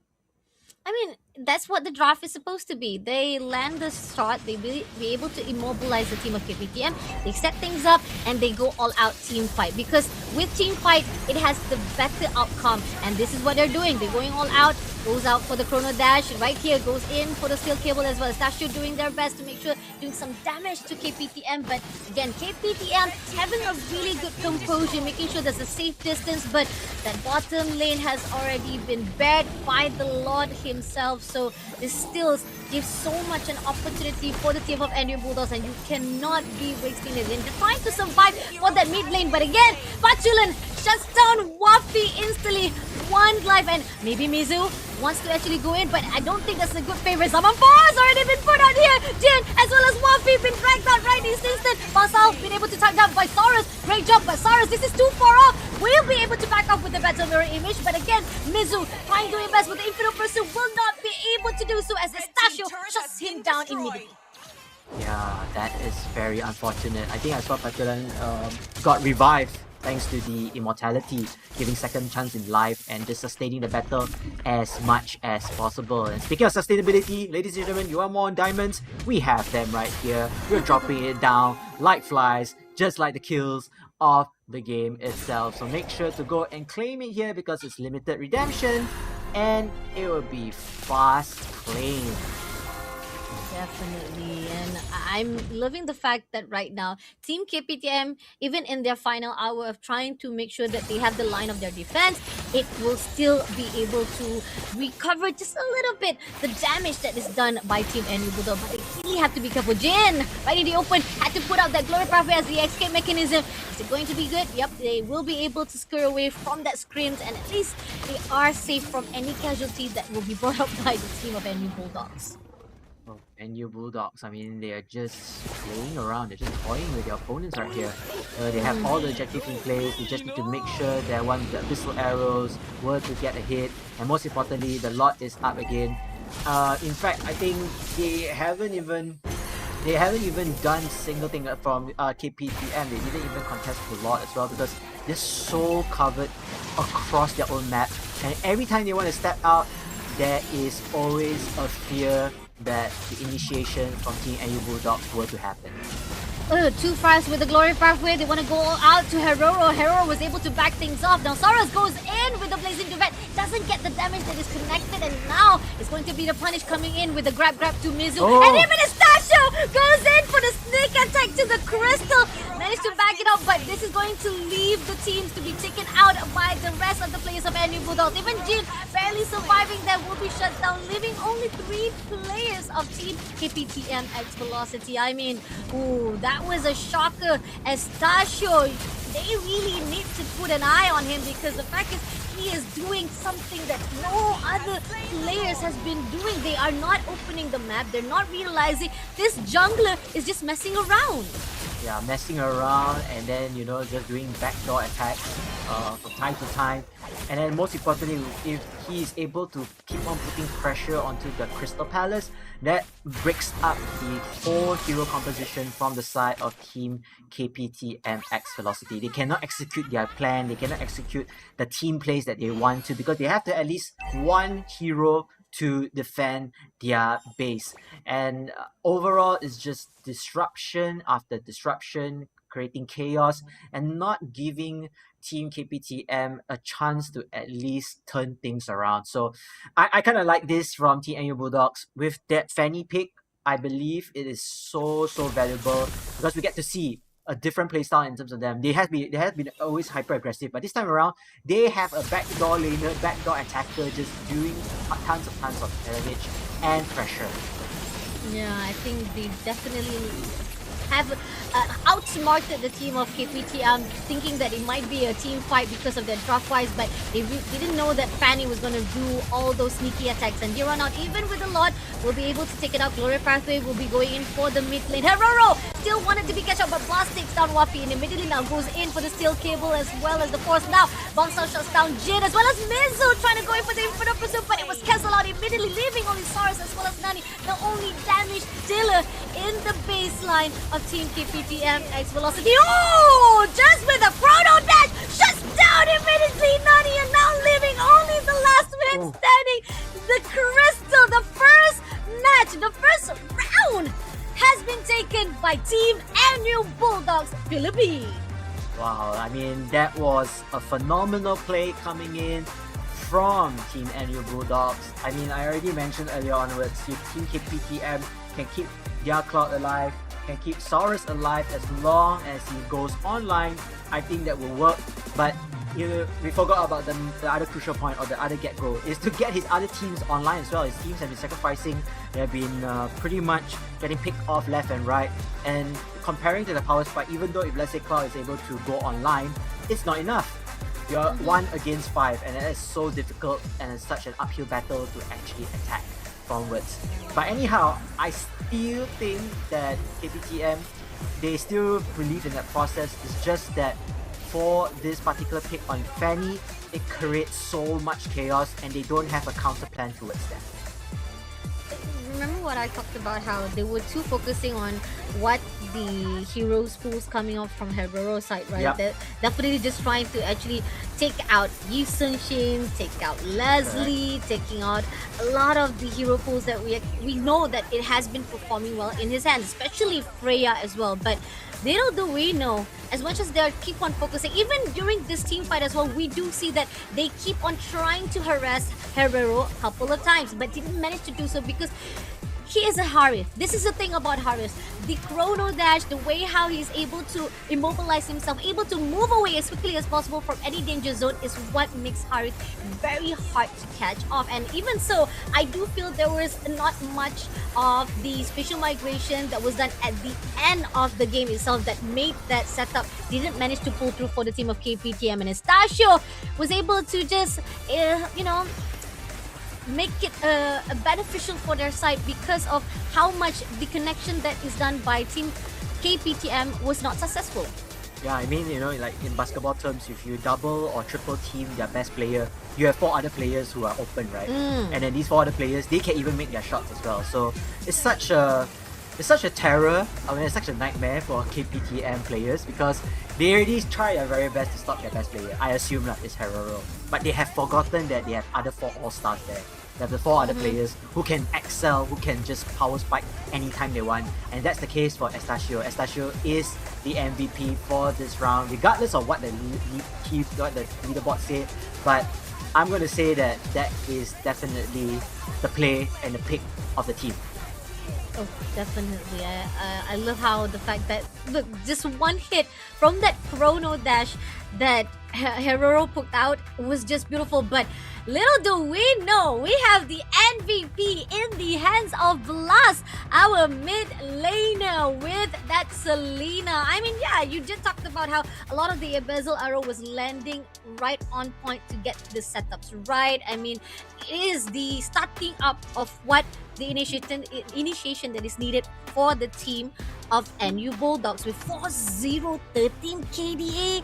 Oh damn, nobody was even looking at Blast. Blast was just blasting, having the time of his life. Definitely, controlling tempo, setting up plays, putting the traps as well. And the most important thing is, they don't even have a marksman, but the rest of the players, they can still deal damage output sufficiently to kill off whatever's left in KPTM's lineup. And let's just see about that. I mean, from the start, from the get-go, I felt like there was a little bit more hope for KPTM. Like, they had the game plan ready. They managed to get some good skirmishes, I believe, in the earlier rounds, but kills. But after that, after I believe the second turtle onwards, it was just downhill all the way. And just unfortunate because there was a glitter of hope that we might see that a comeback or at least a turnaround for their team. Just such a dominating performance coming in from NU Bulldogs. I think the formula that Velocity was looking forward, because the reason why they even got that 9 kills is because they were able to actually separate one player at a time to make sure they'll be able to gank up. And that's the thing, when you're actually able to do so for one player, the rest of the players of NU Bulldogs was able to read between the line and realize that we're not going to leave anyone all by themselves. And you can see the movement that was done by Pachulan, by Bangsal. They were always able to actually cover things up. Even Blast was always on the scene, just making sure that Herero will be able to guard up. And Estasio, on the other note, they have so much of confidence. They believe in Estasio's movement as well as capability. They let Estasio free. Do whatever you want to do, man. We know for a fact you'll be able to do silent damage, a little poison sipping through into the velocity or KPTMX velocity's point to realize that they don't even understand that Team NU Bulldogs knows for a fact that they can direct those confusion and have their own gameplay round out right behind the side of Team KPTM. And again, this is just an outsmart play coming from NU Bulldogs Philippine, and this is the team that hasn't dropped any maps whatsoever. It is already expected for the team of KPTM X Velocity to have a little bit of struggle to fight them off. I mean, as much as experience you have, the longer journey that you have, it might also be seen whereby NU Bulldogs, they're just much more firm with what they have been playing throughout this experience. Yep, discipline, sticking to what they think that goes right, and then most importantly, like, you know, they are able to adapt.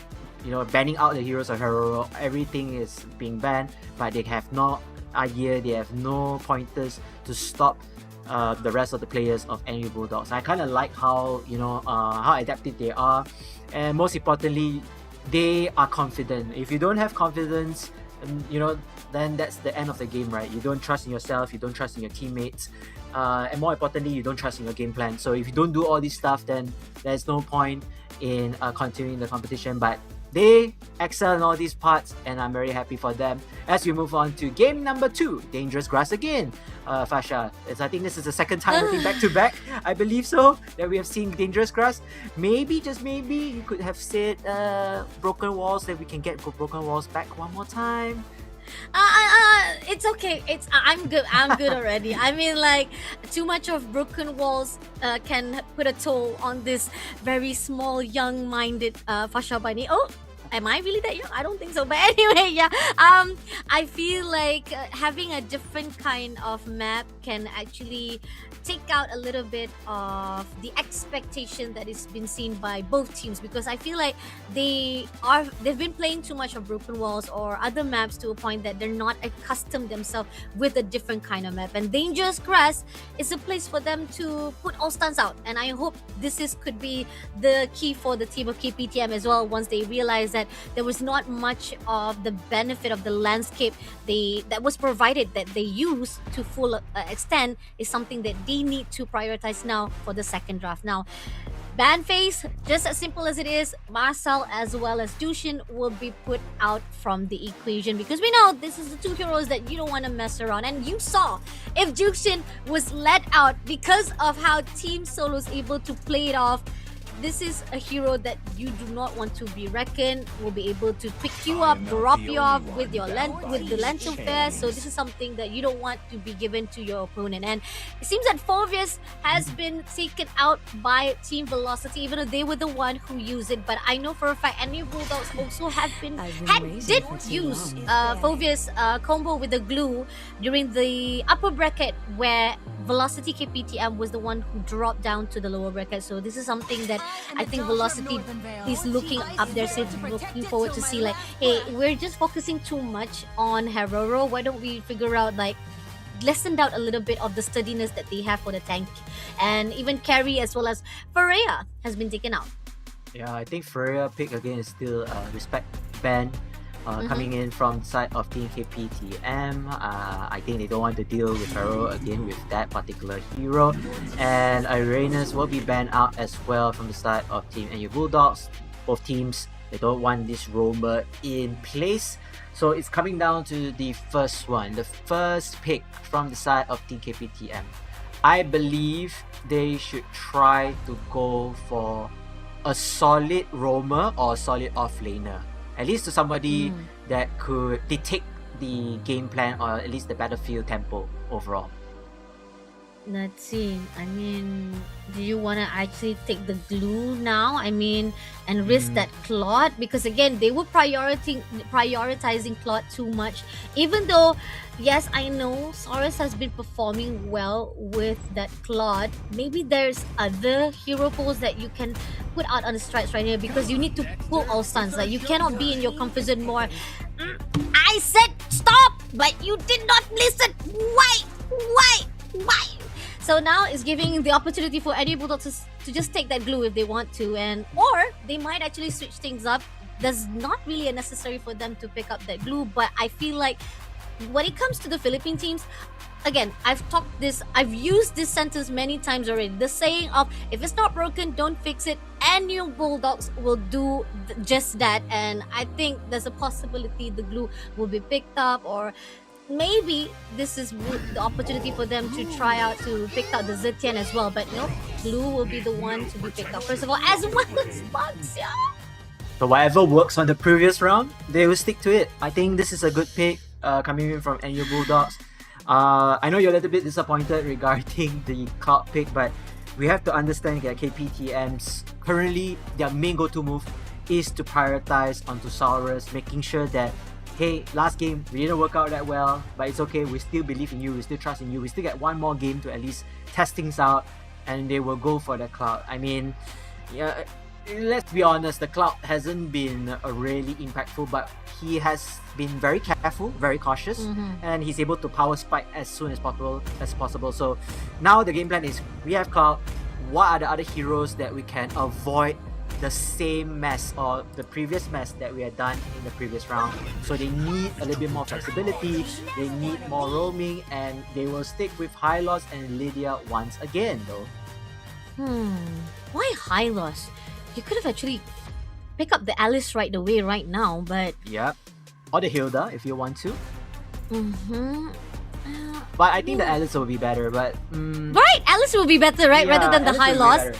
Yeah. Because it was just a bit too fast for you to pick up that Hylos. I know for a fact that Hylos has been the only key for them to have that escape mechanism with the Glory Pathway, but it wasn't really an important strat for you to show it right now. And Team NU Bulldogs, again, when you see a team that is not really respecting them enough or not actually reading them enough, the Team NU Bulldogs is just taking that situation to their points, and they're just using every strats that they've done already that was successful in the first run. But at least Team KPTM put a respect a little bit to Estachio's Fanny, which is very nuisance. It's now a little bit of annoying to come in with the backdoor strats, as well as Yi Sun Shin. Okay, I think that's a really good ban coming in from Team KPTM, with Fredrin as well as Guinevere to be shut down by NU Bulldogs. Yeah, great bans coming in from Team Velocity, KPTM Velocity. I like that.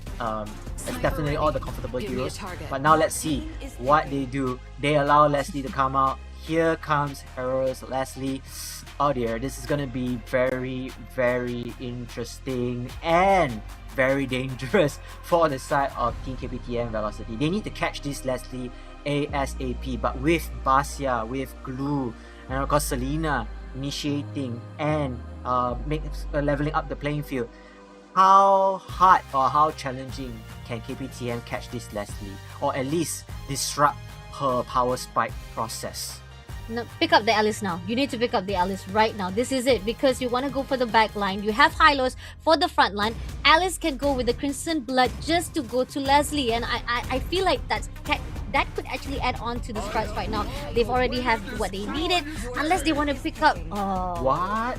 Lapu Lapu. Okay. I think this is the first Lapu Lapu I've seen, at least in the tournament. I mean, aside from Harley as well, but wow, this is mind-blowing a bit. I need some time to process, but again, using Lapu Lapu definitely is able to do lots of CC, and then maybe paying out respect. You know, this is the hero or the legend from from the Philippines, and yeah, maybe, just maybe, they will just put up a good fight for Team KPTM Velocity. Okay, putting out Harley against Leslie is not that bad. I do understand the vision that KPTM is putting out. I just don't think that the frontliner will be enough for them to secure that backline. That's the thing. I mean, like, yeah, Harley definitely will be able to go out with the Deadly Magic as well as the Jumping Head as well. But that's just one. Do you understand? Like, there's just one mechanism of you being able to actually penetrate or even invade into the back line of Team NU Bulldogs. There's still a couple of heroes that they need to actually control and zone out in this midst for the second draft. And a little bit of heads up for the viewers, if we go into this second match and we finish with a 2-0, we will take a break right after that before we continue with the third match. So let's see what's gonna be like. Is it gonna be a second point for the team of NU Bulldogs Philippines, or will it be the first time Team KPTM Velocity able to bag 1 point from this Team Philippines. Coming down to this game number 2, Fasha, and I mean, this is going to be the match that Team KPTM needs to break forward to. At least they have to secure 1 point or 1 match in their pockets. But now, it seems like let's just trust onto this team. I mean, the composition is definitely unorthodox. You have the Lapu Lapu in place. Backliners, like you said earlier on, not enough to follow up, not enough to dive towards for confirming the kill. So it's all about how are they going to set things up, how are they going to play around the terrain, how are they going to go from the jungles, the invasions and so on as soon as possible. And speaking of this, already first blood in less than 2 minutes. In less than 2 minutes, Blast getting the first blood straight away, and there was so much of ganking that was done by NU Bulldogs. Team Velocity, Malaysia just having a little bit of struggle to actually read all the cues that is already given by Team NU Bulldogs. Okay, Jin again needs to be alert of what the covers, what are the movement that will be done by NU Bulldog. But yet again, this is not going to be easy, as during the early stages, the team of Velocity might not have that upper hand compared to us, who has the upper hand to get freebies by OPPO at Mountain. So please screenshot this code for you to redeem at the redemption page on your game app. So it's an opportunity for you to have that feeling of appreciated because supporting our OPPO Hyper Legend Cup 2026. So click on it. Please screenshot. Take a picture. Yep. Most importantly, we want you to feel appreciated, like what Pasha said. And of course, feeling appreciated is none other than this battle right here. Going back and forth. Team KPTM trying their very best to deny this turtle, trying to start some firepower, but it's not going to be enough. Wafi, meanwhile, with the Harley, is getting sandwiched by multiple members of Team NU Bulldogs. And NU Bulldogs, at this point of time, they are steamrolling, even though it's less than 5 minutes into the game. I told you. You thought that Wafi with the Harley will be able to do a dive from the back line, but you ended up being stuck because you have that Blast with the Abyssal Arrow and not be able to move. And this is the ultimate snipe coming in from Hero. Even just one shot, Saurus was able to back up, but still, that was really risky coming on, and you had to actually go back to your baseline just to reheal back. And this is where you see the difference level, the gaps that can be done by one Hero with Leslie. Leslie, I mean, this is making sure that this Leslie, even though she hasn't gotten any kills yet, but it's the level spike that is important. Level 6 right now, not the best, but again on track and hoping to get as much XP, as much gold, as much jungles, invasions, the buffs in order to power up towards the late game. In fact, by the mid game as well, if this Leslie has all the items needed, then I would say even with the high loss, there's nothing much they could do. Again, going back to what we see from the draft wise, they just have to play a little bit safe. Wafi will be immediately taken out by Stasio.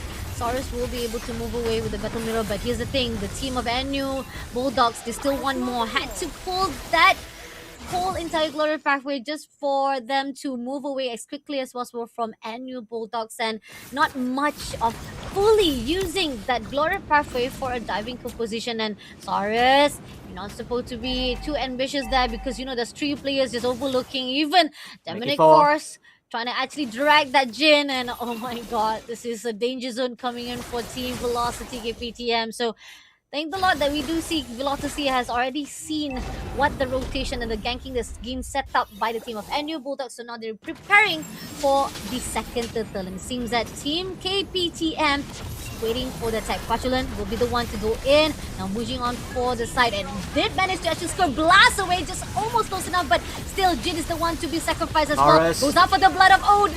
Nicely done. Mizu takes down Hero as well for the back, and Patulan goes in for the trade of Mizu. This is 1-4-2. Still love, but Wafi comes in with a deadly magic.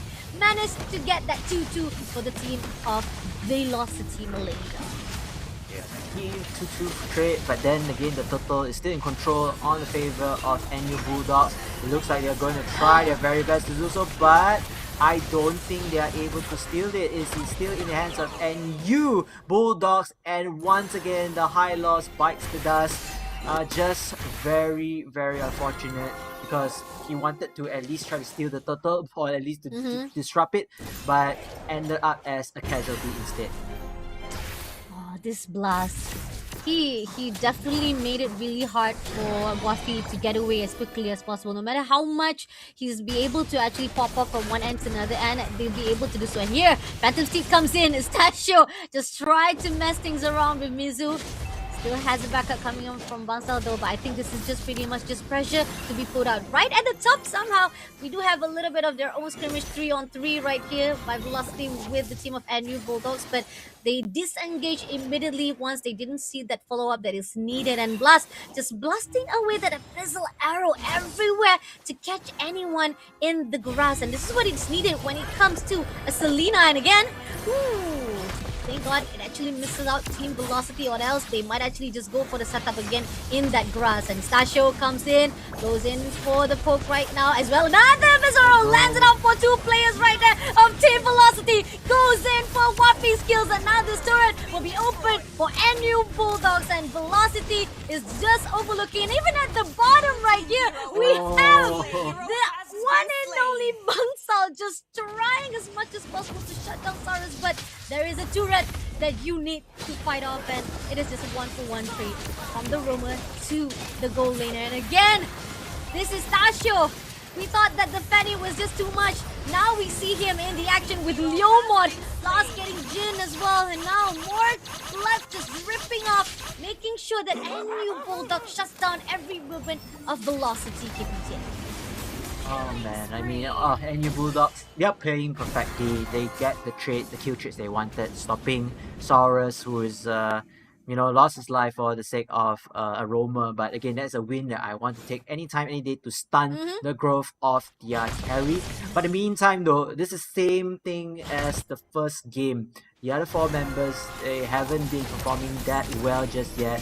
Wafi, meanwhile, he's supposed to be the secondary damage dealer, but not doing any much as well. So overall, it feels like they haven't broken the code yet just for Team NU Bulldogs. And NU Bulldogs right now, they're sticking to the same plan, aggressive, roaming around, dealing ganks from time after time behind enemy lines as well if they want to, because they have all of the equipment and power spikes in the world to actually execute that. And this comes into the question right now that why did they pick Lapu Lapu as the last option, whereby we can see that Lapu Lapu hasn't had the capability to withstand a lot of those front liners. So much damage that had been put out just to make sure to got out that top lane was really unbearable to see, and Mizu looks a little bit uncomfortable with this Lapu Lapu pick compared to what we've seen how he has been performing with Phoveus, or with even if I'm not mistaken, Blue, or was Hilda, Hilda. And this is something to ask, like, why KPTM try to actually break from their norms to a point that it kind of breaks their formation instead to fight with NU Bulldogs. I mean, they kind of want to break it, but then they are also disrupted also through the multiple pressures of, the Abyssal Arrow, the Abyssal Traps. Having the Abyssal Trap as well opens up a little bit more of a range, information intel if let's say somebody steps onto that. And it causes a lot of confusion from the side of KPTM, but like I said again, why not Hilda? Why stick to the high loss? The high loss hasn't been working so far. I mean, aside from using Glorious Pathway to escape, but most of the times you are supposed to use that to initiate attacks. So it hasn't seen much ROI back here. And now NU Bulldogs, look at that Abyssal Arrow, Basha. Goes in for the grab. Saurus, unfortunately, even the Blazing Duet will not be able to save you. Glorious Pathway has already been picked up. Does manage to trade out with Bangsal, but Hero gets Mizu instead. So that's 2-for-1 trade by the team of NU Bulldogs again. And I don't know why Saurus was just right at the top for the opening. I feel like he should have spotted out.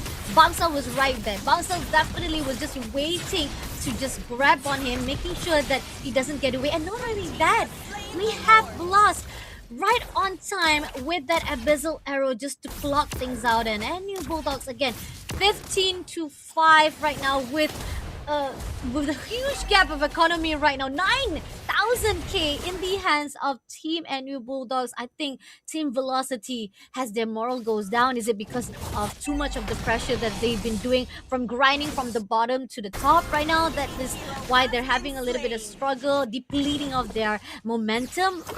I'm worried because here on out at the grand final, you want to do your best. You want to make sure that at least you try to actually get that execution properly. But I do feel like the energy right now has kind of affected them after that long run. Yeah, or you can just say that NU Bulldogs, they are at their prime, they are at their peak. This is their best game so far, and by their best game so far, they are putting lots of pressure towards Team KPTM X Velocity. And look at that again with the Abyssal Arrow, just creating so much chaos, and then just opening things up from the side of NU Bulldogs with the lot now charging from the top side. All holy defense already been broken. That's gonna be a dead end. But even with the Glory Pave already been put out, Estachio trying to actually do a little bit of teasing that goes in for the Phantom Steed, but doesn't manage to actually get the finisher. So now ultimate snipe comes in, and Mizu try to do best to actually guard out, making sure that Nani gets away as quickly as possible, which is what you needed. You have to sacrifice their body, making sure that at least your damage dealer will be able to survive without that reset. But Pachulan getting more ambitious, going in for the invasion, diving into the baseline, and we see now Bangsa also try to go in for all out of the split as well as the grab, but doesn't go in. Estachio takes down Mizu first of all. Jin try to hold on for dear life, but I think will be taken out by Hero instantly with a snipe, and now Abyssal Arrow missed out one of the plays, but Taurus still managed to pull through, and now leaving 3 players. But Estachio getting a little bit ambitious right here, will try to clear things out for the turret of the mid lane. Mid lane will eventually be exposed really soon. And look at that, Saurus is down. I think there's no other damage dealers that could have tried to stop this. It is just an inevitable time. One more turret bites the dust, and I think just probably the top one is going to be exposed as well. Now leaving for another 28 seconds down the lot. With this lot, I think they can finish things up for game number 2.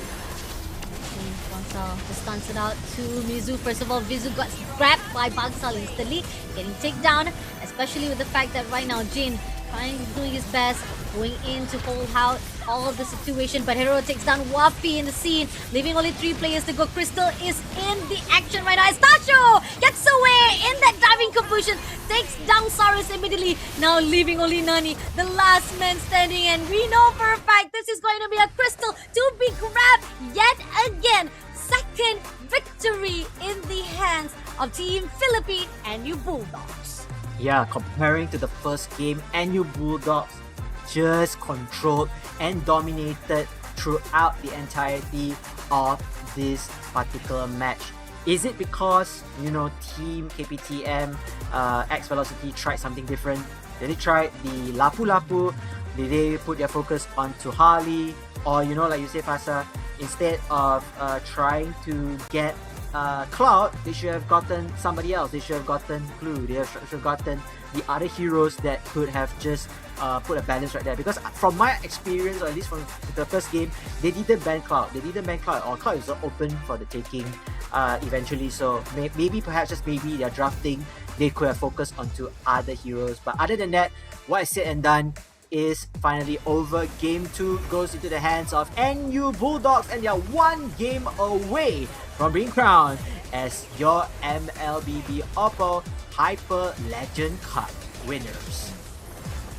Well, 1 more game to go. This is the best of 5, and we're looking for 1 more points for the team of NU Bulldogs to get closer to that crown. But looking back into these highlights, right, we talked about how Team Velocity, this is where the final, we do see that they were able to contest that turtle. They were able to actually back things up. A great composition whereby they fight all out as one. And this is what is needed for the team of Velocity KPTM. But once they started to be separated by the team of NU Bulldogs, and where they started to actually a little bit of stagnant, I feel like they were playing into the hands of NU Bulldogs too much a couple of times, to a point that NU Bulldog was able to read every single movement. This is where we know for a fact that KPTM is already having a little bit of loss of what they want to go in for the directions. And even all the pressure that they wanted to put was not there anymore. I mean, Wafi did manage to go in for the backline dive in, but again, with 3 players just guarding that one holy defense whereby Herrero will not be touched at all. Even at the end of this 12 minutes, we see Herrero only one time been dragged out, and again, Blast was not even picked up.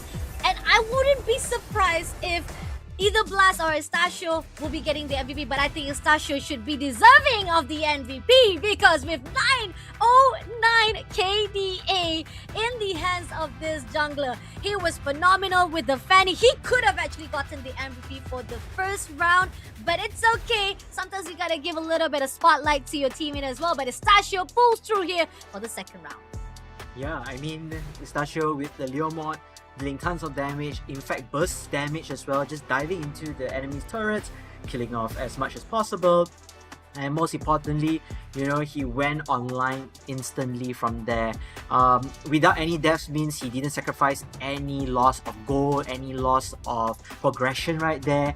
Everything has been seamless, and with 78% of teamfight participation, you know that he is there when his team needs him. And I was going through the players camp, by the way, Fasha. You know, I noticed the duality of reactions. You can see that Team NU Bulldogs just having fun, smiling, laughing when playing that. But for Team KPTM, they were in despair. They were trying very hard. Their faces were so serious. But you can see there's a little bit of disappointment, especially when, you know, they got Saurus out of the line. He was offline. He was getting killed left and right. This time around, he hasn't been performing really well. 4 deaths overall. So I feel that NU Bulldogs, or is the drafting coming in from Team KPTM X Velocity, it wasn't enough to kind of protect him, you know? There's a lot of factors here for the games, especially from the first game as well.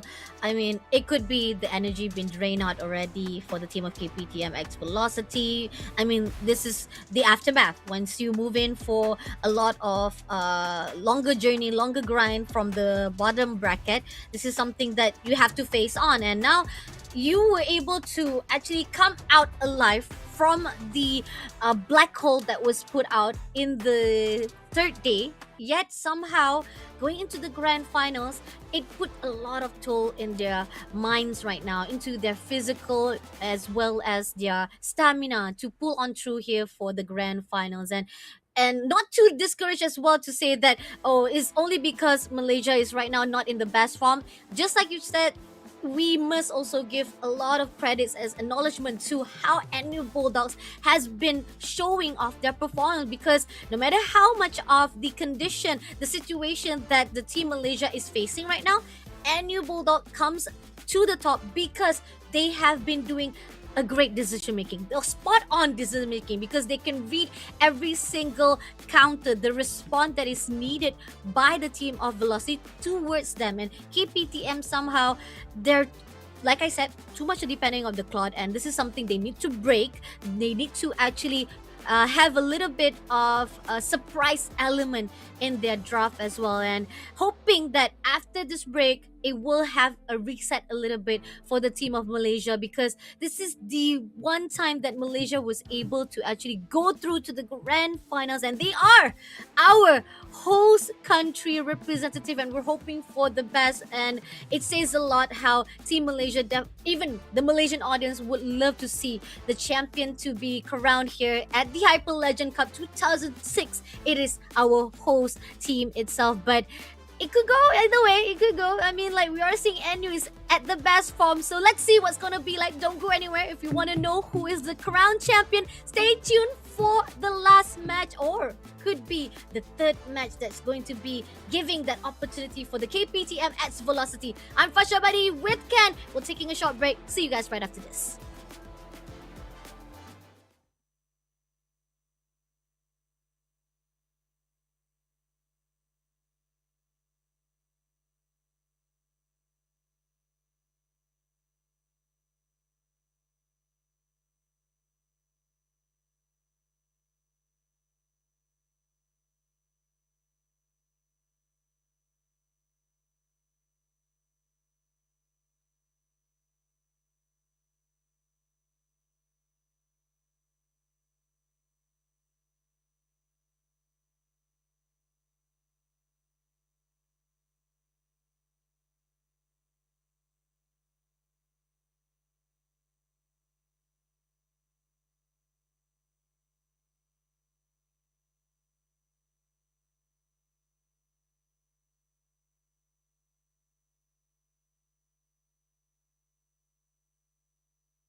Congratulations everyone to all our participants and winners.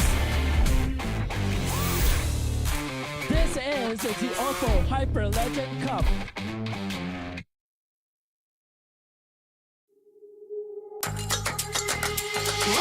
Wake me up, converge in starlight. I feel so alive. Ooh yeah, yeah, ooh yeah. Different vibe, different mind. Ooh yeah, yeah, ooh yeah. Kaleidoscope this side. I came in looking alright. Right now, set it, lit, feel the power. We waiting for the answer.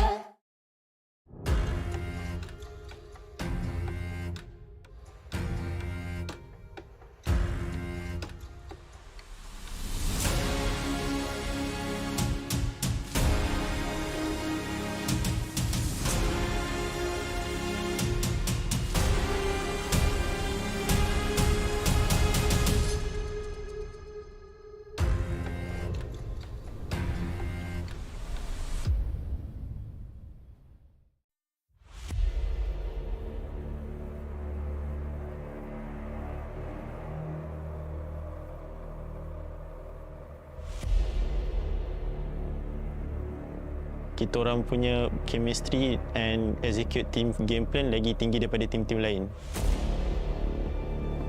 The bond or the chemistry of our team, because we understand each other inside the game and outside the game. We have known each other for very long, and our chemistry and our teamwork is on top of everyone else. Kita bakal ngeluarin surprise pick, mungkin nggak bakal ada orang yang tahu bakal kita ngeluarin mungkin dari komposisi hero apa, strategi kita apa. Mungkin mereka ibaratnya bakalan buta akan draft kami. We started the recruiting by to compete each other and test their skills, and we have to adjust our roles just to form a better team. Basically, half of our team pernah join ML season lepas. Dia orang scout kita orang untuk buat team terbaik untuk compete dalam MSL baru-baru ni. Kita bertemu di turnamen offline, kemudian kita berpartisipasi mengikuti turnamen ini, dan kita bersyukur bisa di hashtag 2 walaupun kita di underestimate banyak orang. My team's players came from various backgrounds, and we met each other through tournaments and playing ML together. Kalau inside the game, kita orang ada isu yang macam miscom. Maybe waktu MSL tu kita orang hampir bergaduh waktu grand final. Waktu tu kita orang leading dalam 2-0 and jumpa the solution terus dekat situ. I think we have struggled because of our academics. We have to prioritize it first. So our preparation time is less than as usual. Yeah.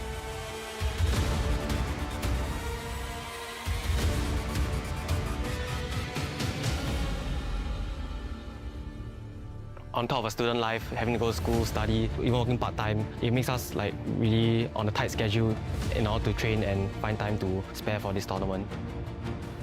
Tim saya yang paling saya suka itu alter ego dari Indonesia, karena mereka dari awal dipandang rendah, mereka bisa masuk low bracket, kemudian mereka berjuang sampai akhirnya bisa juara champion, ya kan. Saya mau jadi kayak mereka sih. Tim kita yang dipandang rendah bisa membuktikan bahwa sebenarnya kita itu kuat, berkuda hitam. So dengan perspektif dan hujatan daripada ramai pihak daripada luar tentang kebolehan kami untuk mewakili Malaysia, kita orang kat sini sekarang untuk buktikan yang kita orang sebenarnya layak untuk dapatkan slot ni dan akan cuba membanggakan nama Malaysia untuk OPPO Grand Final kali ini. Dari tim kami, kuat itu dari PH, karena kan kita tahu sendiri omongan orang-orang banyak, PH itu kuat, banyak meter dari mereka semua. Tapi menurut kami, semua yang kuat, semua yang strong, atau semua yang lemah, kita hadapi semua, kita compete, kita tak boleh ada rasa takut, kita hajar semua, kita buktikan siapa yang kuat. I think Team Malaysia is easiest team to defeat because we always win against them in rough game. So I think we can win again in this tournament. I'm going to be humble and say any team is as easy as each other to beat and put ourselves as the easiest team to beat. Not all teams are invincible, and it's up to us to prove that we are the strongest.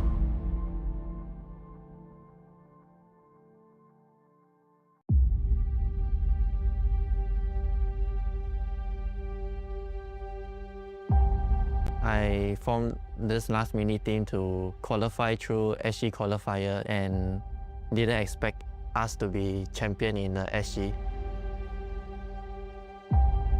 So sebab kita orang dah main lama, from high kita orang dah tahu what does they want in game. Kalau dari segi comms, kita orang maybe quite smooth. Ya kelemahan tim kita sih sebenarnya kalau di rank doang sih sering kalah gitu kan. Tapi kalau udah di turnamen mode serius ya bantai-bantai menang lah. I don't think any weakness of our team. We just continuous learning and we stay consistent in our gameplay. We are confident that we can win.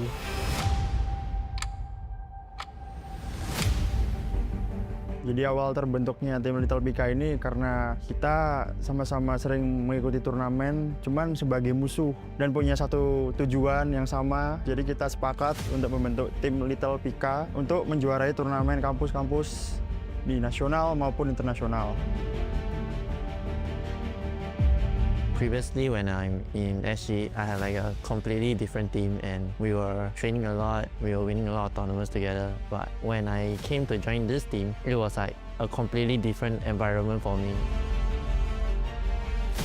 Kita orang kan student, so masing-masing ada time yang diorang free and ada yang tak free sebab diorang ada final year project ke, ada yang tengah buat internship juga. Sometimes kita orang dapatkan playtime tu quite hard.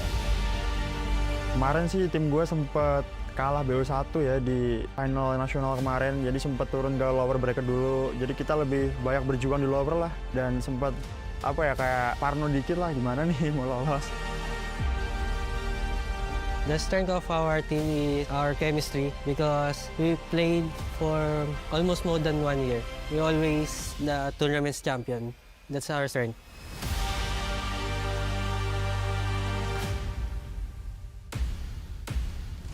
Our last mini team is basically our strength and weaknesses. We lack of a lot of chemistry, a lot of synergy together. I didn't expect myself came all the way to compete with all the other international teams, and I will be grateful to fight them. Kita orang gaduh, kita orang akan fix balik, just rebonding semua. We just say a new thing, so tak ada yang akan get hurt and we just try to find the solution in game kat situ. Tak ada siapa akan dendam dengan each other, so memang kita orang kat situ memang like best friends lah. I already know some of them because I already compete with them in international stage. I am confident that we can win again. I believe the easiest team to defeat is TKP, which is my team.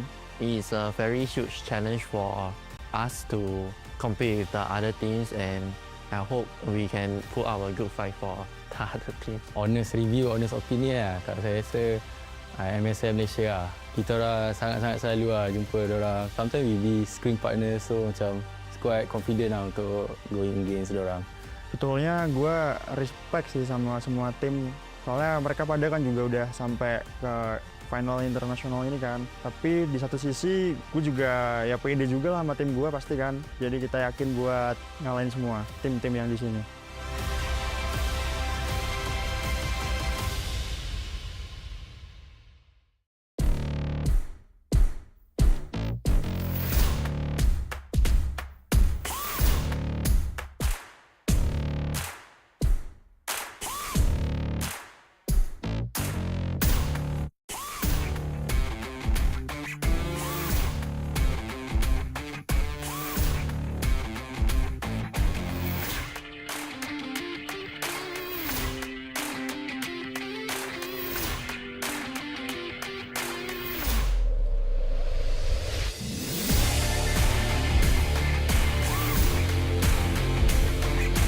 Naririnig ko na ang mga alulong ng mga bulldog.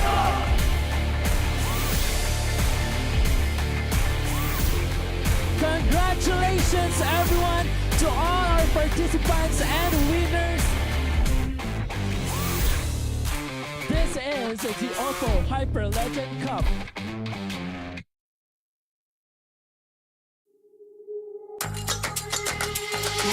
Wake me up, Persian starlight. I feel so alive. Ooh yeah, yeah, ooh yeah. Different vibe, different mind. Ooh yeah, yeah, ooh yeah. Kaleidoscope this side. Came in, looking alright. Right now, set, lit, feel the power.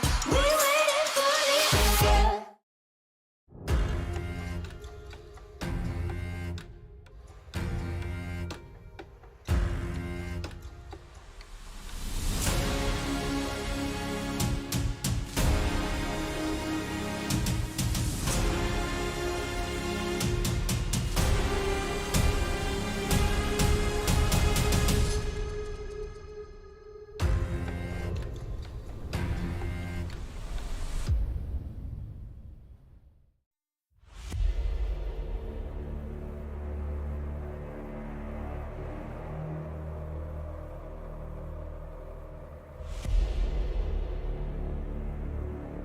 Kita orang punya chemistry and execute team game plan lagi tinggi daripada tim-tim lain. The bond or the chemistry of our team, because we understand each other inside the game and outside the game.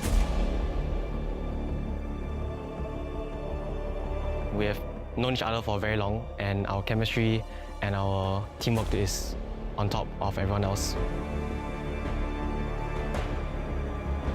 Kita bakal ngeluarin surprise pick, mungkin nggak bakal ada orang yang tahu bakal kita ngeluarin mungkin dari komposisi hero apa, strategi kita apa. Mungkin mereka ibaratnya bakalan buta akan draft kami.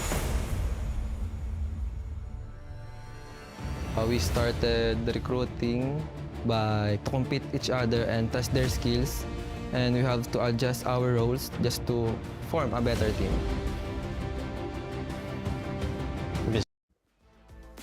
Welcome back to OPPO Hyper Legend Cup 2026 as we are still here for our last series of the day, whereby we've already had 2-0 in the hands of Team NU Bulldogs getting the lead, and KPTMX Velocity Team Malaysia, our host team, somehow having a little bit of struggle right here, but it's okay. This is the game of best of 3, so we hope for the best for Malaysia to bounce back. Your review, Fasha Bunny, as well as Ken in the custom desk.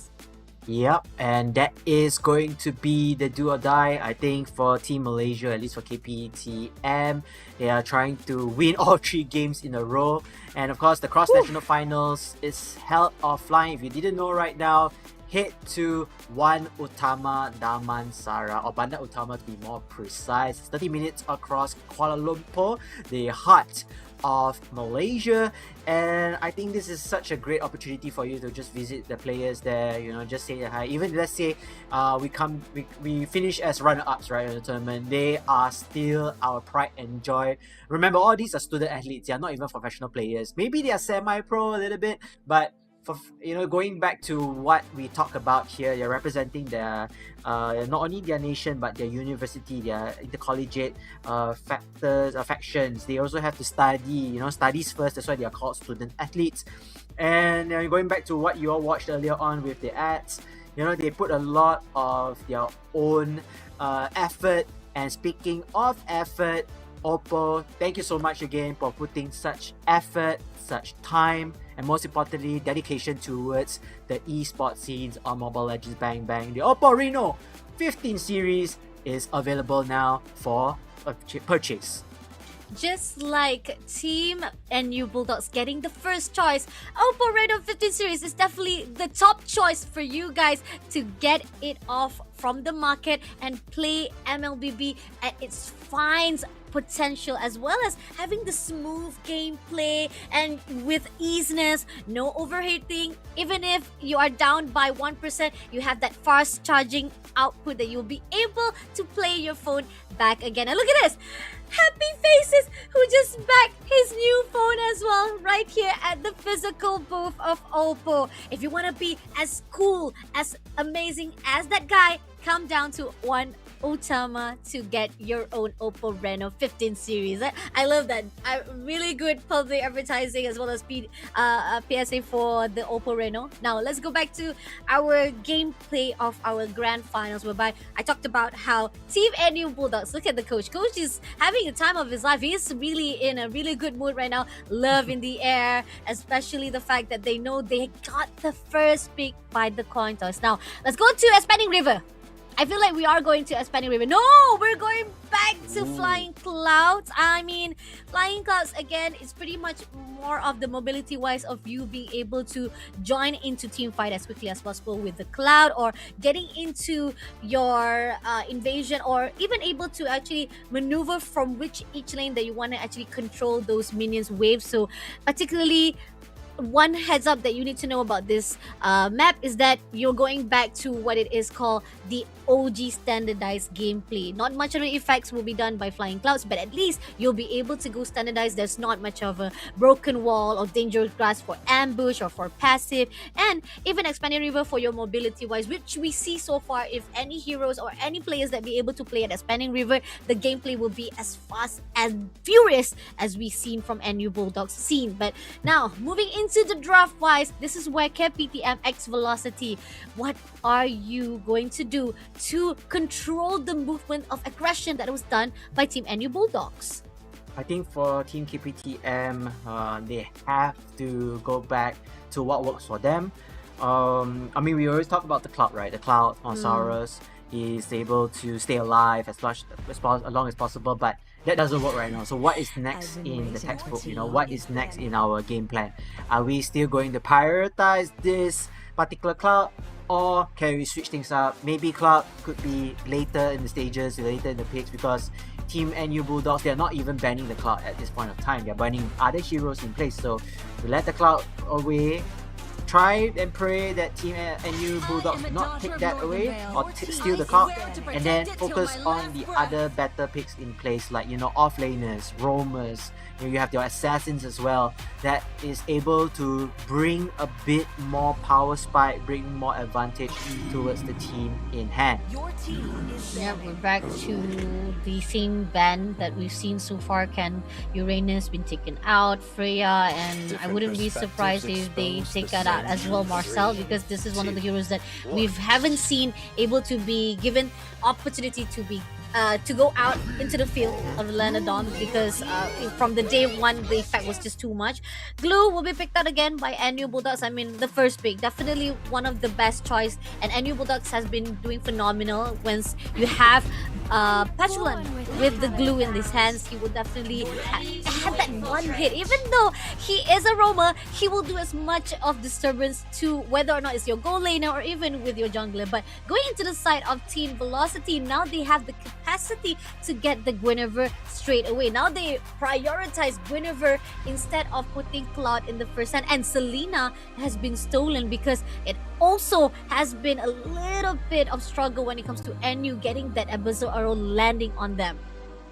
Yeah, and you know, you can see that they stolen one of the better heroes or hero picks from the side of Team NU Bulldogs. Specifically, Blast has been phenomenal with the Selena, and it opens up more options for Team NU Bulldogs. Yi Xunshin finally makes his mark once again. This is going to be perhaps a counter to the team fights, you know, just giving intel and just disrupting based on the abilities that Yi Xunshin has.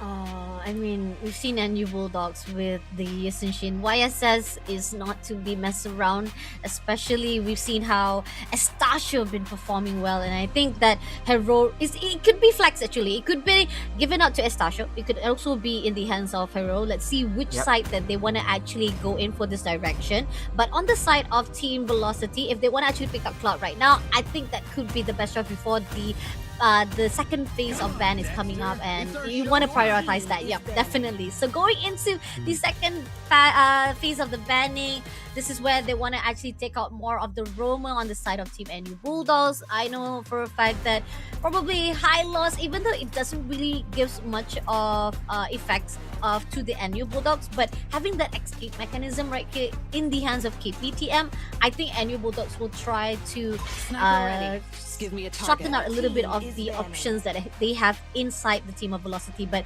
somehow Team KPTM Velocity decided to take out Leslie, which I don't really think that is necessary. But again, we talked about how this season can be a flex, and to have two to have one assassin marksman as well to be a jungler can also have a problematic issue to KPTM. So I'm liking how a little bit bigger picture is opened by Team KPTM with Zetian as well as Alice been down, as well as Sora.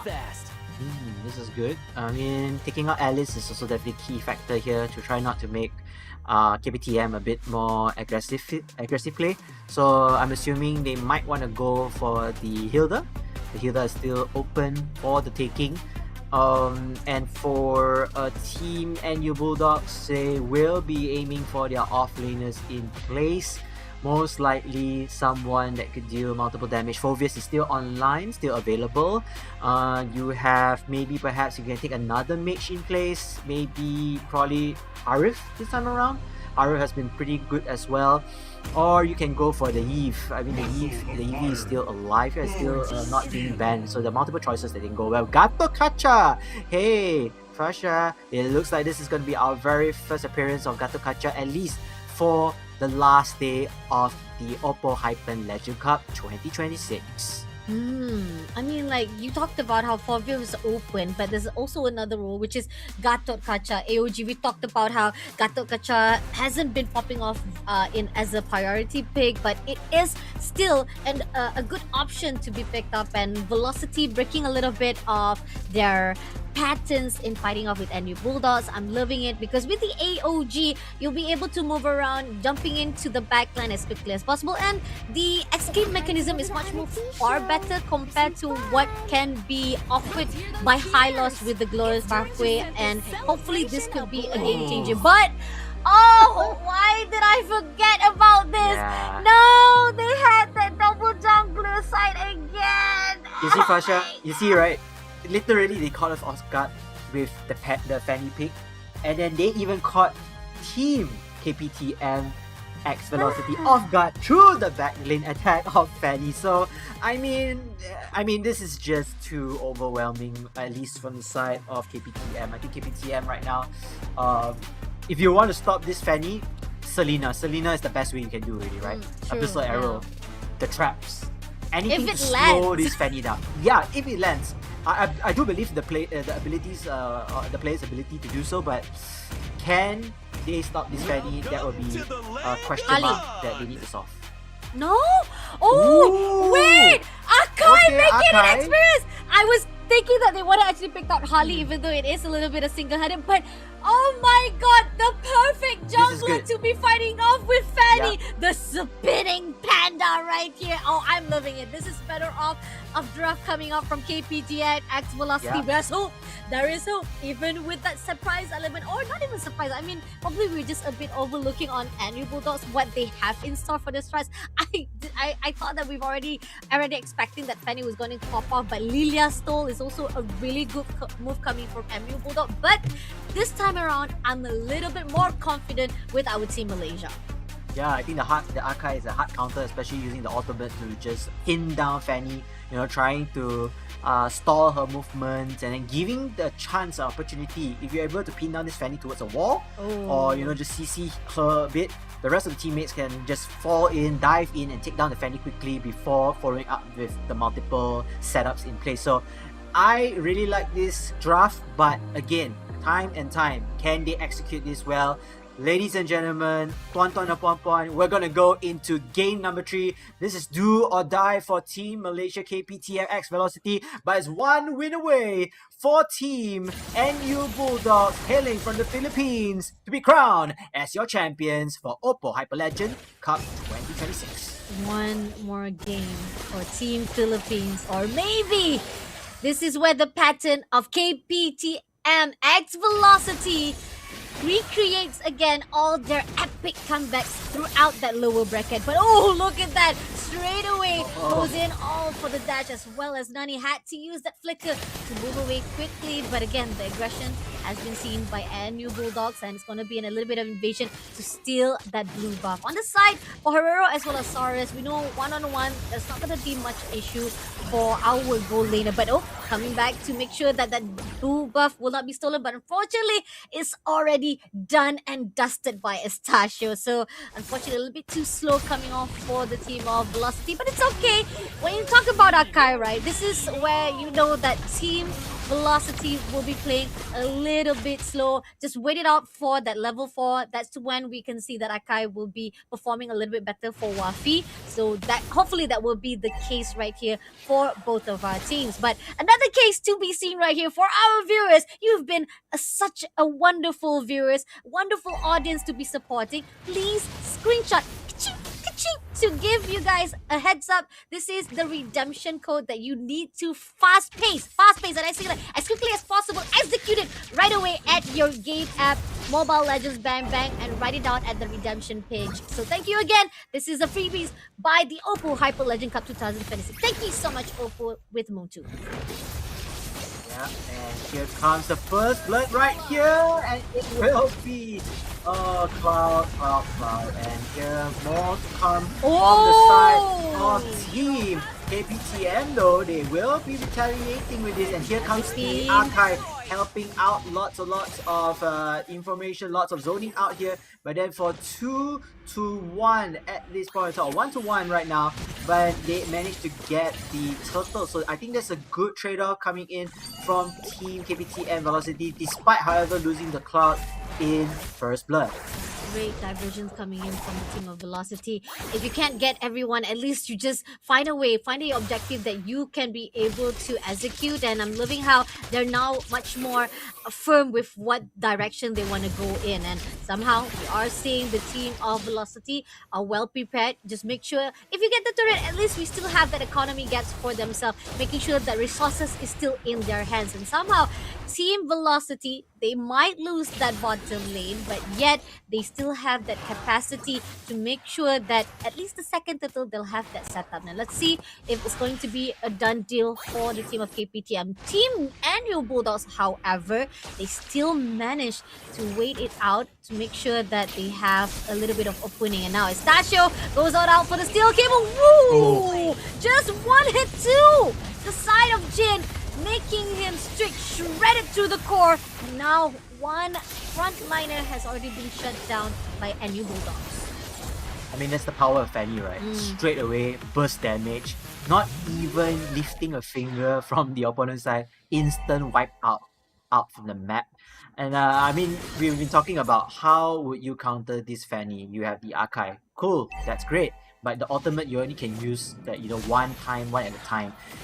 You have the Selena traps, the Selena abyssal arrows and traps, but it hasn't been landing so far here. So this Fanny is still dealing lots of damage. He already has 2 kills with level 7 already in pot.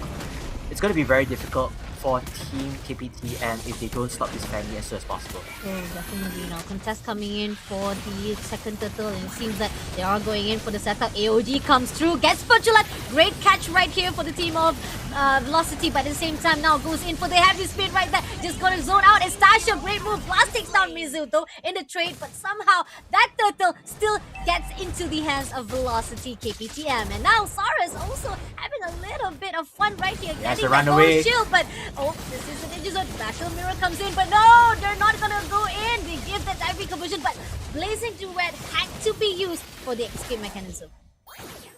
Yeah, I think it's still worth it to just pop up the ultimate, just making sure to run away. But then Estasio, oh my goodness, killing off Selena right there. So you can already tell a pattern, right? They are creating so many problems for Team KPTM.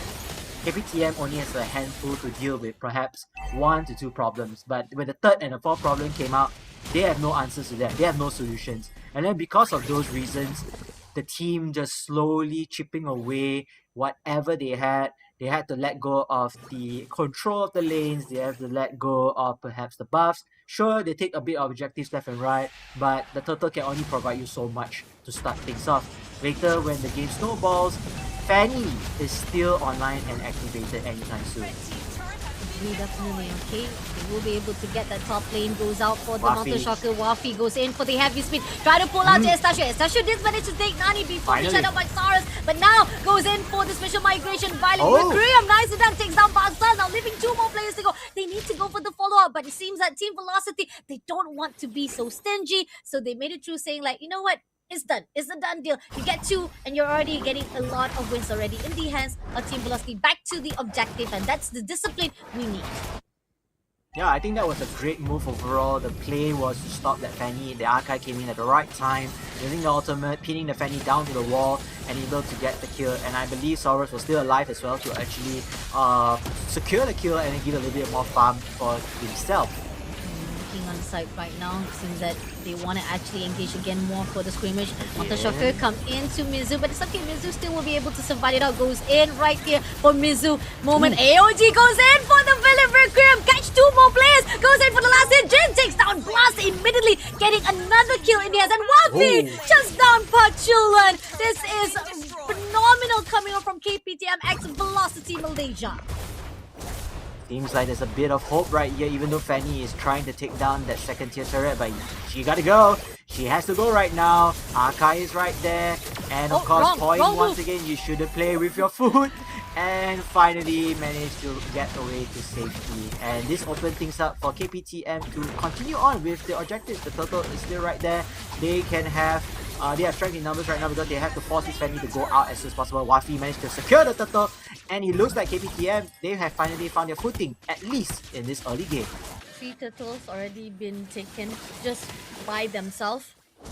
Not much of the gap that we can say. I mean, 1,000 difference of themselves. Yeah, definitely it is something to be said, especially a difference of the gameplay that we saw throughout the 2 games previously. But again, recovery-wise needs to be much more firm compared to what we've seen so far. And especially Estasio is still being able to actually slipping through everyone's finger, having that solo push as well. So Team KPTM, you are doing well, but you need to look at a bigger, more picture, and hopefully you can contain that momentum. So far right now, they spotted out Bangsal, goes in for the dash right here. Wafi does not really go for the overcommitment, just trying to actually zone out just a little bit of the players of NU Bulldogs. Yeah, if they can keep Estasio's Fanny from, just taking multiple turrets off, and continue on with the strength in numbers of playing the fight or the team fight, I think that is their go-to plan right now. That's their goal.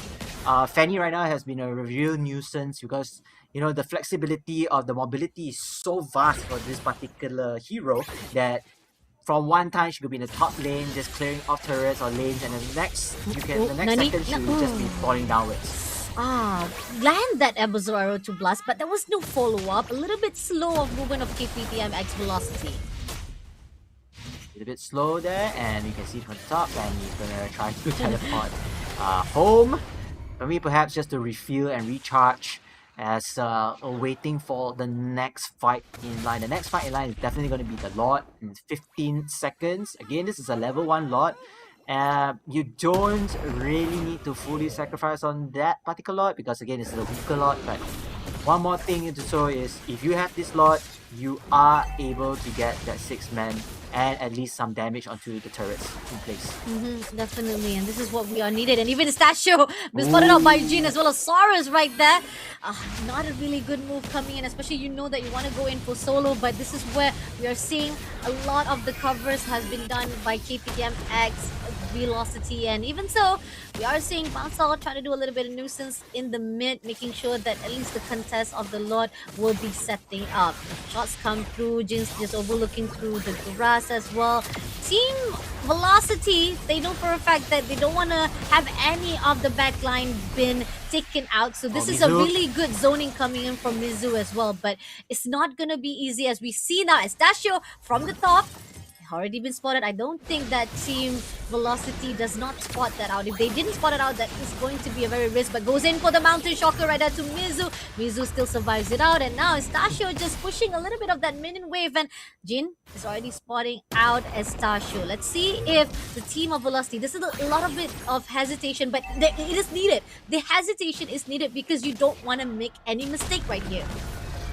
Yeah, it's the pull, the bait and switch, you know, making sure that they don't overcommit to one single fight in hand. And Mizu as well, trying to do his best to zone out with the Gato Kacha. And it looks like it's opening things up for KPTM. No! And yo, they did it! Fanny with the retribution, and this is go, go, go! Team KPTM is in a lot of trouble right now. They lost a lot, that is okay, but then they lost Mizu. They don't have their roaming tank here, and most importantly, the Fanny is still alive and still dealing damage all right here with Lydia with on the kill, and more turrets falling down, Fasha. No, lost the Lord, and now Soloz, you're overextending yourself. What are you doing?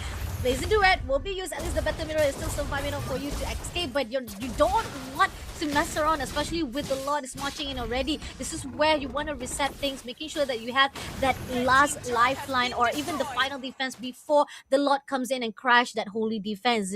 It's a bit risk coming from KPTM as Velocity. They were doing so well, but just because of the mistakes of losing that Lord, somehow now Team NU Bulldogs have turned things around. NU Bulldogs, they have the momentum here. I mean, the Fanny as well, you have to give credit to Estasio. He has been phenomenal with the Fanny, but let alone the steal, right? If it wasn't for the steal, I think KPTM has that cushioning already. You know, they have a little bit more edge to go up against Team NU Bulldogs, and let's perhaps take 2 turrets out through the split push or the split lanes attack. But ended up, it is that Fanny, and I have no idea how Soloz got caught at the bottom lane, just trying to farm, trying to perhaps get his farm or buffs, but it is Estasio who is going to spoil the party for his return. No! Oh, okay, Estasio. Oh, flexing too much right there, showing off. I understand. Yeah, getting that goal in and the damage dealer that is needed here for Team Velocity, but don't be too hasty, my friend. Again, I understand. NU Bulldogs, they are more confident than ever. They are in the peak view. They are at the most high level state right now. They are capable to take down anyone from Team KPTM X Velocity. Now, here's the thing. We are hoping for the best for Team Velocity to turn things around if they can find a way, because they still have Akai, and we hope for the best. Heavy Spin has already been put out. Now go in for the lock-in for the side of Team NU Blur, but couldn't find anyone. Ended up they had to go back again to make sure that they survive it out. That lock-on was not in their favor, and somehow Team KPTM Velocity lost their window. Yeah, Akai's ulti wasn't really at the right position. I mean, it's near the wall, but the 3 other heroes are still there, and you Bulldogs is just enjoying, just hit me, there's no follow-up, bidi bala bala, and just still walk away alive. So, just unfortunate they could not capture or secure a kill right there, and you Bulldogs, I can see that this Fanny's level 15 already. Oh, where we go? No, goes in for the Violent Requiem. Jin makes the danger right here, making sure that Estasio will be taken out. Now goes in for the heavy spin to Patula. Patula will not be able to get away here, even though he did survive. Goes in for the thought. One last hit from Soloz, shuts him down for good. 2 lifelines have already been stolen away. But grab comes in right here. Soloz in the danger zone. They gotta do something to shut down Basal, and this is gonna be a revenge. Flickers away to survive it out, but it's already done deal. Team KPTX Velocity finally managed to make a change right here. I think this is great. I think they are able to catch on Fanny, Estasio instantly, and this is where their go-to plan now. Take the Lord as soon as possible before Fanny goes online. But you all have to remember, this Fanny can really teleport, can really fast mobility towards the Lord now. And the Lord has been finally taken by Team KPTM, and they will have to bail out. They just have to go out right now. This Lord can change everything for the KPTM X Velocity. When hope was almost lost because of the recovery that was done by NU Bulldogs. Now KPTX will be able to break the second level of that tree, and hopefully it will be done again with the Violent Requiem. Saurus will be able to take down Bangsal, goes in for Patulan as well, diving to position. Unfortunately, had to back up just a little bit. The Blazing Duet was not doing as much as damage as needed to the rest of the players of NU Bulldog, but it's okay. At least you have the first frontliner to be shut down still left for them. But Estacio again with the sneaky slick move coming in for the solo push. But at least we see that Jin comes back to make sure that that push will be denied. Yeah, will be denied, and you know what's even better? Team KPTM has the extra Lord to give them strength in numbers, and now the Lord launches the ulti onto the turret. This is very, very good news for KPTM to at least defeat Team NU Bulldogs right here, right now. No, Wafi! No, why did you body slam right in front with no target to land off? And this is just giving bodies to Team NU Bulldogs. NU Bulldogs, knowing that their jungle is done, special migration goes in. Even with the AOG, did catch 2 players, but where's the follow-up? There's nothing to be done. Saurus does manage to take Estacio though, but it's not enough. It's a little bit too slow of the connection, but okay, it's okay. Small win still matters for Team KPTM X Velocity for a while now. Yeah, he body slammed way too much into the enemy's territory. And that was a little bit more trying to zone things out, but he couldn't make it out alive, and then he got CC'd and eventually just got wiped off the map. But you gotta give it up to Team KPTM. They still take down the Fanny. The Fanny has like 14 seconds to recover. Back to respawn session. This is a good opportunity to control the map right now. The jungle is there for this to take, but it's all coming down to how KPTM can close things up. 49 seconds for the next slot. This slot is going to be super duper important, especially heading into the finish line. Saurus is already online. He has the Holy Trinity items already in his hand. So definitely this is something that Team KPTM's X Velocity cannot miss a beat at all. They cannot waste this opportunity with having so much of the burst damage in the hands of Claude. Saurus will be the key changer, the ultimate that can be done to make sure that Team NU Bulldogs can be stopped. But the question is, the guard that is needed for the team of Velocity, they need to be aware. Can they actually do a little bit of more ambush that is done? So far, pushing still been done. At least they'll be able to break those top and as well as mid turret so that they can have more pressure given to the NU Bulldogs. This is going to be the third lot spawn out. Let's see who contested out. Stealing a little bit of the invasion for the buff. I'm loving it. At least the team of KPTM X also having a little bit of comfort zone for the invasion.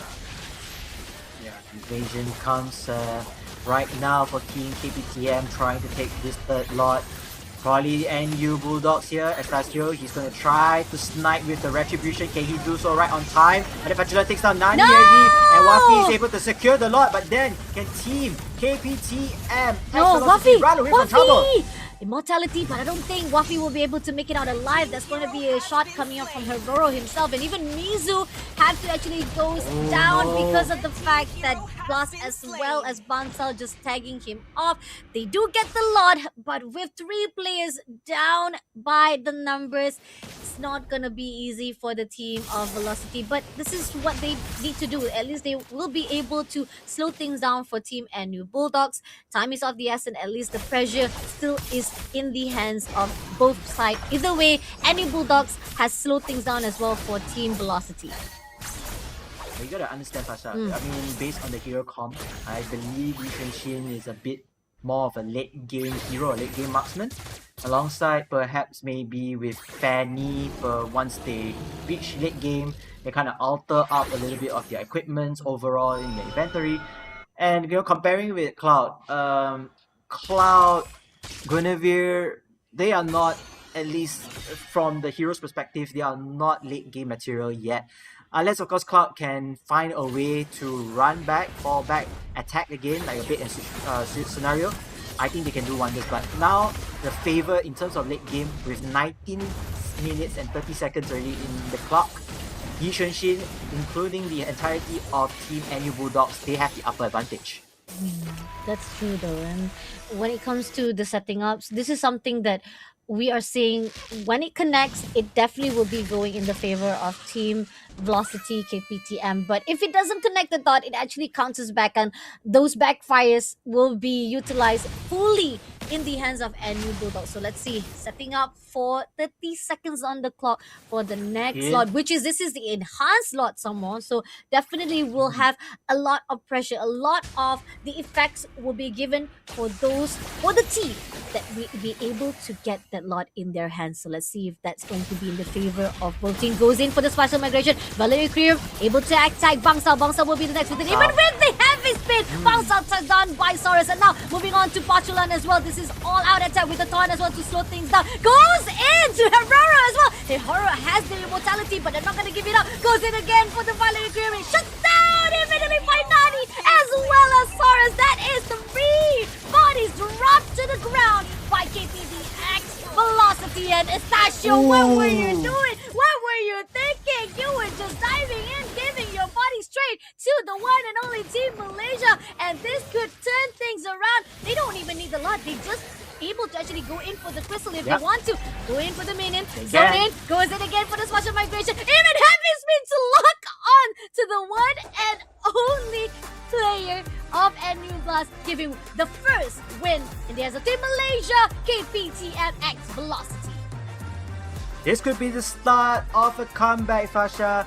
This could be Malaysia's good thing right now. The first step to greatness, and that starts with the hard counter of Fanny. The archive pick was phenomenal. They managed to catch Fanny multiple times, even though Fanny was causing a lot of disruption back and forth.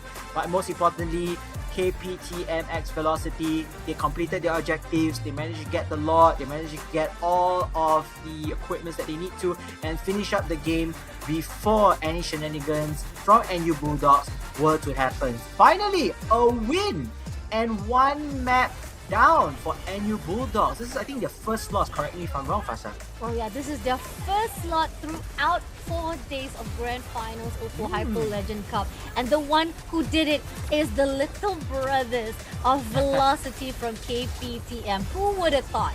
Who would have thought? The one who has been struggling even from the past, from the MSL Championship. They talked about how they look up to their big brothers of UITM, but here on out, they're trying to show off that they have grown as well to be the big brothers in this scene. And I'm loving the tactics they've done so far, the setup that is done. Even with the special migration, they look forward for that heavy spin, and that heavy spin make a lot of difference here for their connection. And Team KPTMX Velocity having this under your belt, you've been keeping this, you've been hiding this, how dare you? But great job. This is probably also a surprise for Team NU Bulldogs. I don't think they were expecting, just as us has been wondering why the team of KPTM has been playing safe or just keeping the same strats over and over again. And I feel like this definitely a good comeback, and it could also have the same pattern that we've seen throughout that lower bracket. They always drop down one map first of all, but they come back and rise to have that river sweep in their hands. And that could be a case here if NU Bulldogs doesn't read them like they did before. But Saurus finally having a time of his life. He was struggling. He was making sure that at least he doesn't drop his body, making sure that he is always online to give those burst damage. He is with the KDA of 624. It was a struggle, but he made it through as the MVP. Yeah, I think we have to give credits and flowers to all of his teammates as well. You know, you have Wafi, you have, you know, the rest of the members just trying to shield him as much as possible, giving him the room to grow, the time to actually expand his gameplay from time after time throughout the map. From Saurus as well, we do see that despite the first blood, the unfortunate first blood, but after that he was more careful, he knows when to bail out.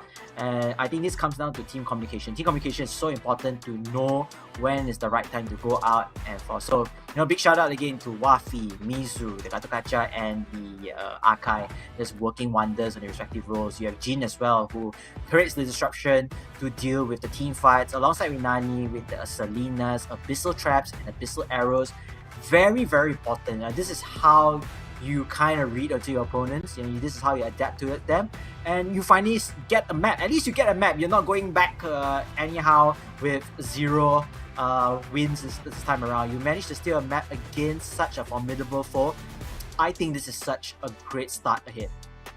It definitely recreates or changing the history that was made against the revenge art that we're talking about. They were having a tough spot during the upper bracket, and now it shows how KPTM is getting much mature with their decision making and at least making sure that they have that essence that can surprise our NU Bulldogs. But looking on the side of the economy wise, actually it had a lot of back and forth for them, even though with the whole 3 turtles, most of the objectives were able to be cleared out by the team of Velocity, but NU Bulldogs was also tagging off not far behind, making sure that the gap was not that big. But what makes a lot of difference is that no matter how much of the invasion that was done by Estachio, is either he didn't get through it or he will be punished because of this overextension. Whether or not it is a surprise attack coming from Jin with Saurus, or it's Wafi just shutting him down and say like, back off from our territory, man. And looking from the damage rate right now, look at this, 19.4 damage dealt just by Saurus. But ooh, Blast! Blast had a blast time with his damage as well with 109.2, but it wasn't really connecting to how much NU Bulldog could do, because again, they do have a capacity to withstand the damage, but they don't have that catch that they need, the setup that they required to immobilize the players of Team KPTM X Velocity for this game. Usually we see a lot of the catch or a lot of the setups can be done by Team NU Bulldogs, but this is where Team KPTX Velocity decided that if you don't want to set up your catch up for us, lock on to any one of our players, we will move freely because we have so many players that is not easily to be grabbed by anyone, even if you have the glue in your hand. Yeah, I agree. And most importantly is they drafted well. They drafted the hard counter towards Fanny. They executed their game plan in game, which is to stop that Fanny, which they did multiple times. And I think that spiraled down. I noticed something that, Fanny is still a very annoying hero to deal with, especially going through the lanes, right? Taking down turrets and stuff. But have you ever noticed that Fanny wasn't really participating in team fights that often comparing to the previous rounds, right? Yeah. So the effect of having that Fanny being shut down and then lessen down the team fights gives that opportunity, gives that advantage towards KPTM to deal more damage, to deal more team fights, which snowballed them towards the victory. I definitely agree on that note. That's one of the things that is crucial. They keep on trying to do that distraction. They're trying to do a diverse composition for the team of NU Bulldogs, and this is where KPTX Velocity say like, hey, no worries, you want to do that distraction, you want to do that dispersed movement, we'll keep with what we know already. And they keep on ganking up any of players, and even without Estachio in the scene, they still be able to do so much pressure to a point that Estachio had to pull away and say, I'm gonna help you guys from far behind. But it's too late. If you're already roaming around the map and you try to actually come back with your steel cable, which I already say after the nerf, your steel cable, your stamina has a lot more to be cost if you wanted to move around as freely as possible. And in the end, you have to go back to your baseline just to reheal yourself over and over again. It takes too much time. And especially this is the map of Flying Clouds, which is why they were trying to utilize that Fanny as much as possible. But it was still not enough because there was so much that was roaming around for the team of KPTM that ended up that they were able to cover much more grounds compared to what NU Bulldogs. So congratulations to our team Malaysia finally getting the first win against a big giant here from our university, National University of Philippine Faith College. And I feel like this is where the fine line of Team Philippine can be also not underestimating what KPTM can give. I also feel like I shouldn't be underestimating right now with Kai. Card has already been shown. I'm hoping that they can show even more diverse in their in their picks as well as band coming up next. Yeah, I think if let's say Team NU Bulldogs or the National University of Manila, they are going to go for the Fanny again, you'll definitely see an Akai or an Akai being banned, right? And it's all coming down to what picks that Team NU Bulldogs will have to select. and how well KPTM is able to respond to that. Let alone now the tables have turned, or the sides have turned.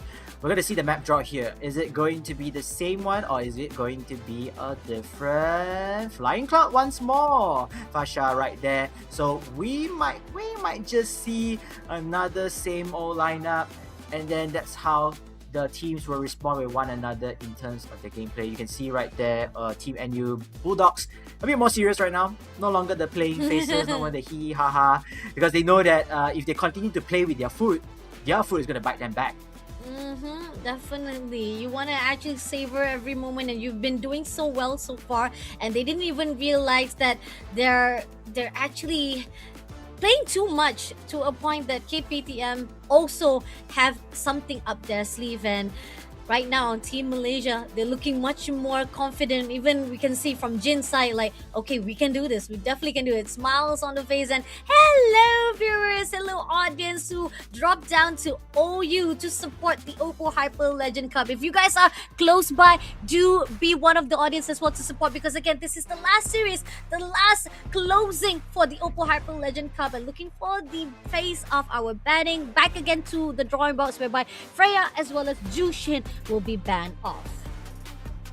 Freya and Jusian, very common bans. I mean, Freya is a comfortable pick from Heroro, and we have seen countless of times doing so much damage.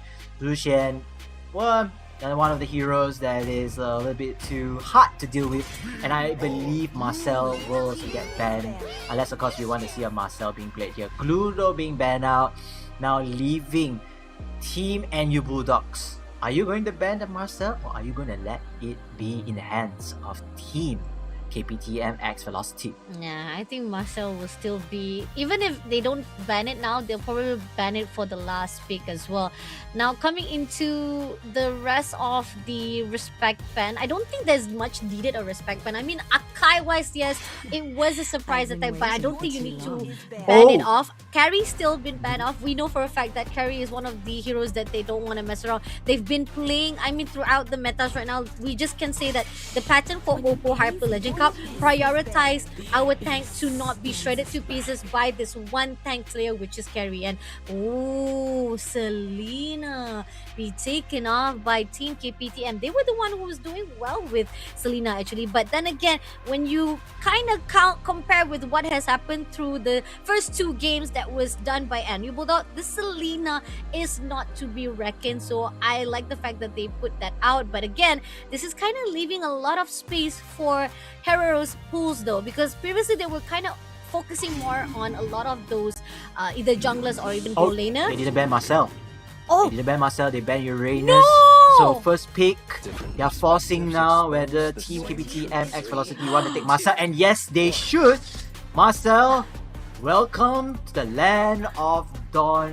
Most importantly, Championship Sunday here. Now leaving two picks for NU Bulldogs to choose, and these two picks is going to be trying to be the hard counter towards this Marcel. Wow, Marcel seeing the light of the day? Are you serious? I mean, this is gonna be very, very interesting. Even though I do feel like there's a way to actually counter Marcel, so I think NU Bulldogs wasn't really afraid of Team Velocity picking that up. So having two tanky heroes right here with Phoveus as well as Hilda, I think that's pretty much a really good counter coming up from Marcel as well. Now, this is actually opening a door for Team Velocity as well, as Cloud is still open. You definitely want to prioritize that, because we know that Saurus definitely has been comfortable with that pick. And if you want to pick out your big laner right now, also can be done. I mean, before the second phase of the banning, I mean, you probably see that Zetian, or probably you're picking up another mid laner. I mean, right at this moment right now, I feel like it's either they want to go with another tanky hero. It's not really necessary, but you can go that way either way, as if you want lah. Alice, Lydia, that could be an option right there. Oh, no, they will go with Zetian and Basia. Wait, okay, Cloud. That's actually really good. They didn't take the Cloud. Cloud. Interesting. I told you, KPTM is having something up their sleeve. They're really hiding this, right? We keep on saying that, oh, Solace is only comfortable with that Cloud. But again, this is also a little bit of mind game. There's a possibility as well. Yep. And you wouldn't even be preoccupied with Cloud if they don't actually ban out for that second phase of the banning. Cloud will still be taken out and will be seen for the last two picks. But again, for the last pick of NU Bulldogs, it seems that Cloud! They will take it. Cloud stolen! I think they will take the Cloud. I believe that Team KPTM might go for Leslie, perhaps, if they don't get banned or they didn't ban this particular hero. Ooh, you have Alice as well. Granger is out already. There's so many possibilities right here, but I am very interested to see how KPTM is going to work around this Marcel. You know, you already have Marcel, the support, you have Zertian, you know, dealing so much damage as the mage as well. And Basia, the roamer, has been secured and locked on for the side of KPTM X Velocity. They took out Obsidia.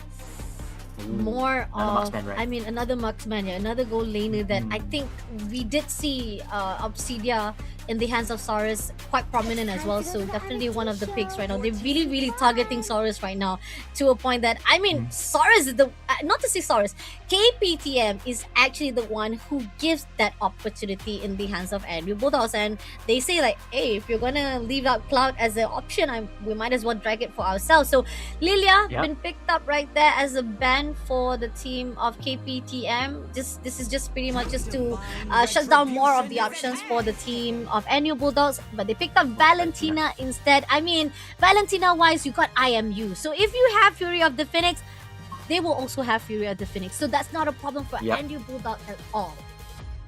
Yeah, copycat, the ultimate from the opponent's team, I believe. And, you know, just making sure that causing more disruption in place. If I were Team KPTM, what would be my primary marksman? Do I even want to run with a marksman to begin with? Maybe, just maybe, I want to finish this game as soon as possible before we hit the late game stages. This could be another option that can play through if they are very confident in their hyper aggressive play style against their opponents. No, they do need a marksman. They do need someone that can actually have a burst damage. So priority wise, Bruno! An OG. Wow. I said that. It's been a while. Yeah, it's been a while. I talked about how we need a little bit of burst damage, and Bruno, even though it is kind of tough for the early game, but mid game wise, you don't want to be messing around with Bruno. Alright, late game. This is a true late game hero. We have seen bursts of damage. Not only just bursts of damage, you know, this is more like multiple quick skills, quick damages in place. Hilda will be the last option. Was it Hilda or Fanny? Fanny will be the last option. They are still playing with Fanny again, right there, Fasha. So this is going to be very critical on how to stop this Fanny once again. If Team KPTM can use this whole lineup to stop Fanny, to activate Bruno, and to use up the potential upscaling of Marcel, I think we can see a game 5. But here's the thing. Previously, the key to success for KPTM is having Akai in their hands. And that is the only reason why they were able to stomp against Team NU Bulldogs. I feel like this surprise element that KPTM was setting us up here was a bit too much of a surprise for me. I'm so sorry. I just feel like started out okay, you pick up the Marcel, okay, and then you denied that Cloud. You actually give that opportunity for them, for the NU Bulldogs to pick up. Now you see that the last card that was shown by NU Bulldog is Fanny, and you have no one to catch this flying saucer. So let's see what's gonna be like. Again, guys, welcome to the OPPO Hyper Legend Cup 2026, the Grand Finals. 2 points has already been given to NU Bulldogs, and Team KPTM still trying their best to make sure they can get that tie. Can they do so here for the 4th match? I believe they have the firepower to do so. It's all about the execution right here. Marcel Wow, look at that. It's just doing so much damage to Pachulan already. Pachulan will have to walk away with safety, but it's all about clearing the lanes at the right time. Estacio, can he at least get a kill? The Lithium Mourner unable to be... Oh, sorry, the Lithium Wanderer is unable to be secured by the side of Team KPTM and gives a little bit more of an XP buff towards Fanny. This is a bit tough. Mustachio, backs again, just doing so much of disruption here at the top lane. Mizu almost caught off guard right there because of the fact that he's overextending. Want to go in all out, and a lot of invasion coming in from this jungler. Mustachio is doing well, just like how we've seen so far. This is just a little bit of repeat pattern coming up from NU Bulldogs. They are playing off again as how comfort they were, knowing for a fact there's not much that Team KPTM has to actually withhold the movement of this jungler. But let's see, maybe there's a possibility with having Marcel to be added on into the roster. And look at this, they just gang up against Pachulan, making sure that he is cornered back against the wall, but Pachulan will not have any issue whatsoever to run away with the power of the wilderness. And here on out, we see that in 4 seconds, we have our first turtle to be spawned out. Yep, the first turtle has finally made its mark onto the land of Dawn. And it looks like multiple skirmishes from the top side is being done here. Wafi, meanwhile, a little slow HP bait and switch back and forth. Jin as well from behind enemy lines. Or back to his base to be more precise. Nani with Pachulan just dealing stuff and stuff. But it will be the Turtle Pit controlled by the side of the Filipino team. Let's see, NU got their setup right here for the Turtle Pit. Melanon is going to actually go in for the Phoenix Strikes as well.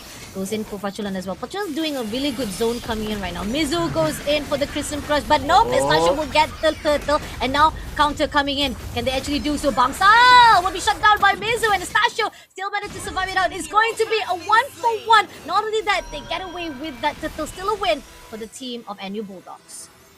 Yeah, NU Bulldogs, they got the objective. It doesn't matter, I mean, in the sense that they lost an off-laner. I mean, it's an equal trade, I would say. Alice, an off-laner, Roma, alongside with Bangsal's Phobius. So it's 1-1 trade, but it's the turtle that is the one that's more important. And speaking of which, Pachulan in a lot of pain right here, trying to run away with the Hilda, unable to make the great escape as Zetian burns her down. Yeah, this is where you know for a fact that if Hilda is overextending, overcommitting, overstaying, you will be punished. And not to worry much, this is just pretty much a standardized job scope of a Hilda Pachulan, and he will be having a little bit of struggleness trying to do some disruptive motion to KPTM, and KPTM is doing well, just cover things up. But again, seems that they want to set things up right at the bottom. There's 3 players. I don't think that's really a good move. They're just giving a little bit of leeway for Saurus to actually get a hold with the fact that that buff will be taken immediately for themselves. And even so, the movement that is seen from KPTM is much more faster compared to what we've seen from the previous 2 fights. And I like how they're growing even more mature, even though the Straff can be a danger zone for them, but they are much confident as well. Yeah, it's much more smooth, smoother, it's more seamless in terms of their movements, try not to get stuck further at the terrains and giving them an opportunity to escape as well, just in case danger were to occur. 13 seconds for the next turtle right there, and it looks like Team KPTM X Velocity, they are trying to set things up.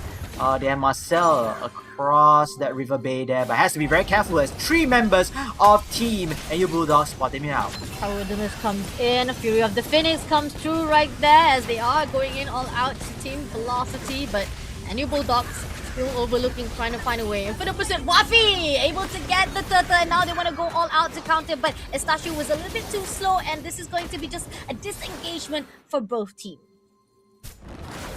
Managed to get the objective and just disengage. Great call between both teams, but of course the advantage goes to the hands of Team KPTM Velocity. Pachulan once more again trying to poke as much damage, but will not be able to secure any stops or at least a kill right there, but managed to make it out alive. Oh, I'm loving how Saurus right now. We can see some of the damage is really can start to fill by the team of NU Bulldogs. Even with the basic attacks, he's doing well so far. At the level 7, you can see how much that Saurus can actually contribute with those damage. But let's see Right now, they're trying to actually engage triggers a little bit. Jin right here, knowing for a fact that if he can actually set things up properly, it will be a good move coming up for the team of KTM. Again, wanted to catch Blast off guard, and Blast had to force and use flicker just for escape mechanism. And I love it because at least you're trying to waste a lot of the resources by non-necessary needed timing or even at the situation. Depending on the both marksmen that I see right now, Cloud has the better advantage in terms of the item build. Haas Claws is only available for this Bruno. But speaking of Bruno here, Pachulan burning down, still surviving, staying alive. Unfortunately, Soloz will get the kill. This is very, very crucial for his progression as the marksman in Bruno. So great move right there from KPTM. It seems like you said, Pasha, they have something in their sleeves.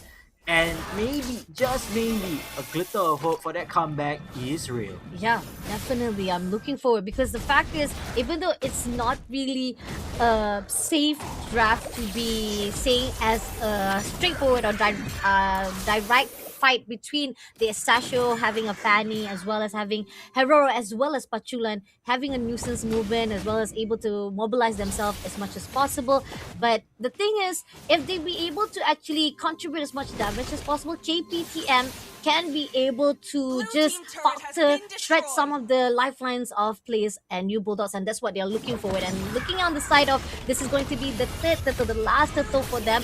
Oh, Soloz has been spotted out right down below as they were preoccupied to get that turtle. I mean, in one cause of losing your own goal lane for a turtle, I don't think that's really a necessary or even a fruitful success for the team of KPTM. I mean, you want to activate that Bruno as soon as possible, but because of that death, kind of stunted the growth a bit. Still early game. I think this is something that can compensate. Having the Bruno to continue farming and trying to keep that Bruno safe later is crucial. So let that death be, just a past tense and focus on the next play. Focus on keeping that Bruno alive. Focus on making the Bruno stay alive, right, from Soloz. He has to be on camera, on communication, on point, and the calls from his team. See so far right now, Team Velocity, they will be trying to recover from that loss, and hopefully it doesn't actually stuns out Soloz growing into the pattern of his own stacks, because again, we need this Soloz to be online as quick as possible, making sure that he will be able to do as much as damage. Going in for the Fury of the Phoenix, stuns out 3 players, nicely done, goes out for the diving. Soloz stays down blast immediately. Now leaving Estachio, trying to clear out the waves as well, but that's a good move coming off from KPTM. You're not too stingy, but at least you get what you need. Yeah, I love this move coming out from KPTM. They got the kill, they disrupt a little bit of flow, and most importantly, they are opening things up for Soloz to at least go and kill or try to chip some damage onto this turret. So it should be a trade-off right here. You see the 3 heroes below for NU Bulldogs. They will do their best also to take whatever's left or the leftovers on the bottom lane. And Soloz, you take that turret, just head back. Don't overstay alone, especially against the foes of Team NU Bulldogs. Ooh, lovely how the Feekz Descent been to give that kind of zoning to the side of Team NU Bulldogs. Team Velocity, they know for a fact that this is how you want to actually keep the pressure still in control, making sure that NU Bulldog doesn't actually have that upper hand. And a lot coming in right now, as we are seeing they are going to set things up, and you still trying to actually make sure that Estachio will be available to actually go in for the contest. Let's see if this is going to be the case. Oh, but spotted out! Estachio was seen inside that grass, couldn't actually get away and had to be moving from those fight, and this is a trouble for the team of NU Bulldogs. If you are spotted and had to move away using the skill cable just for an escape motion, you are actually wasting a lot of your stamina, and this is a danger zone. But I'm loving how alert, how aware the team of KPTM Velocity. Yeah, I think KPTM right now is to disrupt the Fanny, right? Depleting its resources, depleting its stamina. I think they're trying to do their very best to zone out this Fanny. Not just because, the Fanny doesn't have any stamina now, but not involving her in the fight. Not involving her taking different objectives like, taking the empty lane.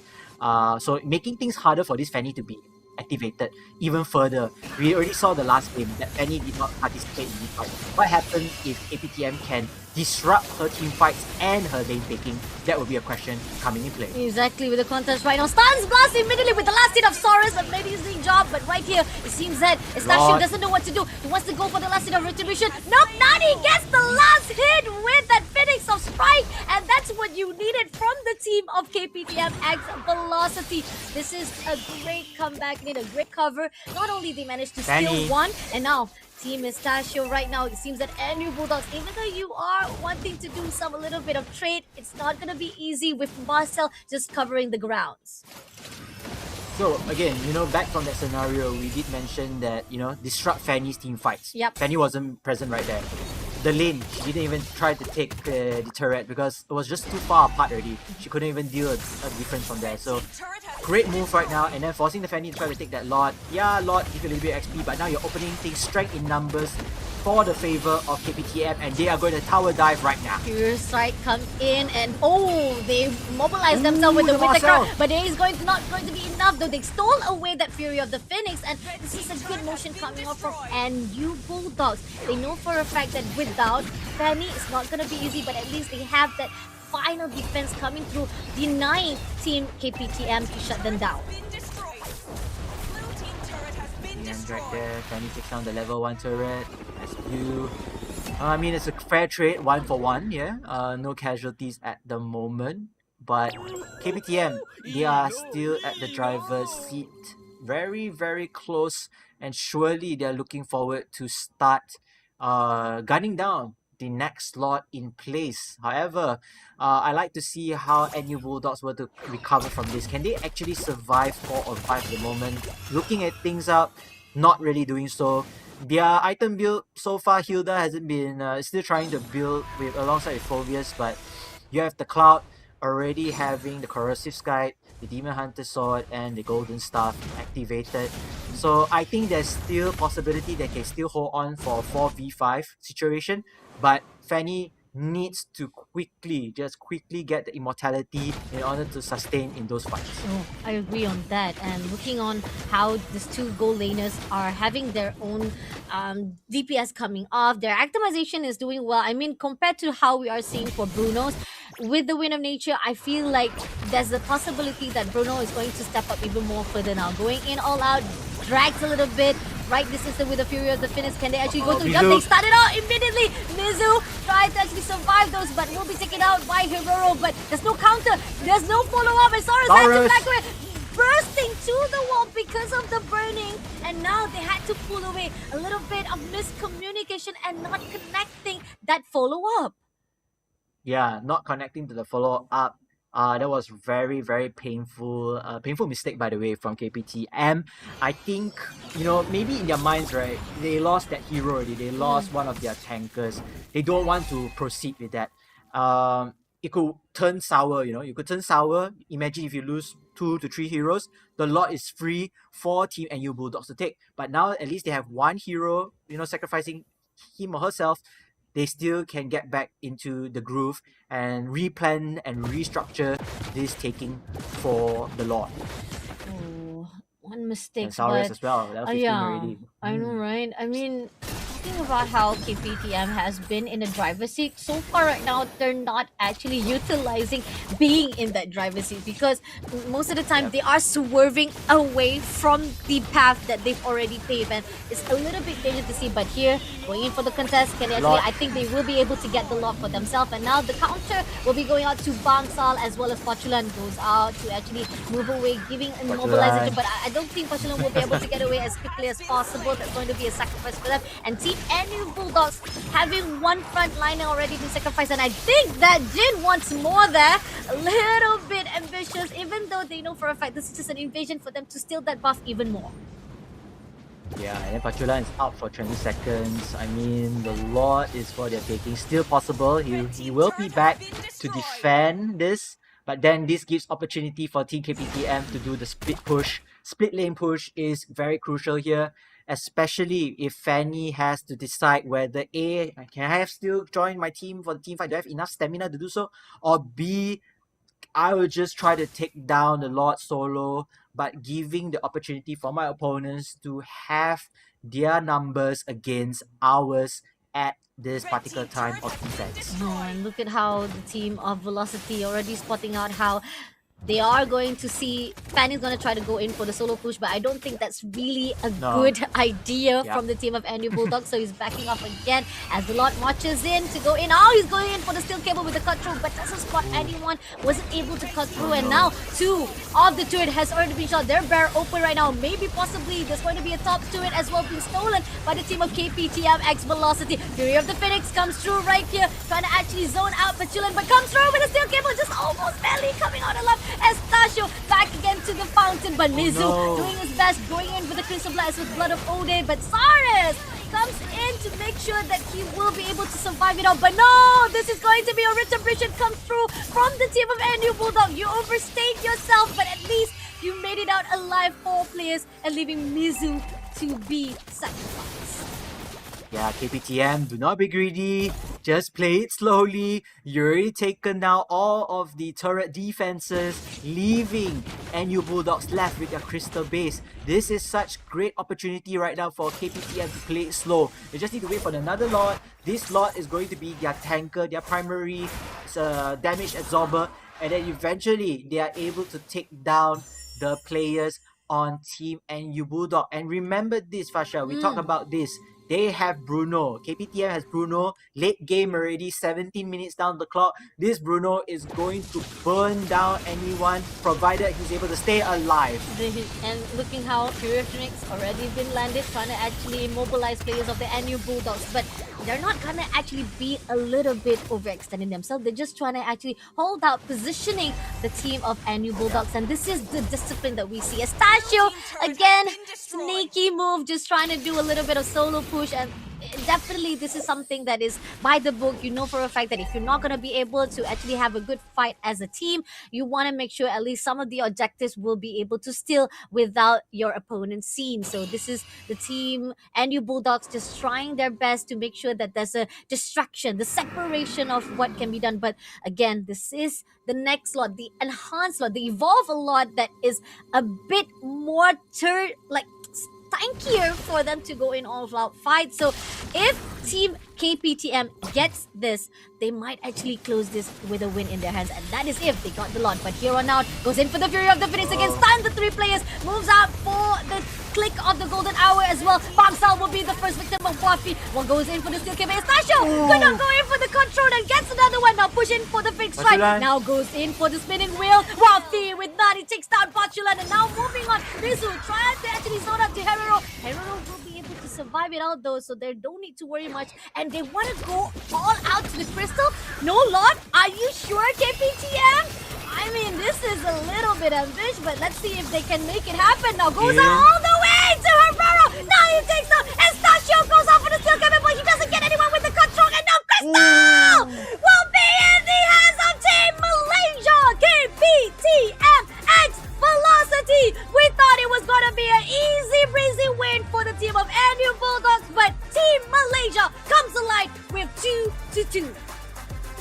Are you serious? Is the comeback real, Fasha? My goodness. And I mean, if I am Team NU Bulldogs right now, I will be panicking here because look at this. KPTM X Velocity, they are online. They have the home crowd onto their favor, and it is all for them.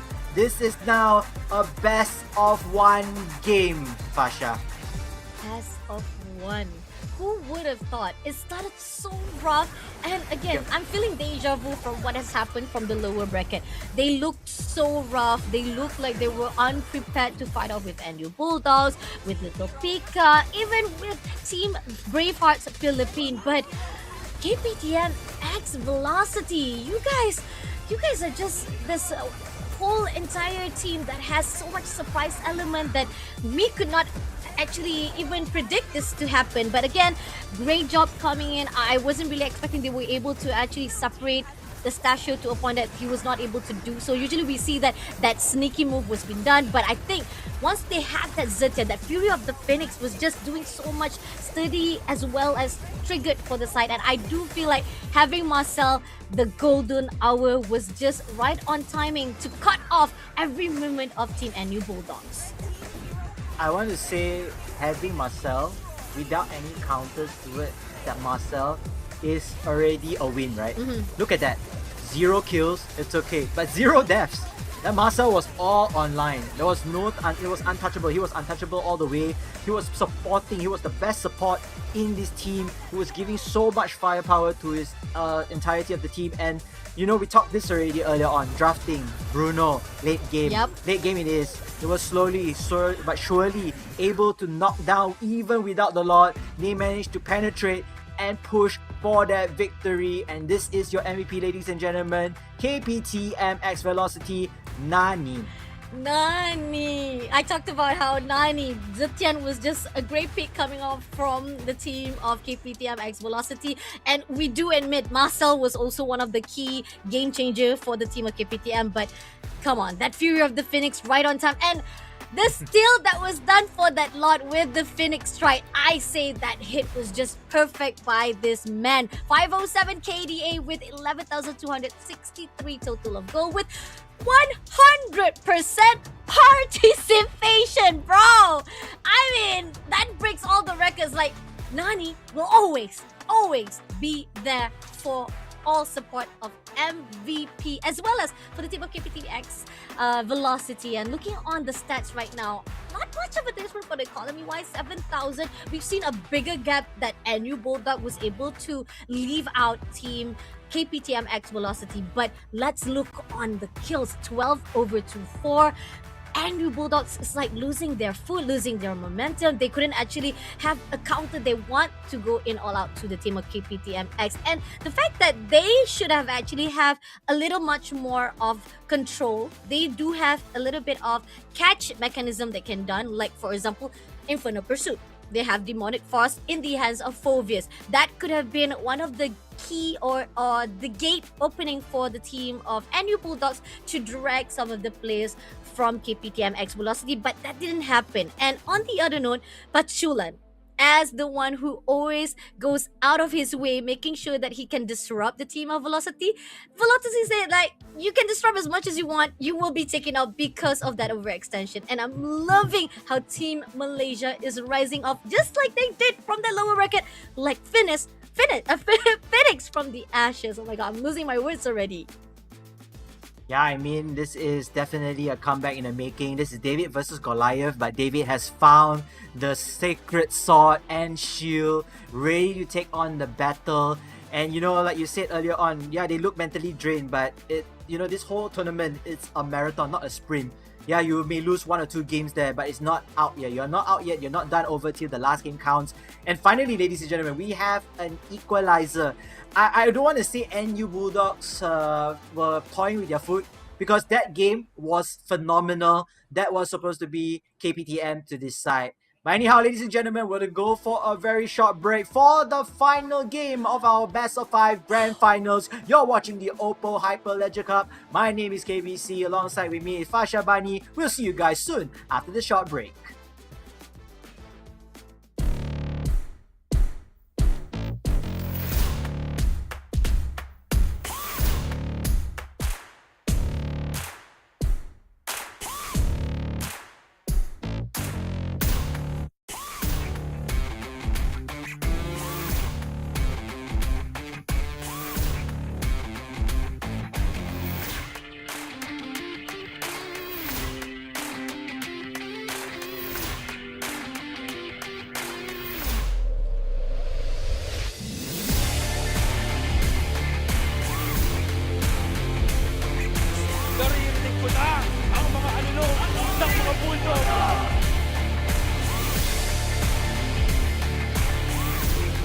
Congratulations everyone to all our participants and winners.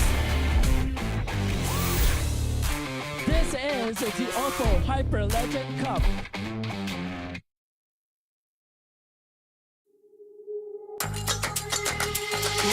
Wake me converge in the starlight. I feel so alive.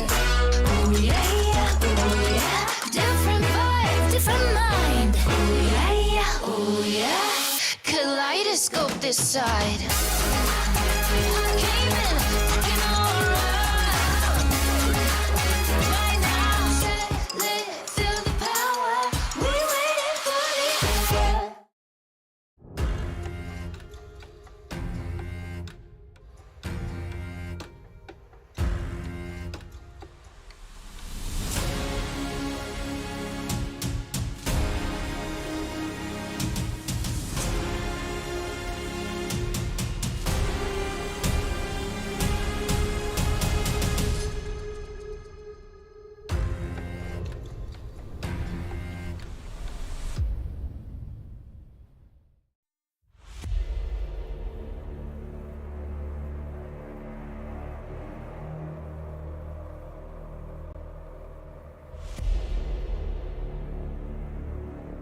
Kita orang punya chemistry and execute team game plan lagi tinggi daripada tim-tim lain. The bond or the chemistry of our team, because we understand each other inside the game and outside the game. We have known each other for very long, and our chemistry and our teamwork is on top of everyone else. Kita bakal ngeluarin surprise pick, mungkin nggak bakal ada orang yang tahu bakal kita ngeluarin mungkin dari komposisi hero apa, strategi kita apa. Mungkin mereka ibaratnya bakalan buta akan draft kami. We started the recruiting by to compete each other and test their skills, and we have to adjust our roles just to form a better team. Basically, half of our team pernah join ML season lepas. Dia orang scout kita orang untuk buat team terbaik untuk compete dalam MSL baru-baru ni.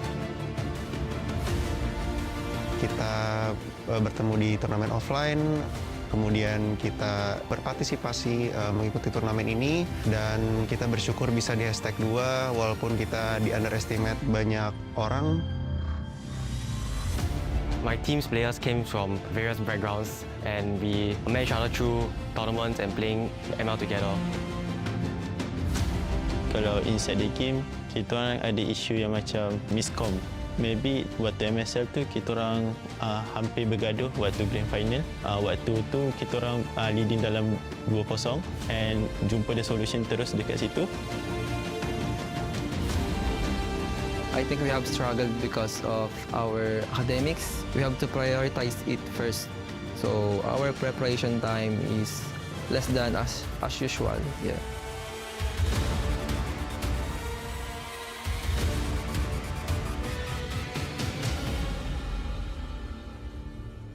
On top of a student life, having to go to school, study, even working part-time, it makes us like really on a tight schedule in order to train and find time to spare for this tournament. Tim saya yang paling saya suka itu alter ego dari Indonesia karena mereka. What a long day indeed, and we're still not done yet, everybody. We still need to crown our champions, and there's only one more game to go to make sure we get that champions. And we are back here at the OPPO Hyper Legend Cup 2026 with me, KBC Fasha Bunny on the house, guys. What a play. What a turn of sequence right there. You got to give it up to both teams. I mean, first 2 rounds, it was NU Bulldogs bulldozing all their way. And we thought that, hey, you know what? Maybe the Malaysian team is our guess. You know, the mentality, playing so many games throughout the entirety of 4 days might take a mental toll to them. But now, look at that.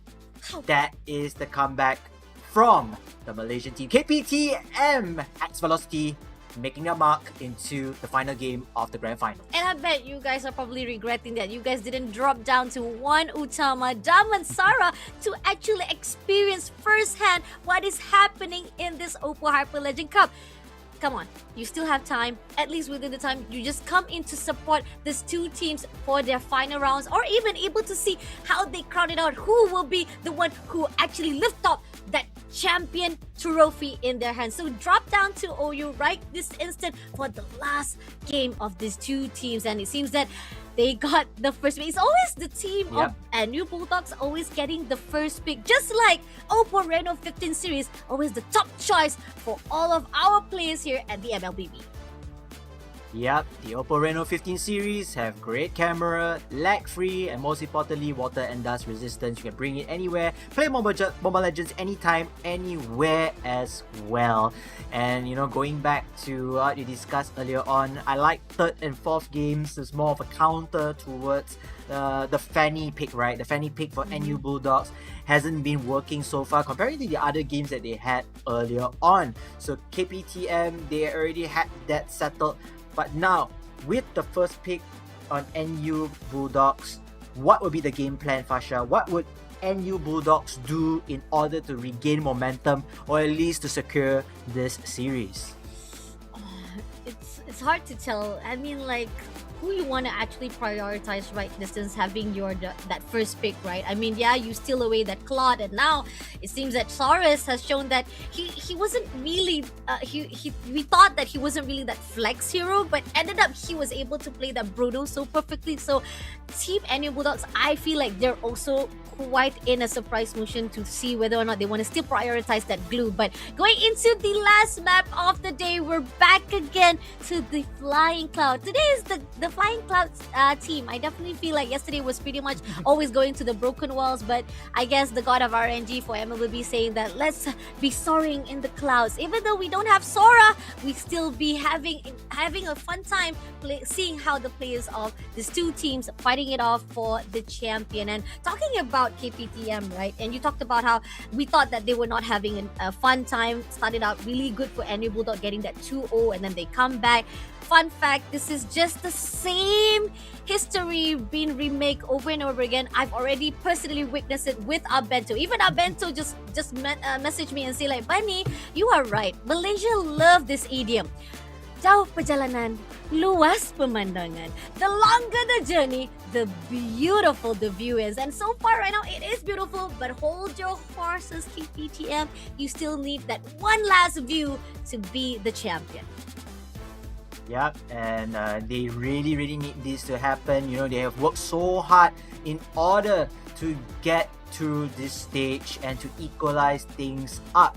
I mean, personally, I would say that this is going to be a marathon overall. It's not just a sprint. And, judging from the entirety of the ecosystem, the tournament, they have done wonders in its place. Speaking of wonders, we are going into the band pick draft pool. Fedrin and Zusin, they are out of the pool already. And if I'm NU Bulldogs, let's just forget about Fanny. Let's just remove it from our roster. Oh my god, yes! We don't need her already. Yes! Let's just try something else. Try that works for us.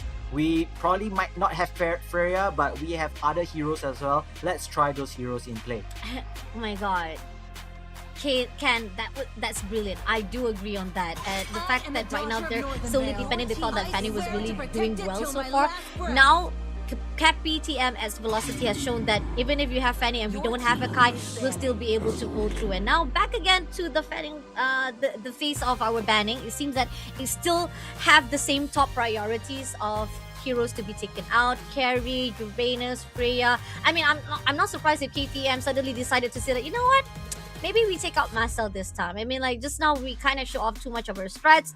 But then again, if they actually give this opportunity for Marcel to be taken out, will NU actually be baited to use that Marcel instead of actually picking that glue for themselves? I think it's going to be 100%. They're going to take the Marcel. The Marcel early on, you have seen that gameplay. Yep. Even though not affecting in terms of kills, but the assist is there and reduction of HP. But look at that. They're forcing! They are giving it. They're forcing them to take that Marcel as well. Just like NU Bulldogs did it. Oh my god. I mean, if they are doing this right, Fasha, I Yep. think they have something in mind. They have a counter, Yup, at least, yes. to Marcel. Mhm. They must have a counter to Marcel. There's no way you're giving free food onto the plate without getting back in reward time. So I think this could be mind game. Maybe it could be mind game. Agree? Maybe they don't want to take a Marcel, which No, I they shouldn't. do! Yeah, they will do it. So here comes the comeback. What is the counter to that? We have seen the Fanny counter already, right? Now let's see what is the counter for Marcel.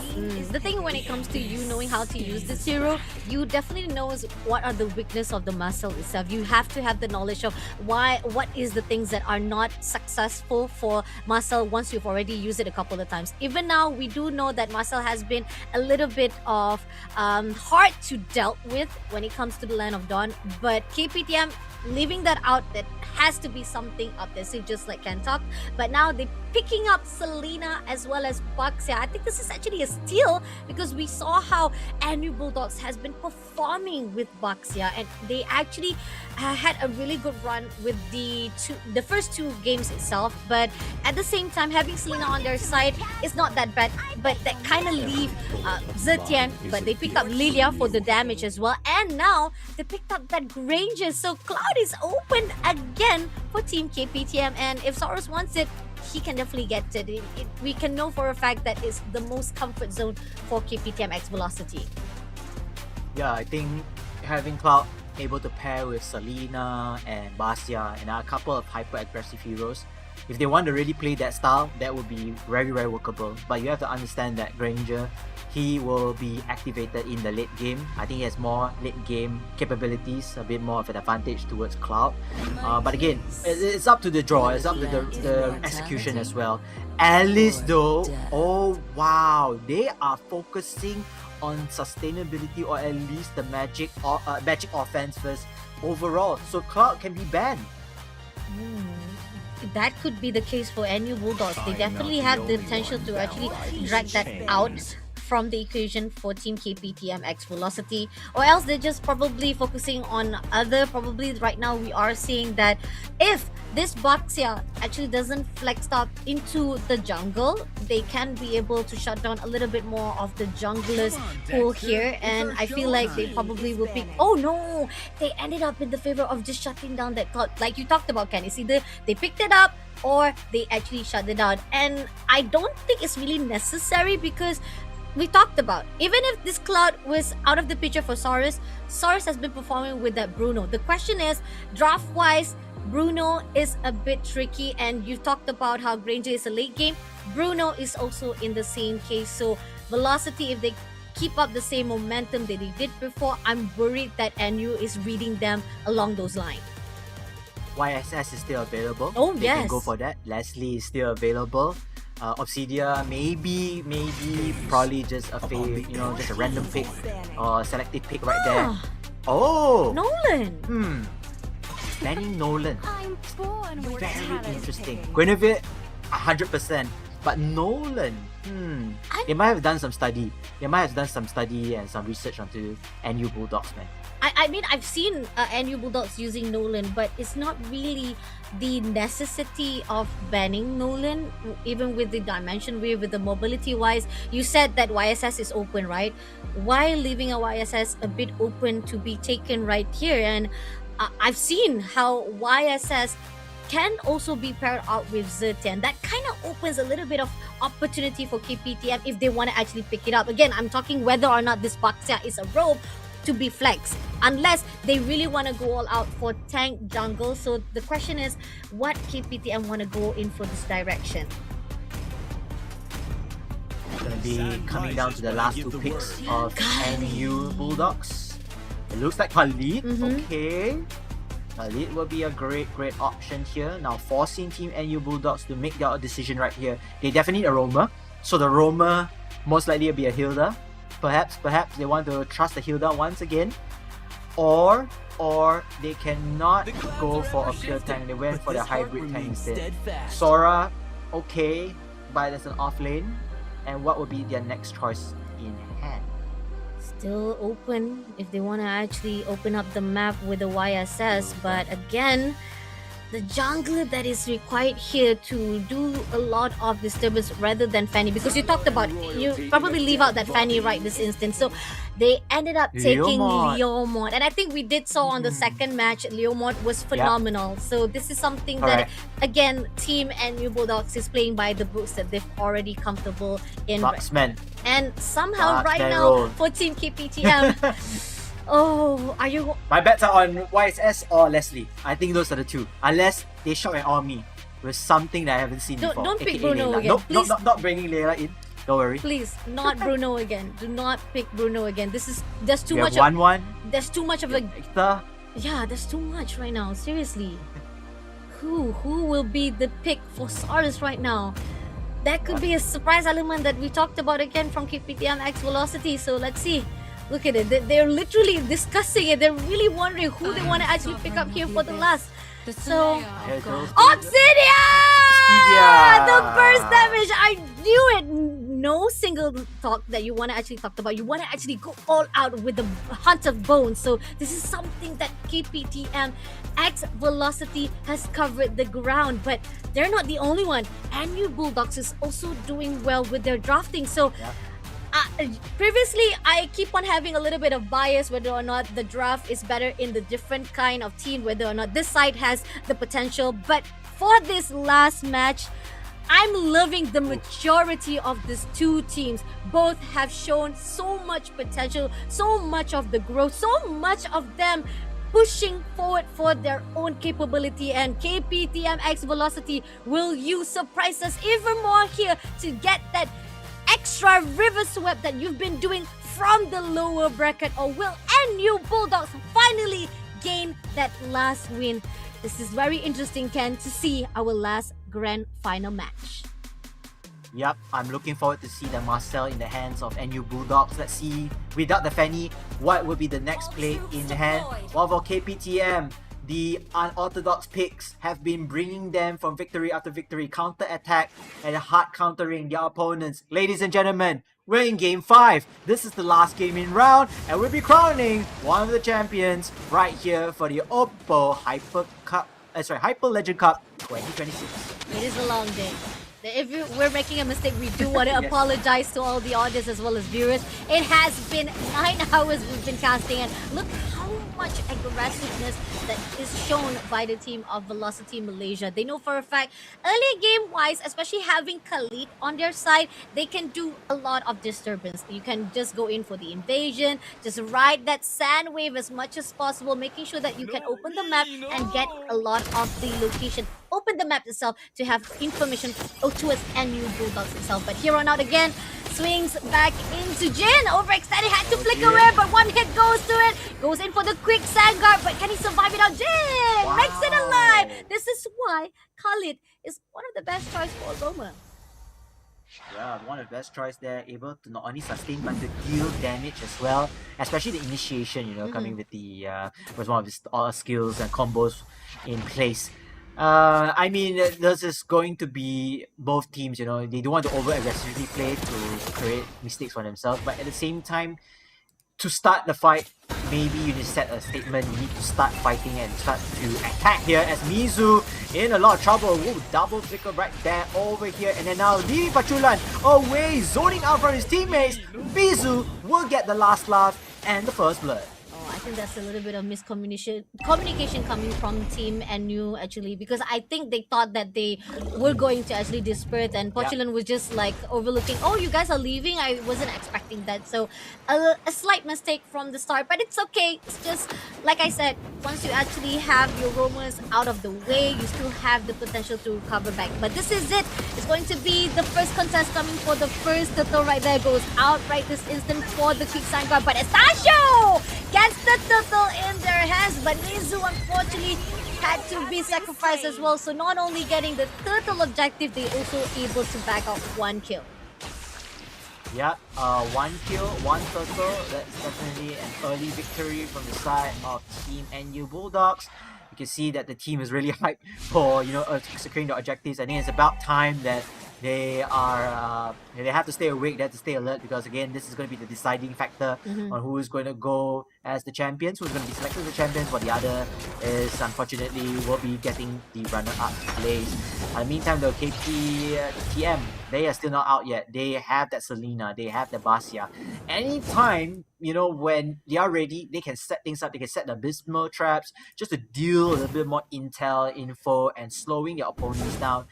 Forcing NU Bulldogs, perhaps, just perhaps, to be very careful or very cautious when they land. And then we are seeing that those are the things that Team KPTM X Velocity is trying to just slow things down in the movement of the Land of Dawn. If they can do that, that could be a great case for them to just have that 50-50 situation, or even have the same par level with the team of NU Bulldogs. Great movement coming up from Jin, just making sure that he will be overlooking every single corner, every single bottom lane. lane as well. But at the same time, right here, we are seeing Buzzsaw doing a lot of pressure here to the side of Mizu. But I don't think there will be much a problem, as Alice will have the capability of moving, having a mobility that is very strong enough, sustainability wise. Just the thing that right now that we're looking for right now, as the setup will be at the bottom lane, the teams need to be already ready for that turtle. This is going to be the second turtle, and somehow it looks like as if the team of Velocity trying to set things up at the top. I'm not sure if this is going to be the case though. They want to actually catch up to Hiroro. Diving composition is not going to be the case here, as Hiroro was able to back off as quickly as possible. And this is what we see from the use of Granger. But Blast getting the turtle. This is the 2 turtle for the team of NU Bulldogs. Again, objective loss. Somehow Team KPTM, they slowed things down, but ended up the counter. It comes in with the Desert Tornado. Nicely done. Able to get to Bangsal and blast it off to the side of Wafi as well as Nani. I mean, the game plan was to zone out the marksman with Ferroro, using the danger there, trying to stun his throw. But it doesn't seem to be enough. And speaking not enough, Blast again, a double kill on 2 KPTM players. This is going to be very, very dangerous for KTPM. I mean, they are now giving away free kills, and this is not looking good from the side overall. And you know, in terms of magic damage and etc., you know, your mages will have to go online first. They will be the hyper aggressors. They want to start the fight as soon as possible if given the opportunity. I don't feel like that should be the direction they want to pull out, right? Because we talked about when it comes to draft wise here in the hands of KPTX Velocity. Yes, you want to pressure the team of NU Bulldogs, but don't do it to a point that you will be backfiring and giving the opportunity for NU to actually punish you. And this is something that they need to be very cautious when it comes to the decision making. But for those of you guys who are watching the live stream or watching this Hyper Legend Cup 2026, please capture the one moment for you to redeem yourself a freebies from the OPPO X Moon Tune. And we want to say thank you again. We are appreciating your support here for this Hyper Cup Legend Cup. But at the same time, right here, we are seeing some skirmish coming on for the mid lane. Jin in trouble at the moment right now. Goes in for a fight. Pachulan will be shut down by Wafi immediately, but one shot comes through from the side of NU. It's not going to be enough as Team Velocity backs off immediately. But this turtle somehow is going to be contested off. Yeah, a lot of resources really spent onto the Marcel. Marcel is down for 7 seconds. Will be able to pop up anytime soon. But then the turtle, unfortunately, will be in the hands of the Filipino team, and they will march right here. Leomon, we have been talking about him, the knight in shiny armor with his My Little Pony. Unfortunately, it's not going to be enough to deter him away. So much damage already coming from that Leomon.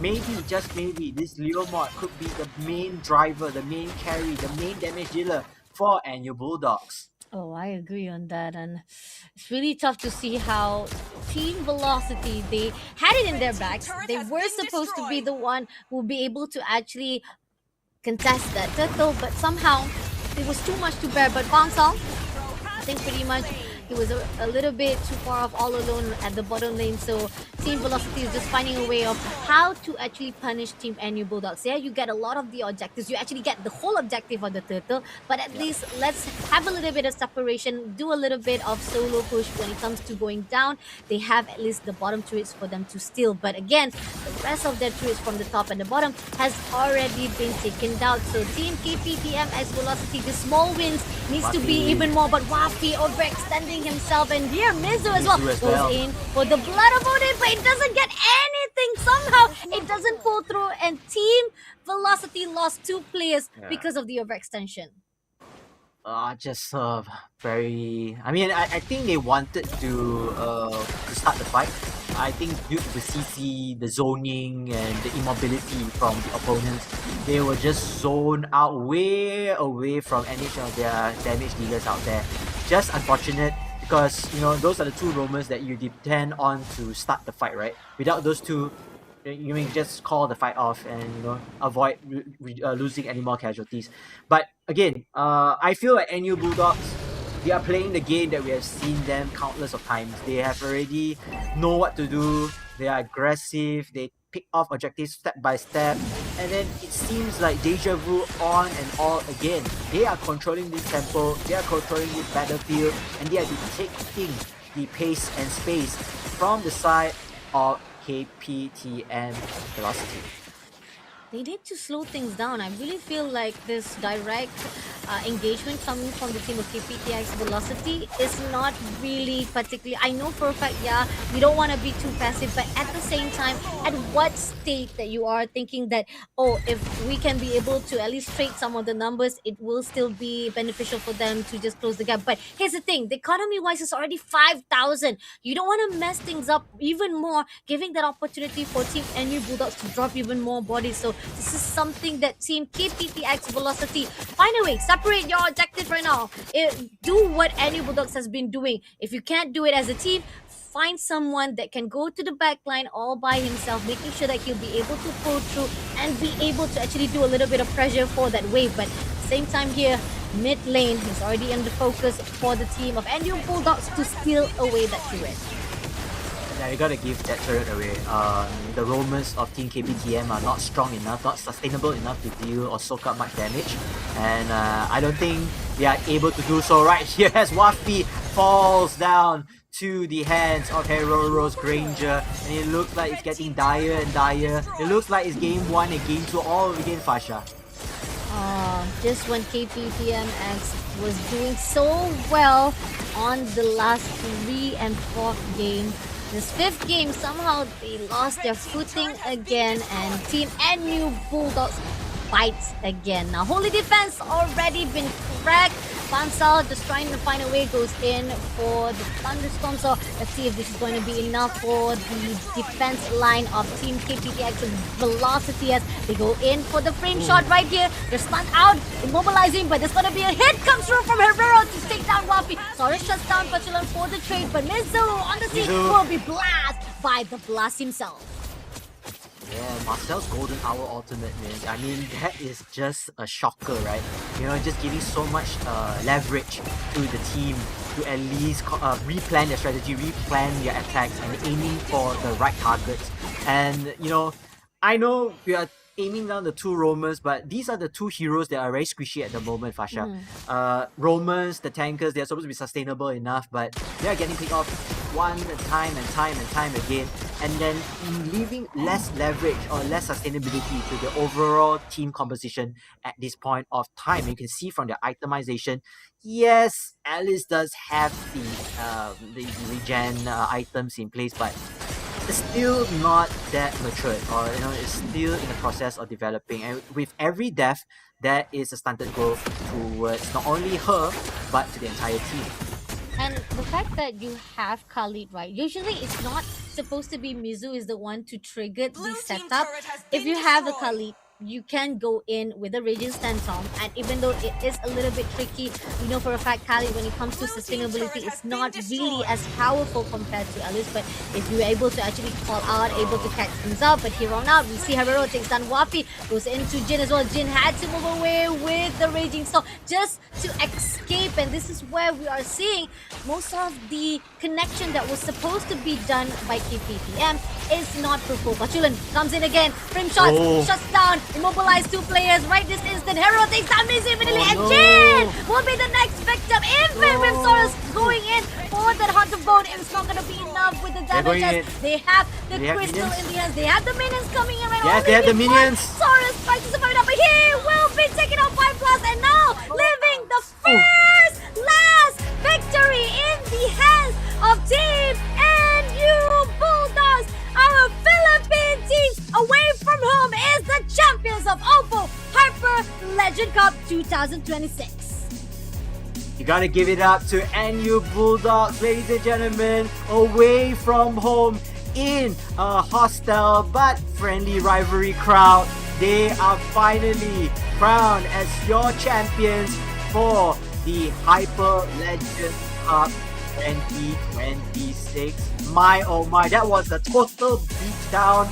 I have nothing to say with the KPTM except for GGWPs. They tried their hardest. They really want to activate the game plan that they set up, but the roamers, the tanks are not enough to do so. Ladies and gentlemen, after a full fight Team NU Bulldogs for winning this tournament. And this is the end for both of us. Thank you again for watching this live stream. Let's take it away straight to the main stage for the crowning session. Thank you, everyone. Now, of course, we'd like to invite our champion team over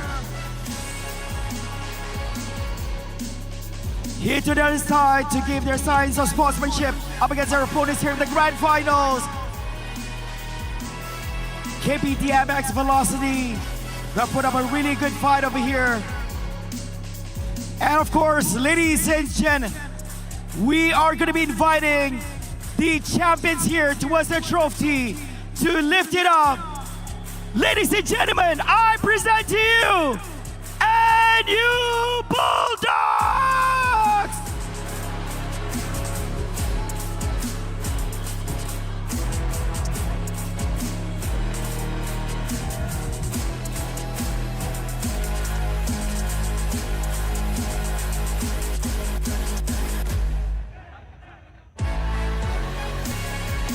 It has not been an easy victory for them, winning the first game, winning the second game, but of course losing out that third and fourth to the opponent, but making that big comeback here on that final game number 5.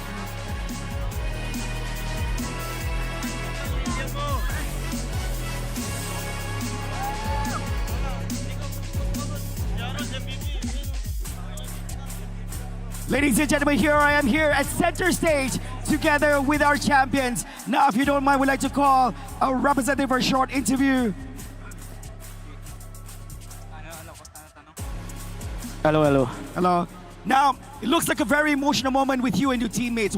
How is the energy going in between you guys right now? We're still not able to accept or like absorb the moment. It's a feeling that's hard to absorb. We're really happy, and we're glad that we were able to pull off the win. All right, but nevertheless, that was not an easy grand finals. First 2 games was in your hands, but at game number 3 and game number 4, what happened there? Actually, we react to the enemy rotation, so we did not anticipate their next move, so that's our mistake. But nevertheless, you are still our champions over here. Now, one final question.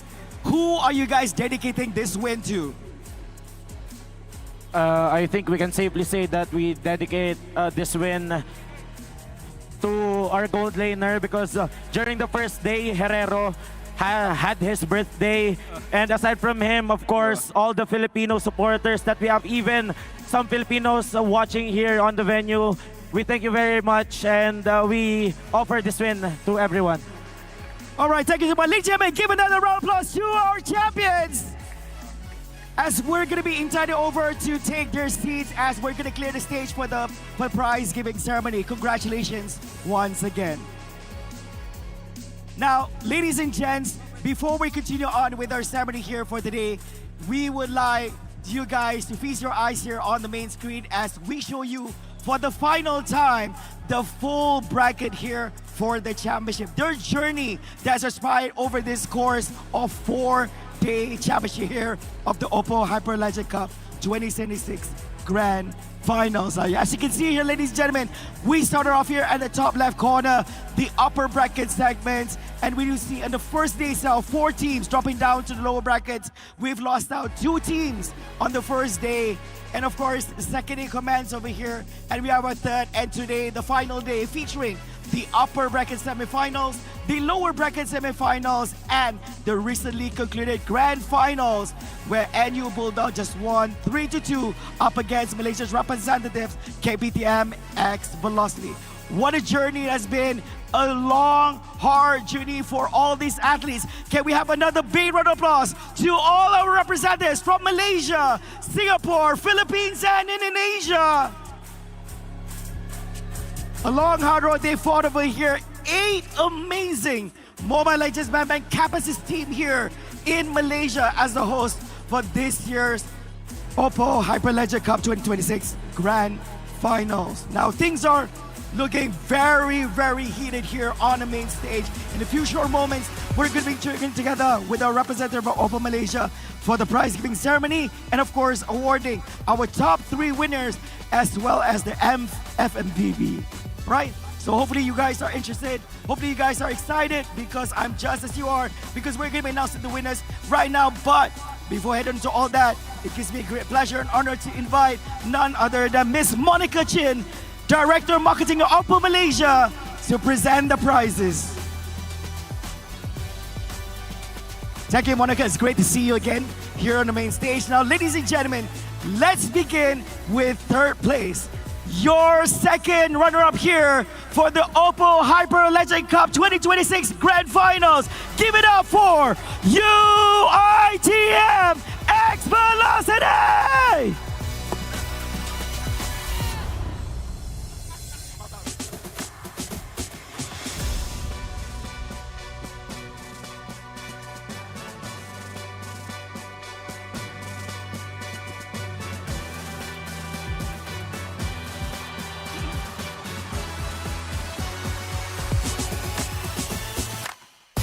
Yes, being third place, they win themselves $12,000 US.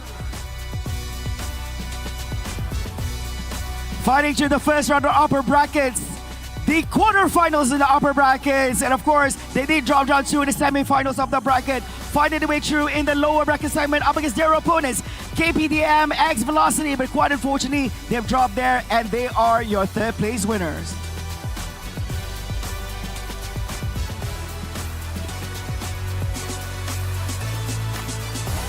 Thank you very much and congratulations once again.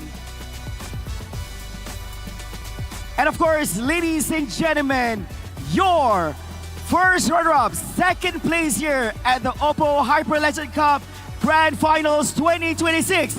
Give it up for KPTM X Velocity!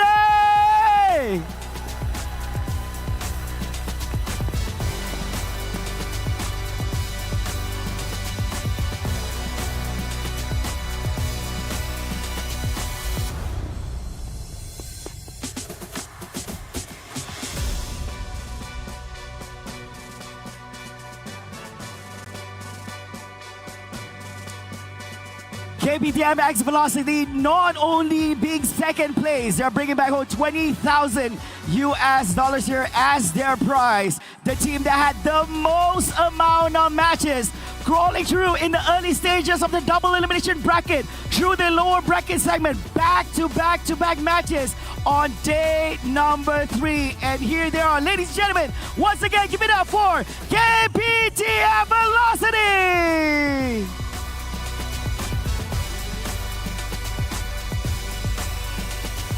Thank you very much, KPTM Velocity.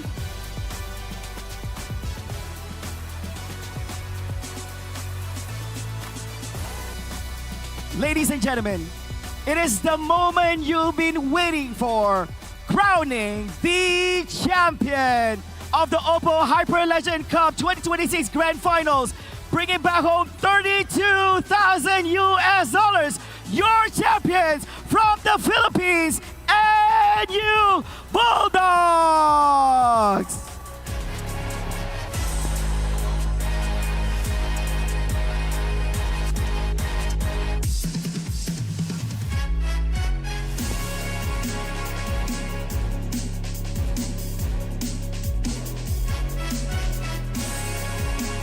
NU Bulldogs winning through their first round of the upper brackets, quarterfinals, semifinals, not dropping a single game in any of the series.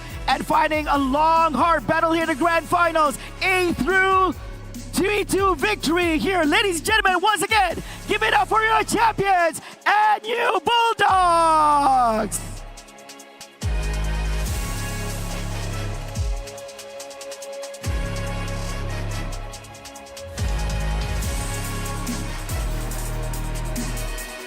Thank you very much. Now, of course, we'd like to invite for a group photo. We would like to kindly invite once again UITMX Velocity, KPTMX Velocity for a group photo together with NU Bulldogs.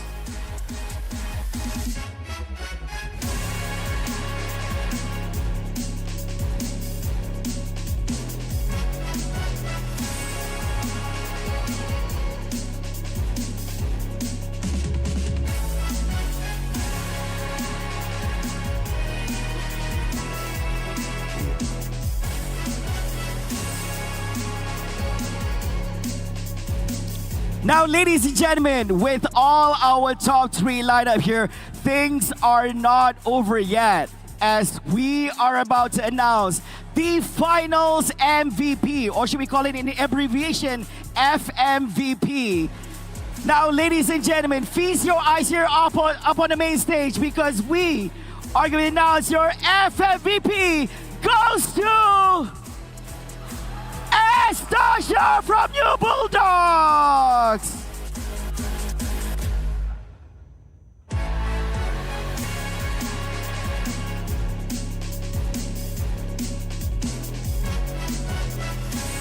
We'd like to kindly invite Estasha over for receiving the prize together with Monica Chin, our marketing director here from OPPO Malaysia.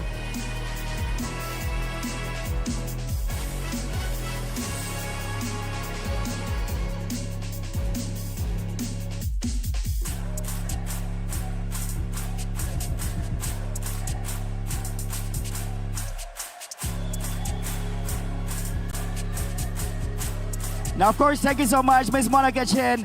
Now, ladies and gentlemen, we have come to an end here for the OPPO Hyper Legend Cup 2026 Grand Finals. Now, for one last time, let's have the biggest round of applause to our top 3 champions over here.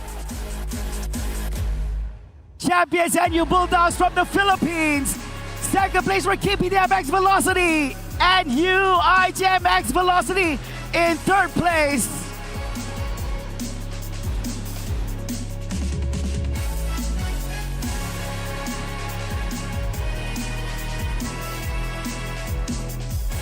Now, ladies and gents, we would like to take this opportunity to say thank you so much.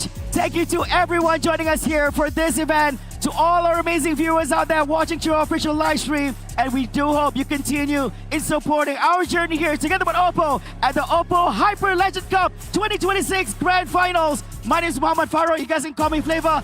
And we hope to see you again in the next time together with OPPO. Safe travels and take care, everyone.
Bye.